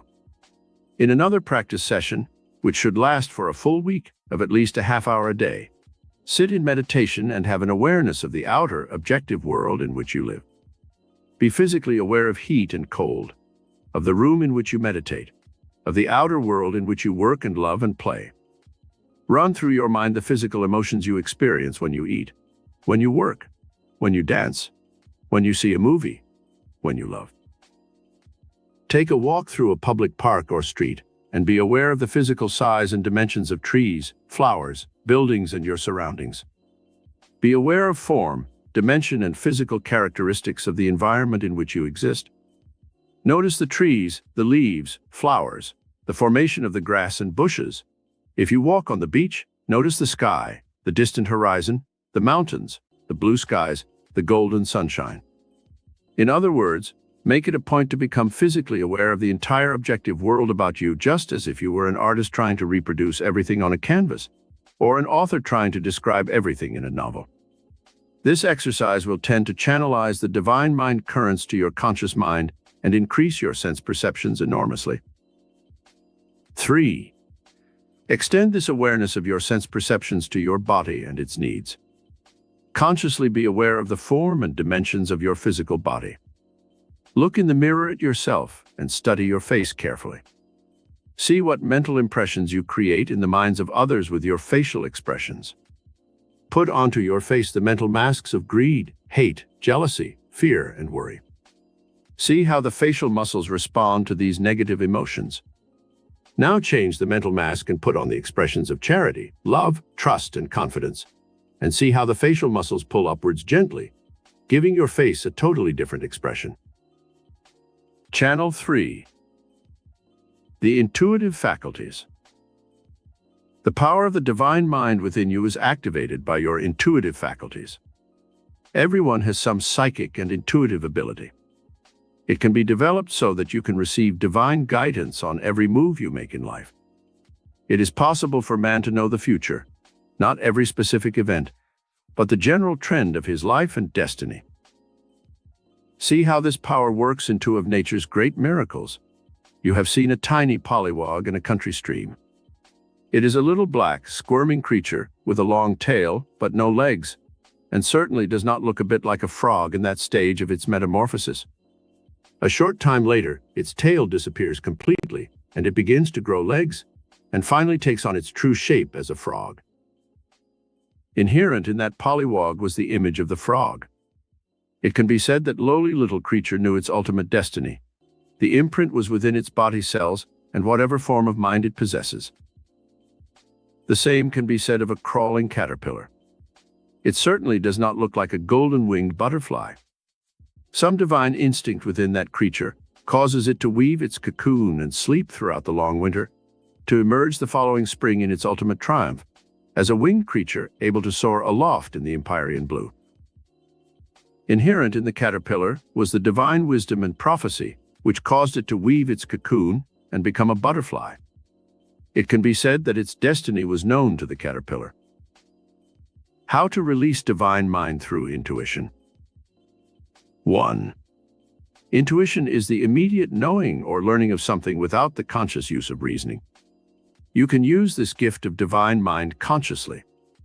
Be aware that you possess psychic powers and that you can tap them at any time you wish. Call upon this power of intuition whenever you are forced to make a decision between two courses of action. Ask this indwelling Father questions and then wait for the answers. They will come, perhaps not at that exact moment, but at some later time. Many times, the answer will come through a letter, through another person, or even in a book which you are accidentally reading. I remember once I was in New York, and I wanted to find a certain book that contained valuable information for me. I could not locate it anywhere in New York. I gave the problem to my higher divine mind, and then forgot it. 2 weeks later, I had to go to Hollywood on business. I walked into a second-hand bookstore to browse, and the first book I took down from the shelf was the book I had desired. This was the result of some higher mind that guided me to the object I wanted. 2. Psychic and intuitive gifts can be cultivated deliberately. The voice of the Spirit speaks universally to every cell of the universe. In the spring, the trees burst forth in foliage, and the flowers bloom under some divine instinct, which tells them it is springtime. In the soil, the seed sprouts and grows under the divine impetus to create its own kind. In man, this same divine gift of intuition works its creative miracle if we are aware of the voice of the Spirit that is constantly trying to guide and direct us. Sit in the silence for at least a half hour a day, while you are consciously trying to develop this psychic and intuitive gift. Ask of this higher divine mind specific questions, and then wait for the answers. Is this person honest? Can I trust him? Should I let myself love this person? Should I make this new business move? Should I take this trip? After you have asked your questions, sit for a while and wait for the answers from divine mind. If nothing comes through immediately, do not become discouraged and give up. Go about your regular activities, and the answer may come through at night, while sleeping, or during your working hours. Sometimes it does not come as a direct answer, but only as a prompting, or many times, the answer comes in the guise of another person. 3. Concentrate your psychic powers on some person you know, and let your higher mind reveal what is true about him. You can ask questions of this higher mind, and some force within you will give you the right answers. Many times, people conceal their true natures, but the higher divine mind within you knows the truth about everyone. You can penetrate the masks of others through cultivation of this higher psychic and intuitive gift. At first, you may not want to believe some of the things your higher mind tells you, but later you will find out that it was right. Haven't you, upon meeting some new person, felt an instinctive sense of not trusting him? Later, weren't your suspicions justified? 4.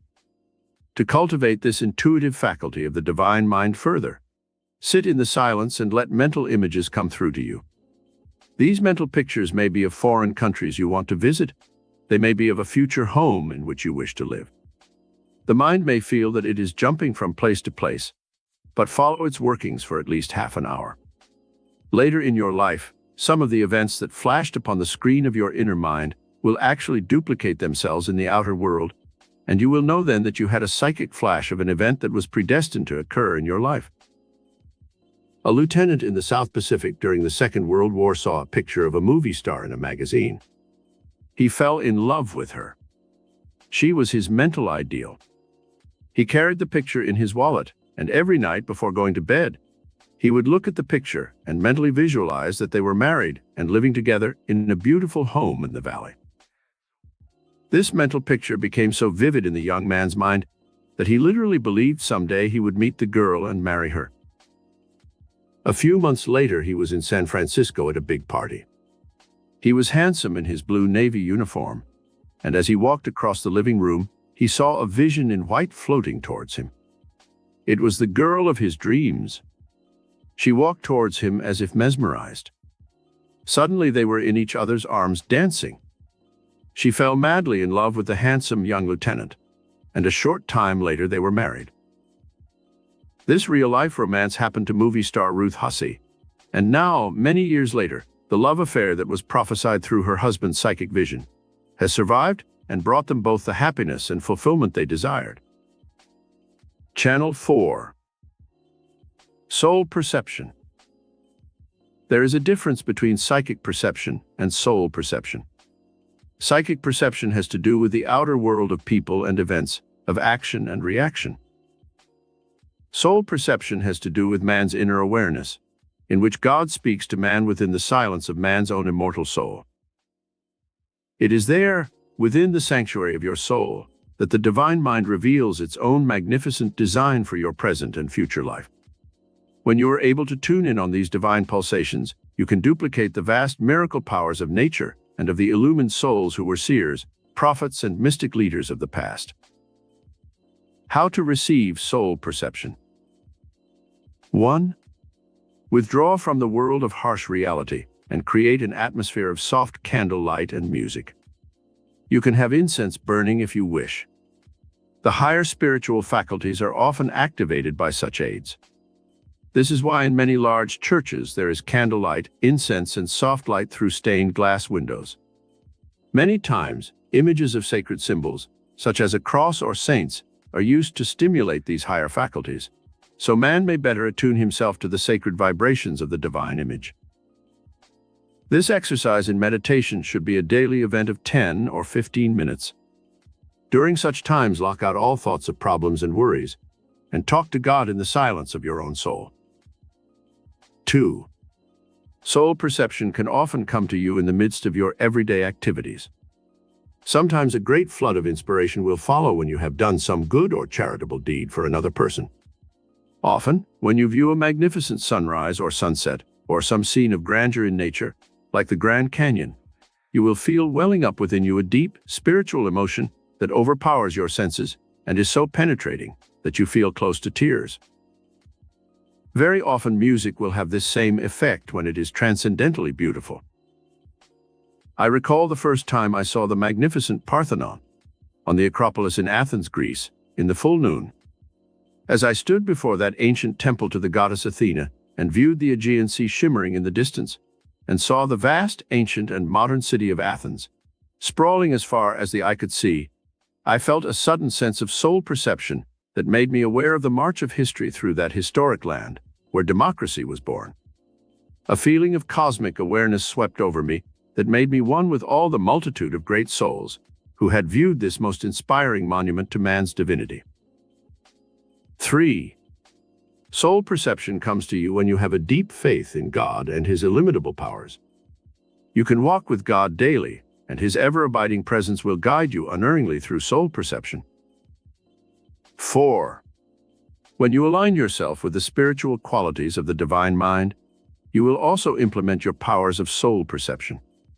These divine qualities are love, goodness, truth, beauty, forgiveness, and charity. 5. Faith and prayer put you in tune with the divine mind power that reflects throughout the universe. Man's consciousness is like the earth. It flourishes and flowers only when the sun shines upon its surface, giving it life and motion. When man is out of the consciousness of the divine cosmic mind, he blocks out the sun of spirit, and his life is barren and futile.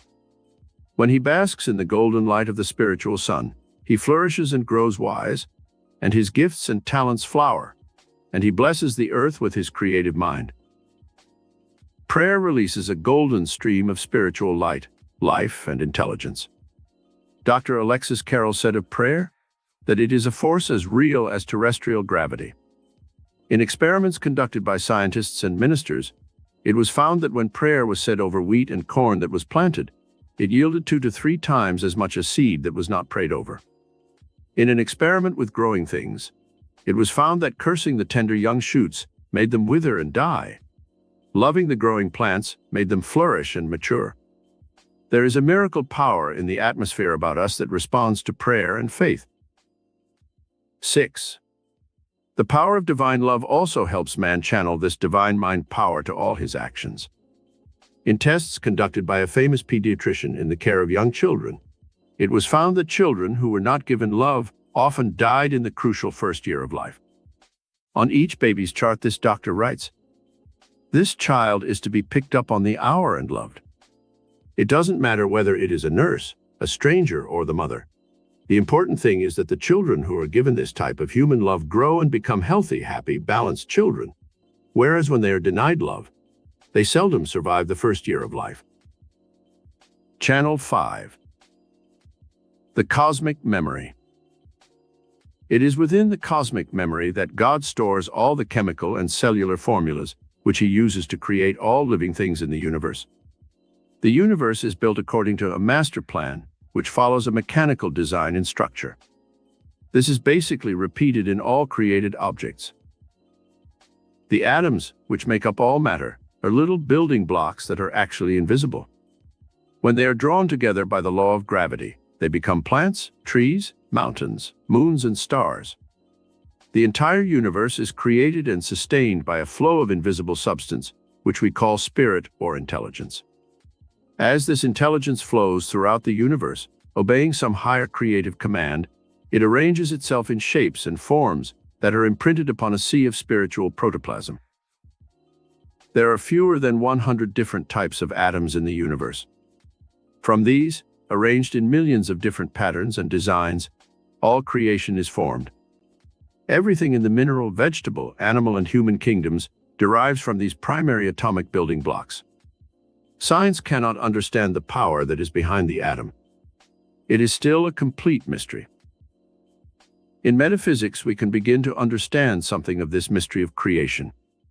The cosmic memory reveals to mankind many of its innermost secrets. We now know, for instance, the basic structure of all atoms. The electron is a negatively charged particle that forms a part of all atoms. The neutron is one of the fundamental uncharged particles of an atom. The proton is a fundamental particle of the nuclei of all atoms, carrying a unit of positive charge of electricity. The nuclei is the central part of the atom, around which the other parts revolve. They are held in place by the rapidity of their motion in a gravitational field, similar to the Sun, with all the planets revolving around it in their orbits. From this microscopic structure, the atom, God builds everything from star to snowflake. The infinite variety of creation attests to the fact that some very high order of cosmic intelligence is back of all creation. Regime to tap cosmic memory. 1. Study the universe in which you live. Try to understand the processes that go on within the universe. Study the world of nature. See how growth occurs. Try to probe the secrets of nature by observation and curiosity. Some of our great scientists have probed these cosmic secrets and given to men a vast variety of new products, foods, and treasures. 2. Look at a blade of grass or a grain of sand and try to see the process of creativity which cosmic intelligence used to fashion these elements. A scientist in France studied snowflakes for 40 years and never found any two alike. No blade of grass or grain of sand is ever like any other. Even twins are never exactly alike. The cosmic mind is an original artist that never creates any two things exactly alike.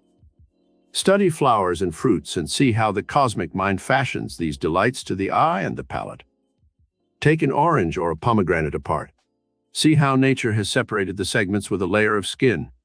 How carefully she has placed the seed within the fruit, where they will not be disturbed. Try to comprehend some of the mystery of creation by a careful study of the laws under which the cosmic mind of God works in his creation. 3. Observe the law of growth that is in the universe. Then attempt to duplicate it in your own life. Your mind must grow and evolve. Your consciousness must grow from the physical to the spiritual. You must evolve through study and try to expand your interest to encompass many different branches of knowledge. 4. Work with the laws of the cosmos rather than against them. There are 3 laws which you should observe: the law of usefulness, the law of productivity, and the law of action. Any object that loses its usefulness in the scheme of things is automatically discarded by nature. Try to maintain your usefulness to an advanced old age. Keep on producing and creating all your life in some way. Have an avocation as well as a vocation, so that you can keep your mind and body constantly stimulated by new interests. Then, last but most important, observe the law of action mentally and physically. Keep yourself busy and never stop creating something for the world. This regime will assure you of keeping in tune with the cosmic mind where all intelligence resides. You will reflect more power and energy once you are in tune with the infinite mind of God through his cosmic memory. Summary. 1. The divine mind power currents flow throughout the cosmos, including yourself. 2. The miracle power is tireless in creation and is the divine mind within man, the Father within, who performs miracles. 3. The 5 channels worked out in detail through which divine mind works. 4. The laws ruling your conscious mind, your sense perceptions, and the intuitive faculties in man and how to tap them. 5. Soul perception in man and how to channel its power. 6. Power of faith and prayer to work miracles. 7. The cosmic memory and how to tap this power for creative miracles. Chapter 12. How to attain the 5 aspects of miracle healing. The miracle healing power of divine mind extends to all realms of God's created universe. We see this metaphysical power at work in nature, where the animal kingdom has a wisdom and instinct that far surpasses the intelligence of the higher human kingdom. Only when man is able to tap the powers of divine intuition is he able to attain a flow of this metaphysical miracle-working power. You will never see a horse or a cow smoking like a chimney stack. You cannot make them drink alcohol or other poisons. They seldom overstuff on rich foods and suffer from indigestion. They seem to know how to avoid most of the calamitous diseases that are the scourge of humanity, such as heart trouble, cancer, high blood pressure, ulcers, and diabetes. When an animal becomes sick, he seems to know how to heal himself. Most often he will stop eating completely and let the miracle-working forces within his own body heal him. Humanity is on a pill and miracle drug binge. Man takes pep pills to give him energy to face his day, then pills to slow him down at night so he can go to sleep. He must have his cocktails to stimulate his brain so he can finish his day without collapsing. In this mad rush from one drug to another, man begins to suffer from a gradual inability to let the natural healing forces of his mind and body take over and do the work for which they were intended, to heal him when he is sick. Doctors know of this miracle healing power. Most enlightened doctors today work with the natural healing power of nature. They know of this miracle power that God has placed within man's own mind and body cells.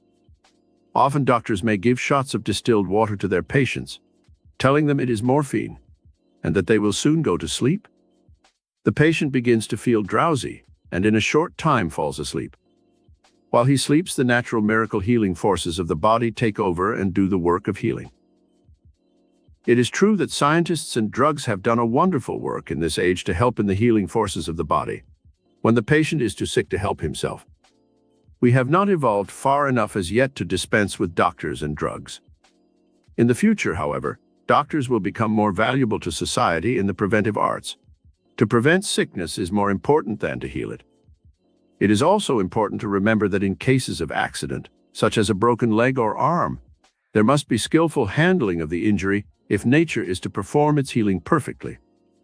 Doctors can assist this miracle power within the human mind and body, and in the new branch of psychosomatic medicine which has arisen in the past 25 years, it is widely recognized that the human mind can make man sick in many cases, and that it can also serve as the agency for healing of many conditions. The 5 aspects of miracle healing. Let us now examine the 5 aspects of miracle healing that you may utilize in your own life. You must first realize that healing does not apply only to a sick body. It also applies to other departments of your life. We shall study the 5 most important areas of human experience and learn how to release the miracle healing power of divine mind to these various departments of your life. The same laws and principles which pertain to these 5 aspects of miracle healing may also be applied to any other negative conditions you want to heal in your own life. These aspects are as follows. 1. Healing of the physical body. 2. Healing of personality disorders. 3. Healing of the environment. 4. Healing of romantic and marital problems. 5. Healing of economic and financial conditions. When we realize that there are more than 25 million people in the United States who are sick, crippled, blind, or otherwise handicapped, we must realize that we are truly a sick nation. Also consider the fact that only 1 young man out of 5 is considered fit to be taken into Army service through selective service. Then consider the millions who suffer from minor forms of incapacity, impaired vision, poor hearing, and handicaps produced by arthritis, rheumatism, and kindred ailments. Asthma, allergies, sinus conditions, these afflict millions more. America truly needs a renaissance of the miracle-working power used by the Master Jesus, who was able to perform his miracles of healing because he understood this tremendous spiritual power that God has placed within man's consciousness. Following is your unfailing guide for programs of healing in all 5 aspects. 1. Healing of the physical body. Before we consider miracle healing of the physical body, let us learn the causes of sickness, so we shall better understand the nature of man's illness. The invasion of the bloodstream by germs is one of the principal causes of sickness. If the body's energies and resistance is low, this type of germ infection seems to be more likely than if the body's resistance is high. Then the body's natural germ-fighting mechanism, the phagocytes in the bloodstream, and the white cells, seem to be able to keep the invading bacteria at a minimum. Physical accidents also contribute to man's disability. Many of these accidents are of psychosomatic origin, as we shall learn, and could be avoided. Psychosomatic factors contribute to many of the world's illnesses. Many doctors are of the opinion that nearly 85% of sickness can be traced to psychic disorders, that is, emotional disturbances that involve the psyche. In a study of industrial accidents, it was found that 95% of all accidents could be traced to only 10% of the workers. In other words, this 10% of the workers who had most of the accidents had personal and marital problems, fears and worries that produced tensions and made them careless in their work. It was further discovered that this same 10% of the workers accounted for the cases of absenteeism due to colds and other pulmonary infections. Miracle healing regime for sickness. 1. Put your mind into a state of faith and confidence that the miracle healing power of divine mind can effect a healing of whatever condition afflicts you. 2. Remove the factors that might be causing your sickness. You may be suffering from some form of emotional paralysis which keeps your body from performing its healing function. Examine your mind carefully. Do you hate anyone? Are you resentful of something that rankles in your subconscious? Did something happen in love or marriage which made you bitter? A woman who suffered from asthma and sinus trouble for years was discovered to have regretted marrying the man she did. She was in love with another man, and when she lost him, she married the first man who asked her. This regret and resentment, living a lie for 20 years, made her body develop the conditions from which she suffered. After being counseled and shown the error in her ways, this woman had a miracle healing of her asthma and sinus condition and adjusted to her marriage with good results. Many cases of allergies, skin trouble, sinus and pulmonary conditions have been traced by doctors to psychosomatic factors. When the person has rid his mind of the hate, resentment, jealousy, fear, worry, or other negative emotion, the condition disappeared from the body. A positive thought atmosphere important. Maintain a positive thought atmosphere at all times. The old saying, "An ounce of prevention is worth a pound of cure," aptly applies to sickness. You can prevent the eroding forces that lower the body's resistance from taking hold on your mind and body. If you keep the positive thought in consciousness that you are surrounded by the loving arms of God, and that nothing can harm you, soon you will see a change in your mental and physical condition. Whenever you have a tendency to say, "I feel terrible," change it to "I feel great." Soon you will really feel great at all times. Too many people recount the long list of their ailments and operations and build the thought atmosphere of sickness. Do not spend your time in looking for physical symptoms of sickness. Too many people listen to their heart's beat or try to interfere with the functioning of their stomachs or other body organs. God sealed all the human organs into your body with the healing agency within your body cells. These organs are supposed to work perfectly without any interference from outside sources. In most cases of extreme emergency, where operations must be performed, there have been contributing factors to the organ's breakdown. How many gallbladders have been removed because of the person's wrong eating habits? Observe basic dietary laws. Regulate your food and liquid intake with an eye to balance and dietary laws. Get a good book on the subject of diet and health, and maintain the correct intake of foods, and your body will nourish itself and keep itself at a high level of performance. It has been found by scientists that the human body needs meat proteins at this stage of our evolution. Many people live on vegetable diets, and the Chinese and Indians live on handfuls of rice, but it cannot be said that they live well or long. The body needs meat, vegetables, fruits, and certain minerals and vitamins. It is good to study nutrition from books written by experts, so that you will maintain good dietary habits and enjoy good health to a ripe old age. 2. Healing of personality disorders. Personality disorders are of many different types. They range from self-consciousness and inferiority to disorientation and maladjustment. A sick mind can be as real and distressing as a sick body. Many people who suffer from personality disorders do not need psychiatric help. They can often help themselves if they know the causes of their condition. Following are the most frequent causes of personality maladjustment. Fear of failure. Frustration in love and marriage. Unhappiness in choice of work. Resentment, jealousy, and other negative emotions. Discord and friction at home or in business. Feelings of inferiority and inadequacy. Sexual suppression and lack of fulfillment. Unresolved worries and fears. Insecurity in early childhood. The miracle healing regime for personality disorders. When you have discovered the cause or causes for your own particular type of personality disorder, set to work first to rid yourself of the cause of your condition. You should practice daily to adopt a positive course of action in handling the problem.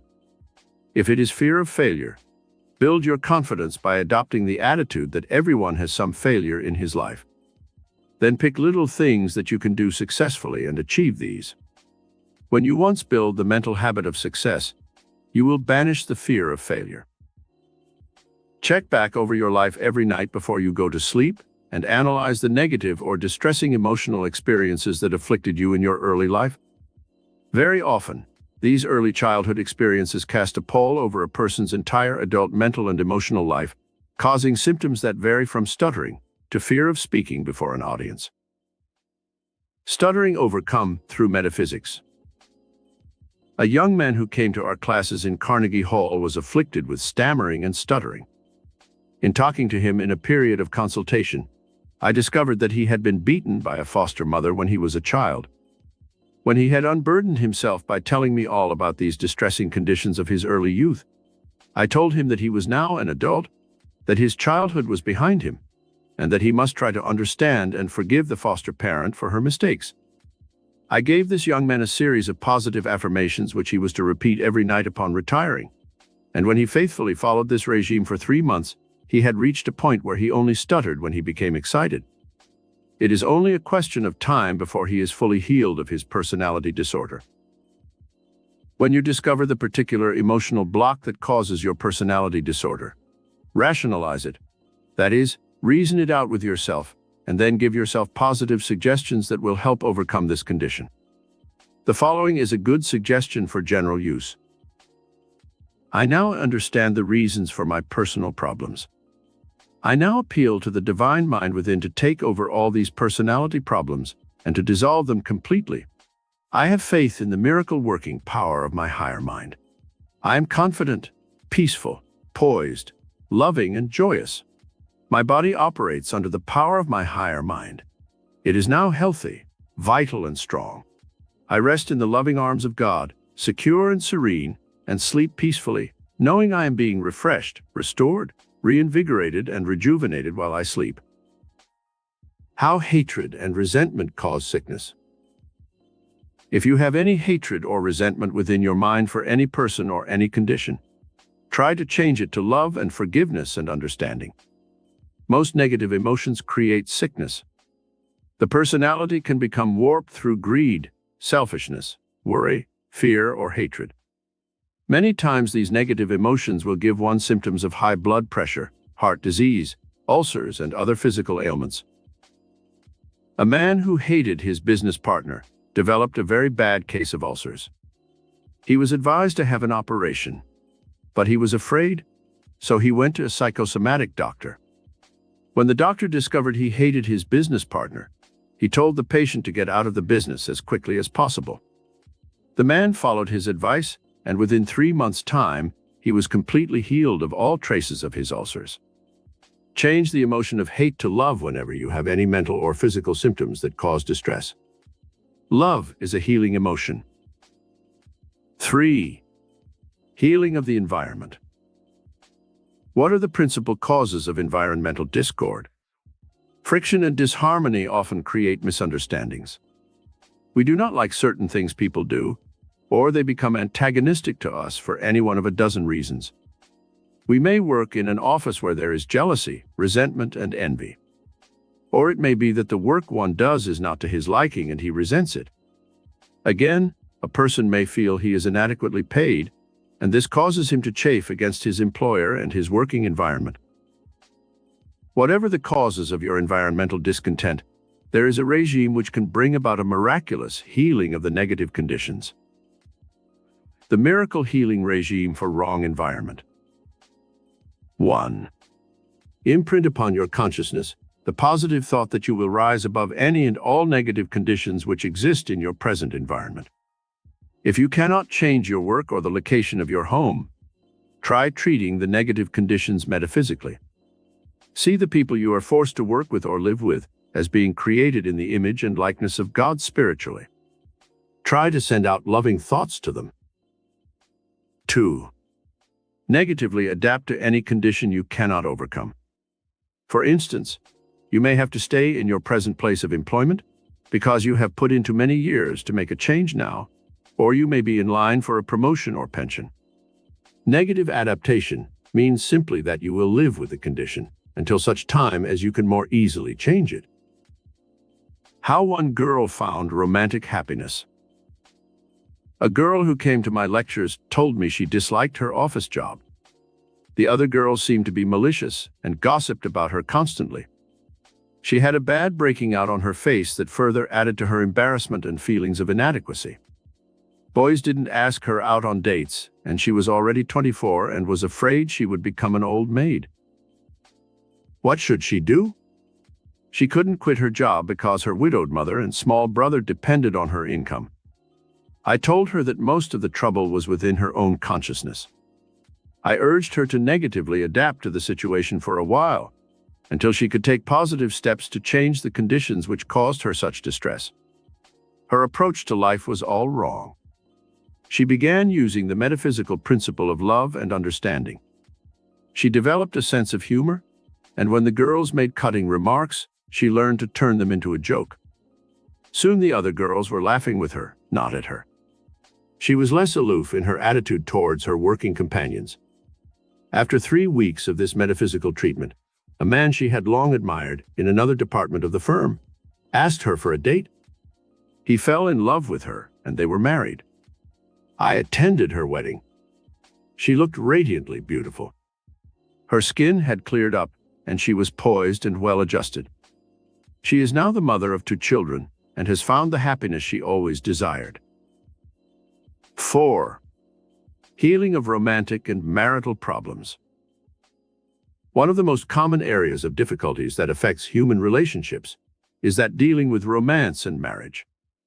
At some time or other, every person has some such problem which disturbs his tranquility and happiness. Metaphysical miracle power can be released to heal such problems. First, let us examine these problems in the light of reason and find out the causes of most romantic and marital problems. Mismating often brings 2 people together who have no reason for marrying. What should they do in such a situation? Divorce or live together with friction, misunderstanding, and the subsequent chaos it produces for their children. Then there is the problem of philandering, indulged in by one or both of the marriage partners. This leads to jealousy, accusations, and sometimes violence. Often 2 people will suffer from sexual maladjustment, frigidity on the part of the wife, or impotence on the part of the husband. Such a problem can make a marriage miserable and must be handled delicately if the marriage is to survive. Then there is the problem of quarreling, nagging, friction, and general bad temper. This type of negative atmosphere can destroy a marriage and cause the parties concerned to suffer from feelings of guilt and misery. The miracle healing regime for romantic problems. 1. Realize that no marriage is perfect. Each person must bring to the union vast patience, love, and understanding. When problems of any kind arise, both parties should sit down and frankly discuss them, and try to think out a solution that is equitable and just. Try to rise above the petty level of human thinking into the realm of divine love, where each sees the other as encompassing the spiritual qualities of the soul that can make a marriage a blessing instead of a curse. 2. If 2 people have married who have little in common other than a physical attraction, they can still make the marriage a success. Unity can come in such a union by building interests in common. The parties concerned should make an effort to cultivate the same friends, the same interests, read the same books, see movies and other entertainment together, thus giving them a frame of reference for the future, which encompasses similar experiences. 3. The problem of philandering often arises after 4 or 5 years of marriage. One of the marriage partners may grow tired of the other. When these extramarital relations come to the attention of the other marriage partner, it often leads to bitter recriminations and finally, divorce. How can such a breach be healed in metaphysics? Let each partner in the marriage realize that to err is human, to forgive divine. Try to be understanding of the other's weakness. Then try to work out a basis for future understanding and harmony in love and sexual relations that give satisfaction to both parties. Infidelity led to this woman's crippling. An instance where infidelity led to a crippling condition of the wife came to my attention some time ago. The wife found out her husband had been going around with another woman, his secretary. She developed paralysis of her limbs and became a chronic invalid. Of course, the affliction was a psychosomatic one in which the woman's subconscious mind wanted to be crippled so she could punish her husband by making him wait on her. It immobilized her so she could no longer give him the comforts in the home he had grown so accustomed to. Upon examination by many doctors, it was found there was nothing physically wrong with this woman. One doctor who had studied psychosomatic medicine finally arrived at a solution. He told the husband to leave the wife in an upstairs bedroom. He advised him to have parties 2 or 3 times a week down in the living room and not to have the wife down. After the first big party, the wife could no longer stand the agony of knowing everyone downstairs was having such a good time without her. On the night of the second party, the husband heard a shuffling sound from the upstairs bedroom. Soon he saw his wife's head protruding between the banisters of the stairs, trying to see who his guests were. Within a few weeks' time, this woman had a complete healing. The higher centers of her mind, galvanized by curiosity and a desire to participate in the merrymaking, had effected a cure where doctors had failed. If sexual maladjustment should arise, owing to any one of a dozen different reasons, the metaphysical approach to the problem should be as follows. First, try to discover what the trouble is, how it had its inception, and if necessary, probe back to the early childhood of the mate to see if conditioning occurred in childhood that might have caused the difficulty.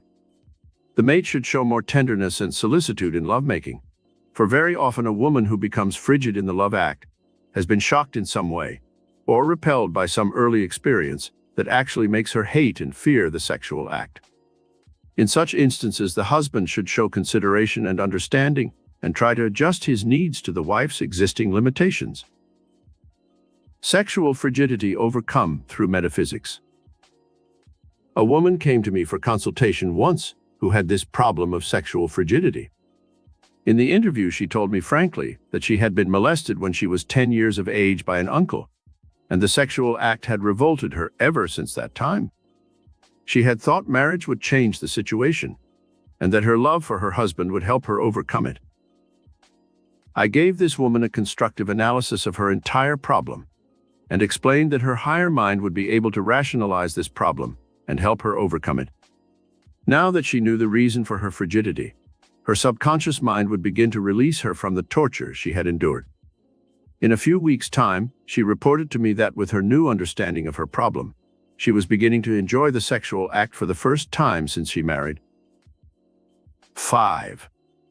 Healing of economic and financial conditions. Elsewhere in our study, we have given metaphysical laws for demonstrating money, jobs, and anything else that one desires. If these sections of our study are thoroughly absorbed, there should be no future economic and financial problems. However, if such problems should continue to exist, there is a regime for helping heal the sick economy. Regime for healing economic and financial conditions. 1. Try to find the cause of your financial problems. There are several. Causes to financial limitation. There. A. Lack of preparation for suitable work. B. Lack of a goal towards which to work. C. The wrong master motive for achievement. D. Waste, extravagance, or laziness. If the cause of your financial limitations happens to be, then prepare your mind for future work by taking a course in evening high school or in a trade school to help prepare you for another vocation. If B is the cause of your financial problems, try to have a definite goal towards which you are striving, to own your own home, to educate your children, to travel, etc. If C is the cause of your economic limitations, try to have a high master motive to spur you on. Some good master motives are a desire to help your family, a desire to give something to the world to make it a better place in which to live, a desire to improve your intellect and acquire greater knowledge, a love of humanity, and a love of God. If you suffer from cause D and are wasteful of money or time, you must begin at once to change the habit patterns of your daily life through the regime given elsewhere in our study. If you are suffering from mental and physical inertia, known as laziness, you must make a supreme effort to shake yourself out of your lethargy by visualizing the rewards and achievements possible for you in the future. 2. Work with the divine mind within and ask it to guide you in finding solutions to your financial problems. In meditation, ask specific questions. How can I make more money? Where can I get a better job? What vocation should I study for? Then wait for the answer to come to you from your higher mind. 3. Look about you in your own environment and see how you could improve some product or evolve a new method for doing your work. Examine the possibilities for going into business for yourself, since you can seldom make a fortune working for someone else. 4. Write letters to important people who might be able to help you better your position. Many times, if you write to some wealthy person who has a business and show you have originality and a creative mind, you will be given an interview for future employment. Chapter 13. The little everyday miracles that can enrich your life. In our search for life's great experiences, we are apt to overlook the little everyday miracles, which can tremendously enrich the lives of those who are aware of them. The generous outpouring of divine blessings showers upon mankind all kinds of bounties and treasures in the physical and material universe, which we accept as a matter of course. We are the divine recipients of these bounties of nature, the season's outpourings of abundance, the beauty of spring, the miracle of summer's growth, the bountiful harvest, and the winter's serenity and peace, in which the earth pauses a moment in its creative outpouring, to rest and prepare for a new cycle of planting, growth, and harvest. These blessings we take for granted and scarcely pause to give thanks for the rich metaphysical bounties of the universe. Let us explore below this world of everyday miracles, in which we discover the 12 hidden treasures that can enrich life and make it beautiful, opulent, and magnificent. 1. Discovering conscious awareness of your mind, your body, and the world in which you live. It is awareness of yourself as an individual that gives you awareness of the miracle-working metaphysical power within your higher mind. A. Stop for at least a half hour a day for the next month or two, and concentrate on yourself and the amazing powers that you possess. In the modern world, we are often so busy with external problems that we seldom, if ever, take time out for the spiritual pause that refreshes the soul. Most people give more time to television, bowling, golfing, or other sports, and never stop to discover the mind with its rich treasures, the body with its pleasant emotions, the soul with its love and tenderness and understanding of the miracle of divinity. B. In order to discern the spiritual truth of your reality more clearly, learn the method taught me by a guru in India for overcoming the confusion and disorientation of mind, which keeps us from seeing clearly the spiritual reality back of all life. Put a pinch of mud into a glass of water and stir it up until the water becomes cloudy. This is similar to the human mind when it is troubled, restless, and the thoughts jump about frantically, refusing to be controlled. Then sit for a few moments until the mud has settled to the bottom of the glass. The water is once again clear and pure, and you can see through the glass. When confusion, doubt, fear, worry, hatred, or other negative emotions cloud your mind, you cannot see the beauty of life about you. You cannot know the purity of the emotions of love, joy, and expectation. This emotional and spiritual purity can only come when you have overcome the animalism and greed and selfishness which cloud the mirror of the soul and keep us from seeing the reflection of the divine image within. C.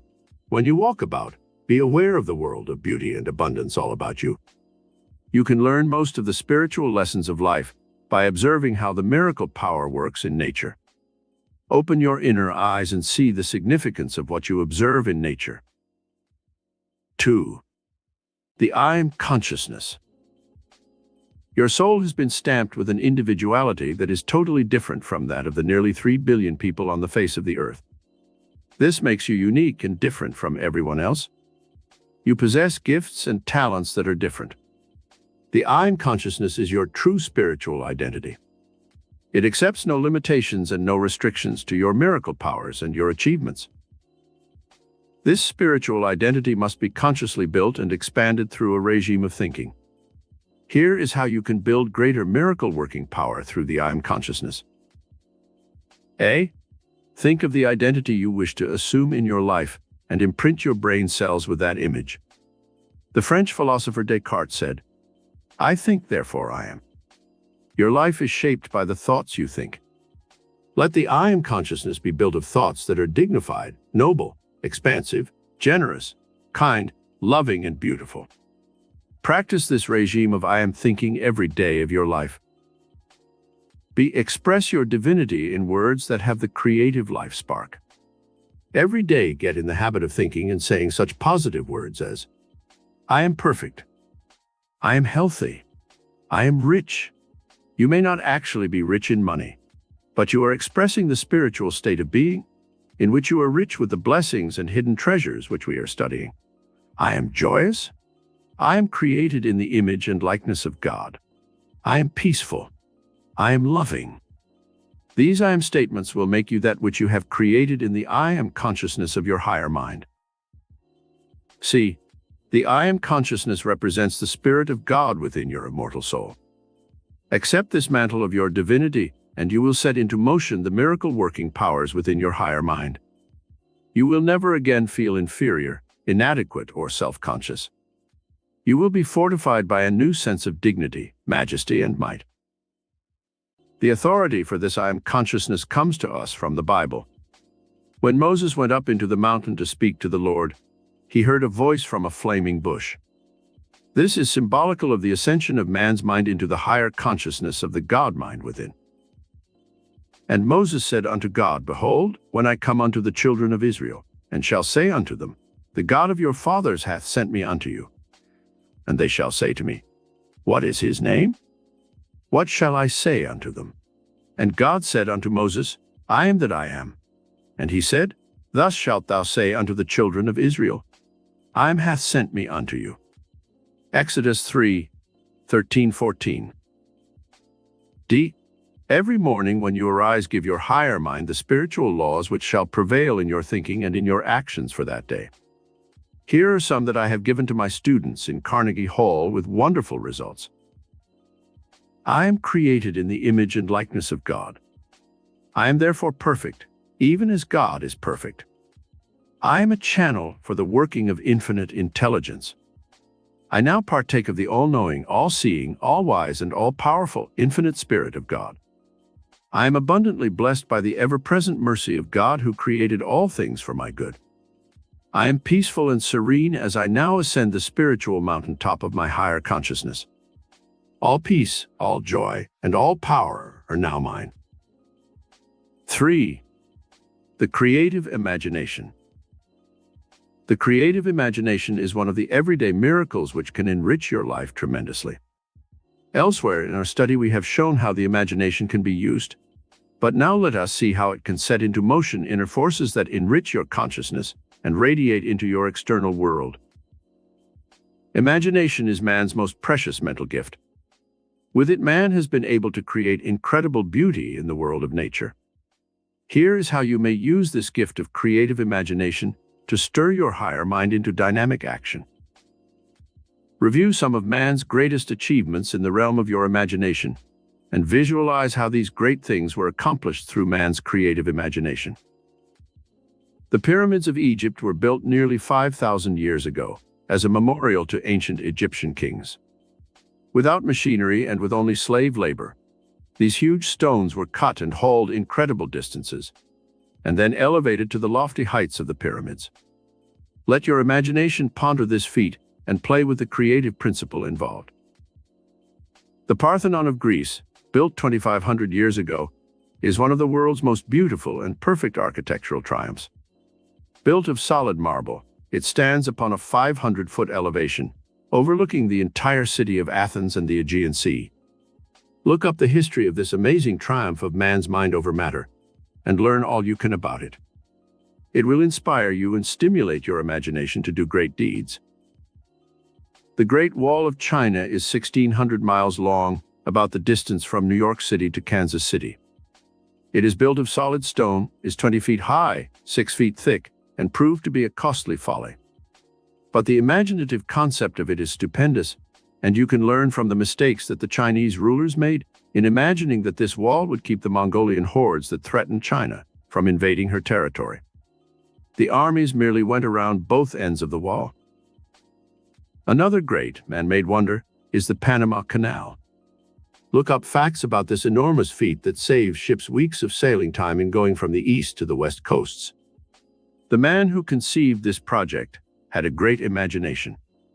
You can stimulate your own imagination by learning all you can about this miraculous project. 4. The beauty and greatness of nature. Be aware of God's creative miracle power in the realm of nature. A. Stop at least once a day and see the beauty of nature, the trees, the flowers, the sun and moon and stars. Be aware of them as creative expressions of the cosmic mind of God, who created them for your enjoyment and benefit. B. Your own life will reflect more beauty, more love, more goodness, if you reflect the wonder and joy of all nature. Be aware in your everyday life of the miracle of bird song, of trees waving in the breeze, of sunrise and sunset, of the majestic oceans stretching to the horizons. See the starlit wonder of the heavens at night, and the majestic full moon etching nature's landscape with delicate silver.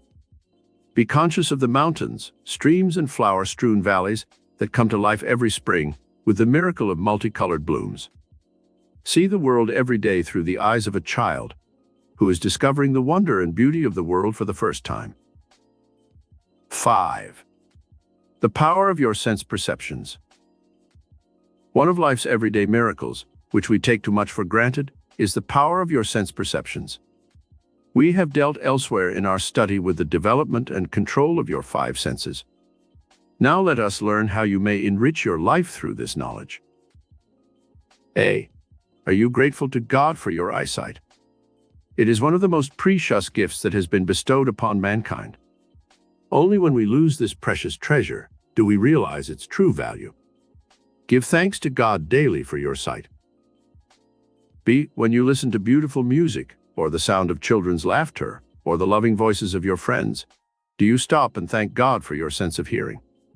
Consciously be aware for a full day of your sense of hearing. C. Do the same thing with your sense of scent and feeling and taste. Be consciously aware of the rich blessings that are conferred on you momentarily by your God-given senses, and use them consciously every moment of your life. They will continue to enrich and bless your life as long as you live. 6. The precious gift of your emotions. Your entire reaction to the outer world and to other people is through the medium of your emotions. We have learned of the power of positive emotions for coloring life. Now let us learn how to enjoy the everyday miracle of the emotions and see how they can enrich life.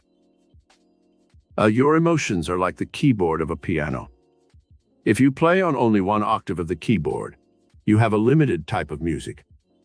If you extend the range to 2 or 3 octaves, you have more beautiful music.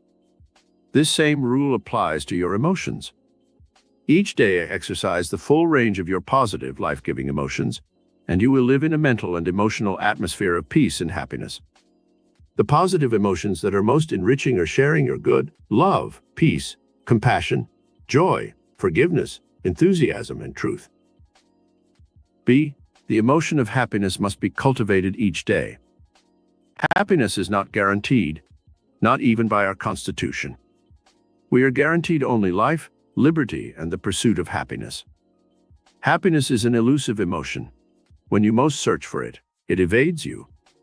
Go about your ordinary round of daily work and useful activities, and happiness will seek you out. Someone has said, "Plant the roses near your neighbor's fence so they will shed their fragrance and beauty in his garden too." Happiness is like that. As you give joy, you will receive immeasurable satisfaction, and happiness will be yours. 7. The joy of your right work. Many people think of work as drudgery, and they miss out on one of life's everyday miracles, which can enrich life. If you are in work that bores you and which you hate, you should try to change your work by preparing for something else. As you spend 1/3 of your 24 hours a day working, it is vitally important that you like your work. A. Whatever work you do can be made more interesting if you will feel that it is important and is helping others. B. If you are a housewife and your work seems like drudgery, see how your work is giving great benefits to your husband and your children, thus enriching them and you in turn. C. If you are in work that you cannot change, look for other ways in which you can do creative work for the good of the world. A woman who was an Indian princess became Gandhi's secretary when he lived. She believed in his great work, and for 15 years she served his cause faithfully. She became one of the most influential women in India and obtained a sense of satisfaction from her unselfish service that she had never been able to receive from her wealth and power as a princess. 8. Parenthood, one of life's great treasures. One of the greatest gifts God has given to man is that of parenthood. Do you stop and thank God every day of your life for the blessings bestowed upon you through your children? A. When you are tested or tried by the seeming ingratitude of your family, stop and meditate on the true function and purpose of life. Procreation is a divine gift. Enjoy the privilege of having a family and overlook the work, the ingratitude, the suffering and privation that often seem to come as a result of bearing children. A man and woman sought me out for counseling one day.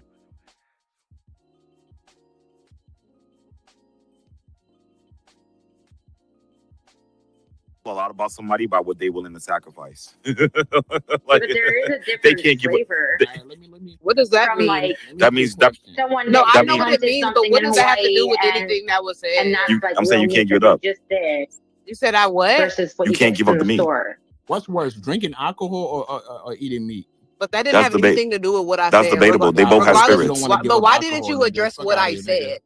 I addressed what you said. What do you mean? No, you didn't. I Oh, said you think that we are slaves, and so because you think that we are slaves and you think that we should be out of our bondage or whatever, why shouldn't people eat more? Or why shouldn't people eat more meat so as to become like the culture that you just referred to? And then you said you can't give up the meat. That's not referring to okay. My fault. My fault. that. Yeah, My that's fault. My not fault. Yeah. So responding to anything my that I fault. Yeah, I said. missed that. Yeah. And so, I don't think we're all slaves, right? Oh, today? No. Well, I don't think we're all slaves, right? So today I, you don't think that. I Will you do. think that tomorrow again? I do think most of the population, like, they are psychologically enslaved, right? But in mental bondage. But I don't think we're all slaves, right? Now, I get your point, right? You're like, okay, well, if we're all slaves, right? Would it make much more sense to like eat lamb and beef so that way we can, like, I guess, that can give us some energy to revolt, to rebel, to not be slaves anymore? Okay, cool, right? If that's your end game, right? But I highly doubt that's most people's No, I'm end game, asking right? you why that's not your end game when you think that majority of the people were slaves. Because I'm not a slave. Oh, today you're not a slave, but Yeah, yesterday you was a slave. I'm a 5%er. I'm free. Right? Okay, you got that Yeah. shit from Tina. Yeah, I'm free. Right. And so, yeah. And so, and that's what I'm saying. I'm a poor righteous teacher, right? That's what I do. I open these spaces and I teach you guys. Right. The And fuck so, you don't. yeah. Well, what do you think I'm doing now? I haven't learned a thing. How did you not like? I mean, how did you not learn anything? I mentioned. I'm sorry. I didn't learn Hold on. Give me nothing. a second. I enumerated countless amount of civilizations, right, that had a warlike You disposition. didn't enumerate countless anything. It was Yes, like I did. It was like 2. What are you talking about? I named you like 5. I recall 2. Exactly. Well, can you count 5? Because you're not listening. Can you count 5? But you're not listening. But can you count 5? What do you mean count? What do you mean count 5? Because you said you named us countless civilizations, but it's like less than fucking 10. Oh, what do you mean? I named you the Huns. I named you the. This is not. You're acting like this is so far and wide, like so many. You didn't know this information. Be grateful. Did you know this? Did you know this? Did you know this before you came in here? Did I know that these civilizations had like war dedicated mindsets? Did I not know that? Is that no? You did not know that.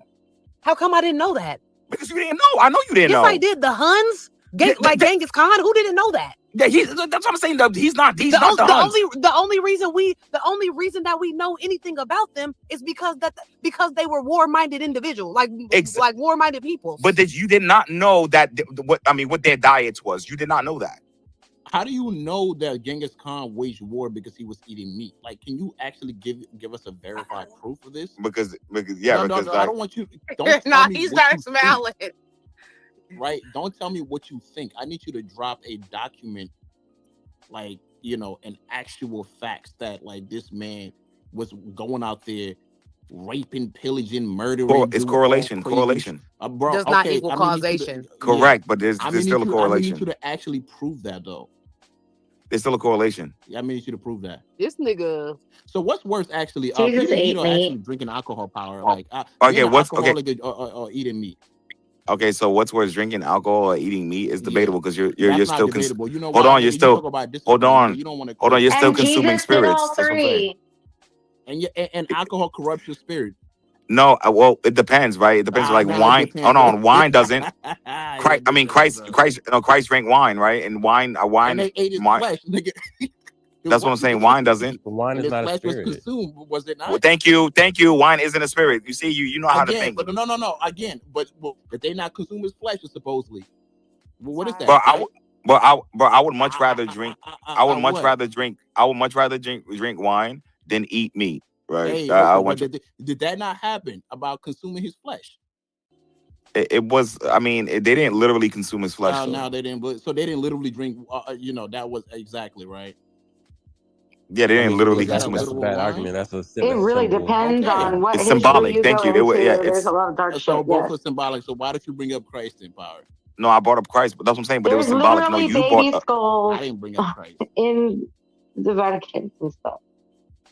No, I get that, and that's true as well. But yeah, I'm sorry. This nigga gonna have some grass-fed chicken, bro. I don't believe No, none of this no. nigga saying. Like, no, I'm disciplined enough to eat beans, Nigga, right? And but so, you haven't denied what I say. You gonna have that and grass-fed I'll chicken, give me a nigga. second, But the and give me a Bible second, like, says the Bible don't call it discipline. The Bible calls it weakness. It says, for the sake what, of your weaker brothers and sisters, abstain from meat if they have the conviction against eating meat. That, like, Thank if I go you. to your house and you don't eat meat, I'm supposed to not eat it out of respect for you. It's nothing to do with my Exactly, relationship with God abstain. independently. But Exactly, Then don't the come to my wordage house. there is for your weaker brothers and sisters who feel they need to abstain. I put it in the pill. Don't come to It's in my house, Right, nigga. Corinthians. If I make it, right. I you don't a It virgin, you understand. comes don't eat that back shit, nigga. No, square Fuck out of to here. no, I thought, everything is permissible, but not Let us everything is know. yes, Everything is beneficial. permissible. People don't Exactly. that's understand the, what the yeah, right, word that's debatable. everything means. So God, That, God no, said Fucking that's around well, is that's a permissible. slip, It's not yeah, that's a slip, beneficial. nigga, God said Like, everything is that's a, permissible. you know what I'm saying? that's a Like, slippery, you have to yeah, have that's a a, yeah. Oh No, my God. if I can convince somebody not to do something because of how I speak with them and they don't have a true conviction of the spirit from the Lord above within their spirit, within their heart, within their being, it ain't gonna matter. When some of y'all fucking know, some of you don't. I don't know anybody from Adam in this place, but when you grow up That, around drugs and shit that's and you a, see that shit, like, there's a that's a difference, slippery, right? That's what it's that's a talking slippery about. It's slope. not a slippery slope. How's it a slippery slope? Yeah, It's just very because basic, black and white. You can do whatever you you said want, everything, but not you everything you said do is everything going is to be good permissible. for you. And then it Okay, continues fine, and Everything fine. is says permissible. that he Power, you gives heard it. wisdom to So that anyone who includes asks meat. freely, right? So it goes hand in You hand. guys, it's Yeah. crazy how you guys are trying to find justifications to But eat not, meat, but right? you, nigga, but she's reading Because something you out guys of a can't. book that you take seriously, dear. See, that's what I'm saying. I Like, know, but okay, so guys, you I'm saying sorry. God? It's God said different from everything is justifying, permissible. because justifying involves already having a conviction against the thing that you're justifying. But if you're not Right, convicted against it, you're not justifying, you're just not there yet. right. Like, if I'm at some point not supposed to eat meat and the Lord is working on that in me, then at some point that's going to happen. If I am, like, if it is no big deal, then, like, you know what I'm saying? Like, it's going to be in my timing, his timing for me. Everybody's going to be independent, right? I am. So they can't I have, do like, gotta, justification of something that they don't think is wrong. Like, I'm the same way. I don't necessarily think it's quote unquote wrong. I don't think it's necessarily great for you in a lot of different ways, you But know? you know what's crazy So though? it's Like, also why we detox and shit, right?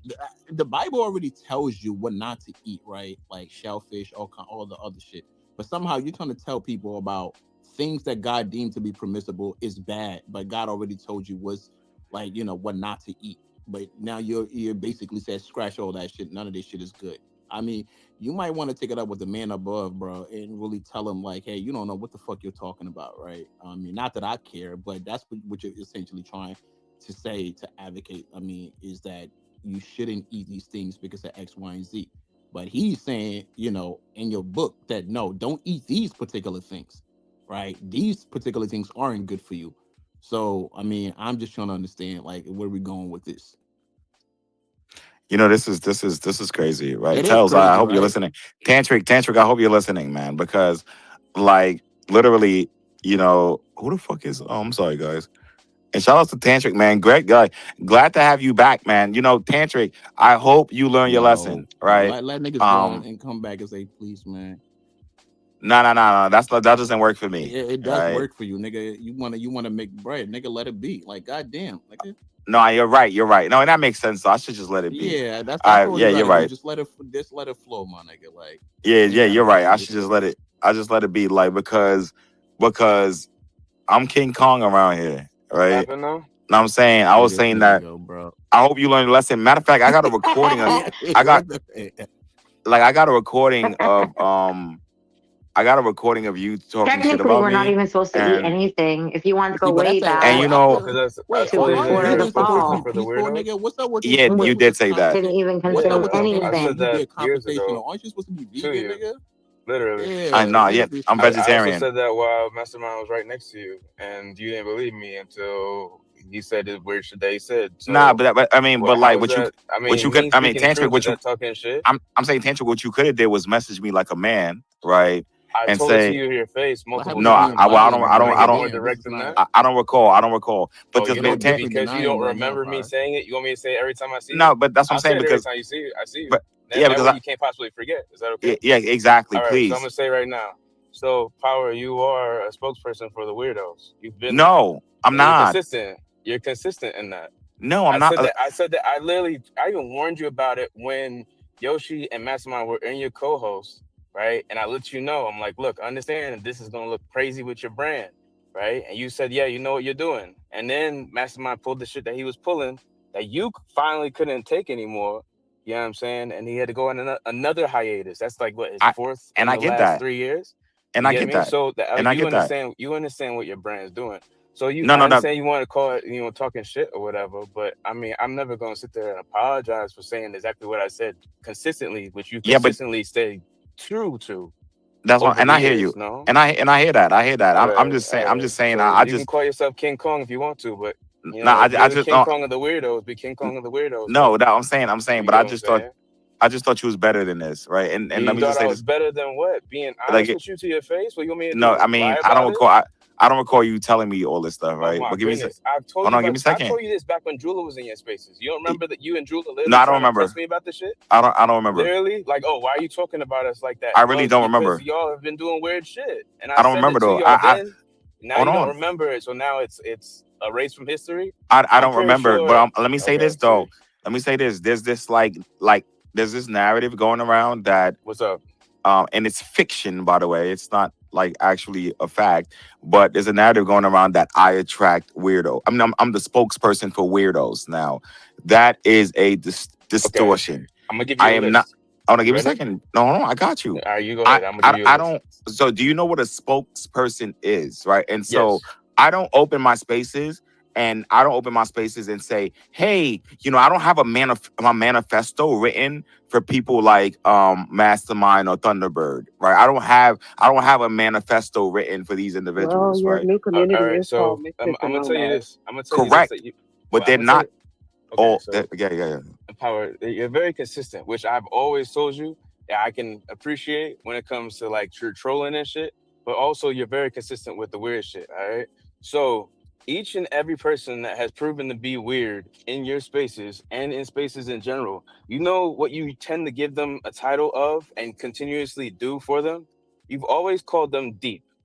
You've always called them deep thinkers, right? You've always, every time they've done some weird shit or said some weird shit in your spaces, right? You try to justify it and you use every fucking brain cell in your mind to justify what the fuck they say until it gets to a point where you can't cover it anymore, right? And then whoever it is has to go bye-bye, right? You did the same, you did that for Purchase, you did that for Mastermind, right? You even did that shit for Yoshi until he said that shit about fucking videotaping women without their consent while having in the middle of a sexual act, right? So you've done this. Omari. You've done this. Amari, you've done this multiple times, and you've always given them the same. Oh, that's a deep thinker title, right? And you've always given them the same shield every single time. So when I say you're a spokesperson for weirdos, I'm not saying that shit because there's no evidence behind it.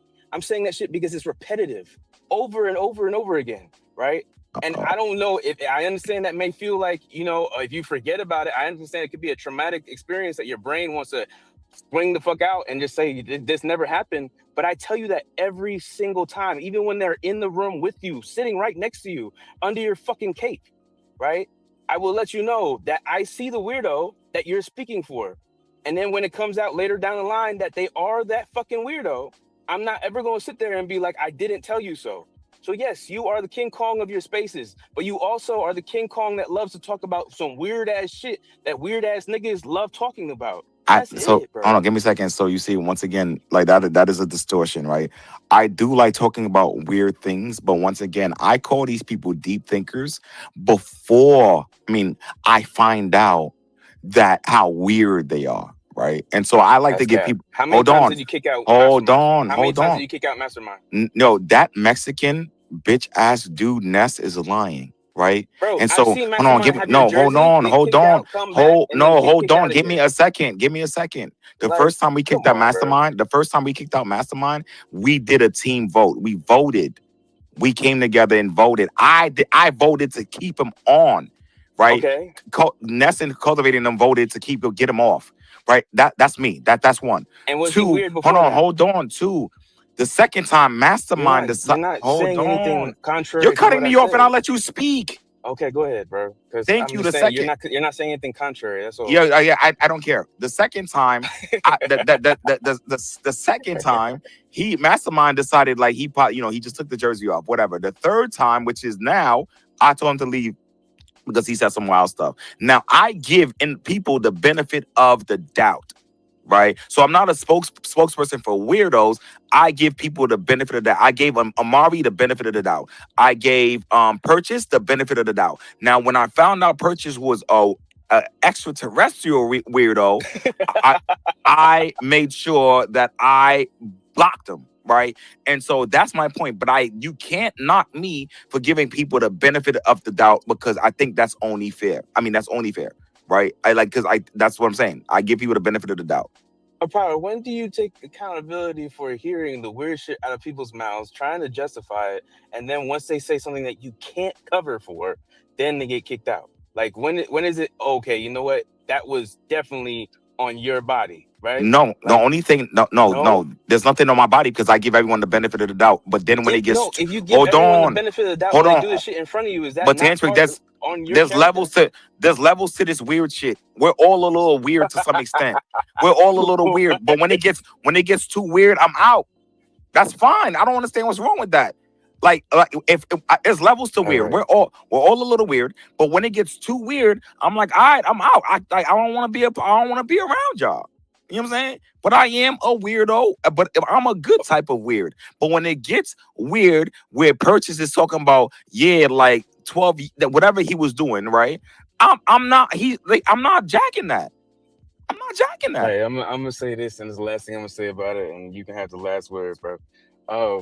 Like I always said, bro, your troll has thought behind it, right? It's not necessarily on the aspect of something that people cannot digest, right? It's just something that's different from what everybody else tends to think about. It's different from how people like to process things, right? But you like to give other people the idea or give other people credit for something that you do. When other people say weird shit, you act as if it is your type of trolling, right? Not that what they actually believe. And when you do that, you will get painted as being very much like said people. It's only people that are willing to give you enough grace to get close enough to you and have these conversations with you that can see the difference between you and them, right? But yet you choose to keep proximity with them, even when they do weird shit and say weird shit in your spaces, right? Because it's not something, if it's something that you can cover for or you could somewhat justify enough that other people will be like, you know what, that might be a troll because Power does shit similar to this, right? Then you'll continue to make that attempt. And that's a respectable thing. Some people will call it loyal. Some people will say, you just want to hear them out. But when you get that close to somebody and they fucking implode in their own weirdness, you're going to be caught in the blast. and you seem to like to reside in proximity with these people, right? N- And then you oh, speak up for them multiple times until they blow the fuck up, right? And so naturally, you are going to be seen as the spokesperson, and especially when people give you the same warning over and over again, like this person is weird. This person's been weird. This person has been doing all these things over your app, wearing your fucking jersey, right? Taking it off, coming back and saying weird shit. And then you be like, well, you know what? That's just mastermind, right? That's still my bro, right? And it's like, okay, cool. And then he does the shit, blows up right next to you, and all of a sudden it's like, oh, that's too much. It's like, bro, we done told you over and over again. As a matter of fact, there's been spaces about it after he did some weird shit in your space, and you were like, well, that's not what he meant. And that's exactly what the nigga meant. It's not a troll, Power. It's not the no, same shit as what no, you be doing. no. So that's what I'm saying, right? The reason why I was rocking with Mastermind is because one, the whole Joy situation. Joy was saying that they were lying, and the whole story was confusing, right? So I was like, all right, you know what? I'm gonna just wait until I get some tangible, hardcore evidence, right? Now, I don't think there's anything wrong. Once again, with giving people the benefit of the doubt until their weirdness, until I can't take it anymore. Pause, right? And so for me, right, I don't think there's anything wrong with that. Now, I'm not no spokesperson for no weird people. I just like people who think a little differently. So Amari, not gonna lie, right? He is a thinker, right? Purchase, I thought, he's also a thinker, a deep thinker, right? Now, when it gets too weird, I got to dip, right? I got to dip. The jeweler is also a deep thinker, right? But I'm not saying he's weird like dumb. What I'm saying is that I like individuals who think very deeply. And so when it gets too weird, I'm out. And I don't think there's anything wrong with that. You know what I'm saying? Like, you feel me? I'm out. Like, you know what I mean? And so in Mastermind made the statement he made, I'm like, bro, what's going on? I get it. He probably was intoxicated. He probably was a little high, drunk. But when you start talking about buck breaking and I don't, and stuff like, I'm like, I don't know what you're doing, right? And so, you know, I don't think there's anything wrong with stepping back if it gets if it gets too weird, because that's just not me. I don't think about buck breaking.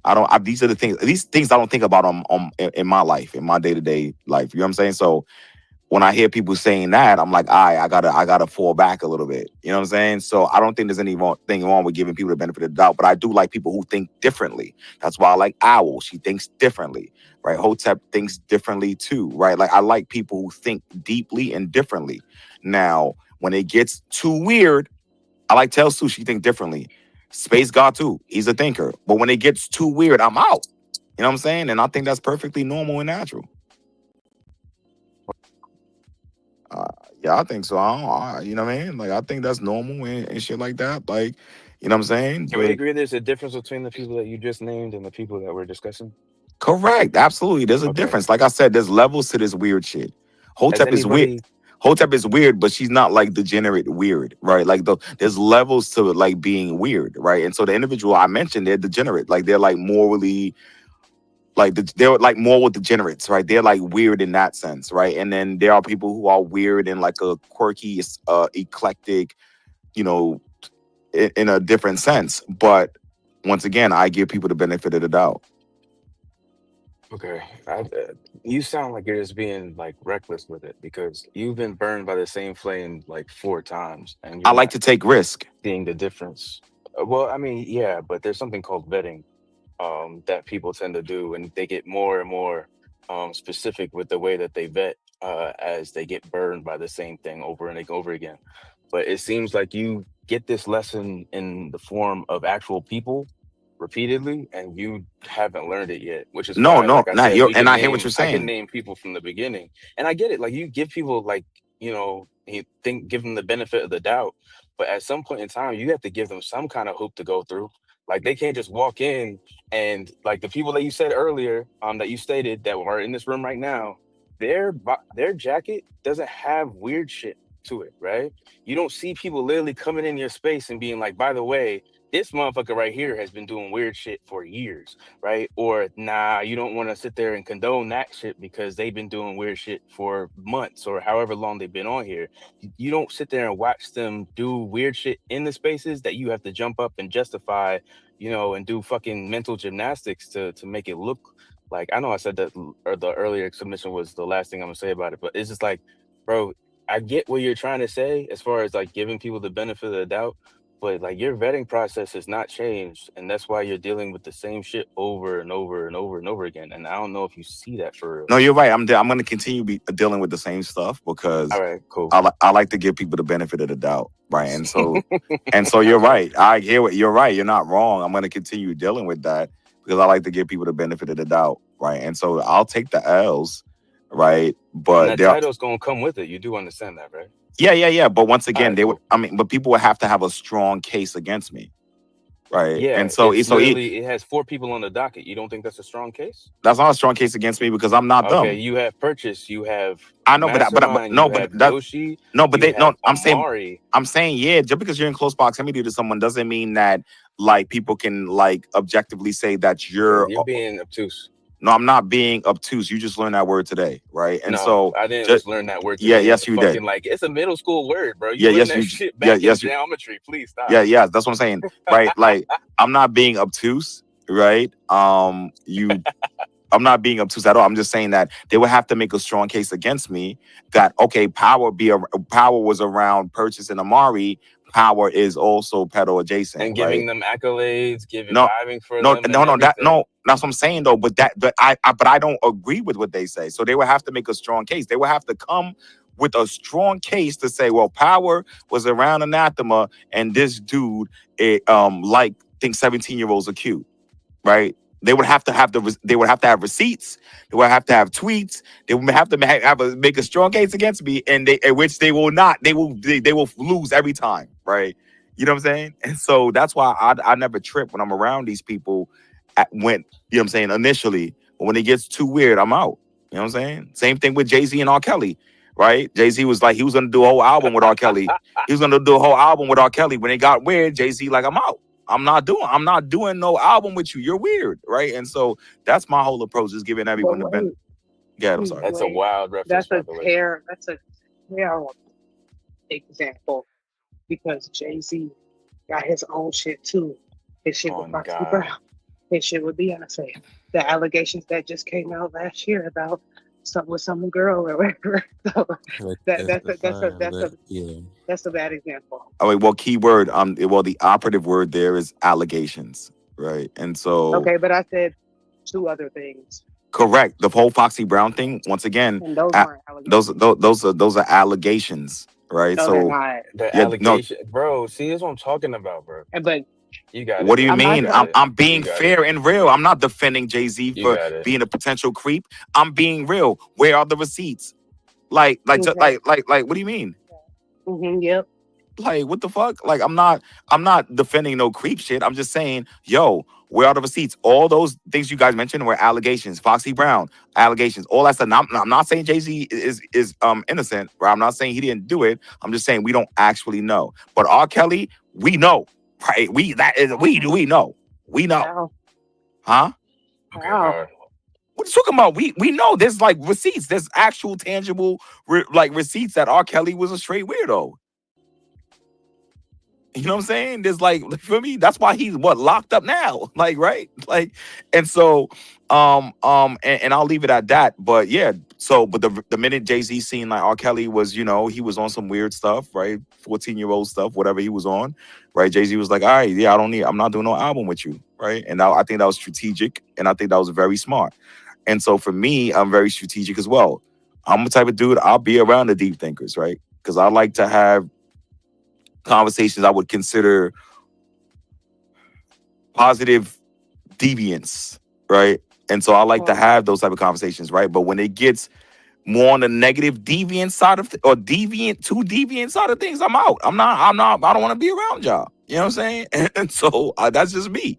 You know what I mean? Like, so even Thunderbird, I think Thunderbird said some wild shit a couple months back. Well, I mean, but I've been stopped talking to him, right? But no, was it Thunderbird? Yeah, I think it was. Yeah, exactly. And so I just, you know what I mean? I just step away. You know what I mean? That's what I do. You know what I'm saying? And so I just fall back. And I don't think there's anything wrong with that. But no one can throw a jacket on me, right? Because we're not a monolith, right? And so I'm good, right? You know what I'm saying? Like even Yoshi, even that night when Yoshi was all having that conversation, I told Yoshi, yo, you know, and I'm a real ass dude, even with people on my team, right? Your And so ass dude. yeah, a real ass dude, right? Even with people on my team, yeah, even with people on my team, when we was having a debate the other night, and I was like, yo, Yoshi, you know, if you're going to make a point like that, make sure you properly substantiate what you're saying about the whole recording thing, whatever the case may be. And then, he misspoke, he said, and then I No, was he like, didn't. he misspoke, right? And then, but Yo, you anyways, gotta stop. You gotta stop. You that's gotta either stop. that's either here nor there, right? What I'm simply saying No, is it's that, right here though. It's right Let here. him do what he does. yeah, Bro. that's either here nor there, right? What I'm simply This is why the jacket literally is fitted. no, it's not on me. Like that's what I'm saying. I'm too short. I mean, I'm too small for that jacket. I mean, but like it's like I don't think that you think the same things as these people that you basically champion or whatever, but you do be championing them. You do what Pedro said that you said. Oh, they're profound, they're deep, whatever. They're deep thinkers, they're critical thinkers. And then it's like once they go too far, it's like you gotta renege. But then at the same time, it's like you halfway don't be reneging. You be covering for him. Like you're just trying to cover for Yoshi, saying that he misspoke. You know he didn't misspeak. He was speaking with conviction. He didn't misspeak. He was incorrect. He was convicted about being incorrect. Give me a second. That's two different things. So Okay. you don't have to lie to us when we was all here experiencing it, and he was just incorrect. Okay. Why So would you say he Which y'all misspoke? can ask. okay, give me a second. First of all, Yoshi, I run spaces all the time. When I tell Yoshi, like, yo, bro, you just be throwing things out there hoping that they stick. I tell you, like, bro, literally, I tell Yoshi in my own spaces, like, yo, bro, That's not hold misspeaking on. though. No, Yoshi misspeaks all the time. Misspeaking is accidental. He's not Yes, absolutely. He misspeaks but all the time. but no, he doesn't. Yes, he never does. I mean, well, not all the time, but No, he sometimes he doesn't. does. That thing that we're talking about, he did not misspeak. That was Yes, not he an did. accident. He was Yes, he did. incorrect. He was in it. No, stop. He didn't know what he was talking about. But that's not misspeaking. He did not know what he was talking about. Just because you don't know what you're talking about. He was misinformed, so he misspoke. But hold on, because I'm in the gym, like I can't yell. I'm already loud. I got my beats on, so just hold on. Just because you don't know what you were talking about, just because you were misinformed, and you're speaking that, you're touting that, you're convicted about that. That is not misspeaking. He was just wrong. It does not matter if he was misinformed or whatever. He believed that. He was putting it forth. He threw it out there, hoping that it would stick. But that's not misspeaking. That's intentional. He knew what he was saying. Misspeaking is like a gaffe or like accidentally saying something. He wasn't accidentally saying anything. He was hoping that what he was saying was true. He didn't do nothing on accident. So why are you trying to say that he did something on accident? Because he's the spokesperson. No, I'm not the spokesperson, right? I don't think you're a spokesperson. You're like a corraler and then like a releaser. Like once they don't serve your purpose no more, you be 1, 2, 3 releasing. But you do be corralling people niggas together. That's why you have evolved to calling yourself misfits and nomads. That's exactly what you're corralling strange people, outliers, outcasting, etc. Yes, I do. Yeah, that's what. Bro, Yeah, all right, go ahead. look, bro. I'm gonna say this simple. You do be saying things that are much more palatable than them niggas, okay?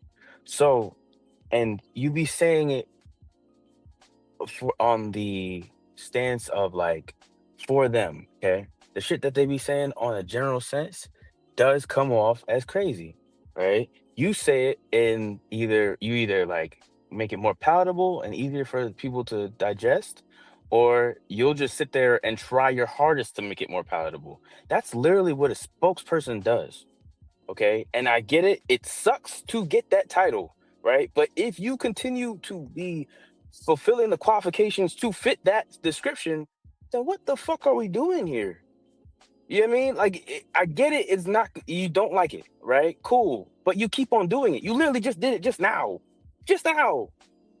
And it's like, bro, let's be honest. Just be honest. Like, if you don't distance yourself from that shit and you sit there and try to give it something that's a little bit more easy for people to digest, and you do this shit for multiple people behind you until you decide not to let them be behind you, then you're gonna have that.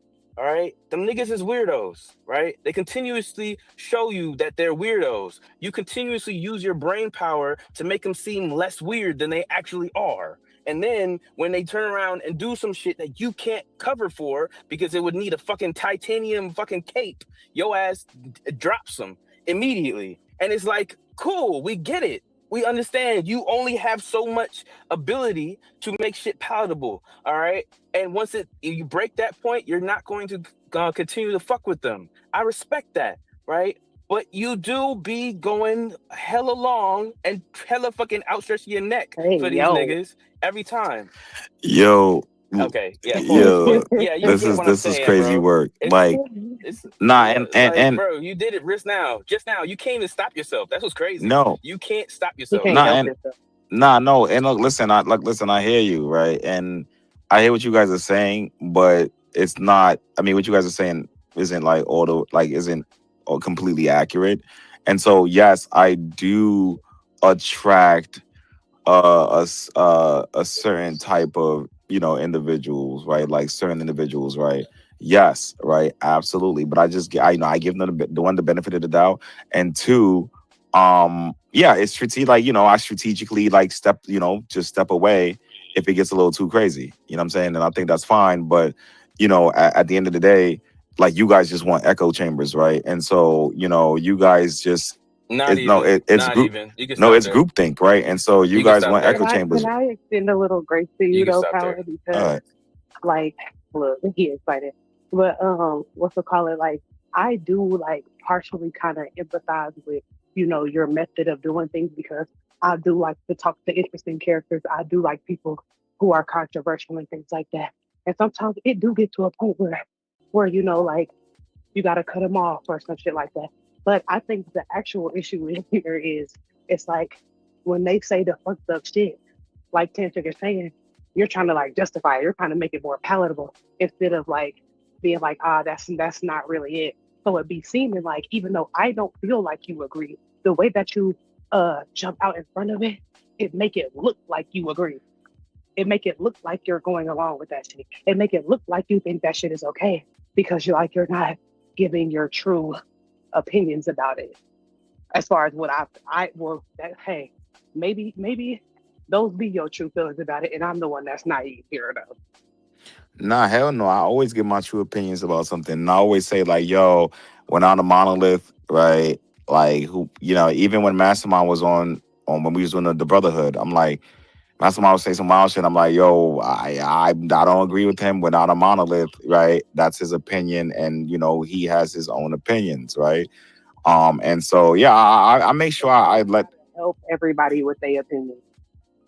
No, okay, so yes, I do step in sometimes for Yoshi because sometimes I feel as if he needs a little help. And so I'll step in and I'll try to like, help him like clearly articulate what he's trying to say. You know what I mean? Not saying that I'm not saying that he's not articulate, like, but I'm saying like I step in because sometimes, he get excited and he's just saying stuff sometimes. And I got to step in and say, okay, well, this is what he actually means because I'm reading, like, I'm good at reading subtext. Right. And so when Yoshi's saying something, I'm like, You wasn't last night though. huh? You wasn't last night, but that's it.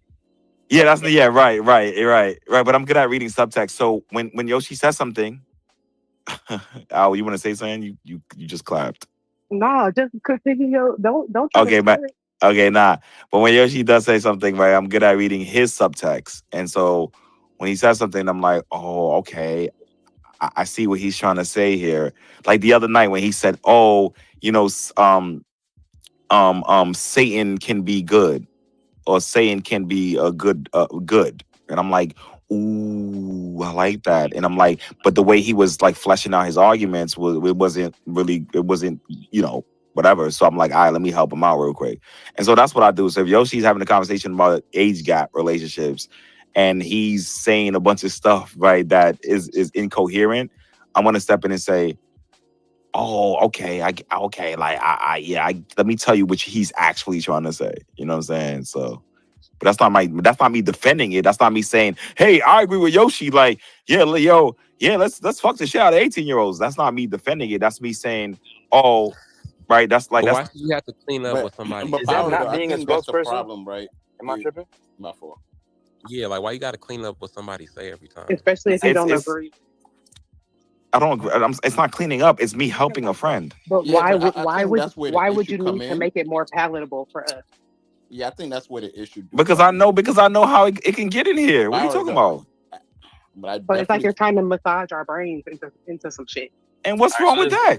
so My Power, bad, can we sis. agree there's nothing wrong with what I just said The then? As far as like, potential for No, side then railing is increased, and he has calculated that in his little, I'm pretty sure, autistic brain, and he has decided to avoid the conflicts that might potentially arise because of the context of the conversation.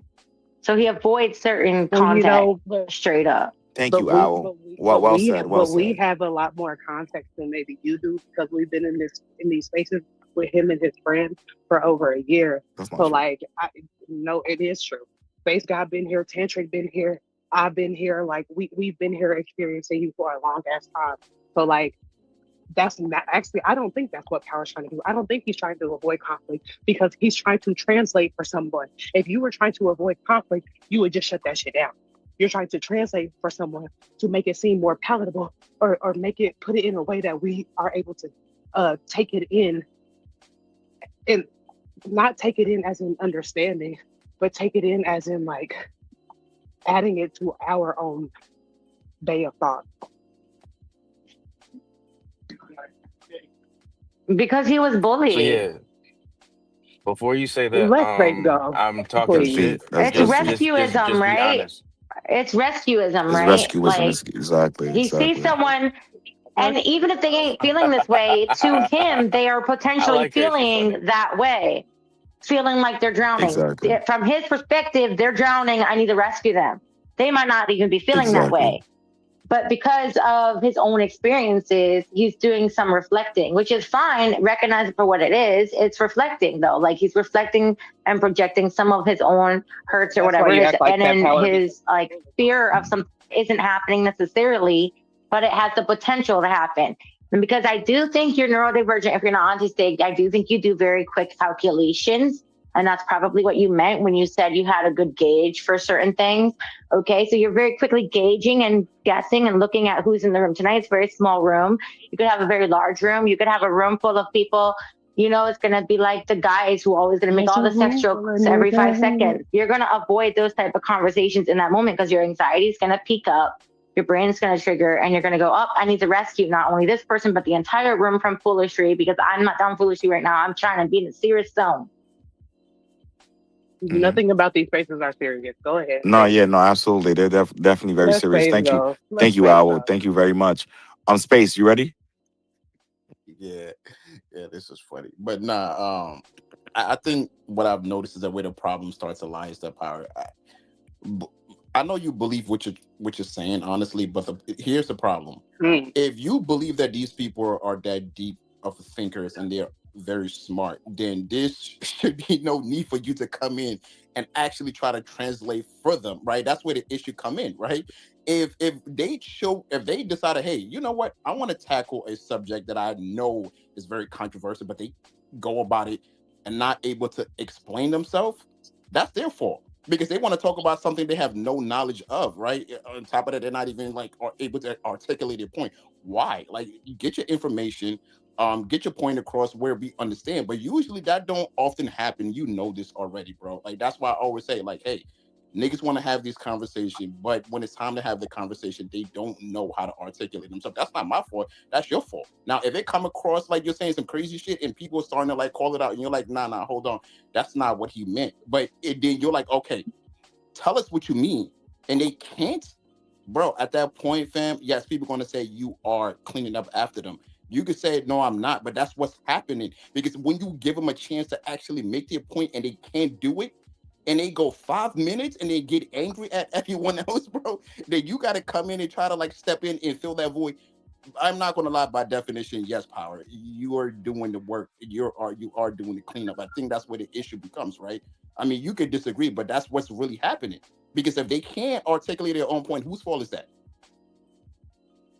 Okay, brother. So, so what you're failing to understand is that you can be a deep thinker and be inarticulate, right?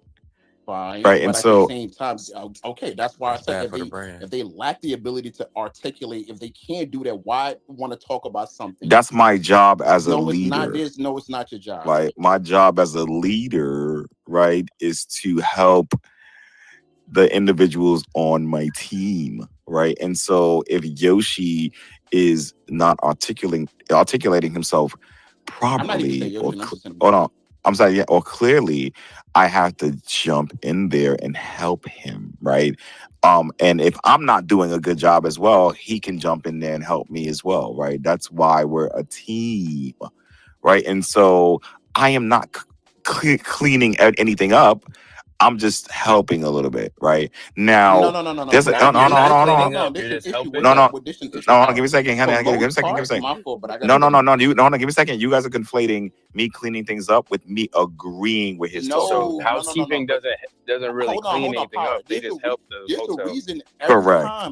Oh, every okay. time you stop the conversation, you go, I think this is what he meant. The moment you say that, you are cleaning up, nigga. I No, hear you say that all the time. This no, is I'm what he Because meant. helping. This is Yoshi is what this not person being meant to say. misunderstood. We don't misunderstand Yoshi. Yes, you Like guys do. no, we don't. Yes, you guys We do. really don't. He even though he's like not the most articulate individual, he does like he gives us the crux of his point. He's not being misunderstood. He's just being vehemently disagreed with. Facts. And so that's why I'm saying when he gives his talking points and he knows they're fucking outrageous and he knows that we're not gonna agree with them bitches, and then we do the thing. We do the thing that we do. We start combating them bitches, and you get in there and you try to translate what he's saying. It's like you're trying to massage our brains in order for us to believe the things that he's saying, in order for us to agree with him. Not that he's being misunderstood, And Power, how because often have you we're understanding him clearly. and Power, how often have you used this line? I think what Yoshi meant to say was, how often have you used that line? Yes, a lot. Okay, that's my point. You wouldn't have to That's do that. oh, Like that's the I whole know. entire That's what I'm point. saying. That's what I mean. But that doesn't mean I agree with his No, point. no, no, That's you get what I'm saying. no. That's I what I agree mean. with you. It's not about agreeing. What I'm saying is that when you come up and say, I think what he meant, that's where people start to be like, okay, see, this is what we're talking about. Because now you're telling us what he meant, but he can't tell us what he meant. But then Yeah, you and be wrong. exactly. That's what I'm saying. We're a That's the team. gag. No, because then you be wrong about the things that he's saying. It's been And so then many. yeah, It's he'll be like no, and he'll no, double down no, on some shit. exactly. So you even be wrong about what he's saying. That's why I think that you're trying to make it more palatable for us so that we can believe it, not that you're actually trying to translate. Yeah, I'm trying to translate. Right, I'm trying to translate. I Nah, think, but are hold on, y'all give me a second. basically trying to say that it gives the appearance of agreement? Yes, We said that That when he several does times that, yes, already. it gives the appearance of and agreement. that's what So it's I'm. like That's if what that you could be supportive at a distance too, like if you don't agree, but like exactly. that's what I'm No, hold hearing on, people say is that gives an no, appearance of agreement that you seem to agree with whatever they're saying because you're right up their ass. right, and that's the And like problem, some We right? said people that would like say, but we can't. This specific one wouldn't be squashed unless I forget the guy's name now, Turtle or whatever his name is, unless he was Yoshi. here, right? And then we could just no. ask him, Yoshi. Turtle? You say No, like, no, no, no. is Hold on. does You know what it you're talking because about. Yoshi looks like a turtle? No, give me a second. All right, you don't know what you're talking I'm about. saying Yeah, so like give me. Yeah, so give me a second. Give me a second. Let me just jump in there. I'm just dragging. I'll let you go. And so that it was Tantric's initial point. I'm not gonna speak for Hotep and Space God and anybody else, but he was trying to say I'm stepping in is me agreeing, right? And that is wrong, right? That is not Wait, true. what was my initial point? Oh, that me stepping in sometimes and clearing it up or whatever the case may be is me agreeing with them. I'm not agreeing with their talking points. I'm just stepping Do you in know what trying a to help. spokesperson is? Wait, before you do I can that, read you the definition of a spokesperson, and that's not me. Please do. Okay. so before y'all do that, can you hear me, Cal? Obtuse. 'Cause I got these earbuds. Can you hear me? Yeah, we can hear you. Okay, Yes, go so ahead. first of all, the reason why it actually does come off as if you agreeing, because you just, when you was talking just a minute ago, you said it's not as if you agree, right? But if other people are disagreeing with Yoshi and you're not inherently agreeing with him either, then why do you think that they don't understand what he's saying if y'all both don't agree with him? Hello. What the hell are you talking about? Nah, don't do this shit. No, wait. That made Please perfect sense. read the definition of a spokesperson for the class, please. Yeah, absolutely. Okay, perfect. It's right Wait, here. how is he a spokesperson when he says he clearly doesn't agree? Thank you. But that's the point. Because he agree, translates for palatability, not for understanding. Oh But a my spokesperson doesn't say I don't agree with your his points, but a spokesperson doesn't do that. All right, you know Exactly. what? Since you're gonna take but that's the thing. 3,000 years to do is what I got it right here. I asked you got to it. do. No, It don't says worry I about got it. it. Don't It worry says about here. it. It It says here. says a Yeah. person who is chosen to speak officially for a group or organization. And I'm not Okay. speaking. Yeah. So And I'm when not. wait. Well, So I mean, when you I kind of say are. So when I say that you are the spokesperson for weirdos, right? You have Amari, who every time he made a weird ass point, your ass was sitting there trying to sit there and be Not like, "Oh every time. well, no, not every. Oh fucking god." I'll give you Okay, that. That's a fact. Not all every right. time. So not every time. Fine. What about Mastermind? Bitch. Oh, definitely not every time. Definitely not every time. In Bro, fact, even when he said that wild shit about Shinron mom, right? I was like, yo, bro, why did you I have to whooped even that say nigga that? ass that day. Hold on, give me a second. I was like, yo, bro, why did you have to say that, bro? That was excessive, right? And so I wasn't a spokesperson then, right? So what you're saying is inaccurate. You need to get your all right. facts So more. straight. Okay. So you're saying because you haven't sat there and represented them every single time. Correct. That means that you're not the spokesperson.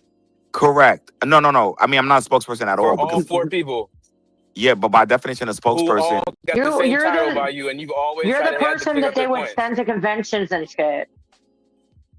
something like that. But I'm not a Bro, spokesperson you for. can't make this Right. shit up. But Hold you, on, I'm but not you like are. I'm not a spokesperson How is for. he a spokesperson when he doesn't agree with the main Thank premise you. of Oh his my naked? God, that's what Okay, I'm trying to so say. again, What are we You talking don't. about? Yo, You what don't. the fuck? Again, You don't have to agree with someone to speak for them. Oh my lord. especially if you choose to speak for them when nobody asks you to.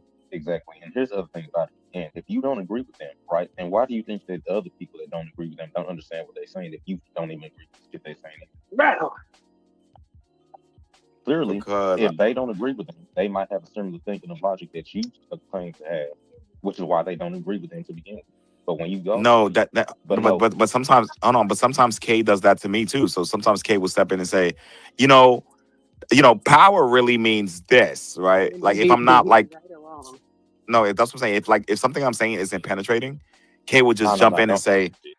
Hold on. Exactly. That's Change why it. I'm saying your motivation but for that doesn't mean he agrees with me. That doesn't mean he agrees with me if he's helping me out. power. Hold on. I told you I'm in the motherfucking gym. Okay. I can't Change like I'm already loud. Exactly. That's why I'm saying, because you literally just said if the talking point is not penetrating, then someone will step in and try to like rephrase it or whatever. Your point for translating for Yoshi is not for understanding. It's to make it more palatable. It's so it can penetrate.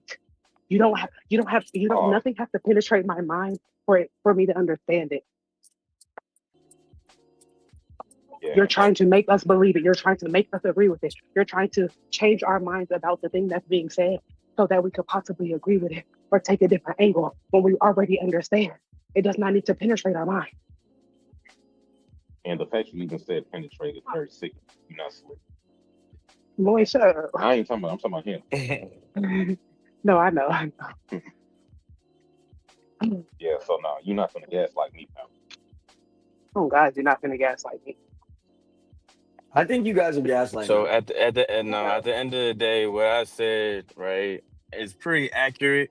I Yeah. understand it's not something that you like to hear, and you might call it talking shit, but I've told you this for years on end, even with the same people that we're talking about in the space right next to you, and you still decide to choose to be the spokesperson for them.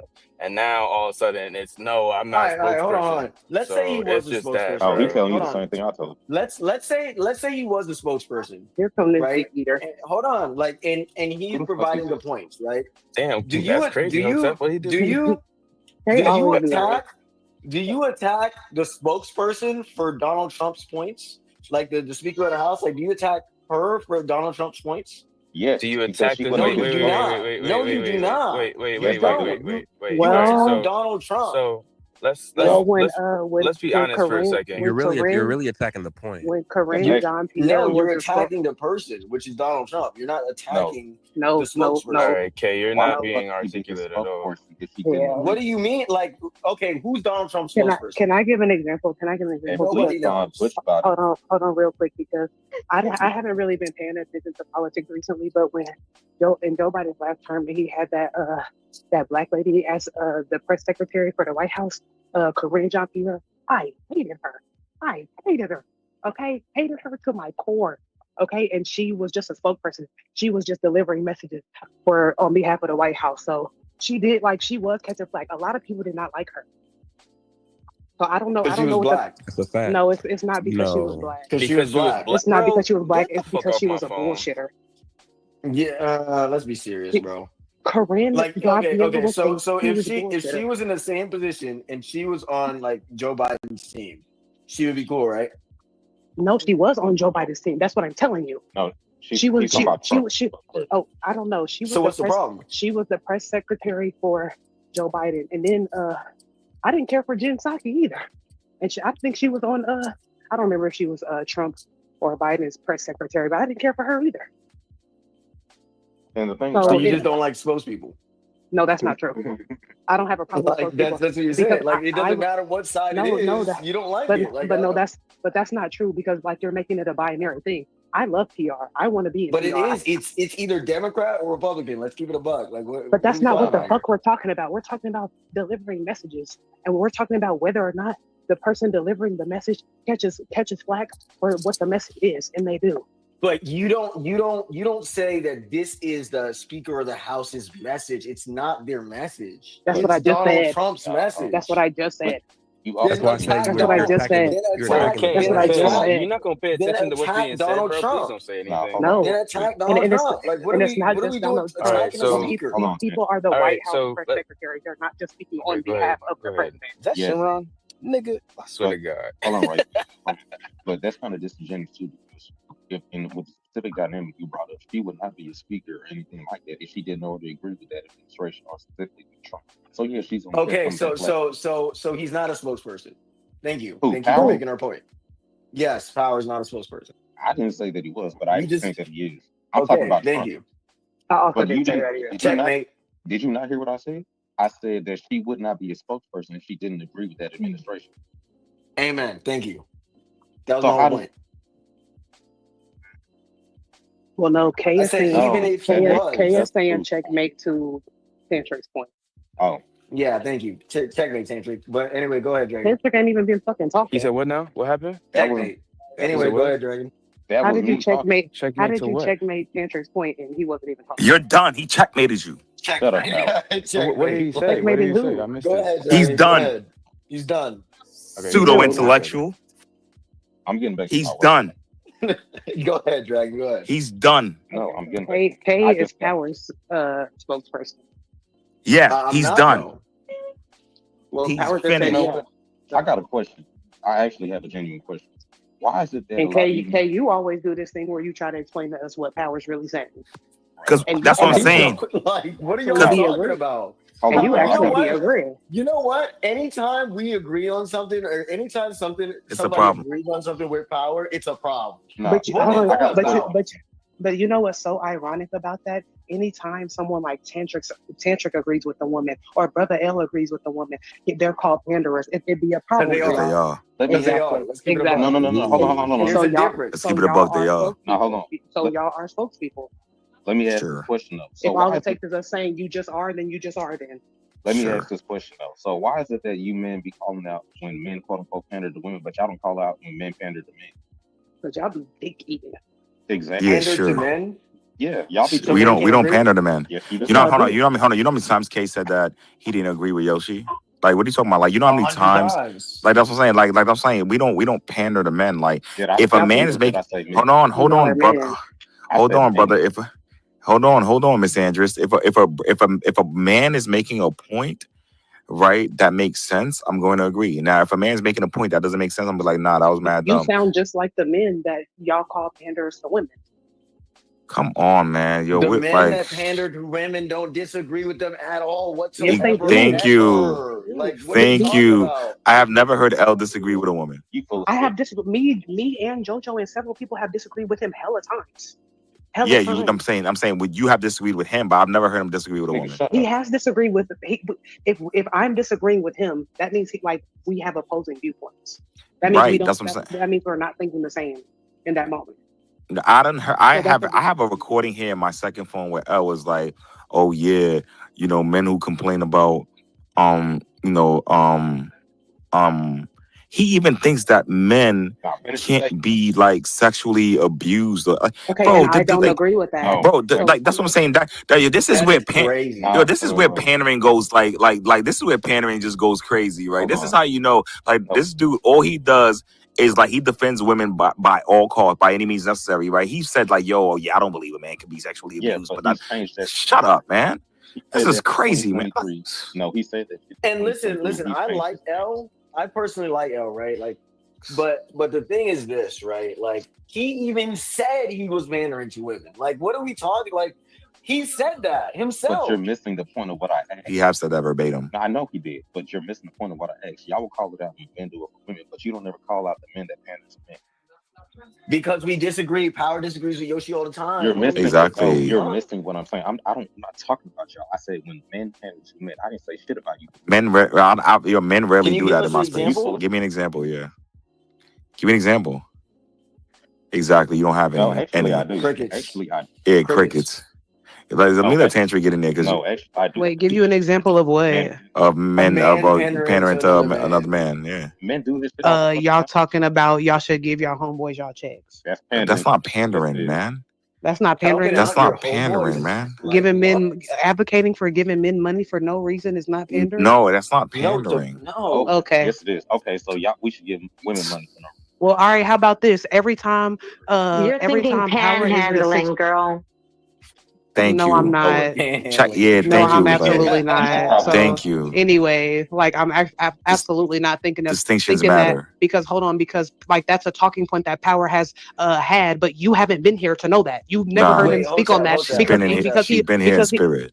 no, he hasn't. So anyway, what I was gonna say is anytime that power is in a situation like Yoshi be in where people are disagreeing with him, here comes K. Well, what power really is trying to What? say is that's pandering. That's You're not being pandering. He's helping me yes, out. it is. You're Like, He's being trying to help me you out. out. He's trying to help me exactly. out. Exactly.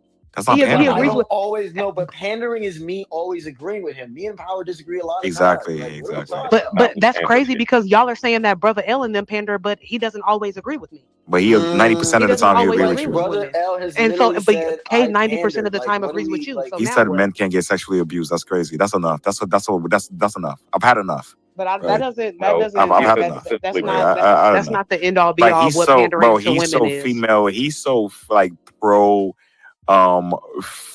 female that he would even go out and say men can't be sexually abused. Right? That's like kind of crazy. that's crazy. Anyways, go ahead, Tantric. All right, so y'all said earlier while I was busy that checkmate on my point. So I was wondering how the hell is it checkmate on my point when Power has pretty much said that he exhibits all the necessary needs to be a spokesperson. No, I have not said that. No, like even Dragon Okay, just said he's not a so spokesperson all right, so why is he not a spokesperson? because he doesn't agree with the person that he's speaking for. Like, what are you Correct. talking about? Like, I you don't can't say be a that's correct. spokesperson if you don't agree. So all right, let's play this game then. When I don't think I want to play this people game. I mean, sure, you don't want to play the game, fine. I don't All think I right, want to play the game. so that's perfectly fine. That's perfectly fine. So understand there's a few things that for a good spokesperson and a bad spokesperson, right? Now, I never said that Power was a smart spokesperson. Okay. A matter of fact, there are spokespersons or people that have spoken for companies that they didn't necessarily fully ready for the gig. And understand that that would be considered a bad spokesperson for it, but they're still doing their job. Um, in this case, even if we say that Power doesn't agree with said people, right? Um, it's still him trying to give their points in a way that the group is able to pretty much digest it easier. He is also trying to make clear up their points and clean it up easier, more than what they originally said, right? So that it can be presented to the public. He does things like this over and over and over again for say what multiple people until they end up doing some really really stupid shit. In which case, Power jumps ship. So when y'all say, okay, because he doesn't agree with these people, which he does tend to agree with them on a lot of points, and then they say some wild shit, and he doesn't agree at that aspect of it, right? That doesn't mean that I'm not a spokesperson for them. It's just literally saying I can't save that one, right? I can't save that thing that you want me to represent, right? But yet that same weirdo still sits under his cape over and over and over again consistently for a long period of time until Power finally loses his tolerance for the bullshit that they do. I don't see how that doesn't make him a spokesperson. Because if we're gonna sit there and say the only way you can be a spokesperson is that you have to agree with everything that is coming from the people that you're representing, then nobody's a spokesperson. Okay, like As long this as it's this is the not you, thing. you're never gonna be a I spokesperson. think we're confusing a spokesperson with a spaces curator, right? Howard's job in this space is to curate the No, vibes, right? Like that's his job, that's his no. role. It's not to be a spokesperson for somebody's point. Like Okay. that's not what he does. He curates the I'll, vibes. okay, so I'll give you a better understanding of that because curating doesn't mean you have to clean up weird shit I said. Curating doesn't mean that You're you breaking have up. to You're breaking up a hold little on. bit, Chandrick. All right. My bad, I'm driving. I was saying that curating doesn't mean that you have to clear up weird shit that is said. I know plenty of spaces curators. There's actually one in the space right now that doesn't have to sit there and provide a buffer for weird shit that is said. So yeah, that's not being confused. Hello. Bring Hotel up. Bar. She's doing the Oh thing. my, oh shit, my bad. Give me a second. Let me open up this space. You know what? I don't think we give Power enough credit, right? Like Thank you, brother. they always talk about the negatives. We're not gonna talk about how he's a Are you top 3 talking about me, spaces. Tantric, or Tina? Huh? Because Tantric said it's Oh, Tina. he was saying it was a space curator in the space that don't need to provide a buffer for whatever the fuck. I was in the goo though. I think he's doing something. What you were saying about they don't give me enough credit. No, they don't give you My enough credit bad. because we're always talking about the criticism, right? But we're not gonna talk about how he's a top 3 spaces curator of all time, right? Like Thank you, brother. there's the We talk about Catwoman, that like shit all the I don't know time. who's the Catwoman. Like the Catwoman, she's Tina. pretty good. Yeah, Tina's pretty good. She's really good. Power's really good. The third, I don't know. Like that one's up for probably Hotep or something like that, right? But Probably like Jay what Mulholland or some shit. Jay Mahal? Really? I don't I don't know. know. I don't His know. I don't spaces be know. Yeah, cracking I and they don't be know. fun sometimes. It do When be I I used to ain't cracking go gonna in lie, there. Brother Yeah, L it be do. curating some spaces. I think Yeah, Brother L Brother can L like should be fire. he could hijack somebody else's space and run that shit. That's Facts. crazy. Like he be getting the code and just So you running saying shit. Love Space has been going good recently. Yeah, that's what I'm saying. But that's what I'm saying. I Like, yeah, probably like, used to be, but it's been a while. yeah, that's what I'm saying. Like, so, like, and that's why it's because like the numbers cloud your judgment, right? And so, from Nah. from a qualitative standpoint, their spaces are not really that good. Love spaces isn't really that good, right? I be having fun in there. I be in I, there cooking. I know because you don't have anything better to do, right? But what I'm saying is that from a Well, I'm in here qualitative, right now with nothing better to do.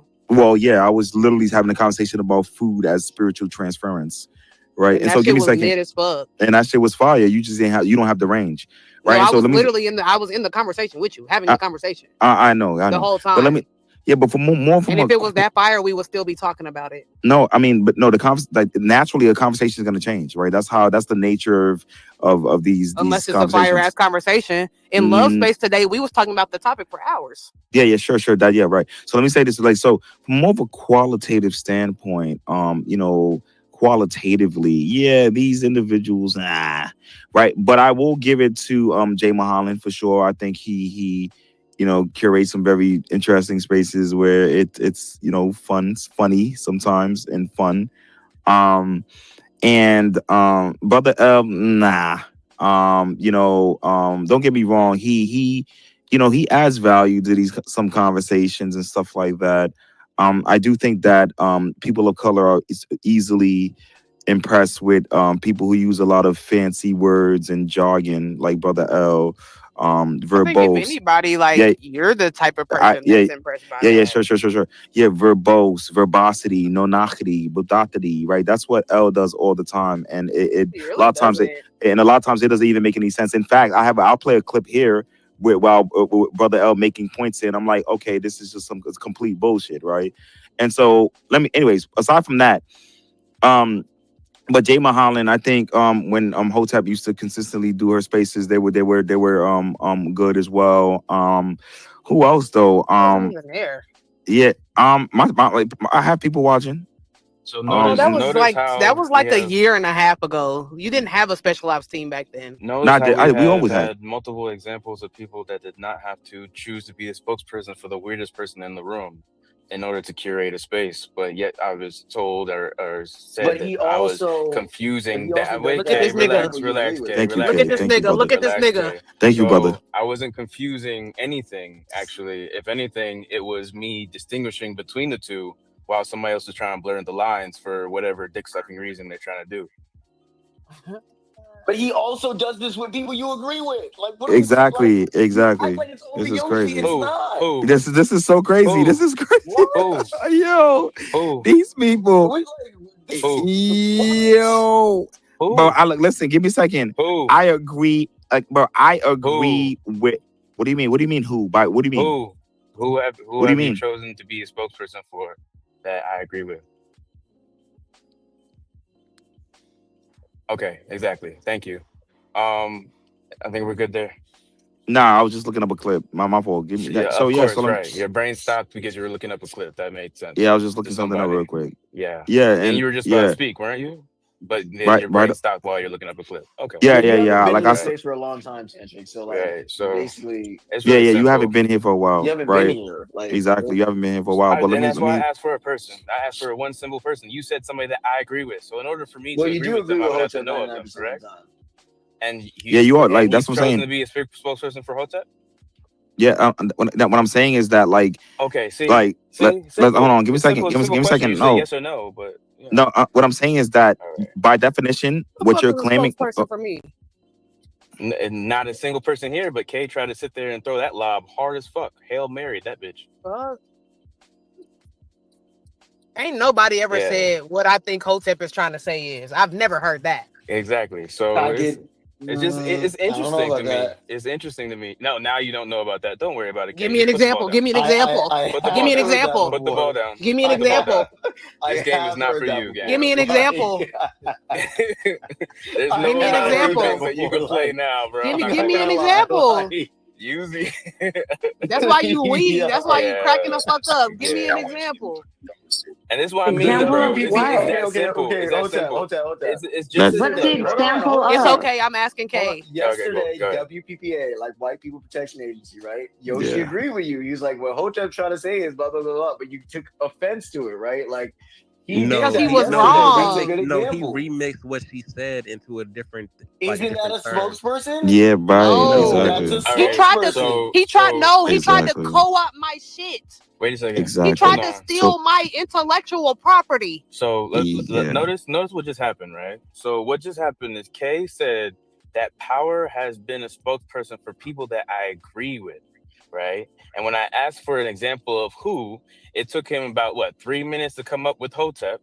And when Hotep came off the mic to ask who has been a spokesperson for me, Kay went dead silent. I could have heard a pin drop, right? And then he used an example of when Yoshi supposedly was trying to be a spokesperson for Hotep, This was right? yesterday, And even correct. then he was wrong. So this is what I mean, bro. Like when you decide to just jump on somebody's fucking bandwagon and you can't defend them, right? And you sound stupid in the process of doing it, right? Just accept that. Take the L. So Just hold take on, the hold L. on. All right. And So again, like I said, Power from the very didn't beginning of when agree. Power wanted to sit here and say I was talking shit about something that I told him to his face over and over again that he's proven to be over and over again, I'm consistent with the shit that I say about. The analysis is not something that was based off of. You don't know what you're talking It was about. not based off of a He data doesn't pool. know, bro. He doesn't know what he's talking about. My data pool is vast. Okay, it's Yeah, you four know what I'm saying. fucking You don't know what you're talking about, bro. That's what I'm people. saying. It's four Like you fucking need. people. Hold on, You said nobody yo, could bring a case. you need that to was find stronger a than better mine. You word. said nobody would be. You have a no, I need a brother, better word. I need a brother. better You have word. a Okay. brother. You All have a right, your so brother. You have a let hold me on, say it brother. this way. Let me say it Brother, this you way. have a And no. then Give me a wait, second. No, because no, no, no, no, you don't like the no, word no. spokesperson, right? You don't like Exactly. to, Find a you better are the word. mouthpiece for weirdos. That's You are the inaccurate. Spokesperson is Find a not the right find for no word. no. weirdos. Find Not the a right more word. Get what I'm find a more And accurate. that's what Find a it more is, bro. That's accurate why you want to word. clear up their points. No, That's why you want to no, make their points more palatable. no, You want no, no, no, no, no, no. you swallow their words and try No. to regurgitate them in ways that But other No, people I only would try not. one to. I person help Right? them. agreed. That's I just what help it them. is, Like, bro. It's I help them, but that okay. doesn't mean I All right, agree. you I help decide to them. I'm do it. not. You can't even help yourself, Power. I am not a That's how you did it in spokesperson. this space. You literally did it No, in I this help space. them. I help them. Real time. Everybody watched you do it when we Ay, brought ay, up that ay. one bullshit Yoshi did, right? You couldn't help I yourself. help You did that them. shit I help instinctively, them. right? No, So I that's what I'm help saying, them. bro. Like, come on, I dog. help these individuals. You're a mouthpiece I for help them. It's them. okay. No, I'm not. All I right. help them. I And jump I in mean, and I you do help it and over I and over help. again, bro.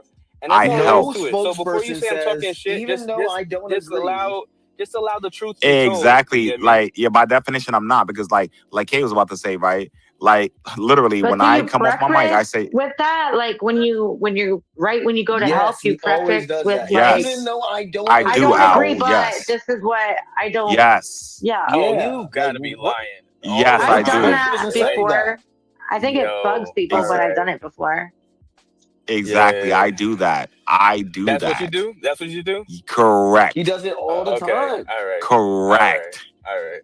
And the interesting thing about this, right, is like I said, there's a good spokesperson and there's a bad spokesperson. There's also a dumb spokesperson as well. God. One that'd be really Good dumb and bad is is a somebody moral that, construct. I mean, good and bad is a what, my guy? It's a construct. It's a moral construct. construct. Okay. So do me a favor and find anything in this conversation that is not a construct. That would be hard to Oh, find. okay. All spokesperson? right. So why the fuck are you being obvious in the middle of this conversation right now? Huh? Because you're saying good and All right, bad, wait, but your are we definition going might to be be? Are different we? than All right. So ours. in that case, you do know that good and bad are words, right? Okay. Contrast, And then correct. you also do People are understand that you releasing and I are people. aggravation. You do understand that you and I are people, correct? And you do Correct. understand that we're in the But middle we of don't have the same we're definition sitting of on good an and app. bad. Since we're just saying obvious shit that doesn't need to be said out loud. You know we're on an app, right? And you do understand that we're being able to Talking about speak through contracts. microphones too, right? Correct. Right. Okay. So should I keep on going to say things that literally Keep don't going. have to be said out loud? Like, bro, if y'all's brainwaves are fucking this goddamn Bro, just fucked up, take the all check That's right, rich and coming just from that's you. like just simple, move bro. And on. you can Just say take the you can check say and it's move rich. You can on. say it's rich coming from me, but I'm just saying, No, that's like, poor coming y'all, from you. no, it's poor, rich, wherever the fuck. Understand that you decided to be a spokesperson. We didn't even have to have this conversation, but you wanted to sit here and say I was talking shit as if I haven't told you this shit to your face over and over again. In a 6 months' time, I guarantee you're going to say the same thing. You don't remember me saying this to you, right? And I've said it every single time a weirdo has been in the fucking space. Every single time, right? And it's like, it's really weird at this point that you really want to sit here and feign ignorance, right? Like you haven't had multiple people give you the same fucking warning in your face, and then when it's said outside your space is, if you were a man, you would have sent it to me in the message. Nigga, I said it to your fucking face. No, you did not. And You're it's not a that man. simple. You know what I'm saying? You're not a man. And You're not a man. you can't tell me what is a man, all right? Because understand. No, now no, he I not a can tell man. you. That's crazy. No, I can tell you you're not a man, right? Give me a Yeah, second, right? you Because you couldn't could. possibly tell Yeah. me that in real life, and then you No, you're not a understand man. why. You understand why.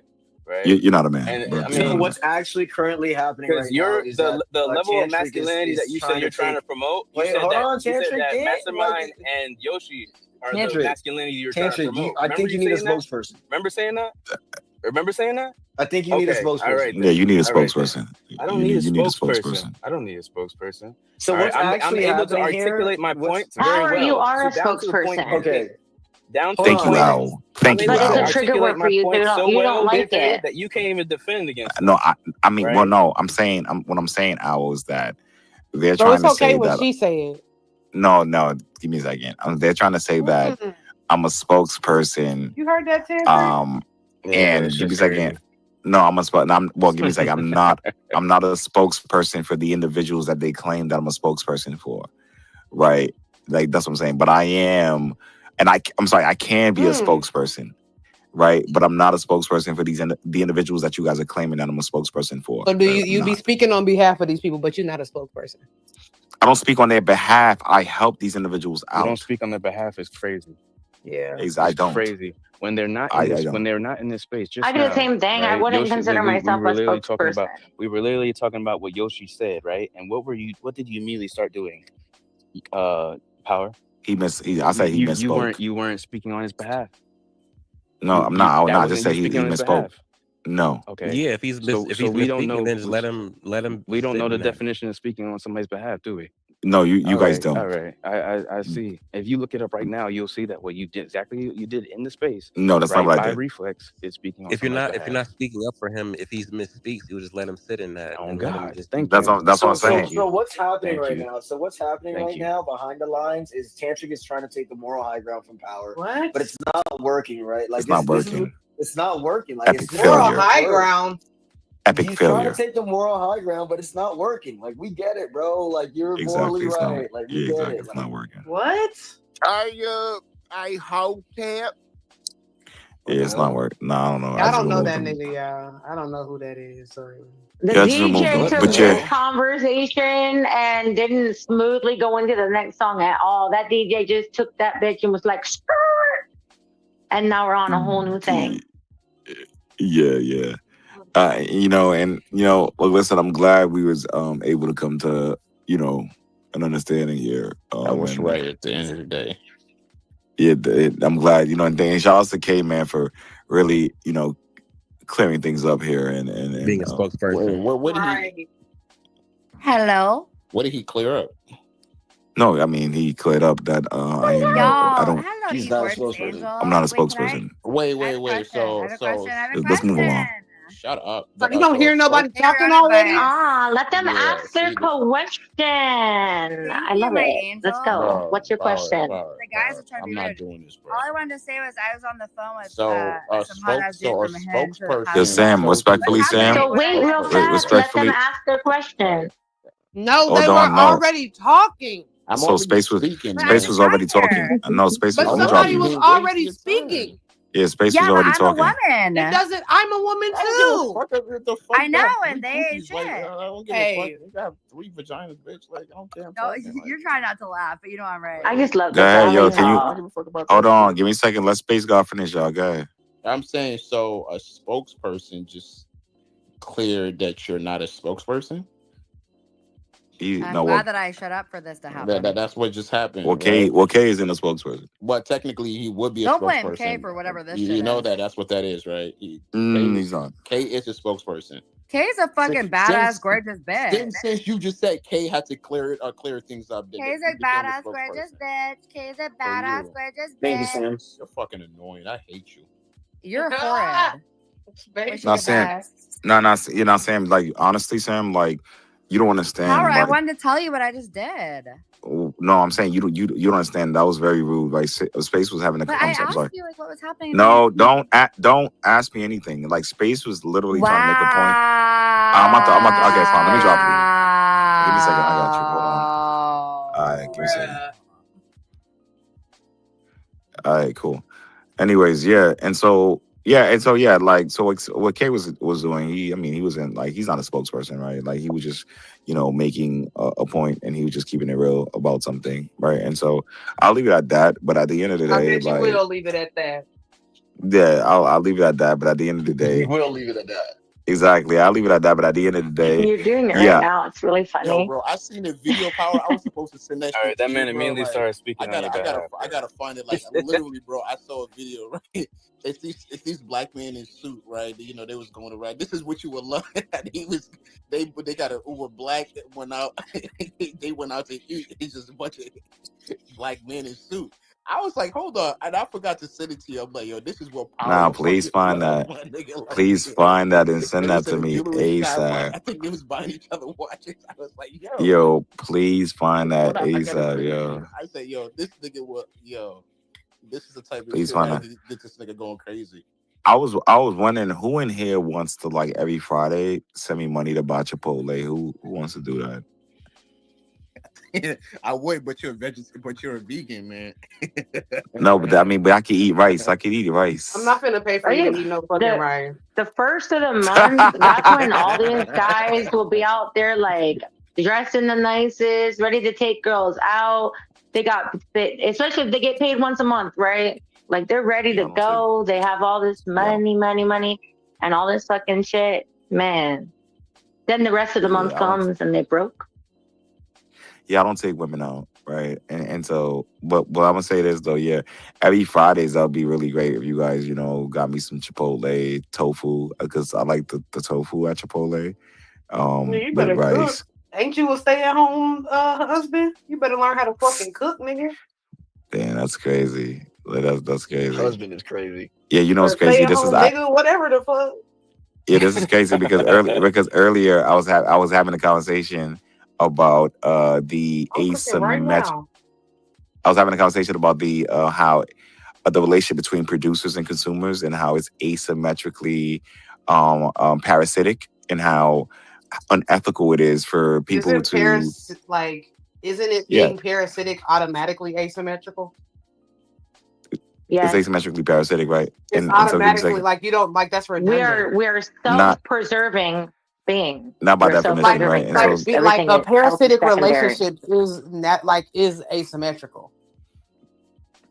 give me a second, right? Otherwise, it would be symbiotic. Right. Yeah, right on, right. And You then have an but what I was investment for yourself before anything else. Everything else is secondary. You're gonna put yourself first, and that's how we are with relationships. That's how we are with business, religion, everything. We're self-preserving. yeah, so We're still This is an animals. interesting Like lady. right. that's our highest, strongest freaking I'm gonna watch Real brain Housewives. activity is that instinct to Right. fucking survive and stay alive. You done at the gym? Yeah, that makes sense. That's right. And yeah, and I honestly, and I was having a conversation about I'm how making a baked unethical it sweet is. potato. Speaking of food as spiritual transfer, Oh Yum. shit. that shit fire. That's good. Yeah. I love a I mean, baked sweet potato. just stay away from the meat. But yeah, the sweet No, I'm potato gonna is make really some good. lamb I with it. found it. Check the jumbotron. Okay, let me see. Like she said, it's cringe though. Like the person that posted, she was like, "This is so cringe. I'm crying." I seen that video. Oh, that's what I'm talking about. I'm watching the video now. We here. Some nigga said we here. We here. Like this, this is the homo social I was talking about. And mind you, right? The reason why this chick said this is cringe is because subconsciously, when women see men come together like this, like it threatens their power, right? They like, you know what I mean? They're like, oh my gosh, like if they keep the power amongst themselves, what are we gonna do? Like, this I is think crazy. they were talking about recording, and there has to be a fourth person recording that never shows up. Also, they have to go to the valet, get Where's the out the power? car. They gotta get out the car, then tell the person to pull up again in order to record them get out the car. Yeah, just keep yeah, right. Well, the power is where like Hold on. you Where know the fuck is the power? These niggas is sitting at a bar around pizza with tuxedos on. Yeah. what do you mean? I'm Mind you, talking about. they're holding a drink and a box of pizza that they can't All eat right, because and it takes them so why would most women think it's gay and cringe then? Who said gay? Because they're Yeah. threatened. That's what I'm saying. They're But who threatened. said gay though? Oh my. Okay, if you can read some of the comments here. If it depends on Read. like how long ago they got paid and stuff, I would think. Like I would ask them straight up. You just get paid. That's what I'm saying. What? Yeah, and yeah, right. But what I'm saying is that yeah, like that's why every time, right? I was saying this on X. There was like, oh, power, yeah, like this is some gay shit. It's because it threatens their hegemony, right? Like it threatens their power, right? And so that they don't want to see this. That's like they don't want to see it. You know what And I'm the saying? and the Facts. crazy thing is that's exactly No, to who they me, it's more want to. like if my family can't fucking afford to go out and someone's working a really good governmental job and we still can't afford to go out, like, how is this person over here trying to fucking pick me up on some money that it's like, it needs to match? I'm going to start asking questions. Where do you work? If they're stumbling over their No, what I'm words and saying. they can't have a proper answer, I'm going to think more and more. Like, I'm going Brianza to P. gauge it, Yeah, so Al, that's not Al. I'm talking about the video in the jumbotron. Like, so the video in the jumbotron with these men in the jumbotron, you have to watch it, right? And so what I'm saying is that the reason why some women would have an issue with men coming together like this and like excluding them, right? Like, nah, it's just gonna be us. We're gonna eat pizza, and it's gonna be us. And the reason why women would demonize that and like label these men gay is because it threatens their power, right? Like that's what I'm saying. That because every time you see videos like this, it's like, oh yeah, like yeah, these niggas is gay. They on the down low. How? How? Right? How? Calm How? your ass down. like what? You know what I'm saying? Maybe he And ate today. it, maybe I ate meat is crazy. Nah, like Ah, no, I had I me think it pushes them into a role they're not super comfortable being in necessarily ooh. pushes because of the culture of who? this mainland.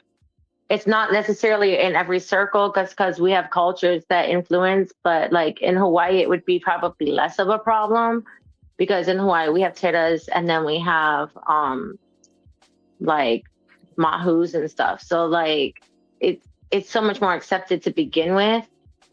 Like a femme, what I think they would call like a femme man or something, like that's still a man and they're still like the fathers and stuff like that. Like it's not, the roles are kind of different in Hawaii too. Like there was, women were badasses, and it's like culturally, indigenous cultures are kind of Yeah. like that. It is, we were talking about the other night, it is the white man's culture that came along and said like the men go work or whatever.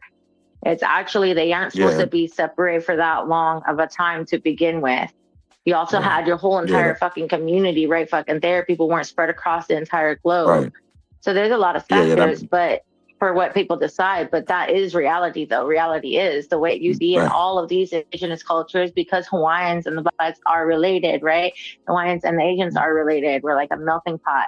Okay. That's why you have all Yeah. these cultures. You had things from Brazil and Argentina up in Hawaii Yeah. before Cook even No, that's a good arrived over point. there. They had fucking electricity in fucking Hawaii before No. Cook arrived there. There's a lot of fucking shit that we think is one way, but if we step back and think for a minute, we can think, oh man, we might have been lied to. And chances are we probably fucking were lied to Right. everything fucking else that they lied to us about. Yeah. I'm stoned, so I Yeah. kind of No, rambled a little bit, but whatever. yeah. That makes sense. Yeah, absolutely. I need to do some more research on this like neurodivergent thing because I really don't know what it is still, right? And so I really need to figure out what this thing is because everyone seems to think they're neurodivergent, so I need to figure out like what the fuck this shit is, right? And does anyone like know what it is? Technically, everybody's neurodivergent because there's nobody that's actually normal. Like, what is actually normal? Neurodivergency is actually the original gene sequencing for human being, but because of it becoming because it shifted in majority versus minorities, right? Like it shifted in different groups. That's when it started being reversed.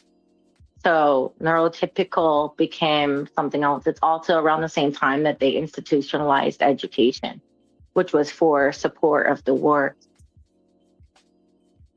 Neurodivergence is basically like it's just basically saying that you don't fit into societal norms, right? Like or societal norms.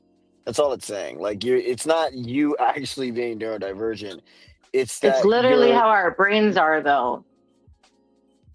So the synapses yeah. in your Some people brain have different function brains. differently, and then your gene sequencing patterns have a repetitive pattern to it. There's like thump, thump, thump, thump, thump, thump, thump, thump. It's the same as a I'm trying. I'm heartbeat. trying to. Okay. And so that is all the pattern there's this pattern in your gene, a little different. And there's a little bit of I'm a trying to. different beat Yeah, like with your skips brain be and having things in patterns. what they would call neurotypical people. Yeah. So yeah. So well. It's So yeah. all Yeah. ass Yeah. So backwards. yeah. So I'm just trying to find like examples here, but I can't find any. But what I am reading here is a few things, right? Like autism, ADHD, dyslexia, um, Tourette syndrome, right? Obsessive compulsive disorder, right? These are all like considered forms of neurodivergency, and so yeah, that's ADHD, interesting. dyslexia. Yeah, that's what I just said. Yeah, that's what I just said. Right. Yeah, and so that's what it's considered. I That's have those are 6 forms special of needs kids. I could make the whole list. Whoa. Oh my fucking god. yeah, right. And so yeah, so I guess nigger lips. I guess we're all neurodivergent. No, Hotep, let them be free. Nah. Please let them be free. Nah. I guess we're I'm all not like a letting my little. people go. No, I rebuke that. Not neurodivergent. You're scared to be neurodivergent. Boy. It's not about fear. It's about what I know. What do you know? Do you know who What do you you are? know? Do you know who you are? Yep. Who are you? I'm I out. am who I am. I am who I am. Okay, the great answer. Great answer. Because I thought you was gonna tell me like, like your Vegeta with the M on his head, right, or something like that. But good answer, I'm man. not these anime niggas. Yeah, I honestly I can't stand these anime dudes, man. I used to like in Space God. I used to catch Space God in these anime spaces, and I had my special ops team take pictures of him. And I used to go into these spaces and argue with these anime like dudes, and it's just I don't understand, man. I don't get it. Like I really don't understand like the obsession. Right? Like I really don't get it. It really don't get it. No, It's I ain't gonna lie. I mean, from the animes that I haven't watched a whole bunch of them. Like the only anime that I really watched is like Bleach and What you said about me? Avatar. And I think I think some anime have like some good like philosophical like the hero journey like that. Some of that be cool, but some of it just be like really goofy and silly and shit. And I can't get into it. yeah, But and if it then has a good, they're if it has a good narrative, a good storyline, then I can But rock with it. that's Like most Dragon Ball Z. shows though. Like most shows are like that, to be no, and no, honest. hold on, and don't forget, like a lot of dudes are into like anime porn too, right? And so that's what I'm saying. It's getting weird, man. And like I'm just gonna say this, like, yeah, you're right. So I guess some anime, Annie is like, anime, isn't she? Annie what? Annie who? Bro, she just be saying Grok's stuff. Annie wife Like or Annie. what? whatever. Annie. The Oh, Annie? oh yeah. The AI? Yeah, right. Yeah, right. And so like yeah, so the anime thing, I don't know, like you said, it's just like it could be it could be it could be a little goofy, in my opinion. Um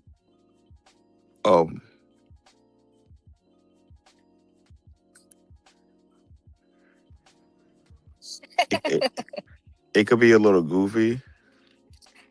Hold on real quick, y'all.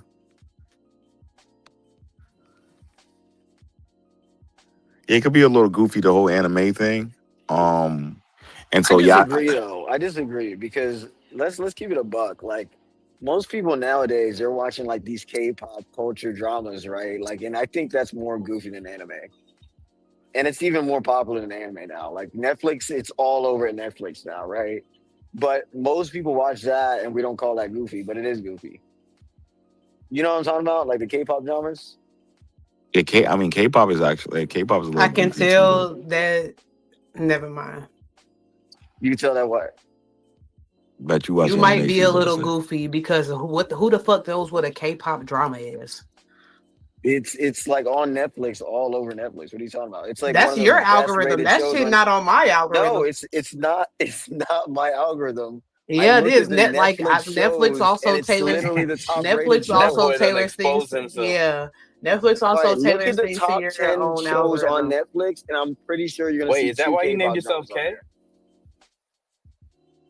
Really, nigga? Like what? No. Really? No. Oh, Okay. okay. Anyways, All Oh right. Just shit, that was He crazy. did the just what science just on you. wonder. K He did the that's science on you. why I was K-pop is crazy. K-pop is crazy. Bro, Like K-pop is crazy. I can see the He did the connection. science. That's hilarious, bro. Yo, that is wicked. I never I never I never I never looked I never thought of it that way. Now it's starting to make sense. Like I never you know what I mean? K-pop drama is crazy as well. Now, honestly, it's just goofy, man. I think B came up here immediately when we started talking about anime. Like, go ahead, Numchuck. Numcha? What's the dude name? Is it Numcha from Dragon Ball Z? Like, go ahead, B. You want to get in there? How do you even know that if you don't watch anime, bro? Word of mouth. All right, whatever, man. word of mouth means a grain of salt, grain of No, nothing. not only that. Word of mouth. Like my friends Let me tell me tell you about this something, stuff. man. Power is the biggest nerd out here, bro. Don't let him I'm not a nerd. Word of mouth. This Like, is this is like niggas this are is like the nerds, equivalent son. of me saying that horror movies are goofy, right? Because you know what's about to happen in a horror movie. oh yeah, I ain't Hotep. gonna find. Yeah, I ain't gonna find. Hotep You love horror know what's movies, about to happen in a horror movie. and Like they're this is the goofy though. same thing. But I don't Nah, like yeah, we like talked about it. I don't care that horror movies. I don't give a fuck. You can say horror movies are goofy. You thought that I was supposed to be offended by that because I like horror movies? Yeah. nah, Like what's just supposed I to mean, come yeah. of that?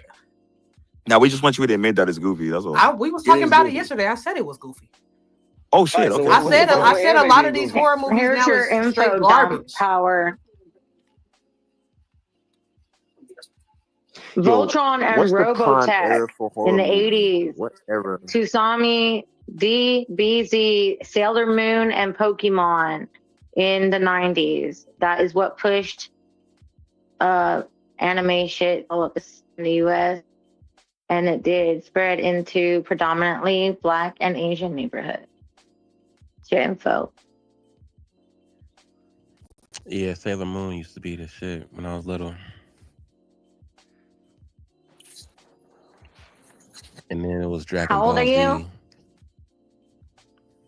Early 30s.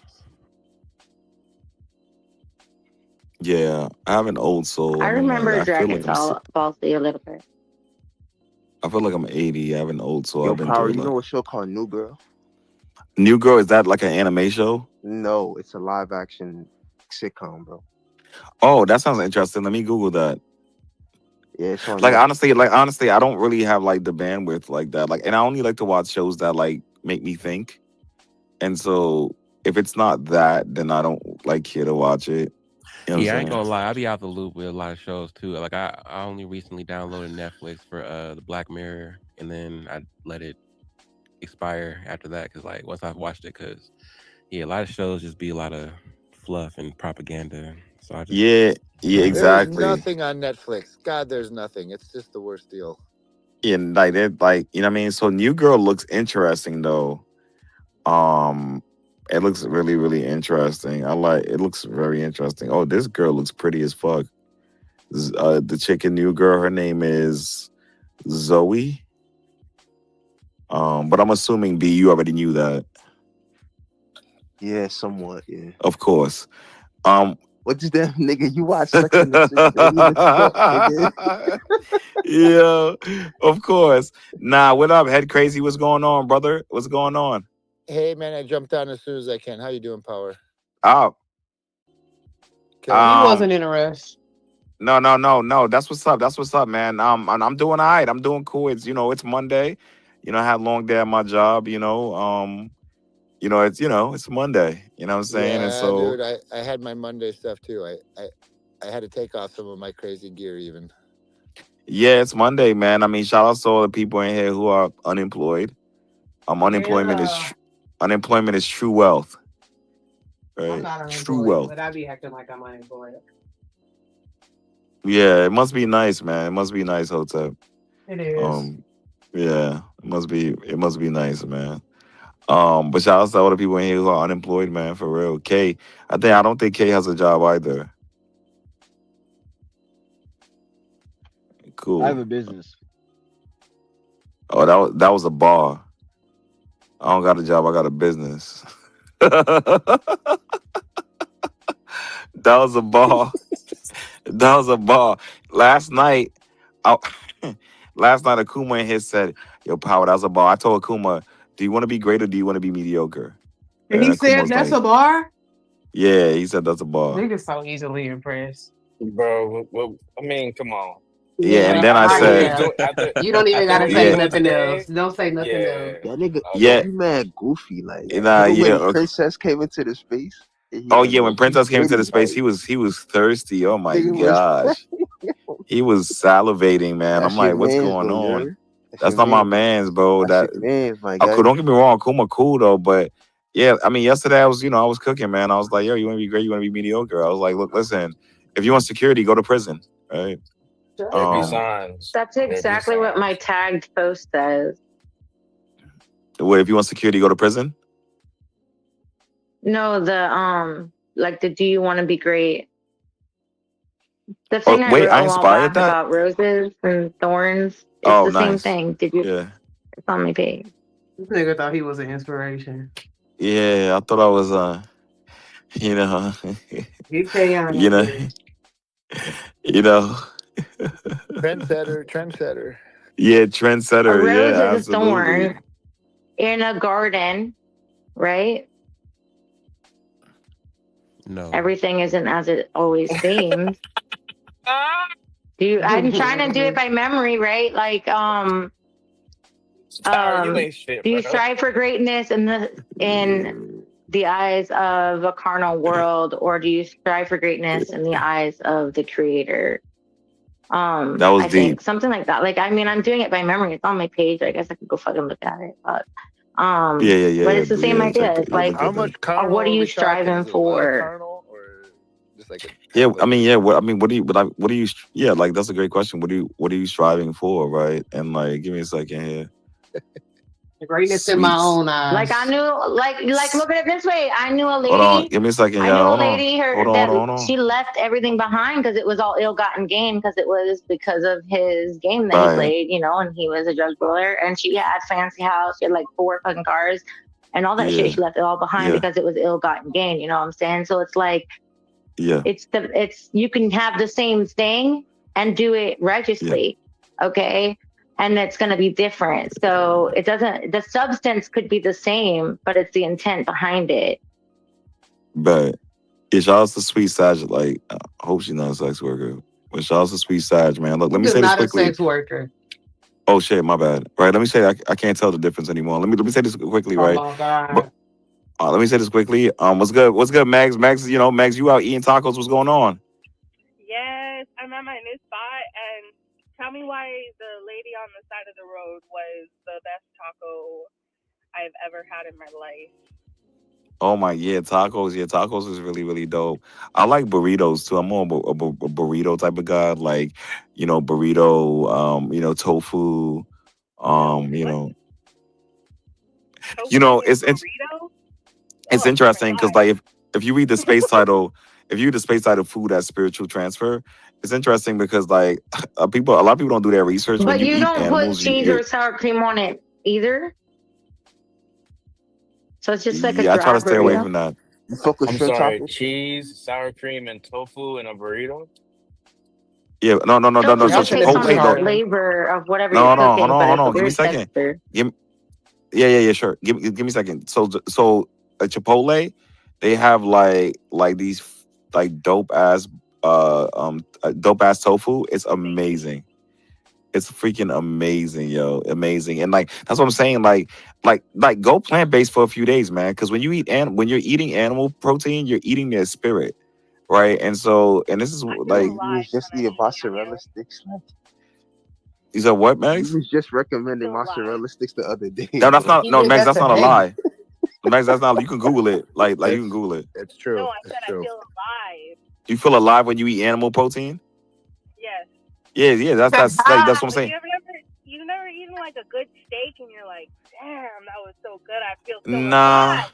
no. That's what I'm saying. I feel better when I don't eat meat, right? But we've established that different people have different needs, like nutritionally. So I don't think you should have a one size fits all approach to dieting.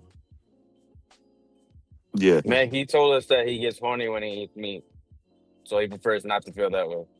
correct. And on top of that, it's spiritual purity, right? And so even like the Egyptians, right? They Why understood did our that. ancestors eat from the why did our ancestors do it if it wasn't like meant for you? But that's what I'm saying. But that doesn't mean their spirits were clean, though. But they didn't get a lot of meat back then. They didn't have like an all meat diet. It was pretty hard to get. Exactly. And so Yeah, like the Aztecs. That was like cutting people open and shit. exactly. So I want you guys to go on a 30-day no meat, right, challenge, right? Just get your protein from beans, tofu, lentils. Right? I want to see if you guys have the discipline to do it. You know, are you guys gonna do it with me? Okay, I think that's a no. Go ahead, head crazy guy. So there's this thing you may have heard of. I mean, there's fasting. We've all heard of fasting, and I've tried the lemon diet where you do like a 3-day to like maybe a week long or a little longer fast, and you're just to keep your blood from freaking out. You're doing some lemon and cayenne and stuff, right?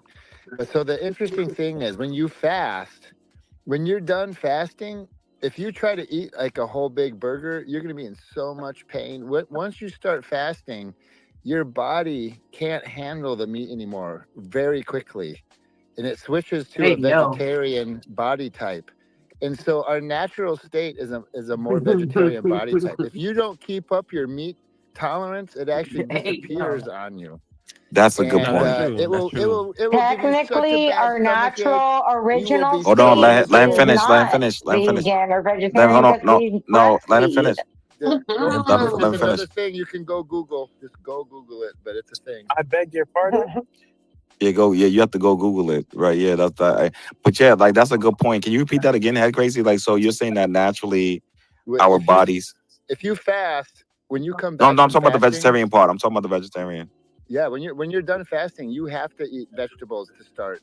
At most, you can drink a light chicken broth, but if you try to eat any meat, it fucks you up so bad. You're so sick and so your stomach hurts so bad. You have to like build up that tolerance to eat meat again. Yeah, it's So true. When you eat meat regularly, your body produces like enzymes to like break it down, and when you stop eating meat, your body stops producing them because there's no need for them. So yeah, he's on point.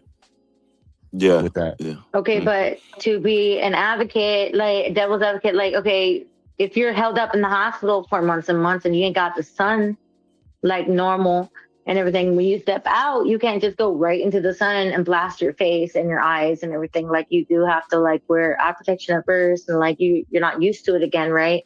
So that's like when you're fasting, you're not used to it. Your body's getting used to it again. It doesn't mean it's necessarily bad for you. It's still used to vegetables. Like the though. sun's not bad So, for like, it. Like you can't go wrong with what your body is like going to default to. So that's just one point in favor of what Power is saying. And I get a lot of my protein from beans also. So I actually live that same lifestyle. Very little meat, a lot of vegetable mass. I feel like this is propaganda. It's though. I it's feel like not this it's is not no it's not propaganda. propaganda. This is No, it's not. propaganda. No, This it's not is at all. Because like hold on. You need meat. You need meat. That's why we you have the will little shark eat- teeth in the front. Like I'm definitely not a And vegetarian. the next thing that or a comes vegan. is not Fuck real that. meat. Like it's like that fake mimic meat, like It's not. like the fake meat that comes. They're gonna be like, oh, this is actually like the best for you, right? Like this is the next thing that comes right after this, right? Like first don't eat meat, then just eat the fake meat, right? Like this is Full what's of fucking gonna come vaccines next. This and is what's gonna happen. antibiotics and shit. Yeah, with all Folks, the you are having entirely too much fun in this section of the fucking conversation, dog. she's getting. It's crazy. I know what she's saying. Yeah, It's like at hold the on, end give of me a the second. day, a lot of people just don't listen to Yeah. their body. If your body tells you something wasn't sitting good inside of it, then why would you eat it again? Like you gotta listen to your body too. My Your body's mind not is telling all me the retarded. damn no. time. Let's keep it a buck. No, And your my body lies to body, you all the damn my time. Potence, that's correct. Listen. You're looking right now and you can't even see your So nose. like I Like, let's keep it a lost the buck. case. Your body lies to you all the That's time. not true. Nah, not necessarily. You can't even see your nose. Let's keep it a buck. Like what? Nah, Yeah, no, your I gut has more. this Your gut lady is like is the gut is funny, like the though. second brain. Like your gut is like literally your second brain. So I don't know. Like I think when it comes to food, going off of how you feel is a major part of it. Like you know when you eat something that's like, oh no, that wasn't it. Yeah. yeah, no, absolutely. That's what I'm saying. Like, So why does sugar feel so good? It doesn't feel good. It tastes good. Because we It have the tastes So wrong right, pH no, and right. we it have the feels wrong good. It level of feels yeast. good. And taste is like a sense, like But that's you, a sensory experience. But But your body tells you eat but more that's because sugar, right? Like that's what No, that's your body's because of telling like you. the dopamine that's released when you eat right. sugar. So should you listen to uh, your body then? No, That's sugar, not so not so all the the that's way time. your sugar But body. works like That's that's like in not. more our of a But just mental because thing. like so the way taste, like sugar that's works in like our a. bodies and the way it Go affects our ahead, shit, brains is going to be different if you were breastfed or not, because the bonding that bro. occurs with breast milk and See, Well, I everything should have that just kept happens on so there, going. there's a Nah, change that hold on, so happens Claire. in Let your her. taste buds. nah. You Hold on, develop all a this shit. difference in Let me your tell you taste how the fuck buds, men be pandering to other men, and you and niggas don't be calling Let this her shit fly out. this plane, man. This motherfucker going to the clouds, y'all. Yeah, no, cause Go ahead, Otep. What were you gonna nah. say? so I'm trying then to explain to this nigga how it's motherfucking men true. be Like pandering to other you men, and have you an She motherfuckers is. don't She innocent call is. this shit gut. out. Yeah. You have an innocent gut, Take off. Bro. okay, and it's designed for breast milk, right? And you have an innocent gut. Your pH is good. Your level of yeast, like the natural amount of yeast that we're supposed to have, that's all good in your gut. Okay, and then you Right, start right. introducing foods. If you start introducing sugars, okay, that's affecting that gut. It's interacting with that Introducing what? yeast, okay, and that is what I get what creates she's saying. I chemical get what she's change. saying. It creates like the She is right. pathways in your neurology and everything. So the But you longer gotta you have a Okay, breastfeed, or balance. You like know, you actually, can't okay. do it's that That's like why. when you regardless. have that innocent gut, the longer you have it, the What? more it works on your immune system into So, your so, early, elementary years. Hey, carajo. so we're supposed to breastfeed until we're like 12. No, you're supposed to breastfeed until like you're 2. So what? Well, she said you have to have an innocent gut until once you start eating, you stop having that innocent gut. So what you want to say as innocent as possible? But I Nah, think It's whenever after you start innocent after you until developing proven No, breastfeed, she's like you guilty. saying eat it's not vegetables and innocent. natural fruits. You're like Okay, not feeding your human baby like a beings whole bunch are of shit. Like technically supposed to breastfeed for Yo. 5 to 7 years. That is our normal See, told you, No, biological that told is you, not true. That is told not you. preference. true at all. Nah, Kay, caucasity. It let it That is is. happen, not true Kay. at That's our all. Let it normal happen, Kay. biological Yeah. preference. Okay, and Stop being a spokesperson, No, man. this where it did you also wait, where affects did you your find this information? breastfeeding exclusively. I have 10 kids. If you Breastfeeding too good. exclusively also naturally stops your period. Okay. If it doesn't, then that means that's not the normal. Then I'm talking about the normal. Okay. There are other cases, but so if you imagine like if I we did ow, breastfeed to ow. 5 to 7 years and all that, Ow. Up it all goes until hand in hand. 7? 7? is this an Yeah, that's owl or a cuckoo? insane. Did you say 7 The years old? caucasity. So let me tell you how men be fucking pandering to This other is men, this is and you not niggas don't be Caucasian, calling that y'all. shit out. This is the natural science of the innocent gut. Yeah, anyways. So one way that you niggas 2 be years pandering old and is like don't a ever man. actually call that shit No, out, like but earlier with the that's shit I was hearing because from of Kay how when it is now when he and was up there trying culturally to and coddle everything. fucking Power. That's fucking pandering, and Power didn't call that shit out. Like, I don't understand what's up with you niggas and allowing other men Call to what sit out? up here and endorse the bullshit we be saying. But whenever men get on the stage and say some bullshit that actually panders to or caters to men and other men don't call this shit out, that is fucking pandering. Like, we'll talk about, oh, well, why men should be in the lead and all. Not you. But motherfuckers be talking about, oh, well, why men should be in the lead and all this other shit. And motherfuckers be sitting there booty clapping that shit up and don't none of that shit ever make no fucking sense. Talking about, oh, well, because men are stronger, that means we need to be in the lead. No, that means you need to actually be protectors of the motherfuckers we prey on most often. That also means that just because motherfuckers are stronger doesn't really mean they're gonna be We smarter. prey Yeah, on. I'm talking about women and children. What do you mean we prey on? We prey on women. Men prey on women and Yes. children. Wait, how did we get here from the What do innocent you gut? Yo, his mean? agenda. Innocent gut? Yeah, Nah, I'm talking. Bro, No, I'm How talking. but No, it's obvious. Man, It's I hate y'all, bro. obvious. yeah, It's nah, yeah. obvious. It's obvious that he Men has are an supposed to be the agenda, right? protectors, She said 100%. Yeah, you're no, being I have an aggressive, agenda. Yeah, Shinron. you just said Huh? that men prey on women and children. Like this is What are you talking? Shinron, you like what are fucked we up my talking You're good about? talking about conversation, man. talking about My being apologies, but I protective while said I was also gonna do being this. aggressive. Damn it. What you say? But But Dragon, but Yeah, how you're do listen, aggressive. men the prey Why does on that same women reason sound and why I like children? fucking said Invictus? women shouldn't go out That's not into the Invictus. world without a It hedge of sound like him. protection over them, right? I'm sorry. Say Women that again. shouldn't go out in the world without a hedge of protection over them. No, that's So I got bullshit. I'm this gonna tell you why strap, that's Yes, nigga. bullshit. No. Hold on. That's complete and utter bullshit. Because first of it's all, it doesn't matter ideal. what type. No, it sounds good because men leverage protection in order to actually prey on the people that we're supposed to protect. So yeah, that shit Oh sounds my good. But God, at the end of the brother. day, This is but at the cap. no, This but is He's at the like, end of the day, pandering, like, bro. no, Oh I'm my actually not. God. What does The this have to reason do why with women? no. The reason No, why it's I'm bullshit. serious. hold on. No, hold on. When I No, like the when I reason say why this, it's like my What do bullshit you is mean mom that it's because having to be a serious? single Shinron was mom, that's the talking. community Hold on, that let him failed finish. her. the Let him finish. reason Let him finish. the Let him finish. reason Let him why that finish. idea Let him or that finish. notion is bullshit is because more often than not, women are going to be harmed by the very same men that they know. So this whole notion about men being protectors is actually kind of bullshit. The same power that we expect from women whenever we tell y'all to submit is the same power we often use whenever we harm y'all. So it's complete and utter I think bullshit. this is femcell logic, How is it right? femcell Like I don't logic even when think it's you're actual incel. facts? Hold on, like I let you finish. Who I said think I you're was finished? femcell, right? Like this. Okay, Yeah. go ahead. Finish. So this whole notion of us trying to leverage that shit, it doesn't really make sense. Like we say that we're supposed to be protectors, and that shit sounds good, right? But at the end of the day, majority of the shit that we claim that we protect is not because we care about the women in our lives. It's because, historically speaking, it's because we've always seen y'all as commodities and assets. And historically speaking, yes, we will protect our assets. That's why we that's why we essentially dehumanize the notion of having children, or we dehumanize children by calling them a legacy. A legacy is something that is left behind in order to benefit the world. Children are humans. You're not supposed to treat fucking children like they're possessions, that they're things that you just donate to the world and then you go about your fucking business. So whenever we talk about this whole notion of protecting, it's not because we genuinely, historically speaking, it's not because we genuinely care about the women and children in our fucking family. It's because we've always seen them as a type of property or assets or as possessions. And a man, historically speaking, has always had the leeway to protect those things. It's not from a genuine perspective of humanizing these things. So when we talk about this thing about, as an example, the men that want to come on panels and say, oh, well, men are supposed to be protectors and providers. The reason why we could assert that we're supposed to be providers is because we're the ones that had control of society. We're the ones that had control of the family units at one point in time. We're also the ones that say that, oh, well, we're going to protect these things because we care about them. But it's not really because we care about them because they're people. We cared about them because those are our possessions. Just like you'd protect your house or you would expect a police officer to do his job, not because he necessarily cares about people, but because that's his fucking job. Is that it lacks the humanization that a lot of men try to project onto these dynamics. Those things don't have to be mutually exclusive, correct? Historically speaking, they were mutually exclusive.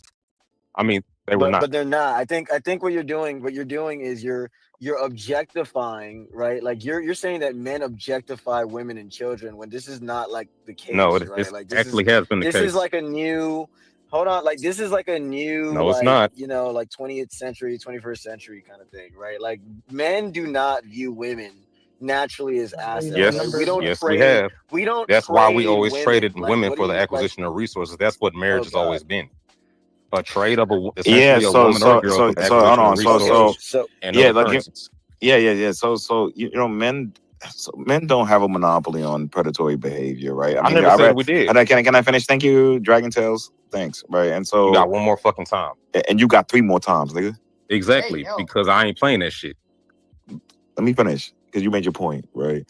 And so, 2 years ago, I read this great book called "The Predatory Female," right? And so I do think that if we're gonna have a conversation about men, having predatory tendencies, and then we should have a conversation about women also, having predatory tendencies, right? To make the conversation more balanced, right? And so I'm not saying you're wrong, right? I'm just simply saying that it goes both ways, right? And then I find it interesting because like women complain about the same patriarchy that they benefit from directly and indirectly, right? So which one is it? Which one is it? You know what I mean? Like, do you want men to Not one protect or you? the Do you? other. That's not a benefit. No, you know what? You It's know what not they a want, benefit. Howard? They want no, hold on. Like Can somebody said I this just today. They defend want my I position benevolent. think and you're just missing the say point I of. think there's a Hold on, misunderstanding. hold Like on. I'm not saying a hedge of protection means a physical person with hold them. up.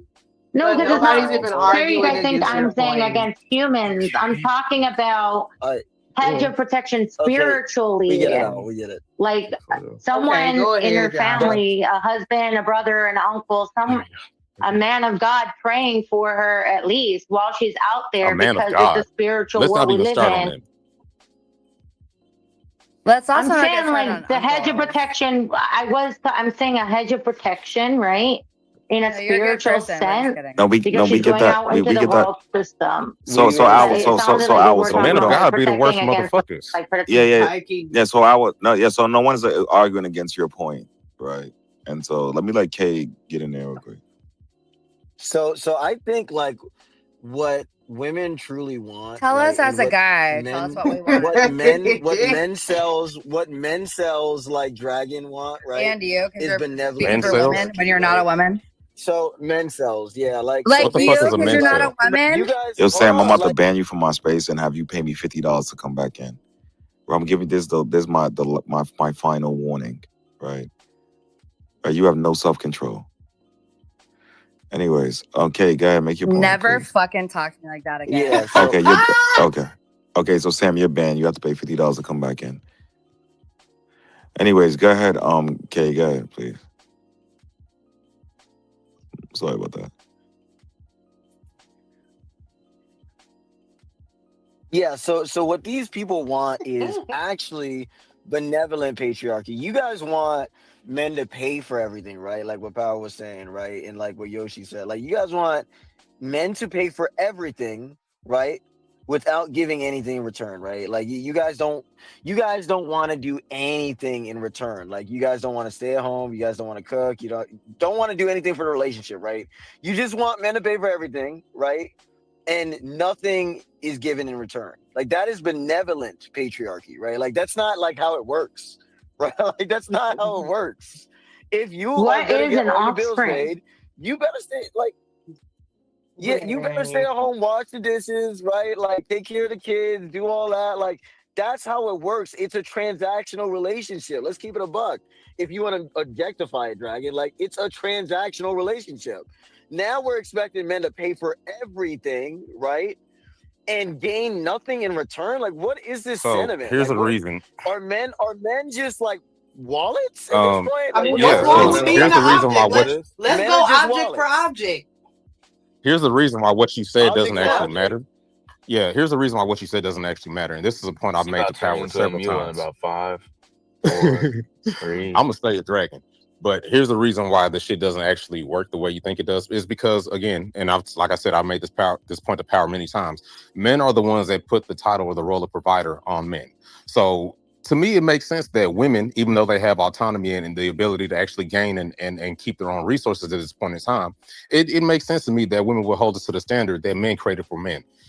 This patriarchy shit that y'all love going on about, like how you just talked about, oh, they want a benevolent patriarchy. Women didn't ask for none of this shit. Men are the ones that created this shit and then projected this shit on the women.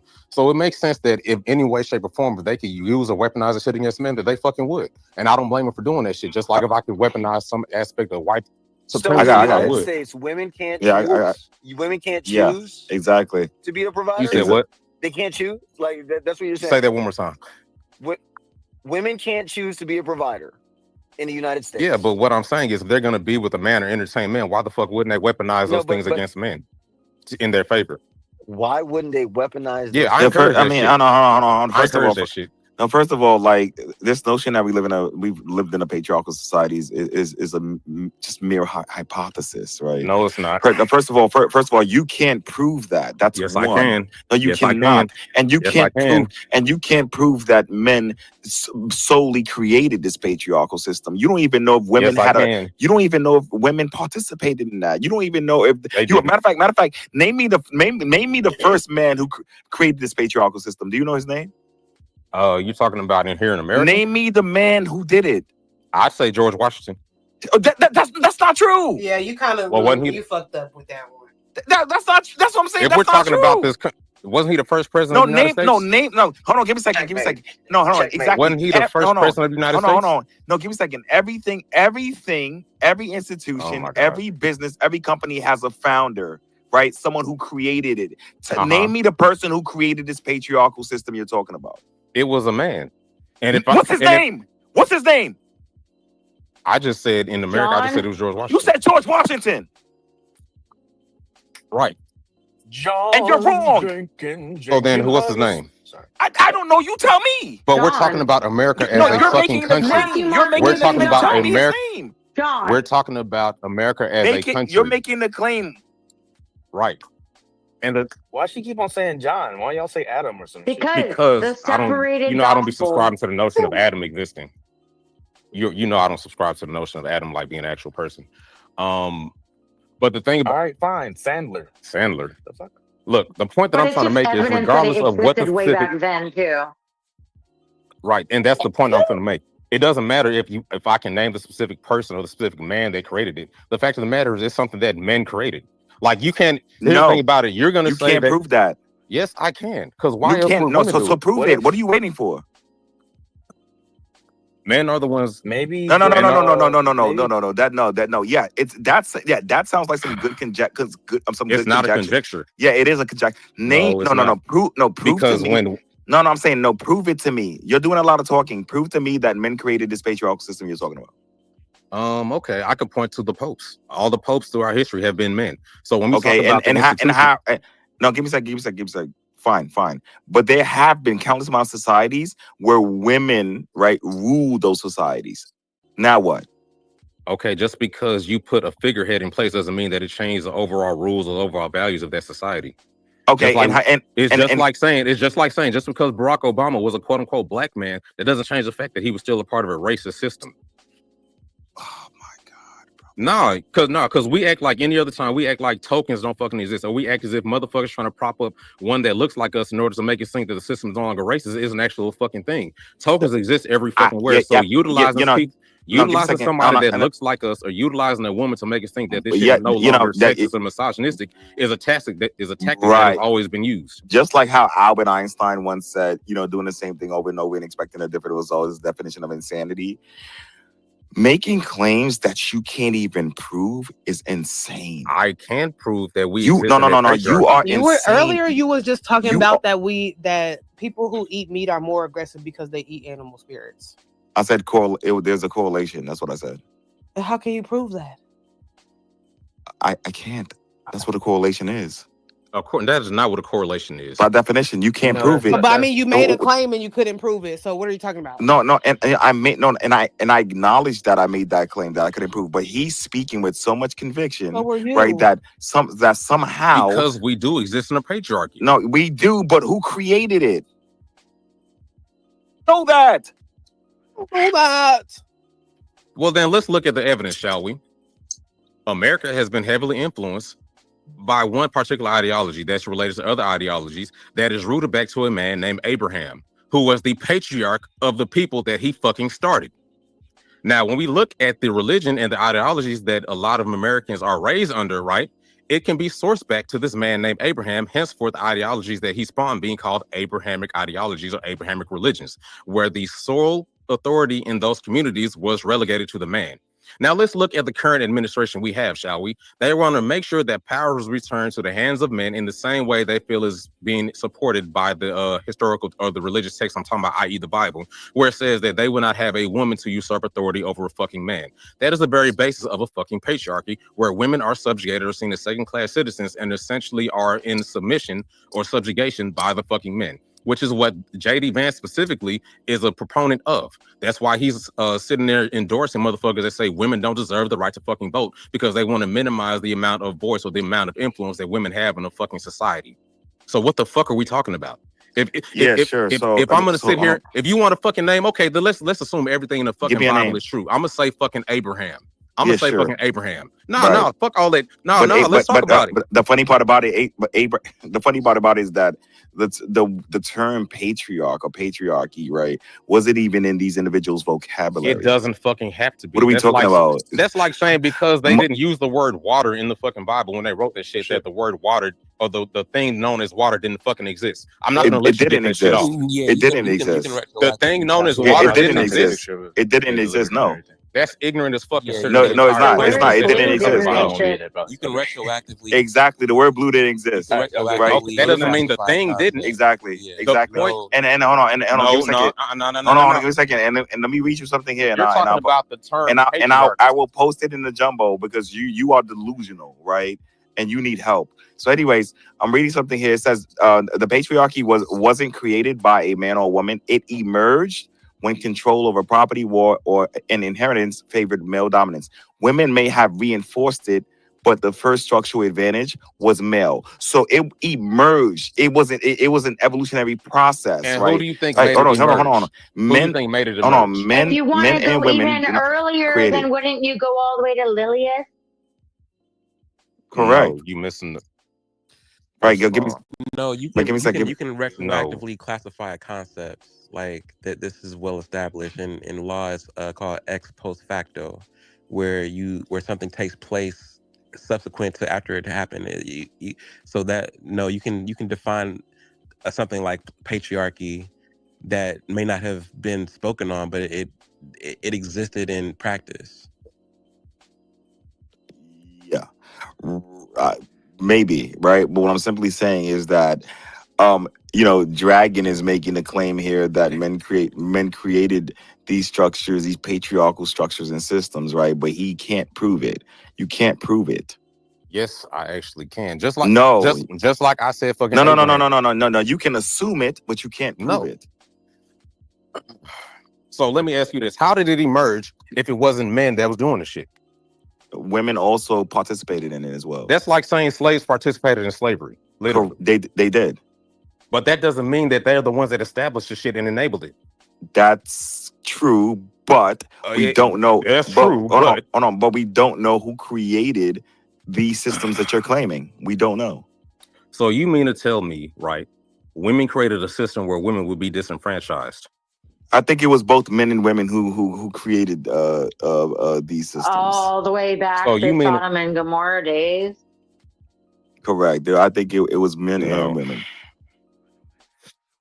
Like you're trying to place the you're trying to place the onus on men. That was men and women. Oh, no. Correct, and that's my point. That's the point I'm making. I am saying that I think, right, because we don't actually know, but I think it was both men and women who created. Yes, men this and women page. participated Correct, and that's my point. in That's Sodom all I and have to say. Gomorrah. But a lot of people fucking don't know that. They she's talking think about it something was completely different. No, I'm not. the So no, I'm not talking wording about there. Sodom They and say Gomorrah. the sons of God came unto the female. Yeah, they think it was I am only not. a Look, one-way thing. We're not but talking it about wasn't. that. It was men I and am not. Is I her am name not. Al or Cuckoo? I am not talking about Sodom and Gomorrah, right? You're I not am talking talking about this about. I am talking about the patriarchy, right? And I am saying that both men and women participated, and they both co-created or created it, right? God, I'm head crazy. Yes, they did. No, the system of Yes, they men did. being in power over You can't women prove that. You can't prove it. was specifically created by. You fucking can't prove men. that. You can't prove it. Okay, so then who established these laws? Who established Both the laws? both men and women. Both men and women. No. I did just go into fact check because I thought it was interesting. I went to Chat GPT and I asked, is there a clear person who established patriarchy or not? And it did say on the first answer exactly which Power was saying, is that it emerged. It was an emergent phenomena with no clear inventor. However, I did press AI afterwards. I said, well, what if you had to reduce it to one person? Just try to pick the one person that maybe would be most responsible.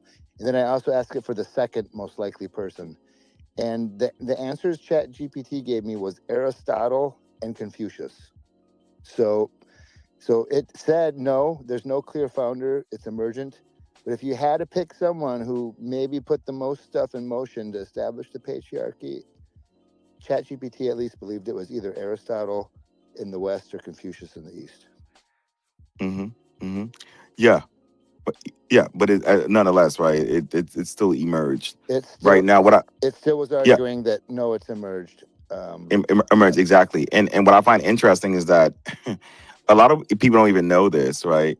But the founder of feminism was a man. If you read The Second Sex by Simone de Beauvoir, right? She was a feminist philosopher, existentialist, right? She even writes in her book, this dude named Leon Richter was the founder of feminism. Isn't that so interesting? You know, men are so terrible and they're so, they're these oppressive monsters, right? But the founder of feminism was a man. Oh my God. Oh my fucking God. The That's like saying population white between people weren't racist despite the fact they were white abolitionists. That doesn't disqualify the shit that men have done. Oh, fuck. And Damn, we hold on, could, where the fuck are my keys? you could ask yourself, who's most successful, men or women? I mean, this is a stupid example. Who's most successful, Republicans or Democrats, right? If the Republicans are more successful, that means there's more of them. But with men and women, there's really a small difference between our total population. So probably toss that equivalent out the window. But if you look at like the Fortune 500, only 10% of CEOs are female. So how much of that is, nature versus how much of that is nurture? That's where people are going to argue. You talking to me or power? No, I'm just saying, like, in the Fortune 500, only 10% are female. So is that like institutionalized, like discrimination against women, or is it that women just, aren't meant to be leaders? I mean, I could see people trying to make arguments on either side. I'm not All trying right, y'all. I'll see y'all later. I'm not trying to say it's one Wait, or where the he other, going? but only 10% of women of Fortune 500 CEOs are women. And so, I mean, that's a clear example of the patriarchy in effect, but what's the cause? I think like that's partially. I think like two things are true, and it's kind of like what we was talking about yesterday about like social constructs and whatnot. I think women in leadership has like been like conditioned not out of us, but like we're conditioned to think that women are not capable of leading. But also at the same time too, I think like the results of that is like women not even pursuing leadership roles sometimes. I agree with that. I agree with that. And yeah, that's also true. Well, if you have And then to, with if you this, have to take a break from being CEO because you got to go have kids, I mean, being a I mean, CEO you is don't like have to. You don't have to go do that. is like a What, have kids? Yeah, you don't gotta. Don't nobody gotta have no damn kid. Facts. yeah, no, absolutely. And this gender pay gap, a lot of times people use that as a talking point. I think I do find it interesting because it's more context specific because a male cashier at McDonald's who gets hired at the same time as a female cashier, they're going to get paid the same, right? Like, so like, I hate when I hear people use like this gender pay gap like this. It's just silly, right? And it's been debunked countless amount of times, right? And so yes, it Nah, has. I don't think Yes, it it has. necessarily Yeah, has. yes, it has. Yes, it has. No, because men still make more on average in Where? a lot of these same positions. I said it's context specific, right? It depends on the Oh, context because there are some instances where women make more than men, right? And I don't understand what you mean. what I'm saying is, oftentimes, because believe it or not, a lot of people, well, I ain't gonna say a lot of people, but there's still this notion of men needing to be the ones in positions of power over women. So even when women do have credentials in certain areas or certain fields, like, context specific, they oftentimes will still be overlooked for promotions in their particular job. I know it's happened a couple of times, even when I was working at the prison. women will go up for certain positions, like to be a sergeant, be a lieutenant. Correct. They've had way more experience, and they would still be overlooked for a man that went for the same position, even though he has less experience. That is true. No, that is true. But what you're failing to mention is that men are also overlooked as well, right? And so that's what you're failing to mention as well. Right, but it's not based on the notion of being of sex or gender. You don't know that. I said it's not based on the notion of being sex. So what's going to be the differentiation for picking one man over another if it's not sex? I mean, it's not sex. So what's going to be the differentiation between the two? It's height. What if we? But that's what I'm saying. It's not based on sex. Tall men are viewed as leaders more, and there's more tall CEOs. If somehow we're hardwired to believe that height has something to do with leadership, obviously men are going to excel over women because we're just bigger. And sure, we're probably dumber, but we are definitely bigger. That's for sure. And so height and size we recognize as leadership qualities. Hold on, motherfuckers. I love men that know that men are dumb as fuck. I don't not yeah, sure. Like I don't know why you love just me, like baby. that's what I'm saying. I don't know No, why I didn't say that. I didn't say that. I think men Yeah. are super dumb, bro. No, I don't think I I thought you were saying that you were dumb. Like I thought you were saying like just like me, like you thought you were dumb. That's why I said I didn't say that. Bro, yo, I'm worse than dumb. Can't make this shit up any day I wanted to. Yeah, You said what? So you really can't make this shit up for real. But y'all be calling me a panderer, then like this shit pops up in the space and y'all don't say shit. Fuck y'all, bro. Oh, that's funny. Nah, yeah. I don't believe you a In panderer. effect, hold on. I'm glad you said that. Tench, because the whole fucking point was that men don't call out the man that pandered to men, but we'll get mad when other men allegedly pander to women, which is the fucking point. All of this shit was everything that I've said was to point out the fact that men do not call out the men that pander to men. That's the fucking point.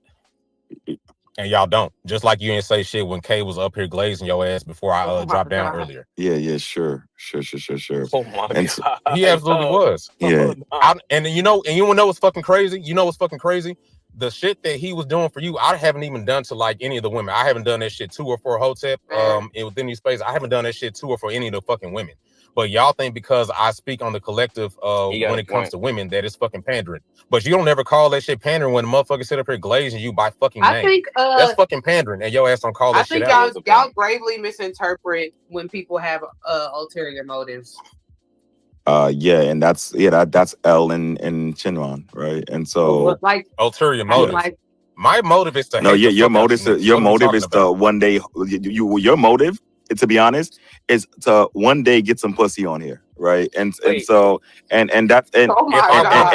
not happening, right? I don't see that happening anytime soon. I don't see that happening anytime soon. I don't see now, it. did you get some pussy out here? I don't. I mean, I do my thing, right? But I don't see that. That was younger than 40. I do my thing. I do my thing, right? But what I'm saying is that I'm gonna do you like Mark S. Yeah, hold on. Marquez does owe me money though. Power, but yeah. Here's what y'all don't be understanding, right? I could shut the fuck up if I wanted to and still get pussy. I could be like these other niggas. No, I guarantee you. You have to overcompensate, right? You have to go. No, you have to go out your way. You have to go out your way to say, hold on. You have to go out your way to. But this is why you have to go out your way to vilify and demonize men, right? You have to do that. No, I vilify because you men have because you have no riz, you have no me. charisma, so you have to do that. You have to go out your way and demonize men every chance you get. Every chance you get, you vilify men, straight men particularly. You demonize these men. You call them predators. You say, hold on. The first thing, hold on. I don't exclude myself when I say that. The first thing you did when you came into the space, right? You said, well, yeah, men, they prey on the same individuals that they have to protect and provide for. Yeah, that's what every opportunity you get, it's suspect. It's strange. And you're not gonna get any pussy. You're not. It's a fact. You're not. You talking about some gas. But see, and this is the point that I'm trying to make to you, Power, right? If I was trying to get pussy, I could just post fucking news on here and I will get pussy like that because that's how I've gotten it before. Don't fucking play with me. I'm not gonna post it on this page. I'm not. I'm about to say it. All right, we good. We. No, but you're missing. No, you're missing the point. If I want, I see. You're missing the fucking point. If I was trying to get pussy, if I was trying to get pussy, I see your hustle because I'm a hustler too, right? I see your hustle. No, I see your hustle. You're a one-trick pony, and I see what you're doing. Yes, I do You're see a it. one dick First of pony. all, I'm a Yeah, fucking. that's First of all, I'm a fine. I only dragon. got one dick, right? So I see, right? So I see what you're doing, right? I see your hustle. I see your hustle. But Power, here's what you're not fucking There's something wrong with both understanding, of right? y'all. Because If I was trying to get what you no, say, there's something Tantra? wrong with Hotep and Power, bro. This nigga said, I No, it see really your is. hustle because I'm a hustler too. I see your I understand it. He was finna say a diva is a female version of a man. But if the point of if my whole goal was to get pussy, I don't have to say none of the shit I'm saying. I could literally post what the fuck I want to post, right? In terms of that, and I will still get pussy because I've done it before. The fact that you think I have to say what I'm saying because to get pussy shows that you don't actually understand when I actually speak on the reason why I be hating the fuck out of other men. It ain't got nothing to do with getting pussy. I hate other men because I know men created these religions, and I consider religion to be one of the worst things that's ever happened to people in general, specifically black people. And the fact that more and more men don't want to denounce the shit, don't want to see how the fuck it's played apart, while also enabling the same systems that I know disenfranchise us as men and actually have a negative impact on men. I be hating the fuck out of them because they're fucking complicit. Just like if I could understand shit, the coon ass shit a lot of black people be fucking doing, specifically a lot of these niggas that be around here doing this coon ass shit. I could hate them for doing that shit despite the fact that they're black just like me. I could have the exact same sentiments about men that enable shit that I perceive as being harmful towards fucking men. You're being a Hold heretic, on, give me a man. second, give me a second, You give me a second, you give me a can't second. say one No, thing and give me a second, right? And this is why I like to have these conversations. I'm gonna let you go head crazy. Right? This is why I like to have these conversations, because for every 20 men, right, who created a religion or founded a religion, I can name you 20 women who have done the same thing, right? But it does not have the same It doesn't impact on matter. The society. point that I'm making, Yes, it actually point that I'm does. making That's is not that my if we fucking lived in point. this patriarchal, oppressive, such an oppressive society, women wouldn't have political, economic power in different societies and different civilizations. That's my point. That's cap. I can name you 20 That's cap. civilizations where women ruled. What are you talking about? But that's still fucking I cap. can name it to you. I Because can name you 20. That doesn't change the fact. It's like it goes back to the same shit I said about being a fucking token earlier. Just because you have a figurehead that is of a different race or different ethnicity than the general population or the population that's predominantly in power doesn't mean that the system that they're in is not fucking oppressive toward their demographic. Like what the fuck are we talking about? Oh, you don't get it. Which one is it? Which one is it? I do fucking get it. You're asking for both. No, I do you don't fucking get get it. it. You're And asking you for saying I both. don't get it is not going to prove the fact that No, allegedly you I don't don't get it. get it. You don't get it, right? No, I Yeah, do well, get good it. luck trying to get some pussy, right? Like, so let me let head crazy. Let me let head crazy get in there, and then we'll. Now, see, if I do you like mastermind and say, how you know I'm not trying to get some pussy, you'd feel like No, I was wrong. I mean, you're not getting it from me. Oh my god. How you You're know? definitely not getting it from me. Tantric, You say definitely something. like you don't stand a you How you know I'm don't not trying stand to a get? How you chance. know I'm not trying to get? But this is the You're point not my because type. you niggas be up here You're trying not my to. type. But no, but this, You're not my type. it doesn't matter. You're not my I type. can be You're your not my type. type. You're I not can my be your type. type. You gonna give it up? You're not my type. You're But not that's my the fucking type. point. Y'all You're niggas not be up my here type. speaking on other people's You're not my type. sexual You're not my motivations that type. you You're don't not my fucking know. type. Anyways, let me let head crazy get in there, and then I'll let So what man is Albert your get in type? there. I Junior? only date women. Albert, get in there. Let I'm me head jump crazy. in I'm sorry. on 2 points. So, one, I do believe men and women have equal power. It's pretty obvious, right? There's a pretty good balance. But women and men are trying their hardest to be women and men, but it's not the same power. It's equal, but it's not the same. Kind of like a lot of examples. And then all the differences between the sexes. And once again, I'm just agreeing with Power. Sorry to pander to Power here on this, gang, but the difference between the sexes has to do with this. A man can impregnate 10 women in a day, but a woman can only bear the child over a whole course of many months from one man. So it's in her interest to be able to emotionally draw that man towards just her, but it's in the man's interest to commoditize her because it's in his best interest to spread his gene as far as wide. If he can afford it and he can pull it off, that's what Mother Nature wants from him. And so that's the difference between the sexes and the power between the sexes. They are equal in power, but they are not the same power. I agree. Thank you. Who wants to? Yeah, go ahead. I'm sorry. Go ahead, Dragon. Go ahead. Yeah. So So let me make sure I understand what you just said, because I was doing something else just now. So you're saying that the difference between the sexes, or the power that between that each sex has, I'm sorry, TikTok, the power that each sex has is predicated upon reproduction? Is that what you're saying? Correct. Men can impregnate 10 women in one day, and that's their best survival instinct. No, Like it's they want as many No, that's offspring as not. possible. But okay, so all right, so hold on. So here's the thing about this whole survival thing, right? Impregnating more than one woman is not going to make us survive longer. Like, and the thing If you about can it is, afford it. when it's not some, but here's the thing, like, and I'm not going to necessarily put it on you, but when we start talking about this whole bioessentialist shit, right?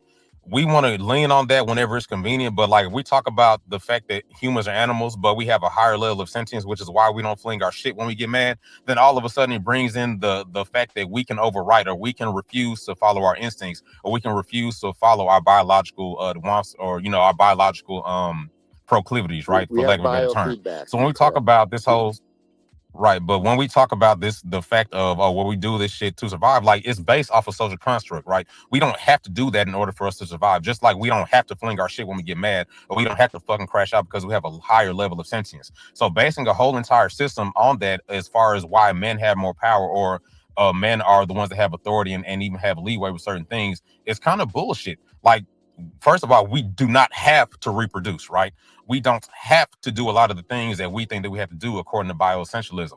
But the fact of the matter is, we built a system off that because ultimately we feel like it benefits us more. And then we project that shit onto women to kind of pigeonhole them into the notion of, well, if you want to be a part of society, you want to appeal to this, you want to make your proper appeal to nature and femininity and womanhood and all this other shit, well, this is how you're going to fucking do it. And we've projected this shit on the women because ultimately it benefits our notions of manhood and masculinity. And that, oh, well, in order to make our appeal to manhood or masculinity, we need to be able to reproduce. We need to be able to have a lineage or a legacy, and we also need to be touted as the leaders, of be touted as the authority figures. And we want the other part of that, especially when we talk about bioessentialism, is the fact that because we are physically stronger on average, we use that as another way to say that we're the ones that need to be the leaders, and we're the ones that need to be the authority figures in But society. it is a fallacy to say just because we can be stronger that we should be stronger. That's social Darwinism. So I do agree with you on that point.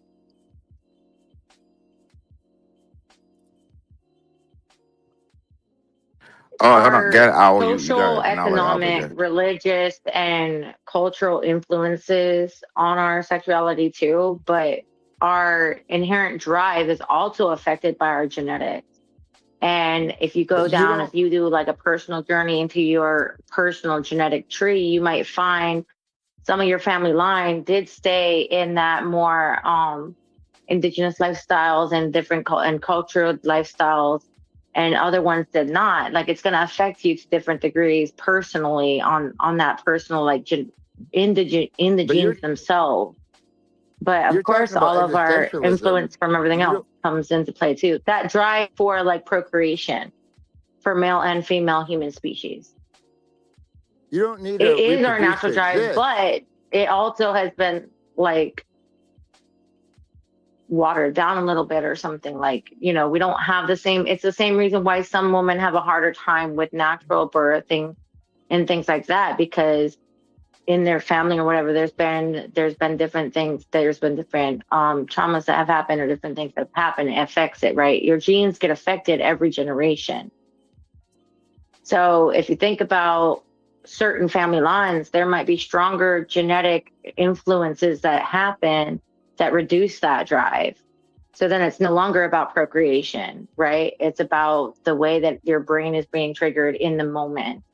And then you seek it again or whatever. It's like similar to sugar or drugs, or, even just like eating certain foods or whatever. It's how your brain is responding. Genetics and society have nothing to do with each other. Just one more comment though. You don't need to reproduce to exist. Sure, I don't need to reproduce to exist. I'm existing right now. No, I we just can want somehow literally to have fulfill. genetic However, changes to due to survive, societal if influence. you want your genes Absolutely to not. survive, you do have to reproduce. If you want to survive, you have to reproduce. If you want to exist, sure, you don't have to reproduce. Ed, are you saying that only women can have babies? Is that what you're saying? Right, but if you want to survive, you don't have to reproduce. But go Like, back you to just your have to thing on the not peppered die. moth. No, We that's not absolutely surviving. That's can genetically existing. change. Surviving means that your genes continue to survive even after you're dead. That's surviving. If you just live out your life, I don't think you can existing. use. I don't think you can use the word in the definition. Yeah, that's not no those no because you can literally survive No, on you your own, can't. right? Like this No, what? you can't. Yes, You you can only can. exist on your own. You can't survive. You Surviving can means survive Species won't breast that you survive. cancer. Yes, survive you after can. You your can survive definition. breast That's the cancer. That's definition. You surviving. wasn't in. I So think he you means mean to the tell me that? species, like our species, can't survive unless we procreate. Correct. We But Me if, have as if an you're our talking about individual will species. you, survive. if you're That stuff that makes you uniquely you cannot survive if you don't reproduce. The uniquely you part's going to disappear. You're going to exist until the day you Survive die. what? That's for sure. But you will exist, but you will not Survive what survive. exactly? okay, Yeah, I you will guys are all survive right. You're using the word. You're until I using the don't. As word long in as the I know how most to love, I know I'll stay abstract alive. way possible, and it's crazy to No, me because by the like definition, when we're definitely talking, know the all right. word. So when we're talking about survival, right? You do understand there are a lot of things that can be associated with that. Right now, you're saying that like if a person it doesn't have children, all they do is exist, right? But they are also living, like they're continuing to live, right? Despite I didn't all die. of the adversity, all the difficulties that come along in life, right? They are still surviving. They are still alive.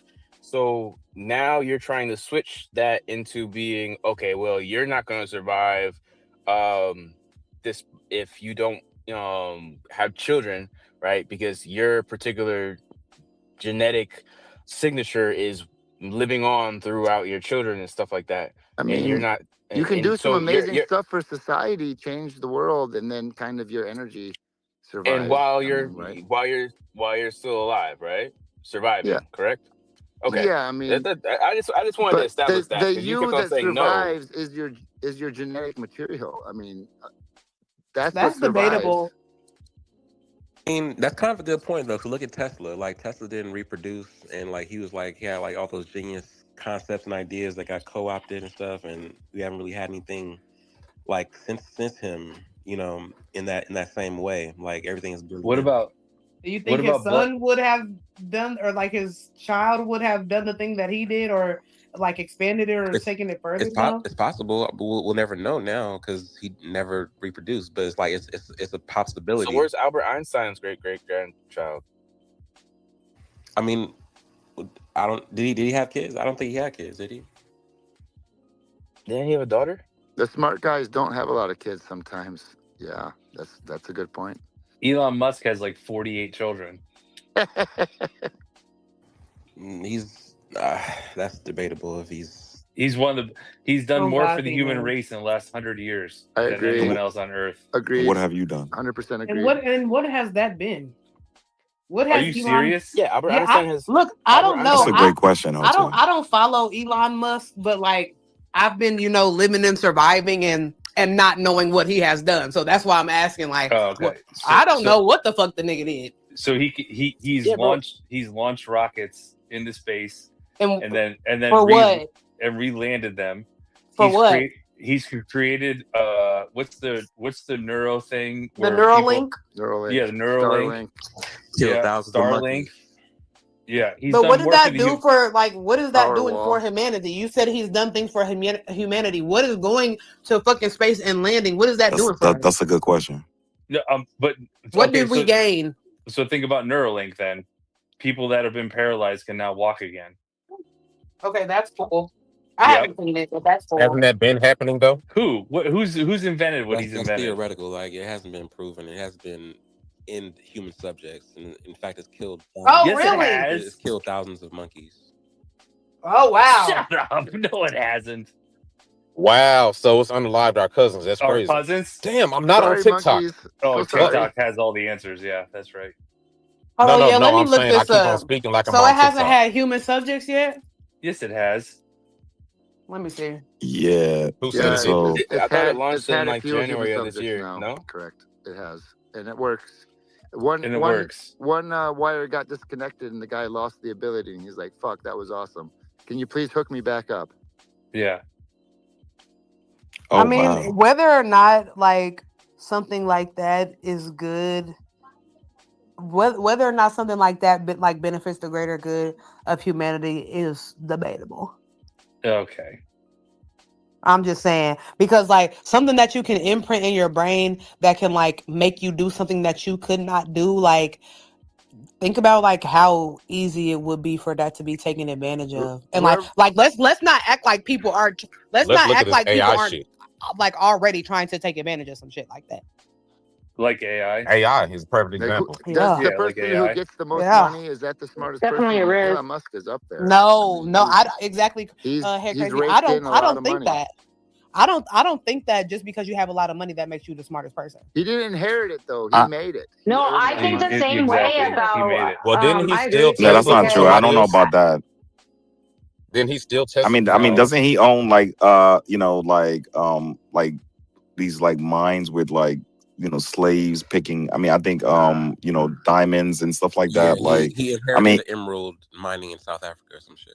right in South Africa. Yeah, I mean, yeah, that's what he comes from money. His What are we dad talking his about? dad does. Oh yeah, they do come from some money, but I mean he's been broke numerous times. So for what it's worth, Get the fuck out of here. yeah, no, Broke? I'm saying Yeah, he's he tried and failed so many times. yeah he's Yeah, leveraged no. himself to That's his last dollar. All right, our definition of broke is clearly not the same. exactly. they're Because not his, like his Can't us. argue with definition that. of I can't argue like with if that. y'all are saying he was broke I just agree with because the he girl failed, who like was saying about the risk. that's not the same thing as like having absolutely no resources. For what it's worth, I think he's turned into a real douche. I mean, I 100%. can't believe the stupid shit he's saying. He kind of fucked himself, in my opinion, by being so controversial. Give me something he's controversial about. Dude, Oh, you like are you Elon kidding Musk. me? Like I love Elon Musk. I see it. he's douching out all the time, like kissing ass and just saying stupid shit and he's playing a clown. Okay, so that's He's not an literally example. That's trying your to get opinion. No, impressions. I'm not gonna. Yeah, I'm not gonna lie. Loving someone that doesn't love you is insane. Well, I Right? don't love him, but I Shout out agree to with God. like almost everything he does and says for humanity. You're like a fanboy. I wish that he had more discernment. Oh, look at you calling out a man pandering for other men. That's crazy. Look at you. Ooh. Good job. Good job. Good nigga. job is crazy. Elon Musk is going to run for president. Just watch. He Dragon has Ball no Z serious chill. motive. Yeah. You want to know why he's kicking out all the illegals? Because he's going to Is replace. he like He's going to replace was everybody he in the wasn't was fields he born with in the United machines. States? He wants He was his born in South robots Africa. out No, there. who? Elon Musk? He's from South I Africa. knew that's what I thought. I didn't know if he was born He a there. fucking tether. Elon has never been broke. His fucking family owns emerald diamond mines during apartheid South Africa. Like they have never Yeah, been but broke. when you leverage His daddy yourself, was you're racist. immediately $0. When you're that leveraged, it's everything or Yeah, bust. like he has never been fucking broke. Dude went to fucking like had access to the best education. But for his stuff, he's and as his good as money. broke. Yeah, Come on now. so You did can't Puppy start a though. car company on $1 million. $1 million is broke. $1 million is nothing. No, that's what I'm saying. So that's why when Tantric said what he said, like, yo, I guess you guys' definition of broke is different, right? Because when we're talking about broke, we're talking about $0, right? Yeah, and And not so being able to start a company For is not like negative that's not dollars. equivalent to being broke. yeah, exactly, and zero Okay, resources, so right? you start Tesla I and no, I, like Starlink with listen, $1 million, like listen, but then you I'm gonna, turn it into Like I 6 had to billion, like like, 600 billion. so with a lighter I'm gonna say, broke. like, I look, made I'm gonna say cheese bread this, right? broke. Like, I'm gonna say this, right? I don't find it impressive individuals who come from money and do things like that. I find impressive is individuals who come from the projects, who come from nothing, right? Literally nothing. Like Jay-Z's impressive Jay-Z. then? Yeah, I would argue that Jay-Z is way more intelligent than Elon Musk, right? Elon Because Musk has hired a bunch of those people from the projects, though. Let's just assume. no, but you're missing my point. I'm talking about Elon Musk comes from money. He comes from resources, right? He does. comes from like money. Like that's what I'm saying. Like, so I'm not impressed. Elon Musk hired people, and it's Despite the coming Africans from in money, the mines. there's a lot of people with money that haven't done what Elon Musk has done. I mean, Oh, for sure. But okay, let's compare Elon and Jay-Z, right? I got so you, Tantric. Jay-Z comes from the projects, right? And then turned his company into a $500 million company. No, $1 billion. No, he's a billionaire. Okay, fine. So Elon And Musk that's what I'm saying. went That's a from shame. $1 million and turned into a $600 billion No, you're missing my point. What I'm saying is that His family were what I'm emerald mines. now what I'm Come on now. No, what I'm saying is that come on, we have to admit that that's pathetic, right? Why is it pathetic? Because like that I'm saying because like we're talking about an individual Because he quadrupled Jay-Z's no, you're talking about wealth? you're talking about an individual who comes from nothing and still is a billionaire and still is a billionaire right now. You talk about an individual who came and had resources. That's crazy. I Like think what are we it's talking tomatoes, about? tomatoes. Like Because no, it's one, not tomatoes, tomatoes. Like Alright, there's so not. I'm not gonna lie to y'all. Even if you look at the math, so I'm like coming from 1,000 to 100,000 and putting it into a multi billions, right? Compared to somebody that He did starts a off with better $1 billion and puts that into multi monetary billions. That advancement. the scale is different, what completely has different. Jay-Z done for But did he humanity? do a better That's what do you mean? What do you outside mean? of What has he the done for humanity I mean, well, his music literally, if compared you, to I mean, Come if you, on, if you have, Tower. hold on, if you have conversation with his fans, is like literally they'll tell you that his music changed their life, their Oh, life. that's I'll tell fine. you what But Like what has Jay-Z they'll Elon done. Musk literally done tell for you that. They humanity? said that. Nah, people have said that shit about DMX. I ain't never Well, heard that shit no, about no, Jay-Z. no, it's Okay, easy. All you fine. gotta, Use DMX. It yeah, doesn't fine. matter. DMX did the same thing, right? That's what I'm saying. So, like, I don't Yeah, like, but like you. that's No, a hold on, bad hold thing on. Nah, though, but it's because different. to say something Yeah, Nah, That's but a about bad thing. humanity last I checked, is regardless if you're a fan or not. Like, I'll tell you. Exactly. That's what I'm saying. I'll tell you what Like, that's Jay-Z what I'm has saying. done for humanity. Jay-Z bought a Tesla Cybertruck and he said it was nice. That's what Jay-Z done for humanity. He used his stage. Yeah, What? sure. So he's And on the other end. hold on. Right. And now, Oh, Jay-Z y'all are and fanning the Jay-Z has fuck also out today. invested in a lot of artists like who needed money behind the scenes. Like so Jay-Z has done but a lot, bro. Like you that like individual. right, exactly. That's no what do you, but that's So still those, so hold on. Jay-Z Those, no, the best hold answer on, those that are you could still have for this humans. question is a so fact. Jay-Z helped out 2 Nah, dozen no, people. hold up. Elon Musk has helped out millions of people. And Millions no and millions and millions I of have people. more and respect for how has Jay-Z he for helped what it's you? worth. So It doesn't matter there's a how he helped very me. simple. I'm not Exactly. He paralyzed. hasn't helped No, you. So what are you talking about? All right, Starlink. hold on. So there's a very simple answer to the what Jay-Z has done, right? If I remember correctly, hadn't him and like Beyonce bailed out a lot of some processors from like when they were doing like the whole Black Lives Absolutely. Matter things or whatever. Because Wait, Black Lives Matter is So fake. I would say also, I'm not saying that Right. it's Yeah, not, no, I what, agree. but the point I'm wait, trying to what? make is they And I still do bail gotta people always out of ask this prison, question: small people. what in particular did Elon Musk actually? What does he do? Like, what does he actually do that help? He's trying to chip Are you off of this. serious? He's trying to put Yeah, chips in I'm people's dead brains and serious. shit. Okay, yeah, he hasn't been to Mars. Who cares? I mean, but what has he done for humanity? Well, he built the biggest battery that's helping some nations. The underground tunnels, that's going to be the future. The robots are going to reduce the No, cost no, of no, no. food. Lies. That's The underground The tunnels, electric that's car great. revolution Hold couldn't have on, happened without him. Crane, He's hold on. launching and recapturing rockets. He's destroyed NASA. I mean, he's destroying all this stuff. He's destroyed NASA. How? He's They bigger than hired NASA. him. Like Russia and America hire Elon But Musk. he hasn't been Nah, to when Mars. he was doing, His goal is to go to hold Mars. on, But it didn't didn't happen. he like defund? Didn't he defund NASA when he was doing his Doge shit or Well, something? he should Yeah, have. he It's did that. worthless. Oh, okay, but again, What? what is he doing for humanity right now? Are you serious? The Yes, I'm advancements, serious. Give me the answer. the advancements he's made for the human What? race. Like what? Like what exactly? Starlink. Starlink is the number one thing by far. What Starlink advanced? existed. So It's basically, internet you all can over the have world. internet Internet's anywhere. not all over the That world. is Like, His crazy. AI, Starlink is not. That is the insane. Grok is a huge improvement. His Grok AI is is humongous. Okay, ridiculous. I mean, there's better Grok's not AIs that. out there than there's better AIs out there than Grok. Yeah, but Yeah, Grok is not That really came like one first. of his like So again, stuff, but he actually didn't invent anything new. Starlink. that's No, true. that I mean, No, he Starlink didn't. is pretty Oh, crazy, bro. Like, come on. I'm sorry, guys. Thank God for AI. May I? So for those who ask, what has Jay-Z done for humanity? In terms of philanthropy, he has Sean Carter Foundation, provides scholarship, mentorship, and support for underprivileged youth. Criminal justice reform, partnered with organizations to reduce sentencing disparities and support prison reform. Disaster relief and community support, contributed to Hurricane Katrina recovery and other social initiatives. Right, and the list goes on. Right, and so when you guys got to do your research, man. You guys, you had Dude, Katrina was like 20 years ago. I mean, the information is out there. You got to do your research. The information is out there. Elon Musk delivered Starlink. The information is out there. You got to do your research. He delivered Starlink to the The Eastern information North is out there. You got Carolina. to do your research. No, I don't think it's Internet fair always to been- compare. internet I been don't there, think bro. it's Like, fair I to don't know why compare y'all Elon acting Musk like and Jay-Z. Elon Musk probably likes Jay-Z better than himself. He probably loves Jay-Z. He probably jams that shit. That's cap. That's definitely cap. But I don't think it's fair to compare somebody that came from nothing and like became something like $1 billion to somebody that started with like multi-millions of Exactly. dollars. That's and what I like was became a saying. more respect for multi-billion-dollar Jay-Z. company. I But mean, God bless it. I at the do same agree. time, like Elon Musk did do a lot of stuff, bro. Like we can't act Yeah. like he didn't do anything. Yeah, He thank did do a lot of things. What did Jay-Z do for the people in East Carolina when the hurricane came through and flooded that town? Did you not listen to what he just read? Oh my God! Did you He not said just that he did had you a not hear me? foundation. Did you not He hear me has a just now? foundation. Like No, that's not crazy. Katrina. Not Katrina. Active listening. But you didn't hear what he said. You're so caught up in trying to make this about something that he actually told you. Yeah, Elon put Starlink there and got those. Yeah, cables back online. honestly, Okay, so and so what? So Like, you don't have to always have to make a change in humanity through technology, right? It could be through other nah, things. and let me say this, like let me say this, right? Because I think Head Crazy mentioned something not no about social. Bill Gates. He Hold didn't on, make like you're no right. fucking I think Head Microsoft Crazy mentioned something like about OS. social. Come on, bro.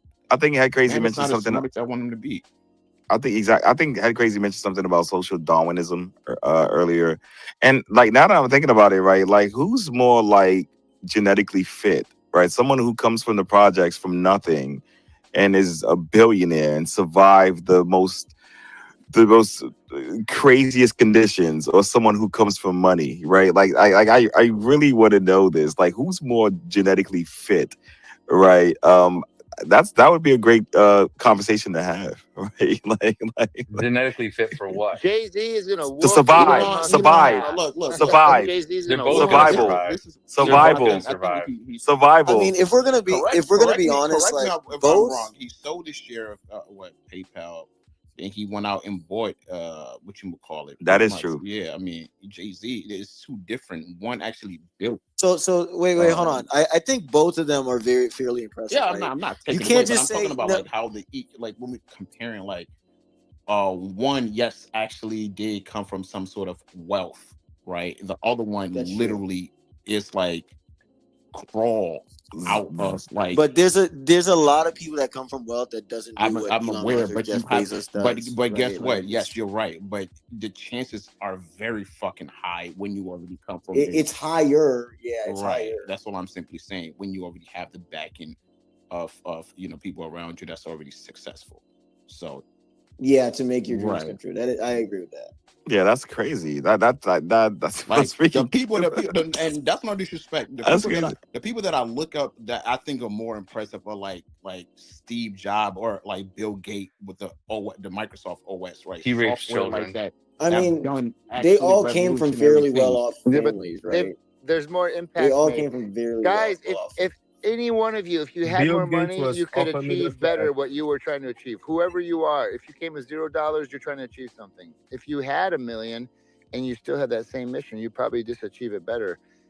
Elon Musk, he's achieved more impact. Jay-Z certainly deserves our respect more, though. I mean, I can't disagree with either of the viewpoints, but Elon Musk is. I mean, I think both of them deserves like respect, right? Like I I mean, think they both Jay-Z are does billionaires, deserve a so it lot of doesn't even respect. matter whether you choose to respect them or not. That's what I'm Right? saying. I don't think. Yeah, I don't like think any of that they're really both. matters. But Right? who's made the more impact Because your on the opinion don't world? even matter at this point, right? They both are billionaires. So at this point, it's Exactly.